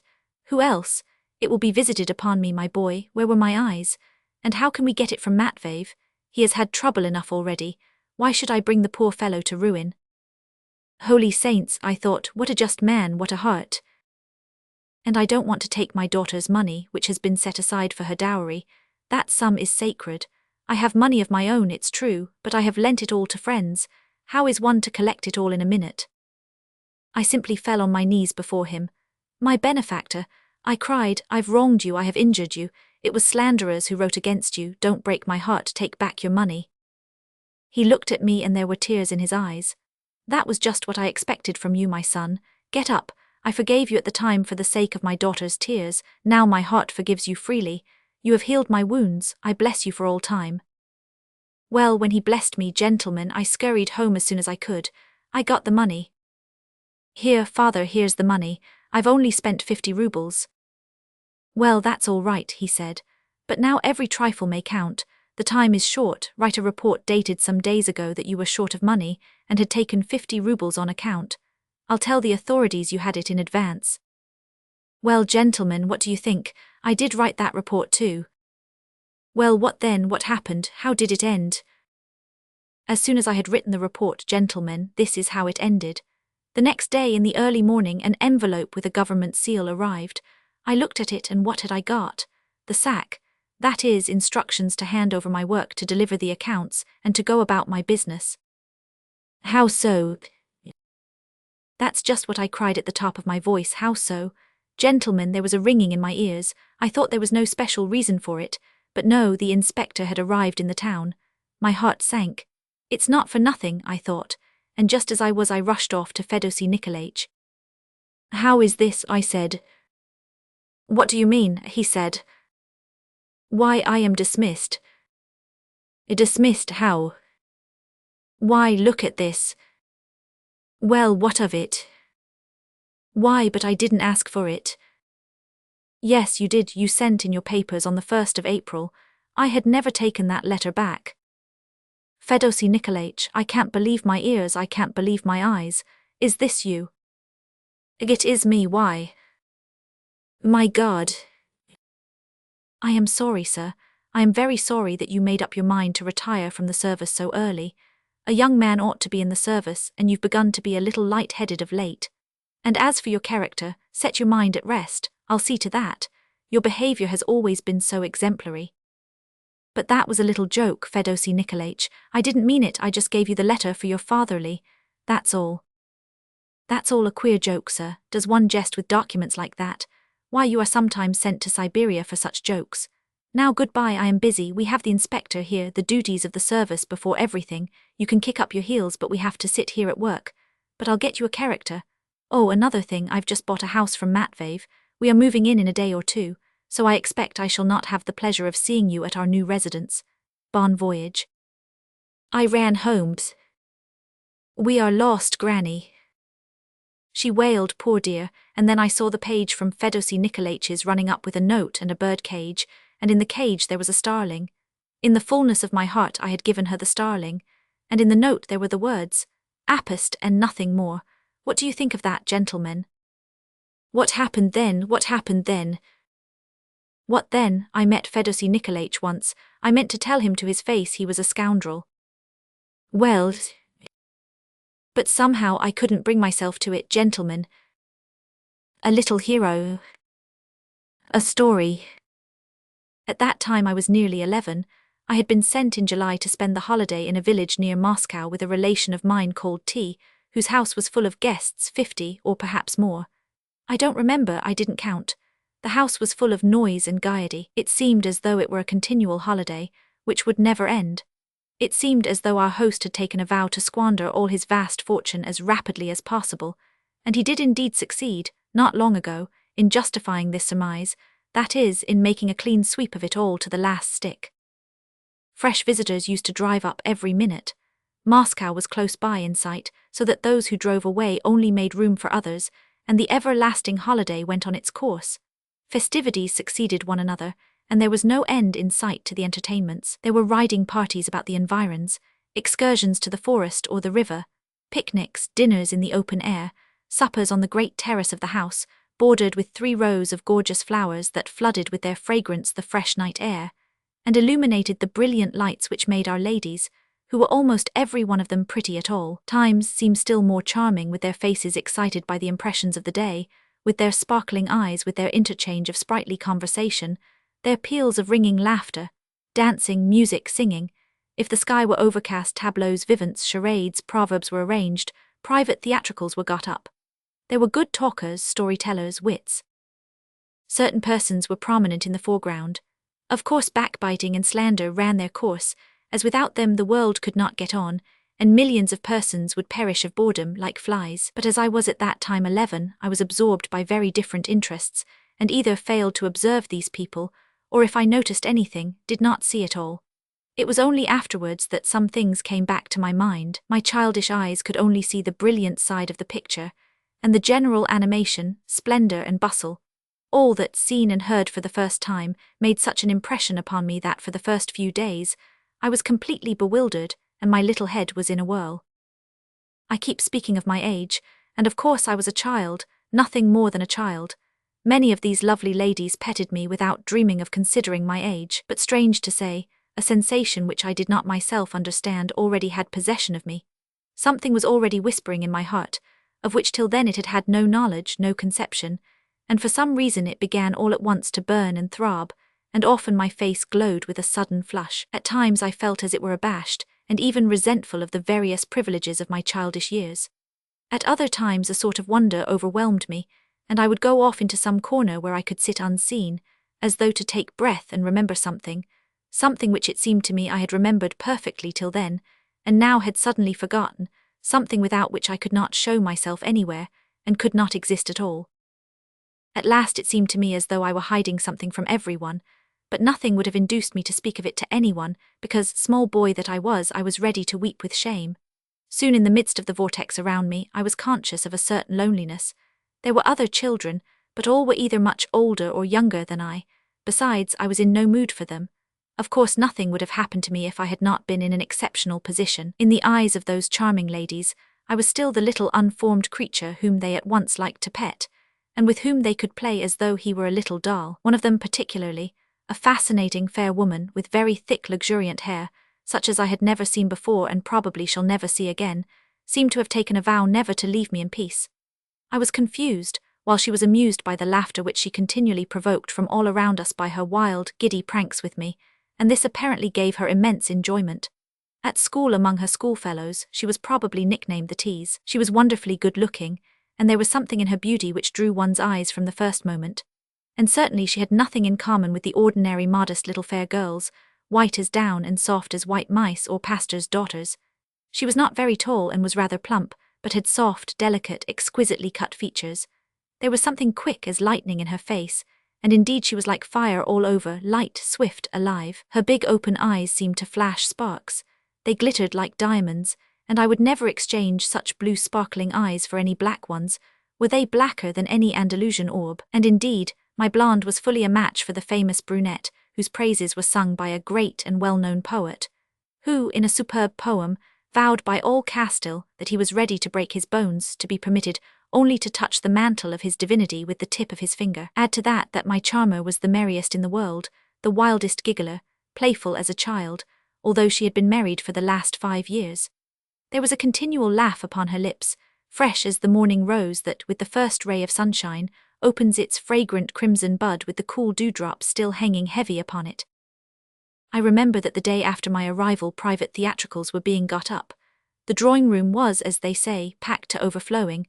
There was not a seat empty, and as I was somehow late I had to enjoy the performance standing, but the amusing play attracted me to move forwarder and forwarder, and unconsciously I made my way to the first row, where I stood at last leaning my elbows on the back of an armchair, in which a lady was sitting. It was my blonde divinity, but we had not yet made acquaintance, and I gazed, as it happened, at her marvellous, fascinating shoulders, plump and white as milk, though it did not matter to me in the least whether I stared at a woman's exquisite shoulders, or at the cap with flaming ribbons that covered the grey locks of a venerable lady in the front row. Near my blonde divinity sat a spinster lady not in her first youth, one of those who, as I chanced to observe later, always take refuge in the immediate neighbourhood of young and pretty women, selecting such as are not fond of cold-shouldering young men. But that is not the point. Only this lady, noting my fixed gaze, bent down to her neighbour and with a simper whispered something in her ear.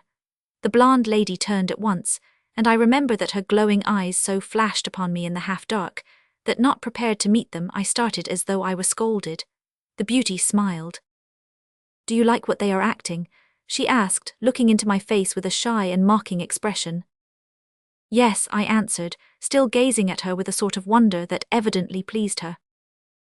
"But why are you standing? You'll get tired, can't you find a seat?" "That's just it, I can't," I answered, more occupied with my grievance than with the beauty's sparkling eyes, and rejoicing in earnest at having found a kind heart to whom I could confide my troubles. "I have looked everywhere, but all the chairs are taken," I added, as though complaining to her that all the chairs were taken.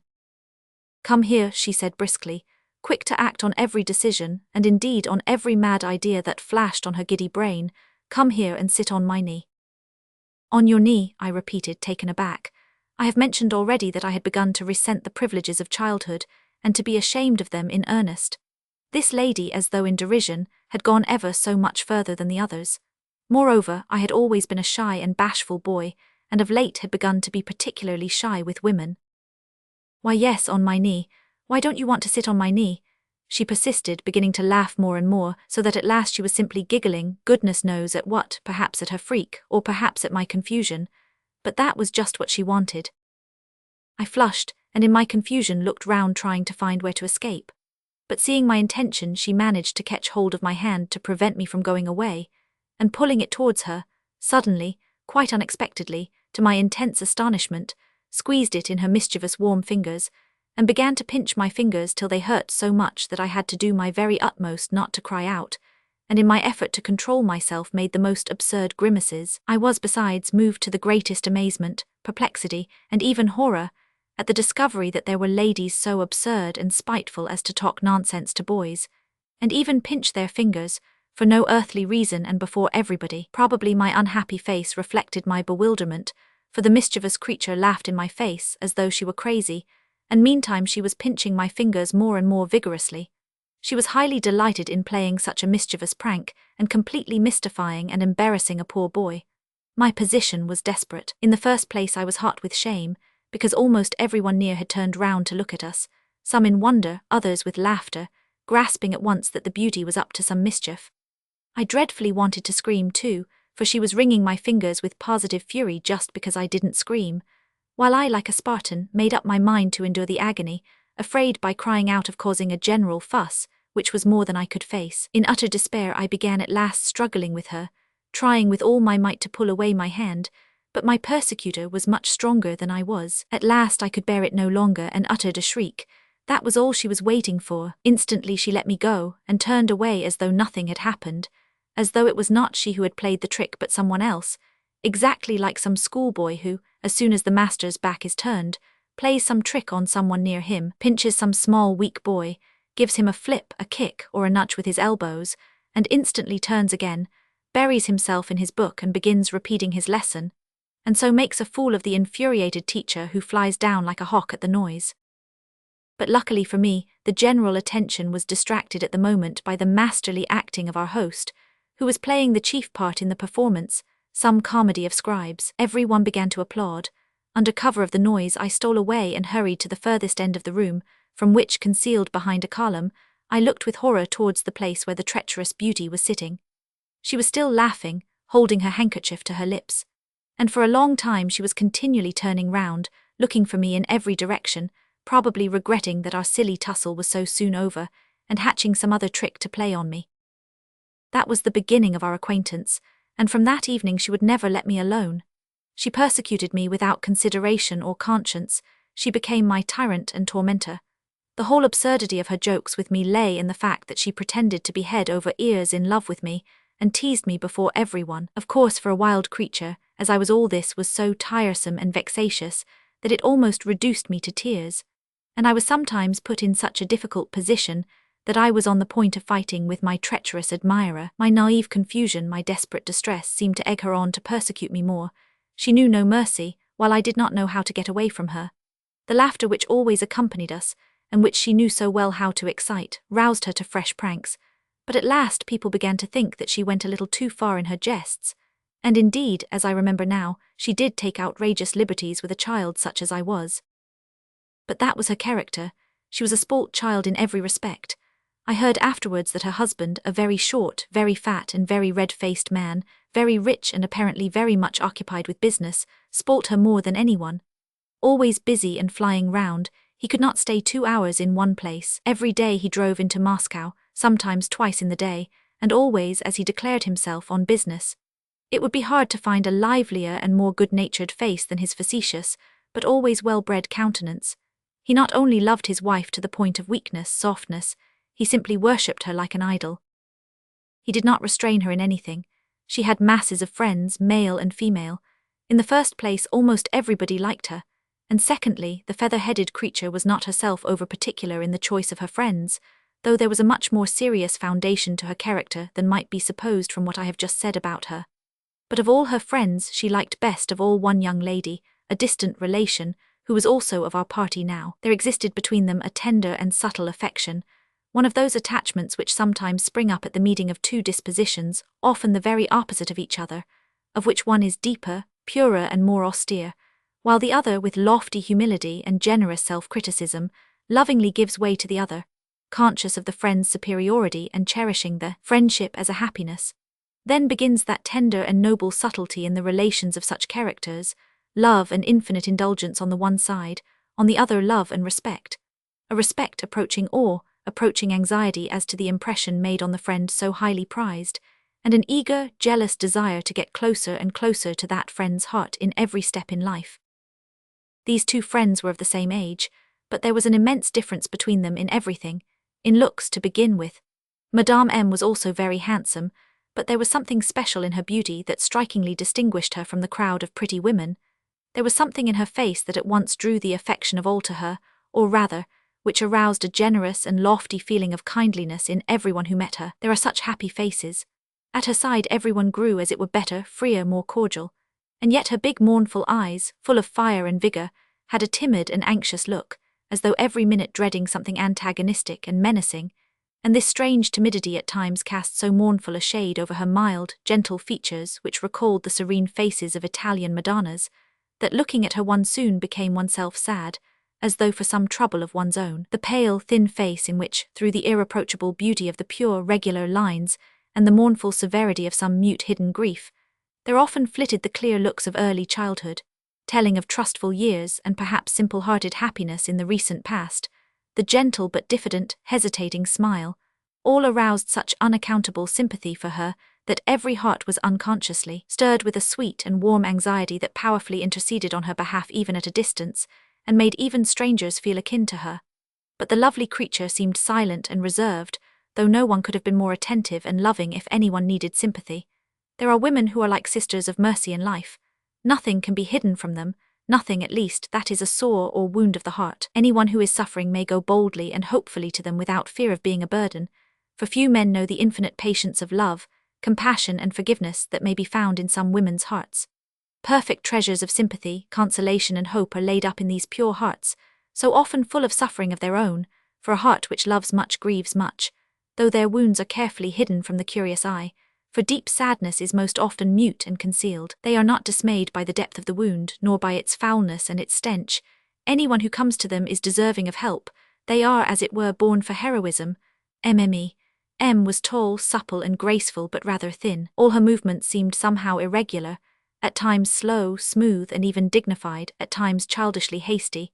And yet at the same time there was a sort of timid humility in her gestures, something tremulous and defenceless, though it neither desired nor asked for protection. I have mentioned already that the outrageous teasing of the treacherous fair lady abashed me, flabbergasted me, and wounded me to the quick. But there was for that another secret, strange and foolish reason, which I concealed, at which I shuddered as at a skeleton, at the very thought of it, brooding, utterly alone and overwhelmed, in some dark mysterious corner to which the inquisitorial mocking eye of the blue-eyed rogue could not penetrate. I almost gasped with confusion, shame and fear. In short, I was in love. That perhaps is nonsense, that could hardly have been. But why was it, of all the faces surrounding me, only her face caught my attention? Why was it that it was only she whom I cared to follow with my eyes, though I certainly had no inclination in those days to watch ladies and seek their acquaintance? This happened most frequently on the evenings when we were all kept indoors by bad weather. And when, lonely, hiding in some corner of the big drawing-room, I stared about me aimlessly, unable to find anything to do, for except my teasing ladies, few people ever addressed me, and I was insufferably bored on such evenings. Then I stared at the people round me, listened to the conversation, of which I often did not understand one word, and at that time the mild eyes, the gentle smile and lovely face of MME. M, for she was the object of my passion, for some reason caught my fascinated attention, and the strange, vague, but unutterably sweet impression remained with me. Often for hours together I could not tear myself away from her. I studied every gesture, every movement she made, listened to every vibration of her rich, silvery, but rather muffled voice. But strange to say, as the result of all my observations, I felt, mixed with a sweet and timid impression, a feeling of intense curiosity. It seemed as though I were on the verge of some mystery. Nothing distressed me so much as being mocked at in the presence of MME. This mockery and humorous persecution, as I thought, humiliated me. And when there was a general burst of laughter at my expense, in which MME. Sometimes could not help joining in despair beside myself with misery, I used to tear myself from my tormentor and run away upstairs, where I remained in solitude the rest of the day, not daring to show my face in the drawing-room. I did not yet, however, understand my shame nor my agitation. The whole process went on in me unconsciously. I had hardly said 2 words to MME, and indeed I should not have dared to. But one evening after an unbearable day, I turned back from an expedition with the rest of the company. I was horribly tired and made my way home across the garden. On a seat in a secluded avenue I saw MME. She was sitting quite alone, as though she had purposely chosen this solitary spot. Her head was drooping, and she was mechanically twisting her handkerchief. She was so lost in thought that she did not hear me till I reached her. Noticing me, she got up quickly from her seat, turned round, and I saw her hurriedly wipe her eyes with her handkerchief.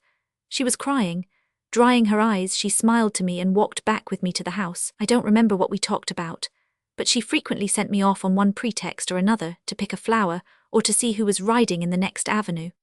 And when I walked away from her, she at once put her handkerchief to her eyes again and wiped away rebellious tears, which would persist in rising again and again from her heart and dropping from her poor eyes. I realized that I was very much in her way when she sent me off so often, and indeed she saw herself that I noticed it all, but yet could not control herself, and that made my heart ache more and more for her. I raged at myself at that moment and was almost in despair, cursed myself for my awkwardness and lack of resource, and at the same time did not know how to leave her tactfully, without betraying that I had noticed her distress, but walked beside her in mournful bewilderment, almost in alarm, utterly at a loss and unable to find a single word to keep up our scanty conversation.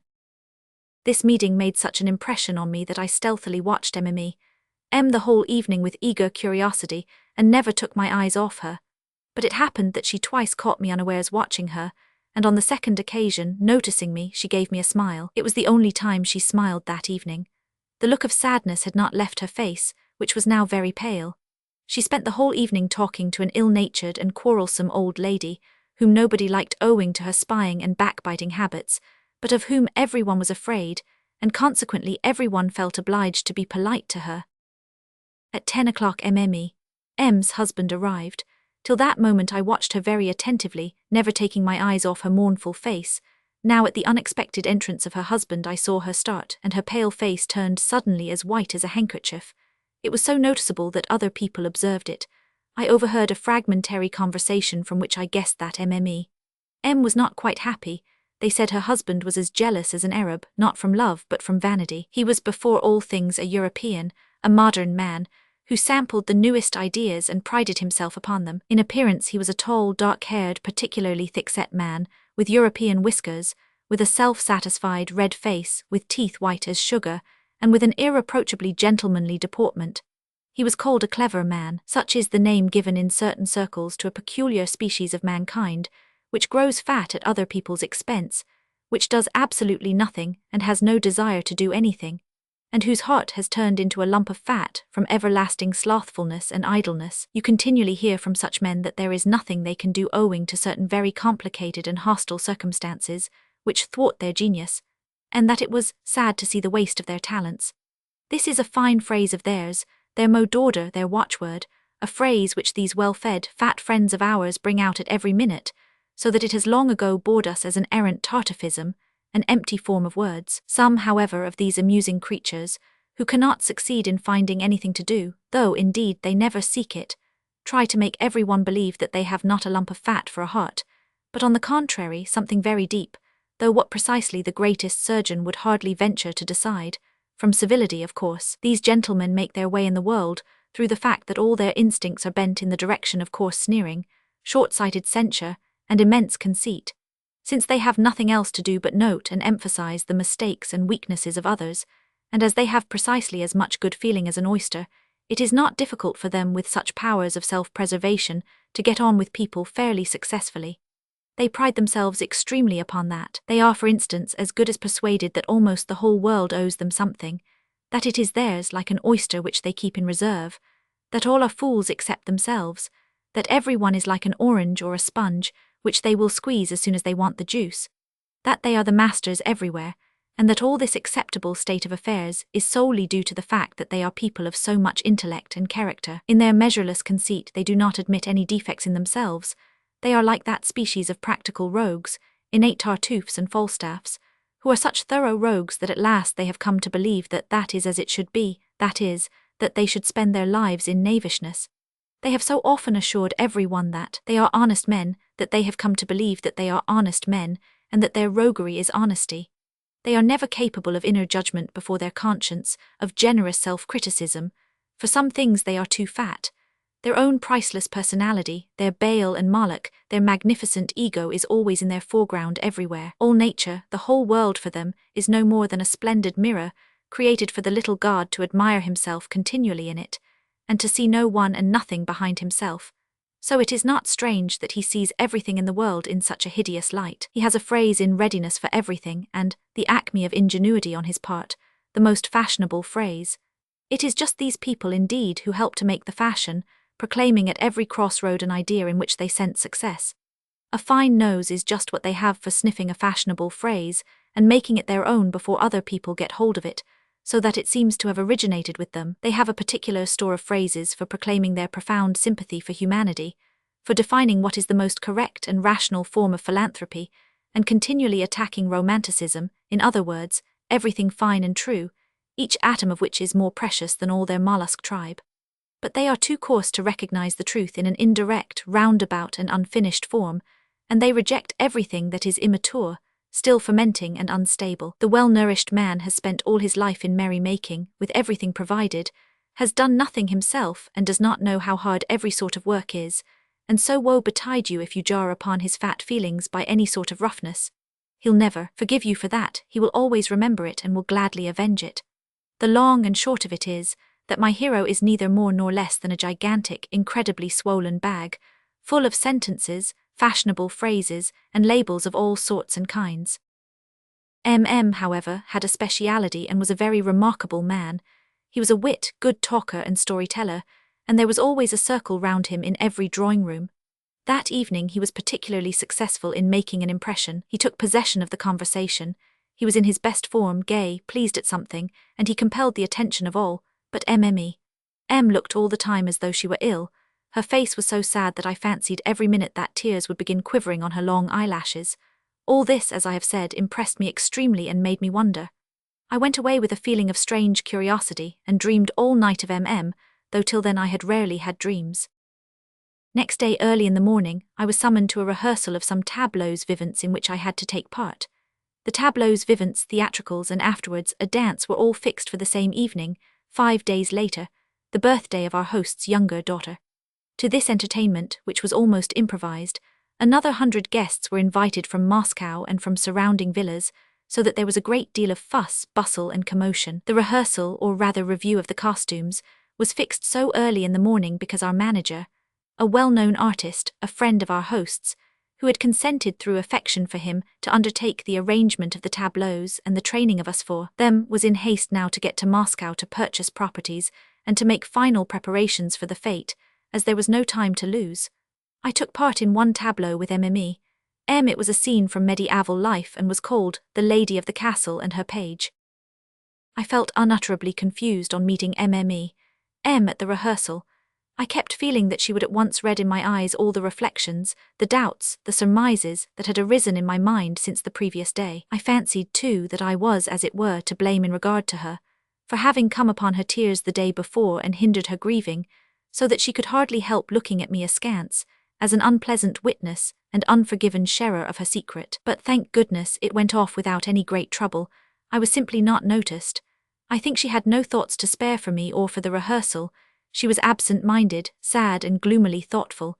It was evident that she was worried by some great anxiety. As soon as my part was over I ran away to change my clothes, and 10 minutes later came out on the veranda into the garden.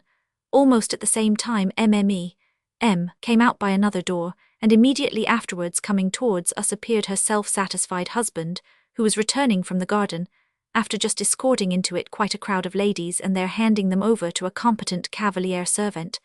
The meeting of the husband and wife was evidently unexpected. I don't know why, grew suddenly confused, and a faint trace of vexation was betrayed in her impatient movement. The husband, who had been carelessly whistling an air, and with an air of profundity stroking his whiskers, now, on meeting his wife, frowned and scrutinized her, as I remember now, with a markedly inquisitorial stare. "You are going into the garden?" he asked, noticing the parasol and book in her hand. "No, into the copse," she said with a slight flush. "Alone?" "With him," said pointing to me. "I always go a walk alone in the morning," she added, speaking in an uncertain, hesitating voice as people do when they tell their first lie. And I have just taken the whole party there. They have all met there together in the flower arbour to see an off. He is going away, you know. Something has gone wrong in Odessa. Your cousin," he meant the fair beauty, "is laughing and crying at the same time. There is no making her out. She says, though, that you are angry with N about something and so wouldn't go and see him off. Nonsense, of course." "She's laughing," said coming down the veranda steps. "So this is your daily cavalier servant," added with a wry smile, turning his lorgnette upon me. "Page," I cried, angered by the lorgnette and the jeer, and laughing straight in his face I jumped down the 3 steps of the veranda at one bound. "A pleasant walk," muttered and went on his way. Of course, I immediately joined as soon as she indicated me to her husband, and looked as though she had invited me to do so an hour before, and as though I had been accompanying her on her walks every morning for the last month. But I could not make out why she was so confused, so embarrassed, and what was in her mind when she brought herself to have recourse to her little lie. Why had she not simply said that she was going alone? I did not know how to look at her, but overwhelmed with wonder, I began by degrees very naively peeping into her face. But just as an hour before at the rehearsal, she did not notice either my looks or my mute question. The same anxiety, only more intense and more distinct, was apparent in her face, in her agitation, in her walk. She was in haste, and walked more and more quickly and kept looking uneasily down every avenue, down every path in the wood that led in the direction of the garden. And I too was expecting something. Suddenly there was the sound of horses' hoofs behind us. It was the whole party of ladies and gentlemen on horseback escorting the gentleman who was so suddenly deserting us. Among the ladies was my fair tormentor, of whom had told us that she was in tears, but characteristically she was laughing like a child, and was galloping briskly on a splendid bay horse. On reaching us, took off his hat but did not stop nor say one word to Mimi. Soon all the cavalcade disappeared from our sight. I glanced at Mimi, and almost cried out in wonder. She was standing as white as a handkerchief and big tears were gushing from her eyes. By chance our eyes met. Suddenly flushed and turned away for an instant, and a distinct look of uneasiness and vexation flitted across her face. I was in the way, worse even than last time, that was clearer than day, but how was I to get away? And as though guessing my difficulty, opened the book which she had in her hand, and colouring and evidently trying not to look at me, she said, as though she had only suddenly realised it, "Ah, it is the second part. I've made a mistake, please bring me the first." I could not but understand. My part was over and I could not have been more directly dismissed. I ran off with her book and did not come back. The first part lay undisturbed on the table that morning. But I was not myself. In my heart there was a sort of haunting terror. I did my utmost not to meet but I looked with wild curiosity at the self-satisfied person of as though there must be something special about him now. I don't understand what was the meaning of my absurd curiosity. I only remember that I was strangely perplexed by all that I had chanced to see that morning. But the day was only just beginning, and it was fruitful in events for me. Dinner was very early that day. An expedition to a neighbouring hamlet to see a village festival that was taking place there had been fixed for the evening, and so it was necessary to be in time to get ready. I had been dreaming for the last 3 days of this excursion, anticipating all sorts of delights. Almost all the company gathered together on the veranda for coffee. I cautiously followed the others and concealed myself behind the 3rd row of chairs. I was attracted by curiosity, and yet I was very anxious not to be seen by Mimi. But as luck would have it, I was not far from my fair tormentor. Something miraculous and incredible was happening to her that day. She looked twice as handsome. I don't know how and why this happens, but such miracles are by no means rare with women. There was with us at this moment a new guest, a tall, pale-faced young man, the official admirer of our fair beauty, who had just arrived from Moscow as though on purpose to replace of whom rumour said that he was desperately in love with the same lady. As for the newly arrived guest, he had for a long time past been on the same terms as Benedick with Beatrice, in Shakespeare's Much Ado About Nothing. In short, the fair beauty was in her very best form that day. Her chatter and her jests were so full of grace, so trustfully naive, so innocently careless. She was persuaded of the general enthusiasm with such graceful self-confidence that she really was all the time the centre of peculiar adoration. A throng of surprised and admiring listeners was continually round her, and she had never been so fascinating. Every word she uttered was marvellous and seductive, was caught up and handed round in the circle, and not one word, one jest, one sally was lost. I fancy no one had expected from her such taste, such brilliance, such wit. Her best qualities were, as a rule, buried under the most harum-scarum wilfulness, the most schoolboyish pranks, almost verging on buffoonery. They were rarely noticed, and when they were hardly believed in, so that now her extraordinary brilliancy was accompanied by an eager whisper of amazement among all.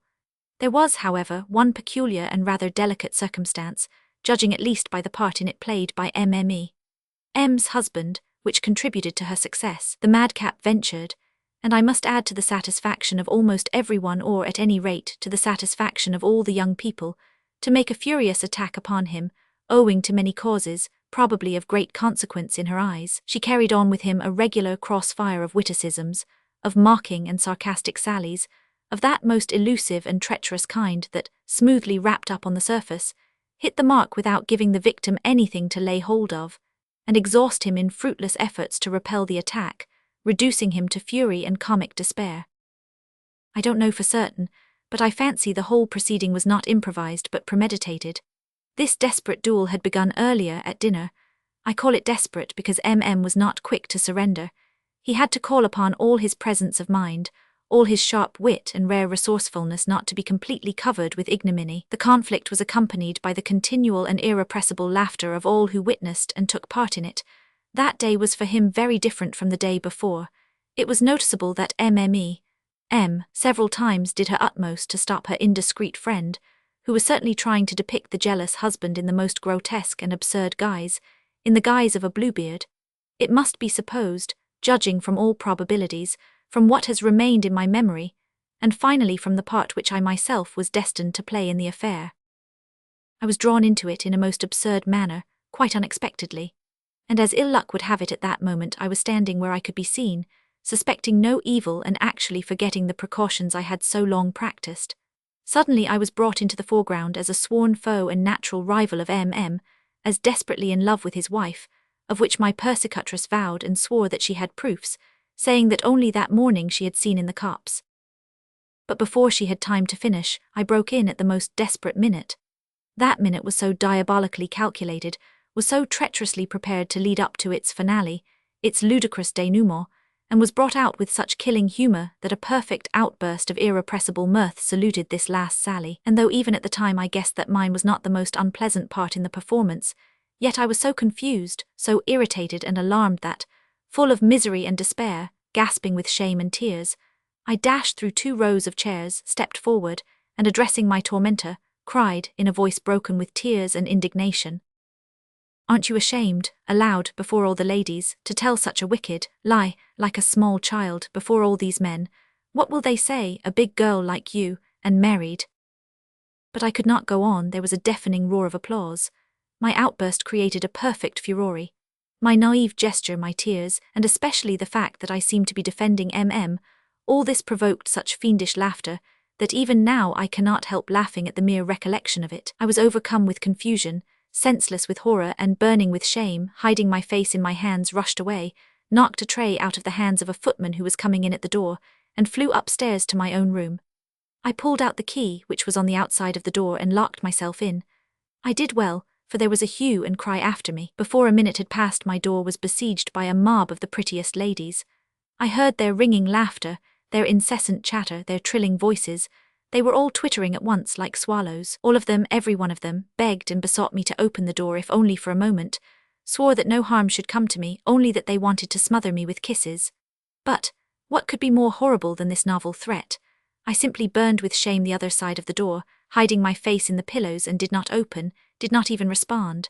The ladies kept up their knocking for a long time, but I was deaf and obdurate as only a boy of 11 could be. But what could I do now?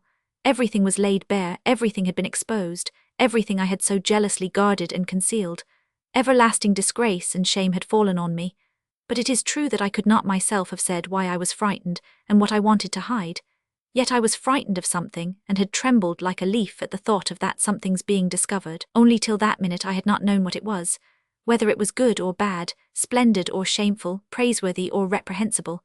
Now in my distress, in the misery that had been forced upon me, I learned that it was absurd and shameful. Instinctively I felt at the same time that this verdict was false, inhuman and coarse.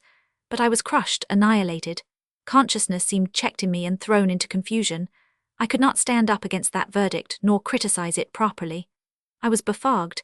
I only felt that my heart had been inhumanly and shamelessly wounded, and was brimming over with impotent tears. I was irritated, but I was boiling with indignation and hate such as I had never felt before, for it was the first time in my life that I had known real sorrow, insult and injury, and it was truly that without any exaggeration. The first untried, unformed feeling had been so coarsely handled in me, a child. The first fragrant virginal modesty had been so soon exposed and insulted, and the first and perhaps very real and aesthetic impression had been so outraged. Of course there was much my persecutors did not know and did not divine in my sufferings. One circumstance which I had not succeeded in analyzing till then, of which I had been as it were afraid, partly entered into it. I went on lying on my bed in despair and misery, hiding my face in my pillow, and I was alternately feverish and shivery. I was tormented by two questions. First, what had the wretched fair beauty seen, and in fact, what could she have seen that morning in the copse between M and me? And secondly, how could I now look M in the face without dying on the spot of shame and despair? An extraordinary noise in the yard roused me at last from the state of semi-consciousness into which I had fallen. I got up and went to the window.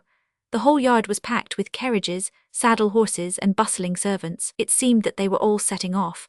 Some of the gentlemen had already mounted their horses, others were taking their places in the carriages. Then I remembered the expedition to the village fete, and little by little an uneasiness came over me.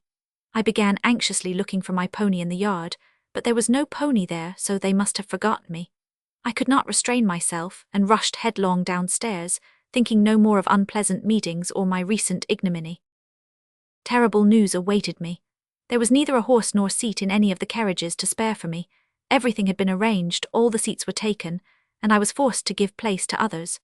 Overwhelmed by this fresh blow, I stood on the steps and looked mournfully at the long rows of coaches, carriages, and chaises, in which there was not the tiniest corner left for me, and at the smartly dressed ladies, whose horses were restlessly curveting. One of the gentlemen was late. They were only waiting for his arrival to set off. His horse was standing at the door, champing the bit, pawing the earth with his hoofs, and at every moment starting and rearing. Two stable boys were carefully holding him by the bridle, and everyone else apprehensively stood at a respectful distance from him. A most vexatious circumstance had occurred which prevented my going. In addition to the fact that new visitors had arrived, filling up all the seats, two of the horses had fallen ill, one of them being my pony. But I was not the only person to suffer. It appeared that there was no horse for our new visitor, the pale-faced young man of whom I have spoken already. To get over this difficulty, our host had been obliged to have recourse to the extreme step of offering his fiery unbroken stallion, adding, to satisfy his conscience, that it was impossible to ride him, and that they had long intended to sell the beast for its vicious character, if only a purchaser could be found. But in spite of his warning, the visitor declared that he was a good horseman, and in any case ready to mount anything rather than not go. Our host said no more, but now I fancied that a sly and ambiguous smile was straying on his lips. He waited for the gentleman who had spoken so well of his own horsemanship, and stood, without mounting his horse, impatiently rubbing his hands and continually glancing towards the door. Some similar feeling seemed shared by the two stable boys, who were holding the stallion, almost breathless with pride at seeing themselves before the whole company in charge of a horse, which might any minute kill a man for no reason whatever. Something akin to their master's sly smile gleamed, too, in their eyes, which were round with expectation, and fixed upon the door from which the bold visitor was to appear. The horse himself, too, behaved as though he were in league with our host and the stable boys. He bore himself proudly and haughtily, as though he felt that he were being watched by several dozen curious eyes, and were glorying in his evil reputation exactly as some incorrigible rogue might glory in his criminal exploits. He seemed to be defying the bold man who would venture to curb his independence. That bold man did at last make his appearance. Conscience-stricken at having kept every one waiting, hurriedly drawing on his gloves, he came forward without looking at anything, ran down the steps, and only raised his eyes as he stretched out his hand to seize the mane of the waiting horse. But he was at once disconcerted by his frantic rearing, and a warning scream from the frightened spectators. The young man stepped back and looked in perplexity at the vicious horse, which was quivering all over, snorting with anger, and rolling his bloodshot eyes ferociously, continually rearing on his hind legs and flinging up his fore legs as though he meant to bolt into the air and carry the two stable boys with him. For a minute the young man stood completely nonplussed. Then, flushing slightly with some embarrassment, he raised his eyes and looked at the frightened ladies. "A very fine horse," he said as though to himself, "and to my thinking it ought to be a great pleasure to ride him, but do you know, I think I won't go," he concluded, turning to our host with the broad, good-natured smile which so suited his kind and clever face. "Yet I consider you are an excellent horseman, I assure you," answered the owner of the unapproachable horse, delighted, and he warmly and even gratefully pressed the young man's hand. Just because from the first moment you saw the sort of brute you had to deal with," he added with dignity. "Would you believe me, though I have served 23 years in the Hussars, yet I've had the pleasure of being laid on the ground 3 times, thanks to that beast, that is, as often as I mounted the useless animal. Tancred, my boy, there's no one here fit for you. Your rider, it seems, must be some Ilya Muramitz, and he must be sitting quiet now in the village of Kapacharovo, waiting for your teeth to fall out. Come, take him away, he has frightened people enough. It was a waste of time to bring him out," he cried, rubbing his hands complacently. It must be observed that Tancred was no sort of use to his master, and simply ate corn for nothing. Moreover, the old Hussar had lost his reputation for a knowledge of horseflesh by paying a fabulous sum for the worthless beast, which he had purchased only for his beauty. Yet he was delighted now that Tancred had kept up his reputation, had disposed of another rider, and so had drawn closer on himself fresh senseless laurels. "So you are not going?" cried the blonde beauty, who was particularly anxious that her cavalier servant should be in attendance on this occasion. "Surely you are not frightened?" "Upon my word I am," answered the young man. "Are you in earnest? Why, do you want me to break my neck?" "Then make haste and get on my horse, don't be afraid, it is very quiet. We won't delay them, they can change the saddles in a minute. I'll try to take yours. Surely Tancred can't always be so unruly." No sooner said than done. The madcap leaped out of the saddle and was standing before us as she finished the last sentence. "You don't know Tancred, if you think he will allow your wretched side saddle to be put on him. Besides, I would not let you break your neck, it would be a pity," said our host, at that moment of inward gratification affecting, as his habit was, a studied brusqueness and even coarseness of speech which he thought in keeping with a jolly good fellow and an old soldier, and which he imagined to be particularly attractive to the ladies. This was one of his favourite fancies, his favourite whim, with which we were all familiar. "Well, crybaby, wouldn't you like to have a try? You wanted so much to go," said the valiant horsewoman, noticing me and pointing tauntingly at Tancred, because I had been so imprudent as to catch her eye, and she would not let me go without a biting word, that she might not have dismounted from her horse absolutely for nothing. "I expect you are not such a... We all know you are a hero and would be ashamed to be afraid, especially when you will be looked at, you fine page," she added with a fleeting glance at M, whose carriage was the nearest to the entrance.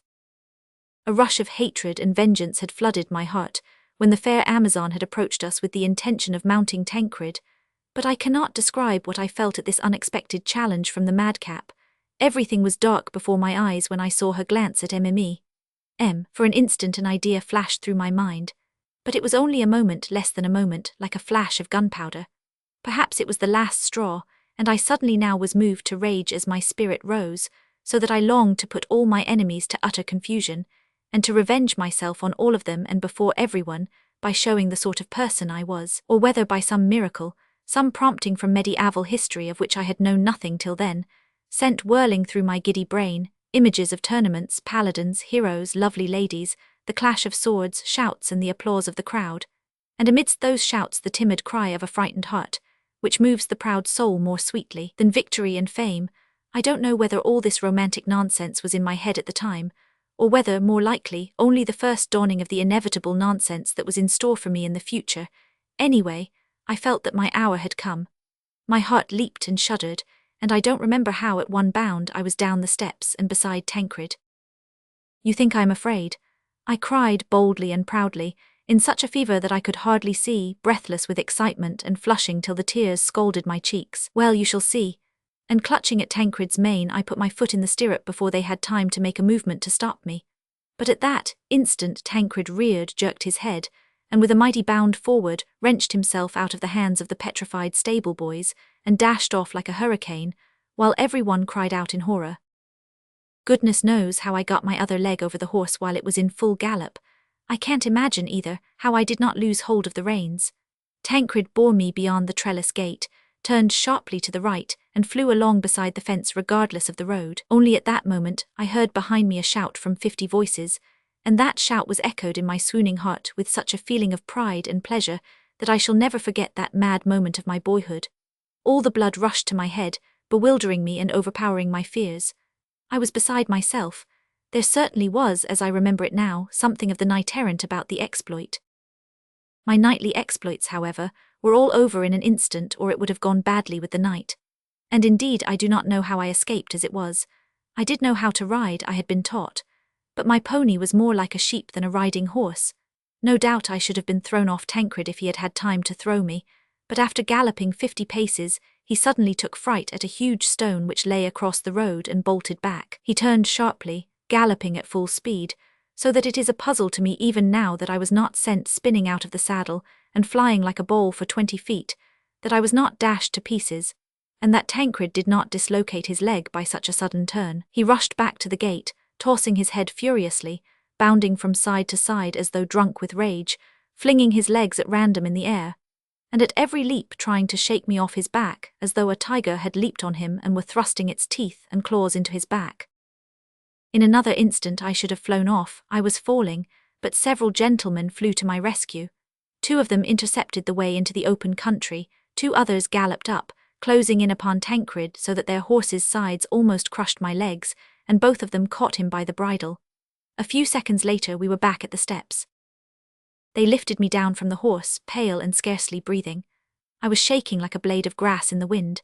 It was the same with Tancred, who was standing, his hoofs as it were thrust into the earth and his whole body thrown back, puffing his fiery breath from red and streaming nostrils, twitching and quivering all over, seeming overwhelmed with wounded pride and anger at a child's being so bold with impunity.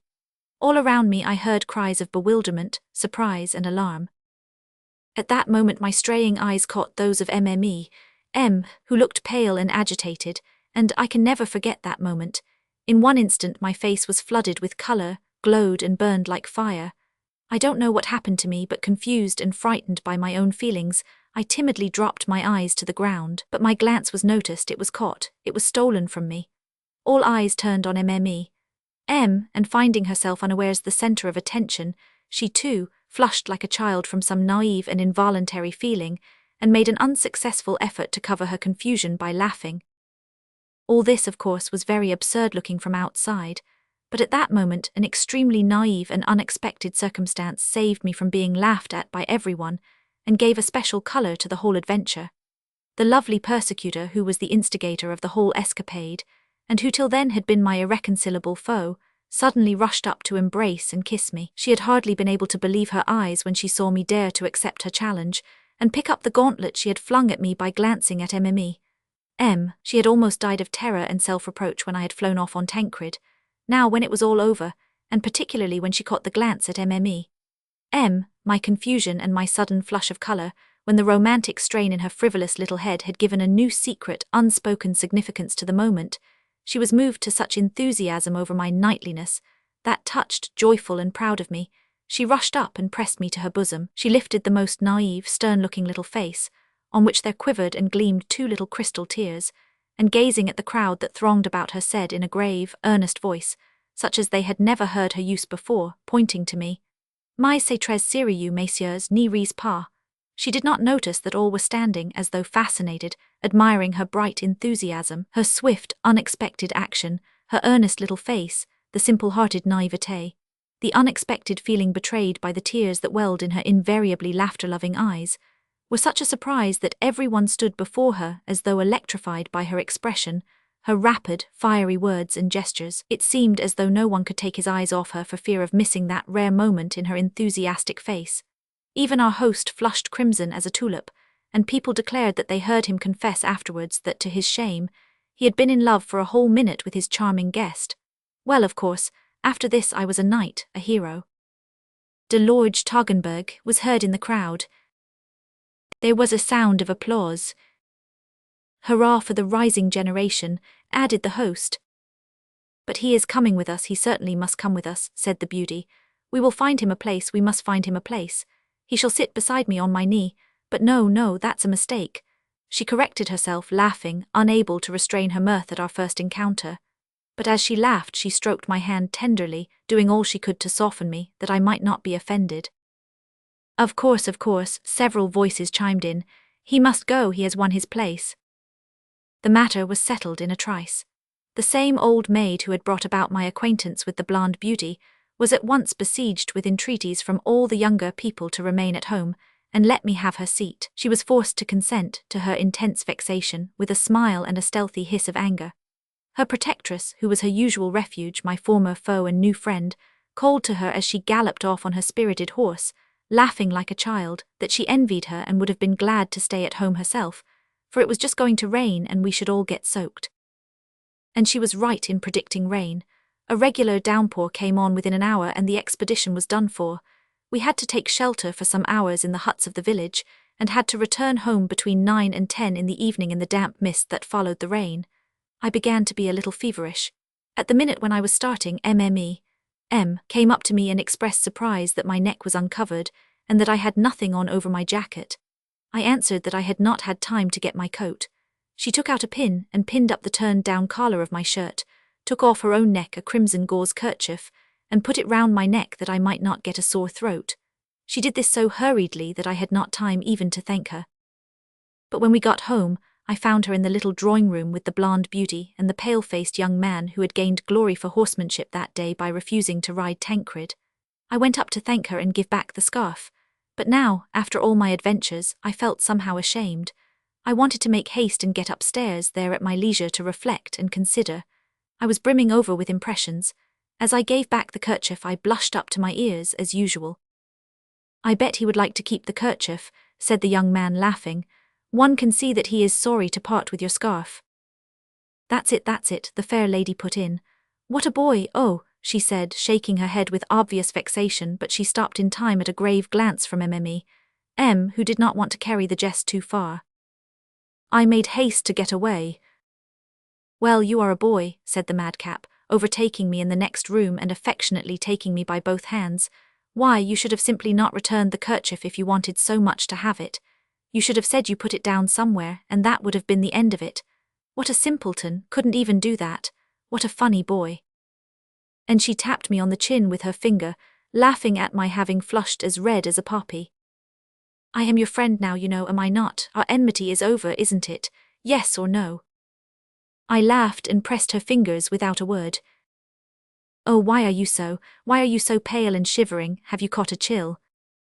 "Yes, I don't feel well." "Ah, poor fellow, that's the result of overexcitement. Do you know what? You had better go to bed without sitting up for supper and you will be all right in the morning. Come along." She took me upstairs, and there was no end to the care she lavished on me. Leaving me to undress, she ran downstairs, got me some tea and brought it up herself when I was in bed.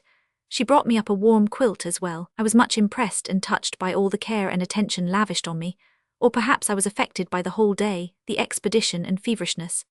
As I said good night to her, I hugged her warmly, as though she were my dearest and nearest friend, and in my exhausted state all the emotions of the day came back to me in a rush. I almost shed tears as I nestled to her bosom. She noticed my overwrought condition, and I believe my madcap herself was a little touched.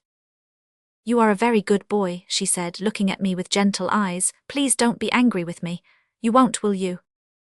In fact, we became the warmest and truest of friends. It was rather early when I woke up, but the sun was already flooding the whole room with brilliant light. I jumped out of bed feeling perfectly well and strong, as though I had had no fever the day before. Indeed, I felt now unutterably joyful. I recalled the previous day, and felt that I would have given any happiness if I could at that minute have embraced my new friend, the fair-haired beauty, again, as I had the night before. But it was very early and everyone was still asleep. Hurriedly dressing, I went out into the garden and from there into the copse. I made my way where the leaves were thickest, where the fragrance of the trees was more resinous, and where the sun peeped in most gaily, rejoicing that it could penetrate the dense darkness of the foliage. It was a lovely morning. Going on further and further, before I was aware of it, I had reached the further end of the copse and came out on the river Moskva. It flowed at the bottom of the hill 200 paces below. On the opposite bank of the river they were mowing. I watched whole rows of sharp scythes gleam all together in the sunlight at every swing of the mower, and then vanish again like little fiery snakes going into hiding. I watched the cut grass flying on one side in dense rich swathes, and being laid in long straight lines. I don't know how long I spent in contemplation. At last I was roused from my reverie by hearing a horse snorting, and impatiently pawing the ground 20 paces from me, in the track which ran from the high road to the manor house. I don't know whether I heard this horse as soon as the rider rode up and stopped there, or whether the sound had long been in my ears without rousing me from my dreaming. Moved by curiosity, I went into the copse, and before I had gone many steps I caught the sound of voices speaking rapidly, though in subdued tones. I went up closer, carefully parting the branches of the bushes that edged the path, and at once sprang back in amazement. I caught a glimpse of a familiar white dress, and a soft feminine voice resounded like music in my heart. It was Mme. She was standing beside a man on horseback who, stooping down from the saddle, was hurriedly talking to her, and to my amazement I recognized him as N, the young man who had gone away the morning before and over whose departure had been so busy. But people had said at the time that he was going far away to somewhere in the south of Russia, and so I was very much surprised at seeing him with us again so early, and alone with Mme. She was moved and agitated as I had never seen her before, and tears were glistening on her cheeks. The young man was holding her hand and stooping down to kiss it. I had come upon them at the moment of parting. They seemed to be in haste. At last he took out of his pocket a sealed envelope, gave it to Mme. Put one arm round her, still not dismounting, and gave her a long, fervent kiss. A minute later he lashed his horse and flew past me like an arrow. Mme. Looked after him for some moments, then pensively and disconsolately turned homewards. But after going a few steps along the track she seemed suddenly to recollect herself, hurriedly parted the bushes and walked on through the copse. I followed her, surprised and perplexed by all that I had seen. My heart was beating violently as though from terror. I was, as it were, benumbed and befogged. My ideas were shattered and turned upside down, but I remember I was, for some reason, very sad. I got glimpses from time to time through the green foliage of her white dress before me. I followed her mechanically, never losing sight of her, though I trembled at the thought that she might notice me. At last she came out on the little path that led to the house. After waiting half a minute I too emerged from the bushes, but what was my amazement when I saw lying on the red sand of the path a sealed packet, which I recognized from the first glance as the one that had been given to Mme. 10 minutes before. I picked it up. On both sides the paper was blank, there was no address on it. The envelope was not large, but it was fat and heavy, as though there were 3 or more sheets of note paper in it. What was the meaning of this envelope? No doubt it would explain the whole mystery. Perhaps in it there was said all that N had scarcely hoped to express in their brief, hurried interview. He had not even dismounted. Whether he had been in haste or whether he had been afraid of being false to himself at the hour of parting, God only knows. I stopped without coming out on the path, threw the envelope in the most conspicuous place on it, and kept my eyes upon it, supposing that Mme. Would notice the loss and come back and look for it. But after waiting 4 minutes I could stand it no longer. I picked up my find again, put it in my pocket, and set off to overtake Mme. I came upon her in the big avenue in the garden. She was walking straight towards the house with a swift and hurried step, though she was lost in thought, and her eyes were on the ground. I did not know what to do. Go up to her, give it her. That would be as good as saying that I knew everything, that I had seen it all. I should betray myself at the first word. And how should I look at her? How would she look at me? I kept expecting that she would discover her loss and return on her tracks. Then I could, unnoticed, have flung the envelope on the path and she would have found it. But no, we were approaching the house. She had already been noticed. As ill luck would have it, everyone had got up very early that day, because, after the unsuccessful expedition of the evening before, they had arranged something new, of which I had heard nothing. All were preparing to set off, and were having breakfast in the veranda. I waited for 10 minutes that I might not be seen with Mme. And making a circuit of the garden approached the house from the other side a long time after her. She was walking up and down the veranda with her arms folded, looking pale and agitated, and was obviously trying her utmost to suppress the agonizing, despairing misery which could be plainly discerned in her eyes, her walk, her every movement. Sometimes she went down the veranda steps and walked a few paces among the flower beds in the direction of the garden. Her eyes were impatiently, greedily, even incautiously, seeking something on the sand of the path and on the floor of the veranda. There could be no doubt she had discovered her loss and imagined she had dropped the letter somewhere here, near the house. Yes, that must be so, she was convinced of it. Someone noticed that she was pale and agitated, and others made the same remark. She was besieged with questions about her health and condolences. She had to laugh, to jest, to appear lively. From time to time she looked at her husband, who was standing at the end of the terrace talking to 2 ladies, and the poor woman was overcome by the same shudder, the same embarrassment, as on the day of his first arrival. Thrusting my hand into my pocket and holding the letter tight in it, I stood at a little distance from them all, praying to fate that Mme. should notice me. I longed to cheer her up, to relieve her anxiety if only by a glance, to say a word to her on the sly. But when she did chance to look at me I dropped my eyes. I saw her distress and I was not mistaken. To this day I don't know her secret. I know nothing but what I saw and what I have just described. The intrigue was not such perhaps as one might suppose at the first glance. Perhaps that kiss was the kiss of farewell. Perhaps it was the last slight reward for the sacrifice made to her peace and honor. Was going away, he was leaving her perhaps forever. Even that letter I was holding in my hand, who can tell what it contained? How can one judge, and who can condemn? And yet there is no doubt that the sudden discovery of her secret would have been terrible, would have been a fatal blow for her. I still remember her face at that minute. It could not have shown more suffering, to feel, to know, to be convinced, to expect, as though it were one's execution, that in a quarter of an hour, in a minute perhaps, all might be discovered, the letter might be found by someone, picked up. There was no address on it, it might be opened, and then? What then? What torture could be worse than what was awaiting her? She moved about among those who would be her judges.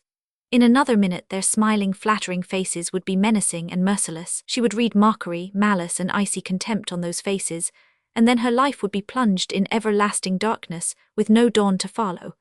Yes, I did not understand it then as I understand it now. I could only have vague suspicions and misgivings, and a heartache at the thought of her danger, which I could not fully understand. But whatever lay hidden in her secret, much was expiated, if expiation were needed, by those moments of anguish of which I was witness, and which I shall never forget. But then came a cheerful summons to set off. Immediately everyone was bustling about gaily. Laughter and lively chatter were heard on all sides. Within 2 minutes the veranda was deserted.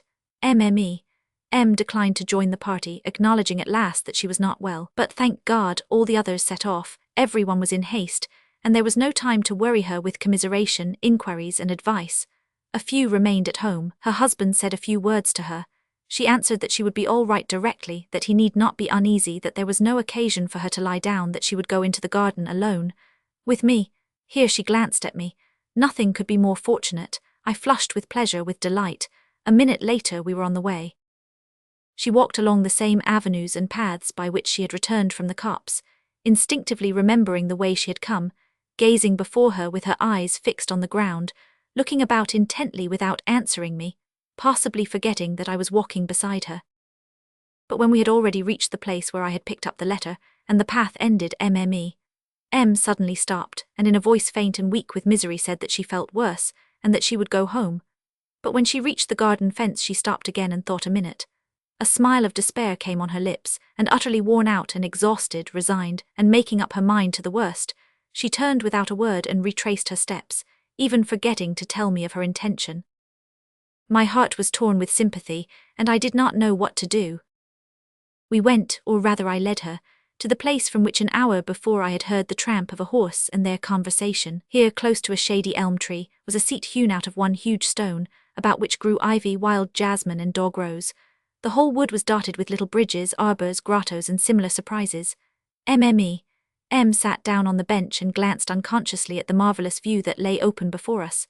A minute later she opened her book, and fixed her eyes upon it without reading, without turning the pages, almost unconscious of what she was doing. It was about 9:30. The sun was already high, and was floating gloriously in the deep, dark blue sky, as though melting away in its own light. The mowers were by now far away. They were scarcely visible from our side of the river. Endless ridges of mown grass crept after them in unbroken succession, and from time to time the faintly stirring breeze wafted their fragrance to us, the never-ceasing concert of those who, sow not, neither do they reap, and are free as the air they cleave with their sportive wings was all about us. It seemed as though at that moment every flower, every blade of grass was exhaling the aroma of sacrifice, was saying to its creator, "Father, I am blessed and happy." I glanced at the poor woman, who alone was like one dead amidst all this joyous life. 2 big tears hung motionless on her lashes, wrung from her heart by bitter grief. It was in my power to relieve and console this poor, fainting heart, only I did not know how to approach the subject, how to take the first step. I was in agonies. 100 times I was on the point of going up to her, but every time my face glowed like fire. Suddenly a bright idea dawned upon me.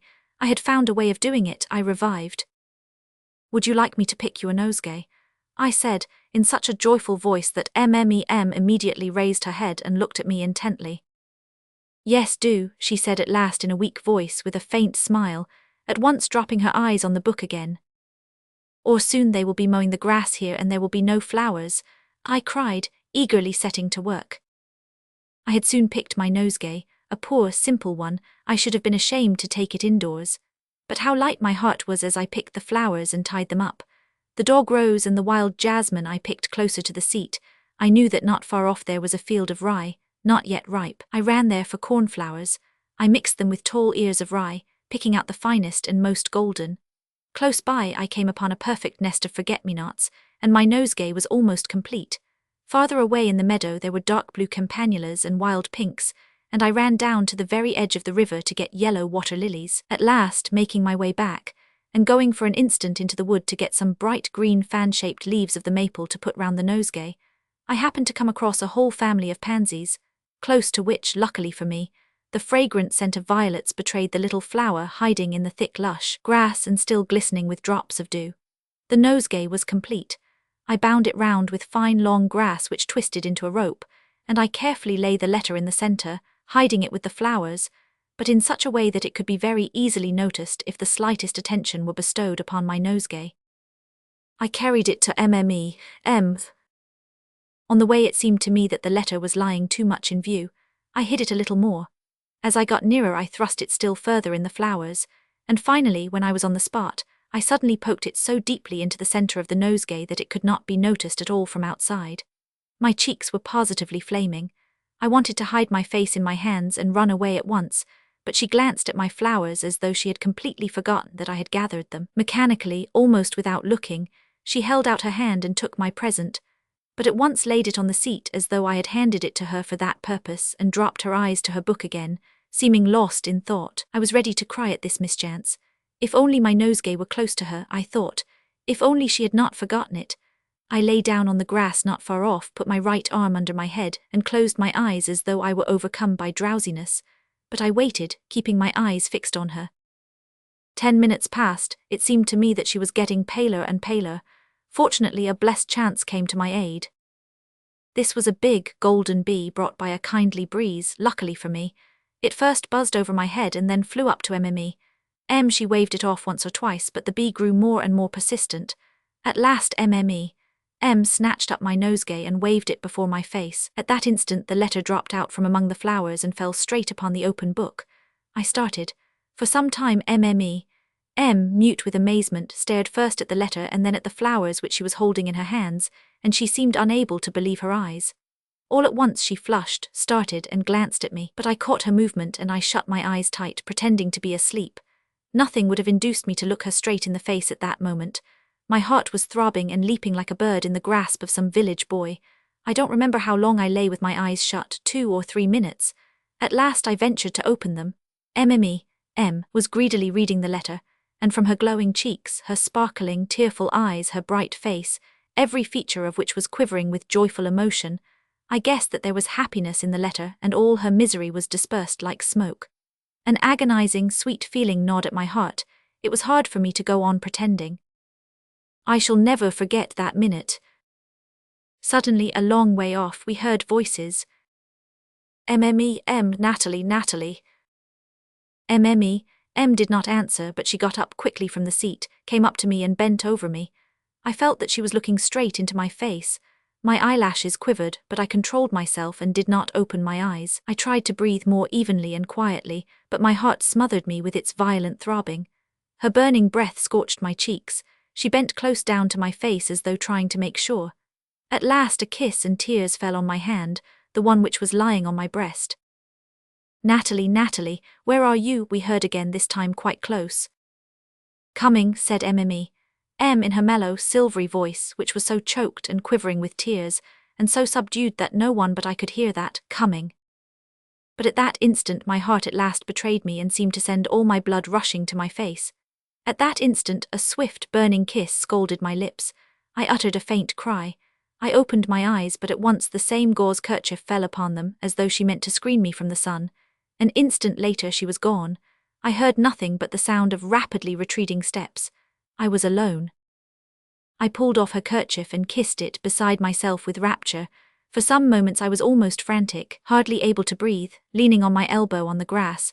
I stared unconsciously before me at the surrounding slopes, streaked with cornfields, at the river that flowed twisting and winding far away. as far as the eye could see, between fresh hills and villages that gleamed like darts all over the sunlit distance, at the dark blue, hardly visible forests, which seemed as though smoking at the edge of the burning sky, and a sweet stillness inspired by the triumphant peacefulness of the picture gradually brought calm to my troubled heart. I felt more at ease and breathed more freely, but my whole soul was full of a dumb, sweet yearning, as though a veil had been drawn from my eyes as though at a foretaste of something. My frightened heart, faintly quivering with expectation, was groping timidly and joyfully towards some conjecture, and all at once my bosom heaved, began aching as though something had pierced it, and tears, sweet tears, gushed from my eyes. I hid my face in my hands, and quivering like a blade of grass, gave myself up to the first consciousness and revelation of my heart, the first vague glimpse of my nature. My childhood was over from that moment. When 2 hours later I returned home, I did not find Mimi. Through some sudden chance she had gone back to Moscow with her husband. I never saw her again. Mr. Prohotchin. A story. In the darkest and humblest corner of Ustinya Fyodorovna's flat lived Semyon Ivanovich Prohotchin, a well-meaning elderly man who did not drink. Since Mr. Prohotchin was of a very humble grade in the service, and received a salary strictly proportionate to his official capacity, Ustinya Fyodorovna could not get more than 5 rubles a month from him for his lodging. Some people said that she had her own reasons for accepting him as a lodger. But be that as it may, as though in despite of all his detractors, Mr. Prohotchin actually became her favourite, in an honourable and virtuous sense, of course. It must be observed that Ustinya Fyodorovna, a very respectable woman who had a special partiality for meat and coffee, and found it difficult to keep the fasts, let rooms to several other boarders who paid twice as much as Semyon Ivanovich, yet not being quiet lodgers, but on the contrary all of them, spiteful scoffers at her feminine ways and her forlorn helplessness, stood very low in her good opinion, so that if it had not been for the rent they paid, she would not have cared to let them stay, nor indeed to see them in her flat at all. Semyon Ivanovich had become her favourite from the day when a retired, or perhaps more correctly speaking, discharged clerk with a weakness for strong drink, was carried to his last resting place in Volkovo, though this gentleman had only one eye, having had the other knocked out owing, in his own words, to his valiant behaviour, and only one leg, the other having been broken in the same way owing to his valour. Yet he had succeeded in winning all the kindly feeling of which Ustinya Fyodorovna was capable, and took the fullest advantage of it, and would probably have gone on for years living as her devoted satellite, and toady if he had not finally drunk himself to death in the most pitiable way. All this had happened at Pesky, where Ustinya Fyodorovna only had 3 lodgers, of whom, when she moved into a new flat and set up on a larger scale, letting to about a dozen new boarders, Mr. Prohotchin was the only one who remained. Whether Mr. Prohotchin had certain incorrigible defects, or whether his companions were, every one of them, to blame, there seemed to be misunderstandings on both sides from the first. We must observe here that all Ustinya Fyodorovna's new lodgers without exception got on together like brothers. Some of them were in the same office. Each one of them by turns lost all his money to the others at faro, preference and bix. They all liked in a merry hour to enjoy what they called the fizzing moments of life in a crowd together. They were fond, too, at times of discussing lofty subjects, and though in the end things rarely passed off without a dispute, yet as all prejudices were banished from the whole party, the general harmony was not in the least disturbed thereby. The most remarkable among the lodgers were Mark Ivanovich, an intelligent and well-read man, then Oplavanev, then Propolovenko, also a nice and modest person, then there was a certain Zinovy Prokofyevich, whose object in life was to get into aristocratic society. Then there was Okonov, the copying clerk, who had in his time almost wrested the distinction of prime favourite from Semyon Ivanovich, then another copying clerk called Sudbin, the plebeian Kantev. There were others too.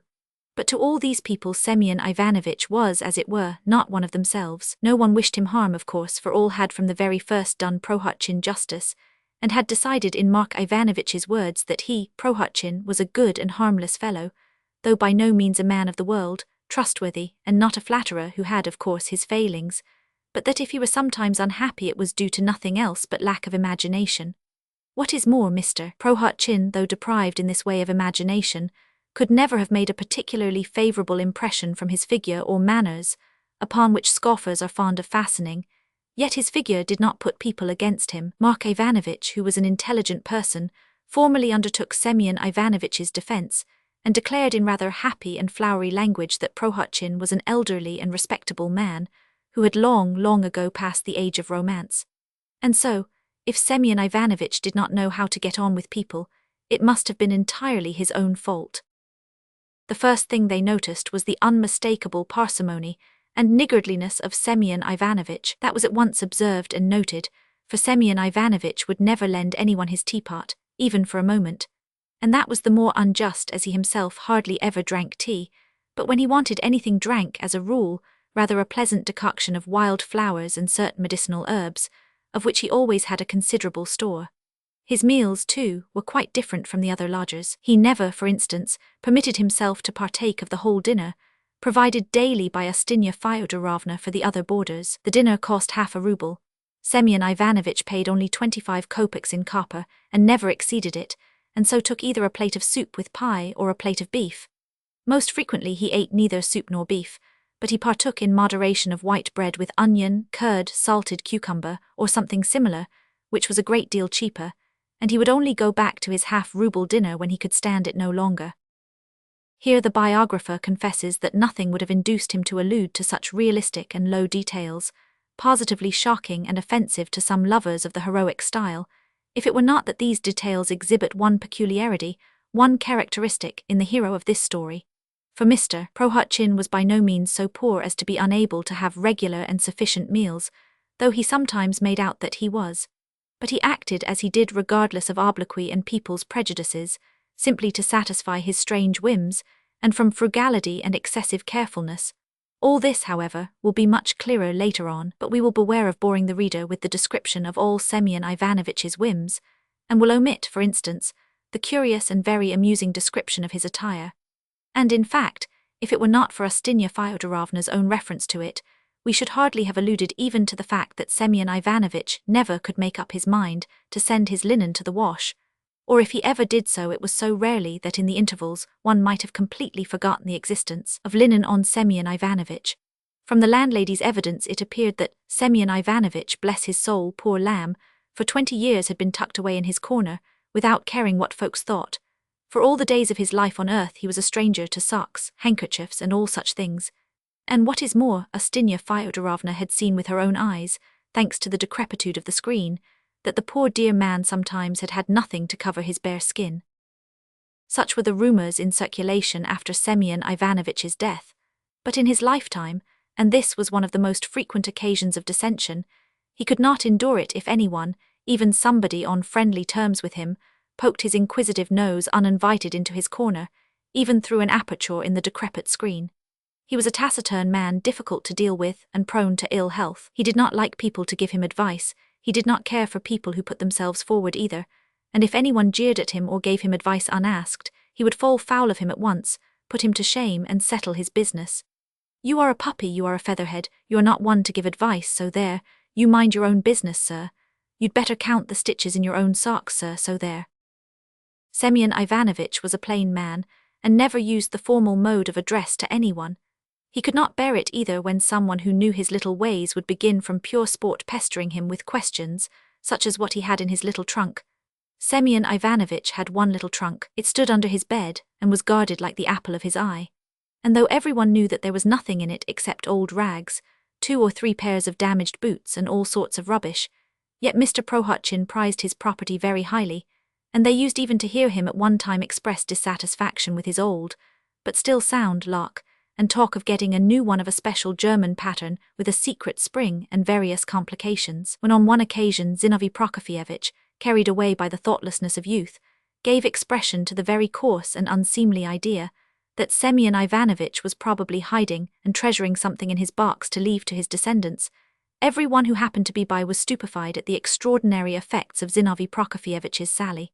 At first Mr. Prohotchin could not find suitable terms for such a crude and coarse idea. For a long time words dropped from his lips quite incoherently, and it was only after a while they made out that Semyon Ivanovitch was reproaching Zinovy Prokofyevitch for some shabby action in the remote past.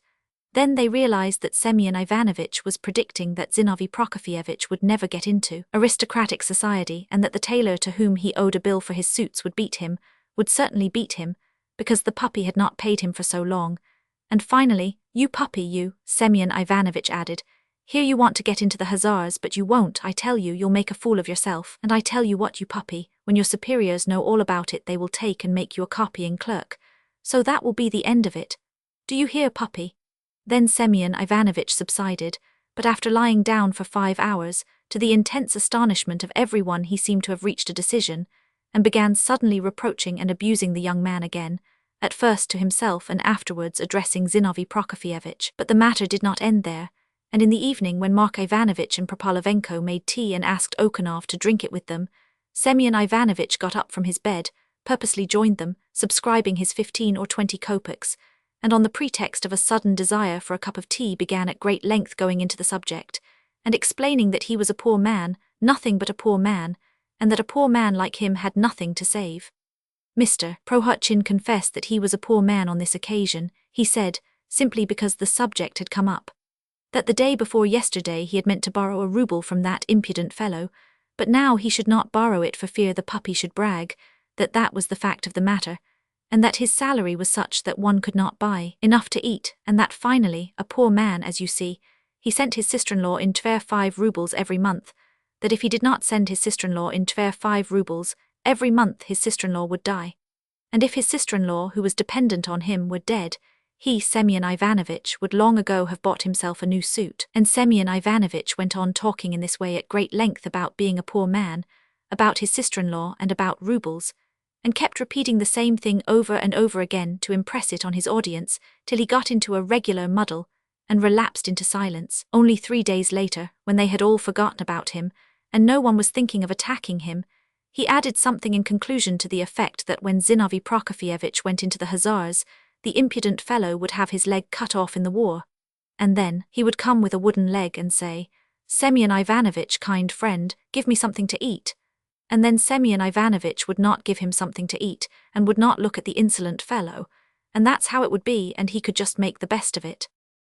All this naturally seemed very curious, and at the same time fearfully amusing. Without much reflection, all the lodgers joined together for further investigation, and simply from curiosity determined to make a final onslaught on Semyon Ivanovitch en masse. And as Mr. Prohotchin too had of late, that is, ever since he had begun living in the same flat with them, been very fond of finding out everything about them, and asking inquisitive questions, probably for private reasons of his own, relations sprang up between the opposed parties without any preparation or effort on either side, as it were by chance and of itself. To get into relations, Semyon Ivanovitch always had in reserve his peculiar, rather sly and very ingenious maneuver, of which the reader has learned something already. He would get off his bed about tea time, and if he saw the others gathered together in a group to make tea, he would go up to them like a quiet, sensible and friendly person, hand over his 20 kopecks, as he was entitled to do, and announce that he wished to join them. Then the young men would wink at one another, and so indicating that they were in league together against Semyon Ivanovitch, would begin a conversation, at first strictly proper and decorous. Then one of the wittier of the party would, apropos of nothing, fall to telling them news consisting most usually of entirely false and quite incredible details. He would say, for instance, that someone had heard His Excellency that day telling Demid Vassilievitch that in his opinion married clerks were more trustworthy than unmarried, and more suitable for promotion, for they were steady, and that their capacities were considerably improved by marriage, and that therefore he, that is, the speaker, in order to improve and be better fitted for promotion, was doing his utmost to enter the bonds of matrimony as soon as possible with a certain Fevrania Prokofyevna. Or he would say that it had more than once been remarked about certain of his colleagues that they were entirely devoid of social graces and of well-bred, agreeable manners, and consequently unable to please ladies in good society, and that therefore, to eradicate this defect it would be suitable to deduct something from their salary, and with the sum so obtained to hire a hall where they could learn to dance, acquire the outward signs of gentlemanliness and good breeding, courtesy, respect for their seniors, strength of will, a good and grateful heart, and various agreeable qualities. Or he would say that it was being arranged that some of the clerks, beginning with the most elderly, were to be put through an examination in all sorts of subjects to raise their standard of culture, and in that way, the speaker would add, all sorts of things would come to light, and certain gentlemen would have to lay their cards on the table. In short, thousands of similar very absurd rumours were discussed. To keep it up, everyone believed the story at once, showed interest in it, asked questions, applied it to themselves, and some of them, assuming a despondent air, began shaking their heads and asking everyone's advice, saying what were they to do if they were to come under it. It need hardly be said that a man far less credulous and simple-hearted than Mr. Prohotchin would have been puzzled and carried away by a rumor so unanimously believed. Moreover, from all appearances, it might be safely concluded that Semyon Ivanovitch was exceedingly stupid and slow to grasp any new unusual idea, and that when he heard anything new, he had always first, as it were, to chew it over and digest it, to find out the meaning, and struggling with it in bewilderment, at last perhaps to overcome it, though even then in a quite special manner peculiar to himself alone. In this way curious and hitherto unexpected qualities began to show themselves in Semyon Ivanovitch. Talk and tittle-tattle followed, and by devious ways it all reached the office at last with additions. What increased the sensation was the fact that Mr. Prohotchin, who had looked almost exactly the same from time immemorial, suddenly, apropos of nothing, wore quite a different countenance. His face was uneasy, his eyes were timid, and had a scared and rather suspicious expression. He took to walking softly, starting and listening, and to put the finishing touch to his new characteristics, developed a passion for investigating the truth. He carried his love of truth at last to such a pitch as to venture, on 2 occasions, to inquire of Demid Vassilievich himself concerning the credibility of the strange rumors that reached him daily by dozens, and if we say nothing here of the consequence of the action of Semyon Ivanovitch, it is for no other reason but a sensitive regard for his reputation. It was in this way people came to consider him as misanthropic and regardless of the proprieties. Then they began to discover that there was a great deal that was fantastical about him, and in this they were not altogether mistaken, for it was observed on more than one occasion that Semyon Ivanovitch completely forgot himself, and sitting in his seat with his mouth open and his pen in the air, as though frozen or petrified, looked more like the shadow of a rational being than that rational being itself.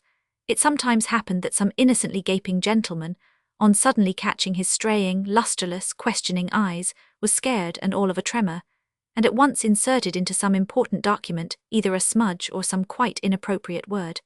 The impropriety of Semyon Ivanovitch's behavior embarrassed and annoyed all really well-bred people. At last no one could feel any doubt of the eccentricity of Semyon Ivanovitch's mind, when one fine morning the rumor was all over the office that Mr. Prohotchin had actually frightened Demid Vassilievich himself. For meeting him in the corridor, Semyon Ivanovitch had been so strange and peculiar that he had forced his superior to beat a retreat. The news of Semyon Ivanovitch's behavior reached him himself at last. Hearing of it, he got up at once, made his way carefully between the chairs and tables, reached the entry, took down his overcoat with his own hand, put it on, went out, and disappeared for an indefinite period. Whether he was led into this by alarm or some other impulse we cannot say, but no trace was seen of him for a time either at home or at the office. We will not attribute Semyon Ivanovitch's fate simply to his eccentricity, yet we must observe to the reader that our hero was a very retiring man, unaccustomed to society, and had, until he made the acquaintance of the new lodgers, lived in complete unbroken solitude, and had been marked by his quietness and even a certain mysteriousness. For he had spent all the time that he lodged at Pesky lying on his bed behind the screen, without talking or having any sort of relations with anyone. Both his old fellow-lodgers lived exactly as he did. They too were, somehow, mysterious people, and spent 15 years lying behind their screens. The happy, drowsy hours and days trailed by, one after the other in patriarchal stagnation, and as everything around them went its way in the same happy fashion, neither Semyon Ivanovitch nor Ustinya Fyodorovna could remember exactly when fate had brought them together.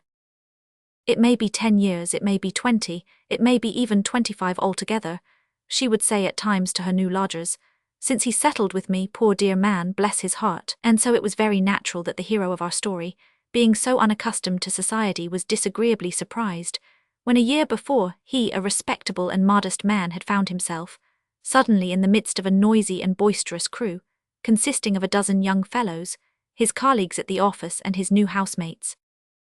The disappearance of Semyon Ivanovitch made no little stir in the lodgings. One thing was that he was the favourite, another that his passport, which had been in the landlady's keeping, appeared to have been accidentally mislaid. Ustinya Fyodorovna raised a howl, as was her invariable habit on all critical occasions. She spent 2 days in abusing and upbraiding the lodgers. She wailed that they had chased away her lodger like a chicken, and all those spiteful scoffers had been the ruin of him. And on the 3rd day she sent them all out to hunt for the fugitive, and at all costs to bring him back, dead or alive. Towards evening Sudbin first came back with the news that traces had been discovered, that he had himself seen the runaway in Tulkuchi Market and other places, had followed and stood close to him, but had not dared to speak to him. He had been near him in a crowd watching a house on fire in Crooked Lane. Half an hour later Okanov and Kantev came in and confirmed Sudbin's story, word for word. They too had stood near, had followed him quite close, had stood not more than 10 paces from him, but they also had not ventured to speak to him. But both observed that Semyon Ivanovitch was walking with a drunken cadger. The other lodgers were all back and together at last, and after listening attentively, they made up their minds that Prohotchin could not be far off and would not be long in returning. But they said that they had all known beforehand that he was about with a drunken cadger.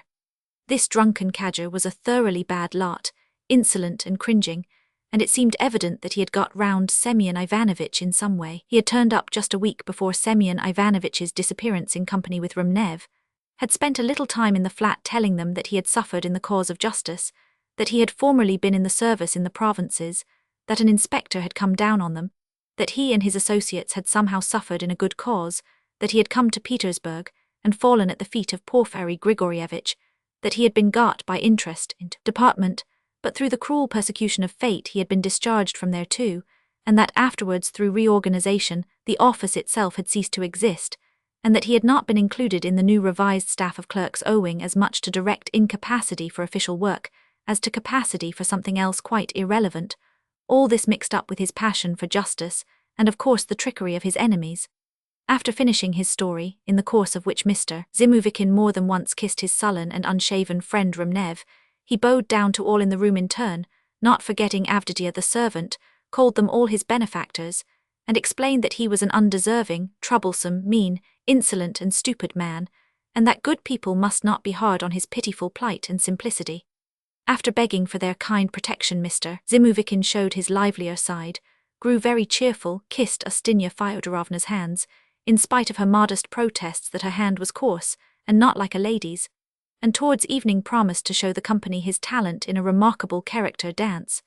But next day his visit ended in a lamentable denouement, either because there had been too much character in the character dance, or because he had, in Ustinya Fyodorovna's own words, somehow insulted her and treated her as no lady, though she was on friendly terms with Yaroslav Ilyich himself, and if she liked might long ago have been an officer's wife.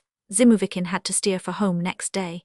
He went away, came back again, was again turned out with ignominy, then wormed his way into Semyon Ivanovitch's good graces, robbed him incidentally of his new breeches, and now it appeared he had led Semyon Ivanovitch astray.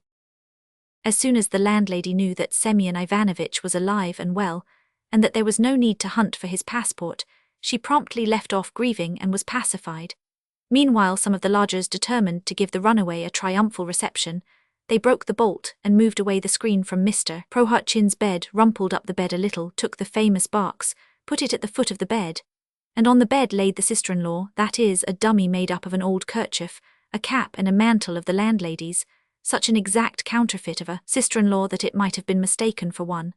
Having finished their work they waited for Semyon Ivanovitch to return, meaning to tell him that his sister-in-law had arrived from the country and was there behind his screen, poor thing.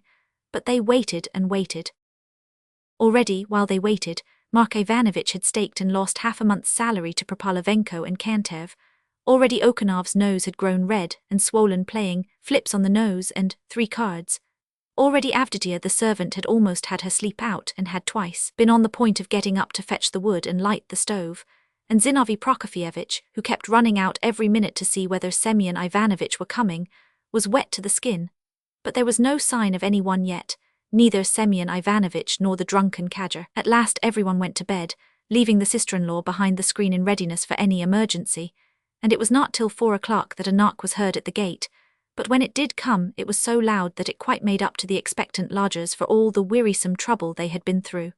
It was he himself, Semyon Ivanovitch, Mr. Prohotchin, but in such a condition that they all cried out in dismay, and no one thought about the sister-in-law. The lost man was unconscious. He was brought in, or more correctly carried in, by a sopping and tattered night cabman. To the landlady's question where the poor dear man had got so groggy, the cabman answered, "Why, he is not drunk and has not had a drop, that I can tell you for sure, but seemingly a faintness has come over him, or some sort of a fit, or maybe he's been knocked down by a blow." They began examining him, propping the culprit against the stove to do so more conveniently, and saw that it really was not a case of drunkenness, nor had he had a blow, but that something else was wrong, for Semyon Ivanovitch could not utter a word, but seemed twitching in a sort of convulsion, and only blinked, fixing his eyes in bewilderment first on one and then on another of the spectators, who were all attired in night array. Then they began questioning the cabman, asking where he had got him from. "Why, from folks out Kolomna way," he answered. "Deuce knows what they are, not exactly gentry but merry, rollicking gentlemen, so he was like this when they gave him to me. Whether they had been fighting or whether he was in some sort of a fit, goodness knows what it was, but they were nice, jolly gentlemen." Semyon Ivanovitch was taken, lifted high on the shoulders of 2 or 3 sturdy fellows, and carried to his bed. When Semyon Ivanovitch, on being put in bed, felt the sister-in-law, and put his feet on his sacred box, he cried out at the top of his voice, squatted up almost on his heels, and trembling and shaking all over, with his hands and his body he cleared a space as far as he could in his bed, while gazing with a tremulous but strangely resolute look at those present. He seemed as it were to protest that he would sooner die than give up the 100th part of his poor belongings to anyone. Semyon Ivanovitch lay for 2 or 3 days closely barricaded by the screen, and so cut off from all the world and all its vain anxieties. Next morning, of course, everyone had forgotten about him. Time, meanwhile, flew by as usual. Hour followed hour and day followed day. The sick man's heavy, feverish brain was plunged in something between sleep and delirium, but he lay quietly and did not moan or complain. On the contrary, he kept still and silent and controlled himself, lying low in his bed, just as the hare lies close to the earth when it hears the hunter. At times a long depressing stillness prevailed in the flat, a sign that the lodgers had all gone to the office, and Semyon Ivanovitch, waking up, could relieve his depression by listening to the bustle in the kitchen, where the landlady was busy close by, or to the regular flop of Avdotya's downtrodden slippers as, sighing and moaning, she cleared away, rubbed and polished, tidying all the rooms in the flat. Whole hours passed by in that way, drowsy, languid, sleepy, wearisome, like the water that dripped with a regular sound from the locker into the basin in the kitchen. At last the lodgers would arrive, one by one or in groups, and Semyon Ivanovitch could very conveniently hear them abusing the weather, saying they were hungry, making a noise, smoking, quarrelling and making friends, playing cards and clattering the cups as they got ready for tea. Semyon Ivanovitch mechanically made an effort to get up and join them, as he had a right to do at tea, but he at once sank back into drowsiness, and dreamed that he had been sitting a long time at the tea-table, having tea with them and talking, and that Zinovy Prokofyevitch had already seized the opportunity to introduce into the conversation some scheme concerning sisters-in-law and the moral relation of various worthy people to them. At this point, Semyon Ivanovitch was in haste to defend himself and reply, but the mighty formula that flew from every tongue, "It has more than once been observed," cut short all his objections, and Semyon Ivanovitch could do nothing better than begin dreaming again that today was the 1st of the month, and that he was receiving money in his office. Undoing the paper round it on the stairs, he looked about him quickly, and made haste as fast as he could to subtract half of the lawful wages he had received and conceal it in his boot. Then on the spot, on the stairs, quite regardless of the fact that he was in bed and asleep, he made up his mind when he reached home to give his landlady what was due for board and lodging, then to buy certain necessities, and to show anyone it might concern, as it were casually and unintentionally, that some of his salary had been deducted, that now he had nothing left to send his sister-in-law. Then to speak with commiseration of his sister-in-law, to say a great deal about her the next day and the day after, and 10 days later to say something casually again about her poverty, that his companions might not forget. Making this determination, he observed that Andrei Efimovitch, that everlastingly silent, bold little man who sat in the office 3 rooms from where Semyon Ivanovitch sat, and hadn't said a word to him for 20 years, was standing on the stairs, that he, too, was counting his silver roubles, and shaking his head he said to him, "Money, if there's no money there will be no porridge," he added grimly as he went down the stairs, and just at the door he ended, "And I have 7 children, sir." Then the little bold man, probably equally unconscious that he was acting as a phantom and not as a substantial reality, held up his hand about 30 inches from the floor, and waving it vertically, muttered that the eldest was going to school, then glancing with indignation at Semyon Ivanovitch, as though it were Mr. Prohotchin's fault that he was the father of 7, pulled his old hat down over his eyes,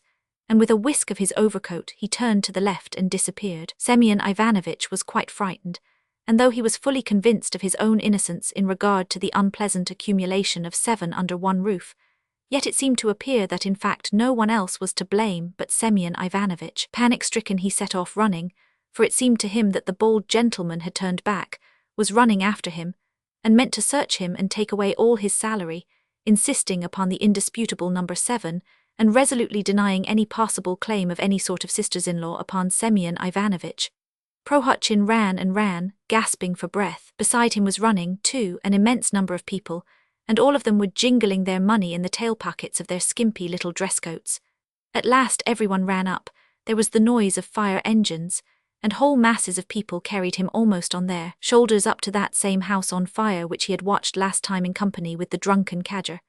The drunken cadger, alias Mr. Zimuvikin, was there now too. He met Semyon Ivanovitch, made a fearful fuss, took him by the arm, and led him into the thickest part of the crowd. Just as then in reality, all about them was the noise and uproar of an immense crowd of people, flooding the whole of Fontanka embankment between the 2 bridges, as well as all the surrounding streets and alleys. Just as then, Semyon Ivanovitch, in company with the drunken cadger, was carried along behind a fence, where they were squeezed as though in pincers in a huge timber yard full of spectators who had gathered from the street, from Talkachi market, and from all the surrounding houses, taverns and restaurants. Semyon Ivanovitch saw all this and felt as he had done at the time. In the whirl of fever and delirium, all sorts of strange figures began flitting before him. He remembered some of them. One of them was a gentleman who had impressed every one extremely, a man 7 feet high, with whiskers half a yard long, who had been standing behind Semyon Ivanovitch's back during the fire, and had given him encouragement from behind, when our hero had felt something like ecstasy, and had stamped as though intending thereby to applaud the gallant work of the firemen, from which he had an excellent view from his elevated position.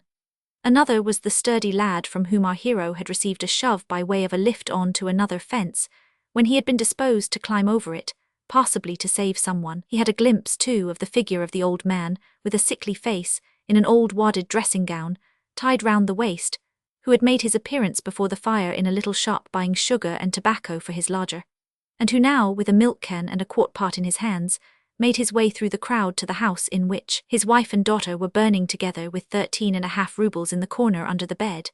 But most distinct of all was the poor, sinful woman of whom he had dreamed more than once during his illness.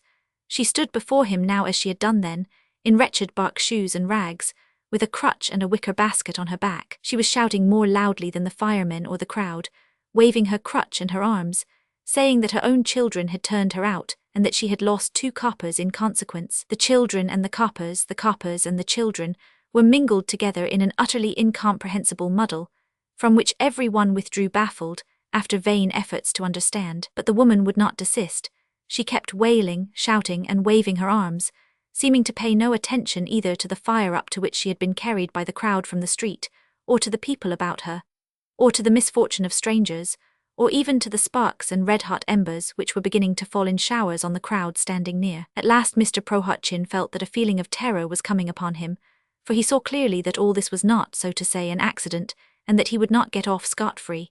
And indeed upon the woodstack close to him was a peasant in a torn smock that hung loose about him with his hair and beard singed, and he began stirring up all the people against Semyon Ivanovitch.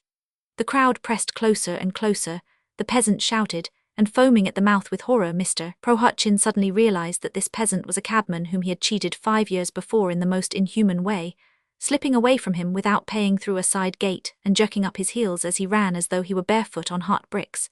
In despair, Mr. Prohotchin tried to speak, to scream, but his voice failed him. He felt that the infuriated crowd was twining round him like a many-coloured snake, strangling him, crushing him. He made an incredible effort and awoke. Then he saw that he was on fire, that all his corner was on fire, that his screen was on fire, that the whole flat was on fire, together with Ustinya Fyodorovna and all her lodgers, that his bed was burning, his pillow, his quilt, his box, and last of all, his precious mattress. Semyon Ivanovitch jumped up, clutched at the mattress and ran dragging it after him, but in the landlady's room into which, regardless of decorum, our hero ran just as he was, barefoot and in his shirt, he was seized, held tight, and triumphantly carried back behind the screen, which meanwhile was not on fire. It seemed that it was rather Semyon Ivanovitch's head that was on fire, and was put back to bed. It was just as some tattered, unshaven, ill-humoured organ-grinder puts away in his travelling box the punch who has been making an upset, drubbing all the other puppets, selling his soul to the devil, and who at last ends his existence, till the next performance in the same box with the devil, the Negroes, the Pierrot, and Mademoiselle Katerina with her fortunate lover, the captain. Immediately every one, old and young, surrounded Semyon Ivanovitch, standing in a row round his bed and fastening eyes full of expectation on the invalid. Meantime he had come to himself, but from shame or some other feeling, began pulling up the quilt over him, apparently wishing to hide himself under it from the attention of his sympathetic friends. At last Mark Ivanovitch was the first to break silence, and as a sensible man he began saying in a very friendly way that Semyon Ivanovitch must keep calm, that it was too bad and a shame to be ill, that only little children behaved like that he must get well and go to the office. Mark Ivanovitch ended by a little joke, saying that no regular salary had yet been fixed for invalids, and as he knew for a fact that their grade would be very low in the service, to his thinking anyway, their calling or condition did not promise great and substantial advantages. In fact, it was evident that they were all taking genuine interest in Semyon Ivanovitch's fate, and were very sympathetic. But with incomprehensible rudeness, Semyon Ivanovitch persisted in lying in bed in silence, and obstinately pulling the quilt higher and higher over his head. Mark Ivanovitch, however, would not be gainsaid, and restraining his feelings, said something very honeyed to Semyon Ivanovitch again, knowing that that was how he ought to treat a sick man. But Semyon Ivanovitch would not feel this. On the contrary, he muttered something between his teeth with the most distrustful air, and suddenly began glancing askance from right to left in a hostile way, as though he would have reduced his sympathetic friends to ashes with his eyes. It was no use letting it stop there. Mark Ivanovitch lost patience, and seeing that the man was offended and completely exasperated, and had simply made up his mind to be obstinate, told him straight out without any softening suavity, that it was time to get up, that it was no use lying there, that shouting day and night about houses on fire, sisters-in-law, drunken cadgers, larks, boxes, and goodness knows what, was all stupid, improper, and degrading, for if Semyon Ivanovitch did not want to sleep himself, he should not hinder other people, and please would he bear it in mind. This speech produced its effects, for Semyon Ivanovitch, turning promptly to the orator, articulated firmly, though in a hoarse voice, "You hold your tongue, puppy, you idle speaker, you foul-mouthed man. Do you hear, young dandy? Are you a prince, eh? Do you understand what I say?" Hearing such insults, Mark Ivanovitch fired up, but realizing that he had to deal with a sick man, magnanimously overcame his resentment and tried to shame him out of his humor, but was cut short in that too. For Semyon Ivanovitch observed at once that he would not allow people to play with him for all that. Mark Ivanovitch wrote poetry. Then followed a silence of 2 minutes. At last, recovering from his amazement, Mark Ivanovitch, plainly, clearly, in well-chosen language, but with firmness, declared that Semyon Ivanovitch ought to understand that he was among gentlemen, and you ought to understand, sir, how to behave with gentlemen. Mark Ivanovitch could on occasion speak effectively and liked to impress his hearers, but probably from the habit of years of silence, Semyon Ivanovitch talked and acted somewhat abruptly. And moreover, when he did on occasion begin a long sentence, as he got further into it, every word seemed to lead to another word, that other word to a third word, that third to a fourth, and so on, so that his mouth seemed brimming over. He began stuttering, and the crowding words took to flying out in picturesque disorder. That was why Semyon Ivanovitch, who was a sensible man, sometimes talked terrible nonsense. "You are lying," he said now. "You booby, you loose fellow, you'll come to want, you'll go begging, you seditious fellow, you loafer, take that, you poet. Why, you are still raving, aren't you, Semyon Ivanovitch?" "I tell you what," answered Semyon Ivanovitch, "fools rave, drunkards rave, dogs rave, but a wise man acts sensibly. I tell you, you don't know your own business, you loafer, you educated gentleman, you learned book. Here you'll get on fire and not notice your head's burning off. What do you think of that?" "Why, how do you mean burn my head off, Semyon Ivanovitch?" Mark Ivanovitch said no more, for every one saw clearly that Semyon Ivanovitch was not yet in his sober senses, but delirious. But the landlady could not resist remarking at this point that the house in Crooked Lane had been burnt owing to a bold wench, that there was a bald-headed wench living there, that she had lighted a candle and set fire to the lumber room, but nothing would happen in her place, and everything would be all right in the flats.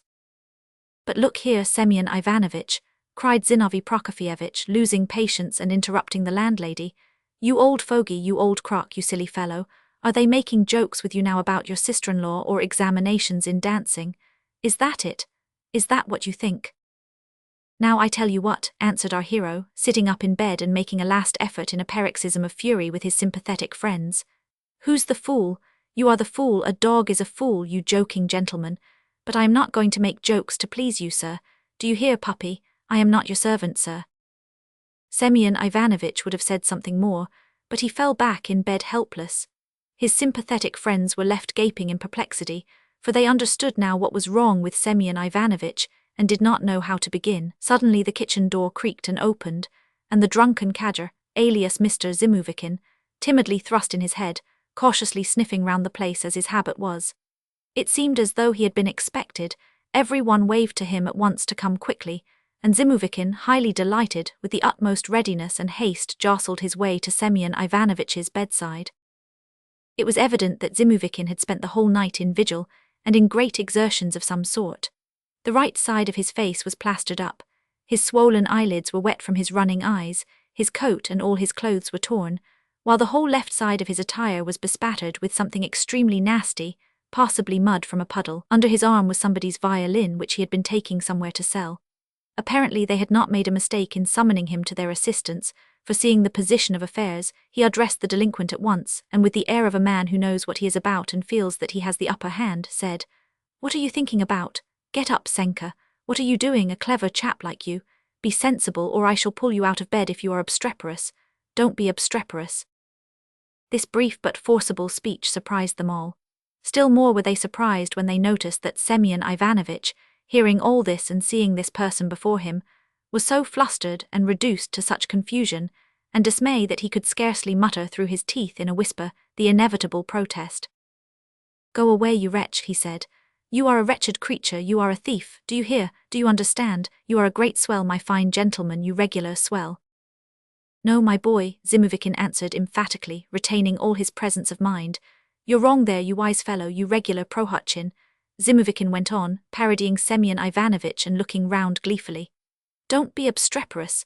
Behave yourself, Senka, behave yourself, or I'll give you away. I'll tell them all about it, my lad, do you understand?" Apparently Semyon Ivanovitch did understand, for he started when he heard the conclusion of the speech, and began looking rapidly about him with an utterly desperate air. Satisfied with the effect, Mr. Zimuvikin would have continued, but Mark Ivanovitch checked his zeal, and waiting till Semyon Ivanovitch was still and almost calm again, began judiciously impressing on the uneasy invalid at great length that, to harbour ideas such as he now had in his head was, first, useless, and secondly, not only useless but harmful, and in fact not so much harmful as positively immoral, and the cause of it all was that Semyon Ivanovitch was not only a bad example, but led them all into temptation. Every one expected satisfactory results from this speech. Moreover, by now Semyon Ivanovitch was quite quiet and replied in measured terms. A quiet discussion followed. They appealed to him in a friendly way, inquiring what he was so frightened of. Semyon Ivanovitch answered, but his answers were irrelevant. They answered him, he answered them. There were one or two more observations on both sides, and then every one rushed into discussion, for suddenly such a strange and amazing subject cropped up, that they did not know how to express themselves. The argument at last led to impatience, impatience led to shouting, and shouting even to tears, and Mark Ivanovitch went away at last foaming at the mouth, and declaring that he had never known such a blockhead. Oplevenev spat in disgust, Okanov was frightened, Zinovy Prokofyevitch became tearful, while Ustinya Fyodorovna positively howled, wailing that her lodger was leaving them and had gone off his head, that he would die, poor dear man, without a passport, and without telling anyone, while she was a lone, lorn woman, and that she would be dragged from pillar to post. In fact, they all saw clearly at last that the seed they had sown had yielded 100-fold, that the soil had been too productive, and that in their company, Semyon Ivanovitch had succeeded in overstraining his wits completely and in the most irrevocable manner. Every one subsided into silence, for though they saw that Semyon Ivanovitch was frightened, the sympathetic friends were frightened too. "What?" cried Mark Ivanovitch. "But what are you afraid of? What have you gone off your head about? Who's thinking about you, my good sir? Have you the right to be afraid? Who are you? What are you? Nothing, sir, a round knot, sir, that is what you are. What are you making a fuss about? A woman has been run over in the street, so are you going to be run over? Some drunkard did not take care of his pocket, but is that any reason why your coat-tails should be cut off? A house is burnt down, so your head is to be burnt off, is it? Is that it, sir, is that it? You stupid, muttered Semyon Ivanovitch. If your nose were cut off you would eat it up with a bit of bread and not notice it. I may be a dandy, shouted Mark Ivanovitch, not listening. I may be a regular dandy, but I have not to pass an examination to get married, to learn dancing. The ground is firm under me, sir. Why, my good man, haven't you room enough? Is the floor giving way under your feet, or what? Well, they won't ask you, will they? They'll shut one up and that will be the end of it. The end of it, that's what's up. What's your idea now, eh? Why, they kicked out the drunken cadger. Yes, but you see that was a drunkard, and you are a man, and so am I. Yes, I am a man. It's there all right one day and then it's gone. Gone, but what do you mean by it? Why, the office, the off ice. Yes, you blessed man, but of course the office is wanted and necessary. It is wanted, I tell you. It's wanted today and it's wanted tomorrow, but the day after tomorrow it will not be wanted. You have heard what happened. Why, but they'll pay you your salary for the year, you doubting Thomas, you man of little faith. They'll put you into another job on account of your age. Salary, but what if I have spent my salary, if thieves come and take my money? And I have a sister-in-law, do you hear? A sister-in-law, you battering ram. A sister-in-law, you are a man. Yes, I am a man, but you are a well-read gentleman and a fool, do you hear? You battering ram, you regular battering ram, that's what you are. I am not talking about your jokes, but there are jobs such that all of a sudden they are done away with. And Demid, do you hear? Demid Vassilievich says that the post will be done away with. Ah, bless you with your Demid, you sinner, why you know. In a twinkling of an eye you'll be left without a post, then you'll just have to make the best of it. Why, you are simply raving or clean off your head. Tell us plainly, what have you done? Own up if you have done something wrong, it's no use being ashamed. Are you off your head, my good man, eh? He's off his head, he's gone off his head. They all cried and wrung their hands in despair, while the landlady threw both her arms round Mark Ivanovitch for fear he should tear Semyon Ivanovitch to pieces. You heathen, you heathenish soul, you wise man, Zimovichin besought him. Senka, you are not a man to take offence, you are a polite, prepossessing man, you are simple, you are good. Do you hear? It all comes from your goodness. Here I am a ruffian and a fool, I am a beggar. But good people haven't abandoned me, no fear. You see, they treat me with respect, I thank them and the landlady. Here, you see, I bow down to the ground to them. Here, see, I am paying what is due to you, landlady. At this point Zimovichin swung off with pedantic dignity, a low bow right down to the ground. After that Semyon Ivanovitch would have gone on talking. But this time they would not let him. They all intervened, began entreating him, assuring him, comforting him, and succeeded in making Semyon Ivanovitch thoroughly ashamed of himself, and at last, in a faint voice, he asked leave to explain himself. Very well then, he said, I am prepossessing, I am quiet, I am good, faithful and devoted, to the last drop of my blood, you know. Do you hear, you puppy, you swell? Granted the job is going on, but you see I am poor. And what if they take it? Do you hear, you swell? Hold your tongue and try to understand. They'll take it and that's all about it. It's going on, brother, and then not going on. Do you understand? And I shall go begging my bread, do you hear? Senka, Zimovichin bawled frantically, drowning the general hubbub with his voice. You are seditious, I'll inform against you. What are you saying? Who are you? Are you a rebel, you sheep's head? A rowdy, stupid man they would turn off without a character. But what are you? Well, that's just it. What? Well, there it is. How do you mean? Why, I am free, he's free, and here one lies and thinks. What? What if they say I'm seditious? CDTUs, Sanka, you seditious. Stay, cried Mr. Prohutchin, waving his hand and interrupting the rising uproar. That's not what I mean. Try to understand, only try to understand, you sheep. I am law-abiding. I am law-abiding today, I am law-abiding tomorrow, and then all of a sudden they kick me out and call me seditious. What are you saying? Mark Ivanovitch thundered at last, jumping up from the chair on which he had sat down to rest, running up to the bed and in a frenzy shaking with vexation and fury. What do you mean, you sheep? You've nothing to call your own. Why, are you the only person in the world? Was the world made for you, do you suppose? Are you a Napoleon? What are you? Who are you? Are you a Napoleon, eh? Tell me, are you a Napoleon? But Mr. Prohutchin did not answer this question, not because he was overcome with shame at being a Napoleon, and was afraid of taking upon himself such a responsibility. No, he was incapable of disputing further or saying anything. His illness had reached a crisis.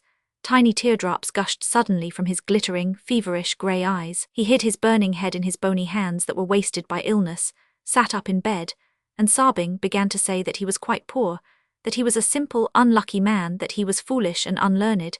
He begged kind folks to forgive him, to take care of him, to protect him, to give him food and drink, not to leave him in want. And goodness knows what else Semyon Ivanovitch said. As he uttered this appeal, he looked about him in wild terror, as though he were expecting the ceiling to fall or the floor to give way. Everyone felt his heart soften and move to pity as he looked at the poor fellow. The landlady, sobbing and wailing like a peasant woman at her forlorn condition, laid the invalid back in bed with her own hands.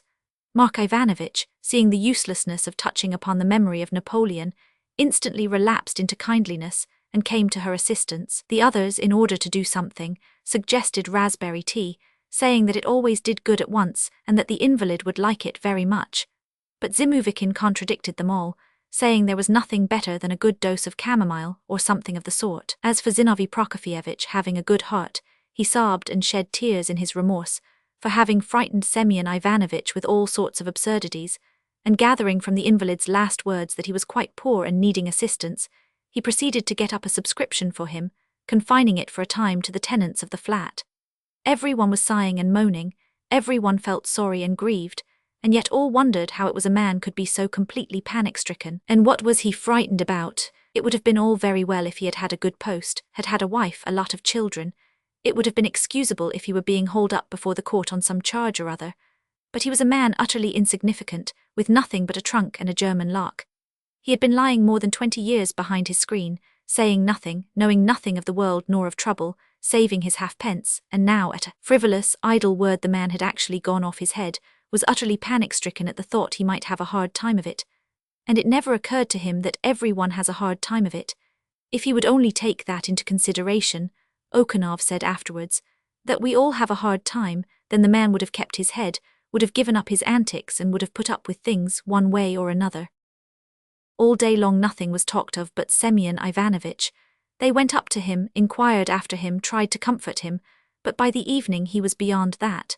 The poor fellow began to be delirious, feverish. He sank into unconsciousness, so that they almost thought of sending for a doctor. The lodgers all agreed together and undertook to watch over Semyon Ivanovitch and soothe him by turns through the night, and if anything happened to wake all the rest immediately. With the object of keeping awake, they sat down to cards, setting beside the invalid his friend, the drunken cadger, who had spent the whole day in the flat and had asked leave to stay the night. As the game was played on credit and was not at all interesting, they soon got bored. They gave up the game, then got into an argument about something, then began to be loud and noisy, finally dispersed to their various corners, went on for a long time angrily shouting and wrangling, and as all of them felt suddenly ill-humoured they no longer cared to sit up, so went to sleep. Soon it was as still in the flat as in an empty cellar, and it was the more like one because it was horribly cold. The last to fall asleep was Okonov, and it was between sleeping and waking, as he said afterwards, I fancied just before morning 2 men kept talking close by me. Okonov said that he recognized Zimuvikin, and that Zimuvikin began waking his old friend Rumnev just beside him, that they talked for a long time in a whisper. Then Zimuvikin went away and could be heard trying to unlock the door into the kitchen. The key, the landlady declared afterwards, was lying under her pillow and was lost that night. Finally, Okonov testified. He had fancied he had heard them go behind the screen to the invalid and light a candle there. And I know nothing more, he said. I fell asleep and woke up as everybody else did, when everyone in the flat jumped out of bed at the sound behind the screen of a shriek that would have roused the dead, and it seemed to many of them that a candle went out at that moment. A great hubbub arose, everyone's heart stood still. They rushed pell-mell at the shriek, but at that moment there was a scuffle with shouting, swearing and fighting. They struck a light and saw that Zimuvikin and Rumnev were fighting together, that they were swearing and abusing one another, and as they turned the light on them one of them shouted, It's not me, it's this ruffian, and the other, who was Zimuvikin, was shouting, Don't touch me, I've done nothing, I'll take my oath any minute. Both of them looked hardly like human beings, but for the first minute they had no attention to spare for them. The invalid was not where he had been behind the screen. They immediately parted the combatants and dragged them away, and saw that Mr. Prohotchin was lying under the bed. He must, while completely unconscious, have dragged the quilt and pillow after him, so that there was nothing left on the bedstead but the bare mattress, old and greasy. He never had sheets. They pulled Semyon Ivanovitch out, stretched him on the mattress, but soon realized that there was no need to make trouble over him, that he was completely done for. His arms were stiff and he seemed all to pieces. They stood over him. He still faintly shuddered and trembled all over, made an effort to do something with his arms, could not utter a word, but blinked his eyes as they say heads do when still warm and bleeding, after being just chopped off by the executioner. At last the body grew more and more still, the last faint convulsions died away. Mr. Prohutchin had set off with his good deeds and his sins. Whether Semyon Ivanovitch had been frightened by something, whether he had had a dream, as Remnev maintained afterwards, or there had been some other mischief, nobody knew. All that can be said is, that if the head clerk had made his appearance at that moment in the flat, and had announced that Semyon Ivanovitch was dismissed for sedition, insubordination, and drunkenness, if some old draggle-tailed beggar woman had come in at the door, calling herself Semyon Ivanovitch's sister-in-law, or if Semyon Ivanovitch had just received 200 rubles as a reward, or if the house had caught fire and Semyon Ivanovitch's head had been really burning, he would in all probability not have deigned to stir a finger in any of these eventualities. While the first stupefaction was passing over, while all present were regaining their powers of speech, were working themselves up into a fever of excitement, shouting and flying to conjectures and suppositions, while Ustinya Fyodorovna was pulling the box from under his bed, was rummaging in a fluster under the mattress and even in Semyon Ivanovitch's boots, while they cross-questioned Remnev and Zimuvikin, Okanov, who had hitherto been the quietest, humblest and least original of the lodgers, suddenly plucked up all his presence of mind and displayed all his latent talents by taking up his hat and under cover of the general uproar slipping out of the flat, and just when the horrors of disorder and anarchy had reached their height in the agitated flat, till then so tranquil, the door opened and suddenly there descended upon them, like snow upon their heads, a personage of gentlemanly appearance, with a severe and displeased-looking face, behind him Yaroslav Ilyitch, behind Yaroslav Ilyitch his subordinates and the functionaries whose duty it is to be present on such occasions, and behind them all much embarrassed, Mr. Okanov. The severe-looking personage of gentlemanly appearance went straight up to Semyon Ivanovitch, examined him, made a wry face, shrugged his shoulders and announced what everybody knew, that is, that the dead man was dead, only adding that the same thing had happened a day or two ago to a gentleman of consequence, highly respected, who had died suddenly in his sleep. Then the personage of gentlemanly but displeased-looking appearance walked away saying that they had troubled him for nothing, and took himself off. His place was at once filled, while Remnev and Zimuvikin were handed over to the custody of the proper functionaries, by Yaroslav Ilyitch, who questioned someone, adroitly took possession of the box, which the landlady was already trying to open, put the boots back in their proper place, observing that they were all in holes and no use, asked for the pillow to be put back, called up Okanov, asked for the key of the box which was found in the pocket of the drunken cadger, and solemnly, in the presence of the proper officials, unlocked Semyon Ivanovitch's property. Everything was displayed: 2 rags, a pair of socks, half a handkerchief, an old hat, several buttons, some old soles, and the uppers of a pair of boots, that is, all sorts of odds and ends, scraps, rubbish, trash, which had a stale smell. The only thing of any value was the German lock. They called up Okanov and cross-questioned him sternly, but Okanov was ready to take his oath. They asked for the pillow, they examined it, it was extremely dirty, but in other respects it was like all other pillows. They attacked the mattress, they were about to lift it up, but stopped for a moment's consideration, when suddenly and quite unexpectedly something heavy fell with a clink on the floor. They bent down and saw on the floor a screw of paper, and in the screw some dozen rubles. "Hey," said Yaroslav Ilyitch, pointing to a slit in the mattress from which hair and stuffing were sticking out. They examined the slit, and found that it had only just been made with a knife, and was half a yard in length. They thrust hands into the gap and pulled out a kitchen knife, probably hurriedly thrust in there after slitting the mattress, before Yaroslav Ilyitch had time to pull the knife out of the slit and to say "hey." Again, another screw of money fell out, and after it, one at a time, 2 half rubles, a quarter ruble, then some small change, and an old-fashioned, solid 5-kopeck piece. All this was seized upon. At this point it was realized that it would not be amiss to cut up the whole mattress with scissors. They asked for scissors. Meanwhile, the guttering candle lighted up a scene that would have been extremely curious to a spectator. About a dozen lodgers were grouped round the bed in the most picturesque costumes, all unbrushed, unshaven, unwashed, sleepy-looking, just as they had gone to bed. Some were quite pale, while others had drops of sweat upon their brows. Some were shuddering, while others looked feverish. The landlady, utterly stupefied, was standing quietly with her hands folded waiting for Yaroslav Ilyitch's good pleasure. From the stove above, The heads of Avditia, the servant, and the landlady's favourite cat looked down with frightened curiosity. The torn and broken screen lay cast on the floor, the open box displayed its uninviting contents, the quilt and pillow lay tossed at random, covered with fluff from the mattress, and on the three-legged wooden table gleamed the steadily growing heap of silver and other coins. Only Semyon Ivanovitch preserved his composure, lying calmly on the bed and seeming to have no foreboding of his ruin. When the scissors had been brought and Yaroslav Ilyitch's assistant, wishing to be of service, shook the mattress rather impatiently to ease it from under the back of its owner, Semyon Ivanovitch with his habitual civility made room a little, rolling on his side with his back to the searchers. Then at a second shake he turned on his face, finally gave way still further, and as the last slat in the bedstead was missing, he suddenly and quite unexpectedly plunged head downward, leaving in view only two bony, thin blue legs, which stuck upwards like two branches of a charred tree.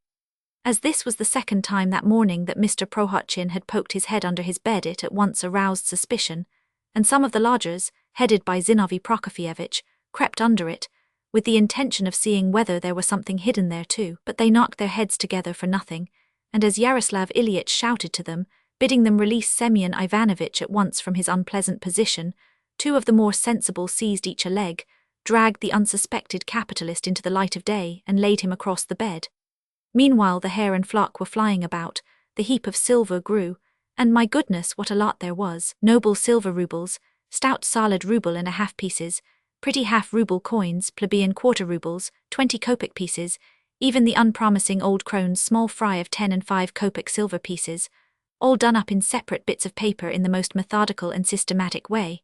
There were curiosities also, 2 counters of some sort, 1 Napoleon d'or, 1 very rare coin of some unknown kind. Some of the rubles were of the greatest antiquity. They were rubbed and hacked coins of Elizabeth, German kreutzers, coins of Peter, of Catherine. There were, for instance, old 15 kopeck pieces, now very rare, pierced for wearing as earrings, all much worn yet with the requisite number of dots.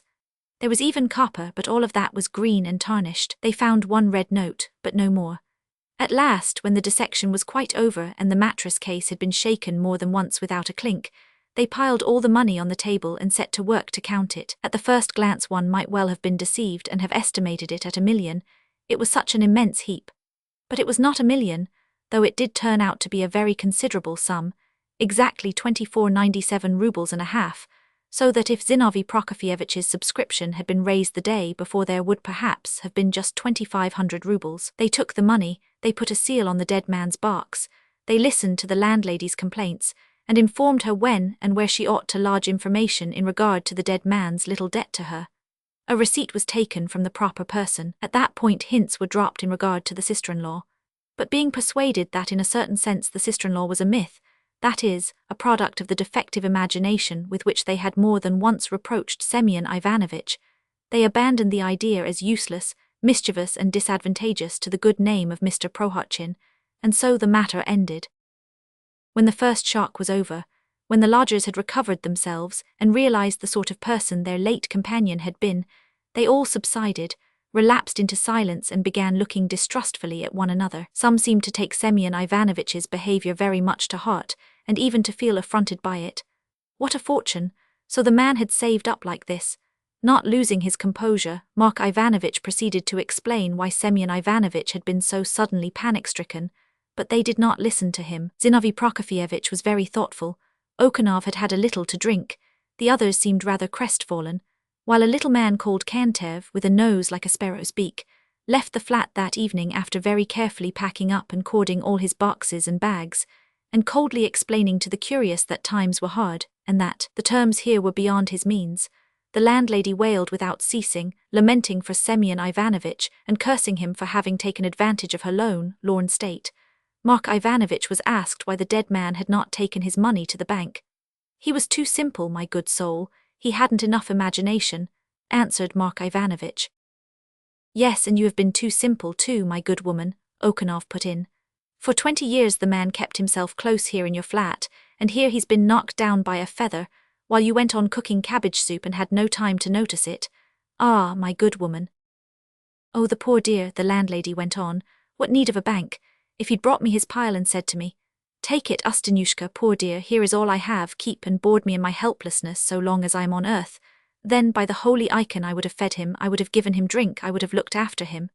Ah, the sinner, ah, the deceiver, he deceived me, he cheated me, a poor lone woman. They went up to the bed again.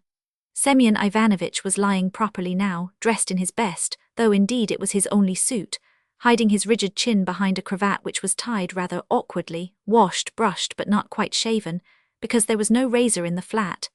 The only one which had belonged to Zinovy Prokofyevitch had lost its edge a year ago and had been very profitably sold at Tulkachi market. The others used to go to the barber's. They had not yet had time to clear up the disorder. The broken screen lay as before, and exposing Semyon Ivanovitch's seclusion, seemed like an emblem of the fact that death tears away the veil from all our secrets, our shifty dodges and intrigues. The stuffing from the mattress lay about in heaps. The whole room, suddenly so still, might well have been compared by a poet to the ruined nest of a swallow, broken down and torn to pieces by the storm, the nestlings and their mother killed, and their warm little bed of fluff, feather and flock scattered about them. Semyon Ivanovitch, however, looked more like a conceited, thievish old cock-sparrow. He kept quite quiet now, seemed to be lying low, as though he were not guilty, as though he had had nothing to do with the shameless, conscienceless and unseemly duping and deception of all these good people. He did not heed now the sobs and wailing of his bereaved and wounded landlady. On the contrary, like a wary, callous capitalist, anxious not to waste a minute in idleness even in the coffin, he seemed to be wrapped up in some speculative calculation. There was a look of deep reflection in his face, while his lips were drawn together with a significant air, of which Semyon Ivanovitch during his lifetime had not been suspected of being capable. He seemed, as it were, to have grown shrewder. His right eye was, as it were, slyly screwed up. Semyon Ivanovitch seemed wanting to say something, to make some very important communication and explanation, and without loss of time, because things were complicated and there was not a minute to lose. And it seemed as though they could hear him. "What is it? Give over, do you hear, you stupid woman? Don't whine. Go to bed and sleep it off, my good woman, do you hear? I am dead, there's no need of a fuss now. What's the use of it, really? It's nice to lie here. Though I don't mean that, do you hear? You are a fine lady, you are a regular fine lady. Understand that, here I am dead now, but look here, what if that is, perhaps it can't be so. But I say, what if I'm not dead, what if I get up, do you hear? What would happen then?